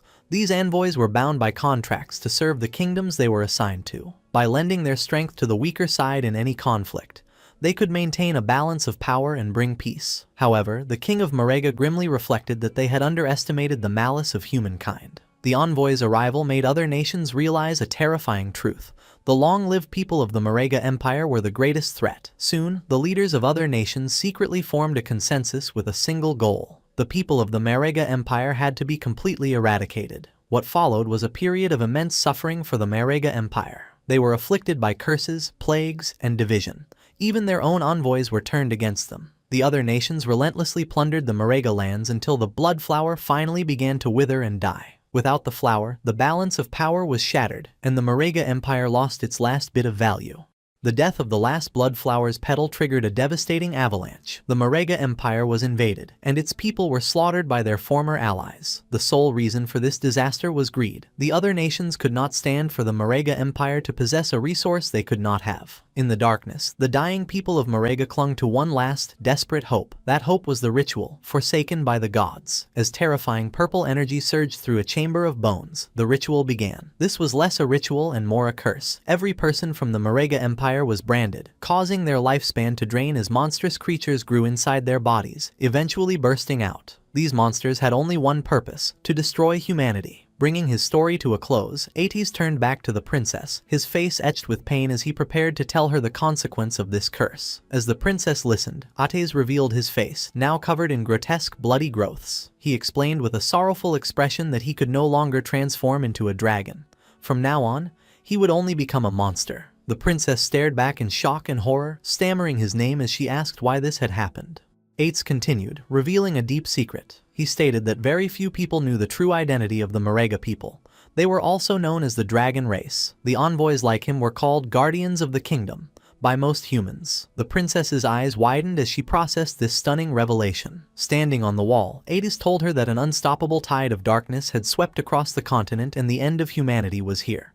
Because of this, he declared, his only desire now was to protect her and her alone. Meanwhile, the brutal invasion continued. The red monsters mercilessly devoured citizens, crushed them underfoot, and hunted down anyone hiding. A seemingly endless horde of these creatures emerged from the smoke, overrunning the kingdom's last defenses. From a high balcony, Scholar Lu Wen gravely informed the king that the number of monsters kept increasing. He pleaded with his ruler, asking if he was truly not going to lead a retreat now that the capital had fallen. The king, however, remained resolute, declaring they had nowhere left to retreat. He explained that the Magic Leaning Tower was a great magical hub. If it was destroyed, their mages' combat power would plummet, and it would become impossible to stop the monsters. The king decided to join the battle himself. He leaped into the fray, his glowing sword slicing a red monster in half. He caught his breath amidst the smoke and rubble, leaning on his sword. He reflected on how quickly time had passed. He recalled first meeting Ates. They had looked the same age, though Ates was nearly 100 years old. For Ates's race, 100 years was barely adulthood. As a monster lunged, he recalled the inseparable years they had spent together. They had fought side by side, drank together, and shared everything. A blast of purple energy struck him. This reminded him of how things had changed. As he grew older, Ates remained eternally young. This created a rift, as Ates could not understand the hard choices the king had made after taking the throne. The king sadly concluded Ates could not understand humans, and humans could never truly understand Ates. The king stood amidst the flames and destruction of his kingdom. His thoughts turned to the moment that changed everything, his daughter's birth. He remembered Ates holding the newborn princess with gentle care. Watching them, the king had found a new sense of hope through their shared affection for the child. On the battlefield, a new massive threat loomed below the king. A shadowy monster with glowing purple eyes gathered a sphere of blue energy for a powerful attack. The king stared forward, his face calm as he accepted his fate. The creature unleashed a devastating blast of energy at him. As the light engulfed him, the king's body vanished, his final thoughts filled with regret that he had been wrong about everything. A massive explosion ripped through the castle, signaling the king's defeat. From the Magic Leaning Tower, the desperate princess saw the distant blast and cried out in shock. Ates, beside her, calmly stated the capital had fallen and predicted the monsters would head for them soon. As if on cue, a swarm of dark-winged creatures descended. A shadow guard shouted a warning that monsters were approaching. The creatures slammed against a powerful blue barrier protecting the tower. Eights reassured the princess that the tower was protected by a strong barrier, making it nearly impossible for monsters to break through. Suddenly, an injured scholar Lu Wen appeared on the tower wall. The princess turned in surprise, exclaiming his name. Leaning on his staff, the scholar told Ates he had come on the king's orders to escort the princess away. The princess expressed her alarm at how badly he was injured. Ates agreed to the plan, stating he would use his wind magic to send them to a designated location, and asked if their contacts were ready. Scholar Lu Wen confirmed that all preparations had been made, but the princess interrupted, confused. With a heavy heart, Scholar Lu Wen delivered the news. Her father, the king, had fallen. The princess was in shock. He explained the king had arranged for her to escape to a neighboring country for safety. The princess anxiously asked if Ates would come with them. Ates turned to her with a sad smile, asking where he could possibly go. He revealed the monsters below were his own people, the Marega. He explained he was an enemy to all, and no matter where he might flee, humans would hunt and kill him. Kneeling on the edge of the wall, he looked down at the horde and accepted his fate. He declared that a knight's falling place became a dragon's tomb, and this was where he belonged. He vowed to remain and protect it until his lifespan drained away. Hearing his solemn promise, the princess's expression shifted from grief to resolve. She suddenly used her wind magic to leap away from Scholar Lu Wen and back to Ates. She landed before him and declared that if he was staying, she would become his dragon knight. She reminded him this was her home and she would protect it with him. She proudly boasted that her wind riding skills were perfected and asked how they could form a contract. Ates looked up at her, shocked and speechless at her unwavering loyalty. Moved by her loyalty, Ates took the princess's hand in his armored one. With a gentle, sorrowful smile, he agreed to her request. He presented the silver scale of promise, explaining it would be their contract, just like old times. The princess smiled brightly, delighted the contract was so simple. She happily began to seal their pact, promising that they would forever. But Ates cut her off, finishing with a heart-wrenching twist. He said their promise was to never see each other again. The princess's face fell, her eyes wide with shock and disbelief. Before she could react, Ates unleashed a powerful gust of wind, launching her and Scholar Lu Wen away. As they flew, he entrusted the princess's safety to the scholar. The princess screamed Ates' name in confusion and betrayal as she was carried away. Alone on the wall, surrounded by wind magic, Ates told her to go, insisting her place was not with a dragon's tomb. The scene took a horrifying turn. Scholar Lu Wen, his eyes glowing with red light, plunged his hand into the princess's chest, ripping out her still-beating heart. He chillingly told her she had a place where she belonged, a place for humans. Ates watched from the tower in utter shock at this betrayal, while the princess stared in horror as her life was stolen. As he died, the scholar gasped a final warning to Ates, telling him to be careful and revealing the Marega were not the only ones cursed. His face was then consumed by a monstrous red growth. From the scholar's body, a massive tentacle monster erupted, grabbing and devouring the princess's heart. The monster cackled, mocking Ates about the delicious flesh and lifespan it consumed. It then taunted him, asking if killing the person Ates loved was suitable revenge for being burned by his dragon flames in the past. As Ates stared in stunned silence, the tentacle monster laughed maniacally. It held up the princess's lifeless body and her bloody heart, taunting the white dragon, asking if killing his beloved was enough to repay the pain of his dragon flames. In a final, gruesome act, the monster clenched its fist and crushed the princess's heart. Enraged, Ates and his two loyal shadow guards faced the monstrous creature, their eyes glowing with vengeful energy. One guard, the Shadow of Sorrow, transformed into a swirling vortex of dark energy and leaped to rescue the princess's falling body, while the other guard attacked the monster, viciously slicing its tentacles to pieces. The monster dismissed the attack as useless. The Shadow of Sorrow now knelt, cradling the princess's body in a protective, glowing blue aura. A single tear fell from behind the guard's helmet. In her final moments, the princess weakly whispered Ates' name before passing away in the guard's arms. Even as its host body lay dismembered, the monstrous entity continued to taunt Ates. It mockingly explained that the meager lifespan sacrificed by the white dragon's kin was only enough to summon a tiny fraction of its true form. It revealed its seeds had already been scattered everywhere, parasitizing hosts and waiting for the right moment to mature and burst forth, just as it did with the old scholar. The creature, Cthulhu, continued its psychological assault, reminding Ates that the monsters born from his own people were now swarming the world. It pointed out that Ates himself was deeply cursed and could transform at any moment, and that he had always known his beloved princess was destined for a tragic end. Cthulhu emphasized Ate's powerlessness, suggesting he was helpless and might even have become the very monster to kill the princess. The entity reveled in Ate's inner turmoil, describing the hatred, sorrow, anger, and despair filling his heart, calling them wonderfully strong emotions. Then it presented a tempting offer, telling Ates it could change everything. Cthulhu formally introduced itself, stating it could hear the violent beating of Ates's heart. It declared itself an ancient, all-powerful god. It made an incredible promise. Not only could it help Ates defeat the monsters and protect the kingdom, but it could also resurrect the princess so they could be together forever. It explained that all of this could be achieved through a simple transaction. The price, Cthulhu revealed, was for Ates to simply give it his heart. Kneeling alone on the high wall, surrounded by winged monsters, Ates was left to contemplate this impossible choice. He weighed his two options: to let the princess die in the tower, devoured by monsters, or to accept the deal, allowing her to become his dragon knight so they could protect the kingdom for eternity. From its dying host, Cthulhu pressed him for a decision, warning that its current body was fading fast and he was running out of time. Having made his decision, Ates committed the ultimate sacrifice. With a sickening splash of blood, his shadow guard looked on in alarm. In an act of desperation and love, Ates ripped his own beating heart from his chest. Cthulhu praised him, stating that he had made the correct choice. Cthulhu declared it would place a blessing on Ate's heart, causing it to float into the sky amidst a brilliant explosion of energy, destined to beat for all eternity. The entity explained their pact. His beloved would receive the heart and be reawakened with its immense power. Though Ates would be heartless, he would not die or turn into a mindless monster. The glowing heart descended and entered the princess's body, and Cthulhu proclaimed Ates would be transformed into a guardian dragon,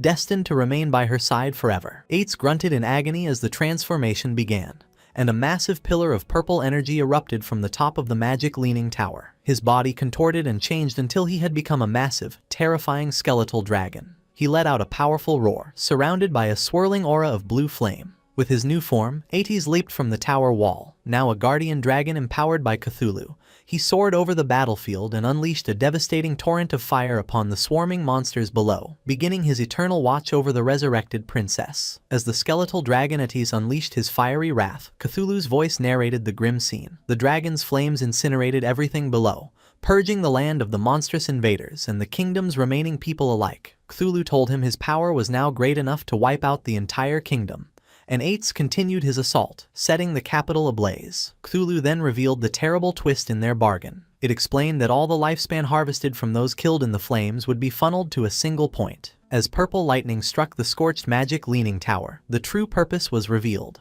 Back on the tower, the resurrected princess screamed in agony. With Ates's cursed heart in her chest, her body began to transform as dark, shadowy energy erupted from her. Monstrous appendages grew from the shadows, and she was completely consumed by a massive, tentacled beast, becoming its new, living core. With the princess now transformed into a horrifying monster, Cthulhu triumphantly declared that all the harvested lifespan now belonged to it. Cthulhu reflected on its current weakness. It lamented that its power was still too diminished to directly parasitize the powerful dragon race, forcing it to use a human as a temporary host. However, it remained confident, believing it was only a matter of time before it could use the white dragon to gather the lifespan it needed. The monstrous princess looked up at the skeletal Ates circling high in the sky and wondered why he had not returned now that the kingdom had been purged. She found his behavior strange. Suddenly, two glowing silver scales appeared before her. Cthulhu recognized them as the scales of promise, and realized these were vows the white dragon had made before their deal. The first vow was to never see the princess again. The second was to forever protect the kingdom's high tower.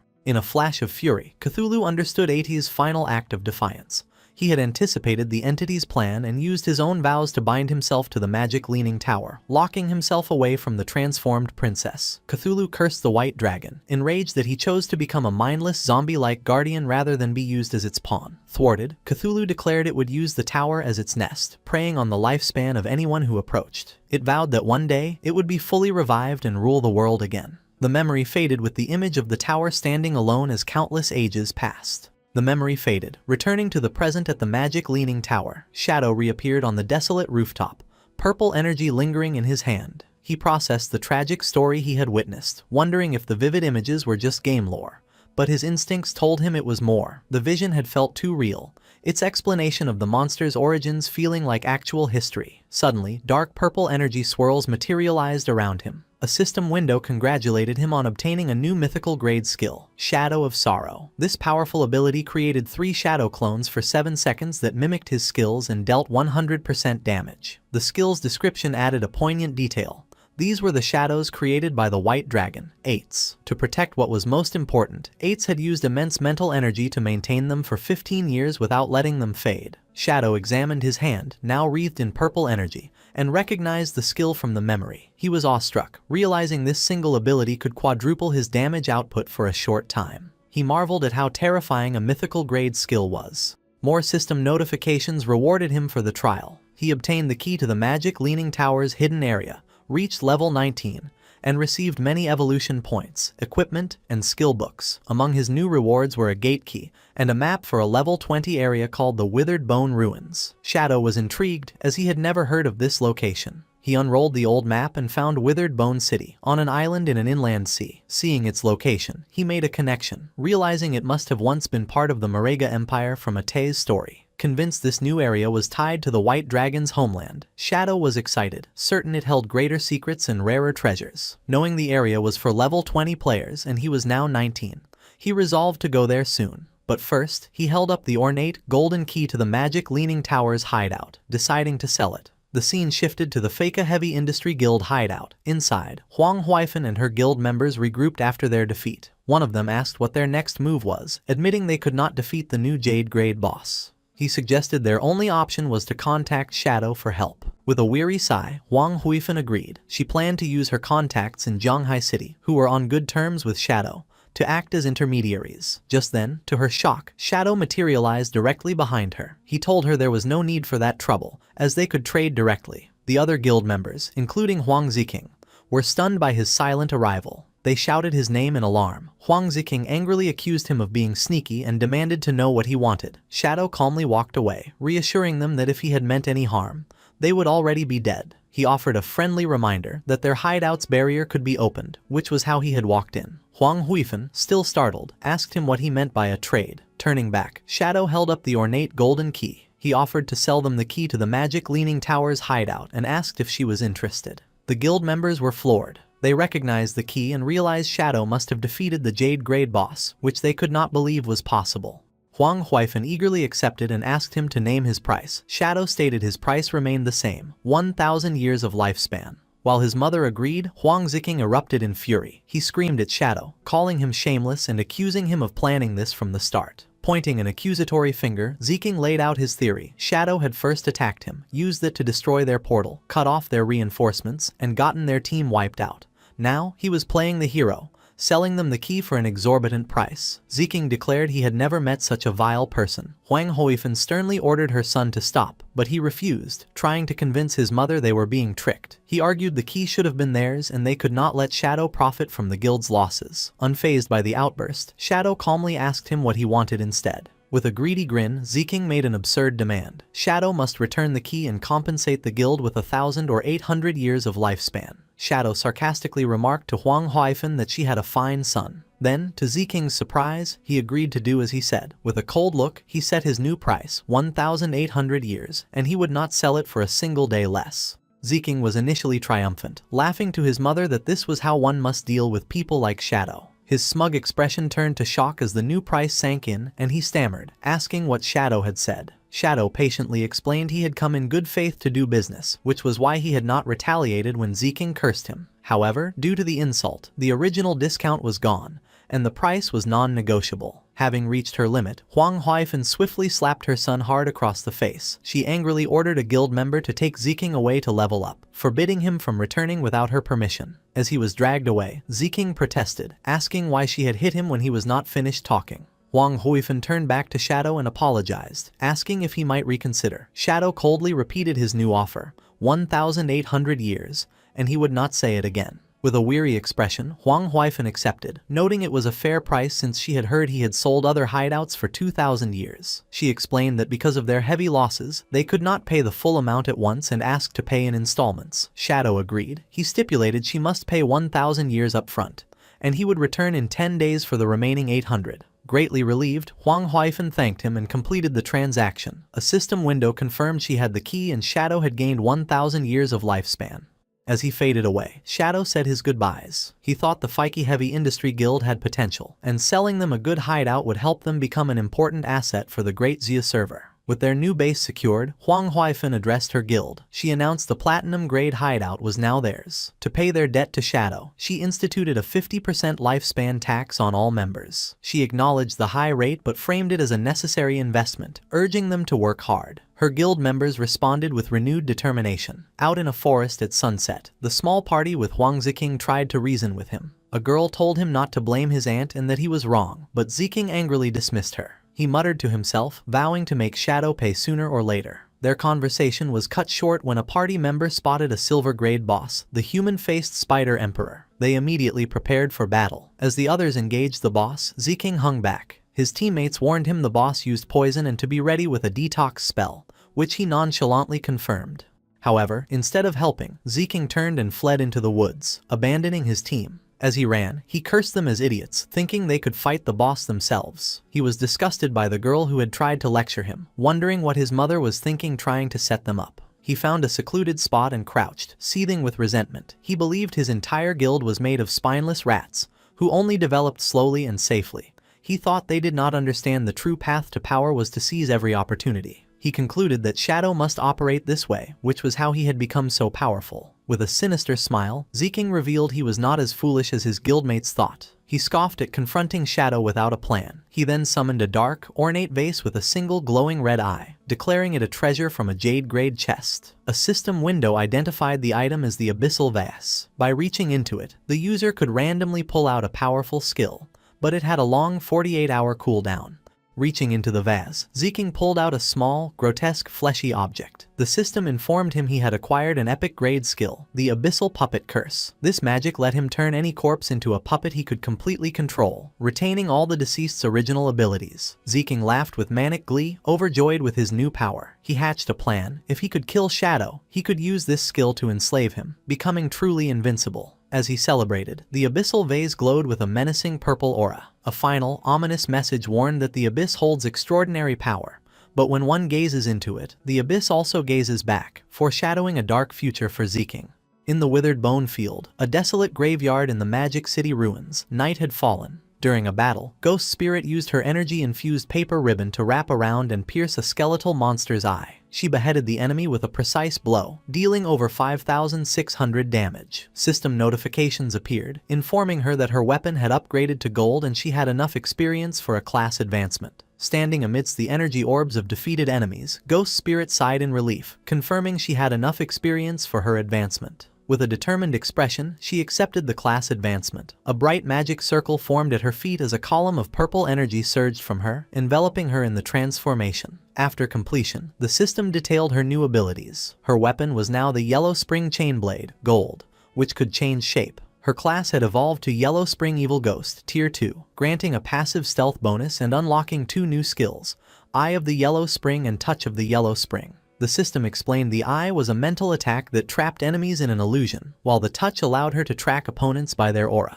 Transformed and enveloped in a blue aura, Ghost Spirit now wielded her weapon as a fearsome scythe. The system notified her she would deal double damage to lower-level opponents, with a 50% chance of applying a burn effect. With her eyes glowing golden, she felt stronger than ever. She knew her increased damage, speed, and new mental attack would let her avenge her parents and defeat Dongfang Yue, and the source of the plague wielder. Ghost Spirit messaged Shadow, her teacher, informing him she had advanced to Tier 2 and would repay his guidance. From a rooftop, Shadow saw she had logged off. Understanding her thirst for revenge had led her to immediately seek out Dongfang Yue. He recalled his past life where Ghost Spirit had gotten her revenge, but sparing a dog had allowed a Beastmaster to track her. This exposed her real identity, leading to a massive hunt by powerful families. The resulting war caused heavy losses for official forces, and Ghost Spirit eventually died of exhaustion, leaving the Magic City region in chaos. Shadow reflected on her potential, but worried her youth and unstable mind made her reckless. To prevent her from repeating this fatal mistake, he decided to log off and check on her in the real world.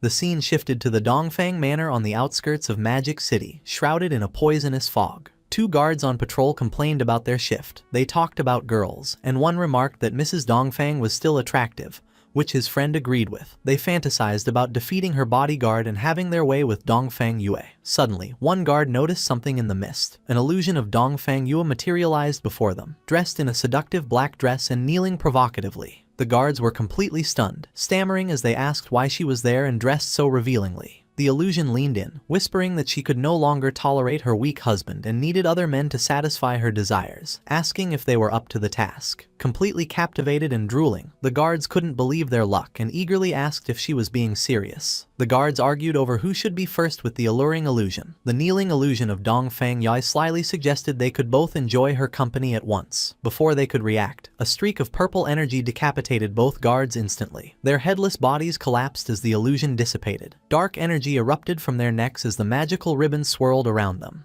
Ghost Spirit appeared from the shadows, catching her weapon. She immediately leapt into the air, escaping the manor grounds. Meanwhile, Dongfang Yue's formidable bodyguard, the Fart Master, was relaxing in a hammock. His senses sharpened and he remarked to himself that a little mouse had snuck in. Ghost Spirit landed silently on the manor rooftop. She paused thoughtfully to assess the situation. Suddenly, she was shocked as the Fart Master descended on her from above with incredible speed. He grabbed her by the neck in mid-air, and they both plummeted towards the ground. He unleashed his signature attack, a powerful blast of gas from his rear, which hit the ground with explosive force. The impact created a crater, with the Fart Master pinning Ghost Spirit to the ground. He mockingly explained his ammonia barrier covered the manor, allowing him to sense her arrival. He identified her as the little lady who had escaped before, grabbed her neck, and noted she would not get away this time. Ghost Spirit struggled helplessly, her face a mix of pain and fear. The Fart Master held Ghost Spirit in the air by her neck, surrounded by a menacing purple aura. He remarked she had grown stronger and mused that with more time, she might become a satisfying opponent. An excited look crossed his face as he admitted a strong urge to kill her now. As Ghost Spirit struggled, the bodyguard had an internal battle,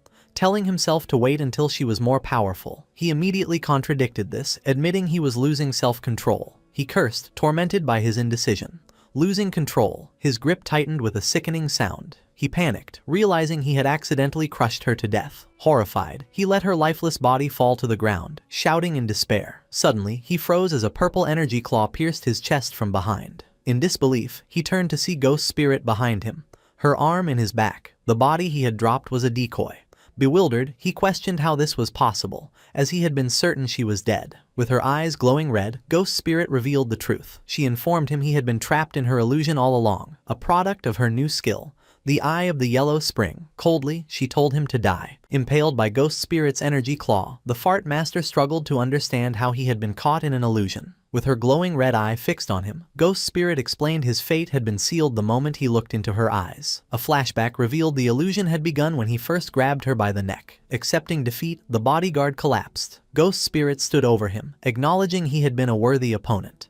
Her victory was cut short by a commotion from the manor. Dongfang Yue threw open a window, angrily shouting about the noise and threatening to fire everyone. Her anger turned to shock as she saw her powerful bodyguard's body dissolving into black smoke in the courtyard below. Panicked, she screamed there was an intruder and called for help. Armed guards rushed into the main hall, taking defensive positions to protect Mrs. Dongfang and find the intruder. The noise awakened her son, Nantian, who sleepily asked what was happening. Dongfang Yue told him an enemy had come and instructed him to stay put. However, Nantian sat up and, with a confident smile, told his mother not to be afraid. He declared he was now 18 and a player, and he would protect her. Moved, Dongfang Yue embraced him, wishing his father had been half as wonderful. As they shared a kiss, the window behind them creaked open. Startled, they pulled apart, and Dongfang Yue demanded to know who was there. In the hallway outside, the guards' bodies lay dissolving into shadow. Dongfang Yue stared in horror, unable to comprehend how they were all dead. Her mind raced, wondering if Shadow had discovered their plan to ambush him. Just then, the spectral form of Ghost Spirit appeared behind her, asking, "What plan?" Dongfang Yue whirled to face the hooded figure, demanding to know who she was and why she was being attacked, insisting they had no feud. Ghost Spirit calmly asked if Dongfang Yue truly did not recognize her. With her eyes glowing a menacing red, Ghost Spirit ordered her to look closely and remember. Horrified recognition washed over Dongfang Yue as she realized her attacker was the girl she thought was long gone, cursing that she was still alive. Before Dongfang Yue could react, she was impaled by an energy attack. Ghost Spirit stood over her fallen enemy, declaring her a demon and commanding her to die. In the bedroom, a terrified Nantian and his dog hid under the covers. Ghost Spirit explained her motive. Dongfang Yue had killed her parents, so now she would kill her in front of her son. Defeated and crying, Dongfang Yue accepted her fate but made one plea: not to harm her son. Ghost Spirit laughed mockingly, her energy ribbons lifting Dongfang Yue into the air as Nantian cried for his mother. She scoffed at the request, asking what right she had to make demands. Dongfang Yue continued to plead, insisting the grudge was between them and her son was innocent. Enraged, Ghost Spirit screamed, asking if Dongfang Yue had considered this day when she murdered her parents. With a final, furious cry, Ghost Spirit unleashed a devastating attack, obliterating Dongfang Yue's body in a burst of dark energy. From the bed, Nantian and his dog watched in horror. Ghost Spirit stood panting, her vengeance complete. She then turned her intense red-eyed gaze toward the bed, where Nantian was now paralyzed with terror. With her revenge complete, Ghost Spirit stepped away from the scene. She walked out of the bedroom, leaving Dongfang Yue's body on the floor as the terrified Nantian and his dog watched. As she disappeared, Nantian's fearful expression transformed into a sinister grin. He revealed he had grown tired of his mother's control and was grateful Ghost Spirit had killed her. His small dog's eyes also glowed red as it anticipated eating the young girl meat.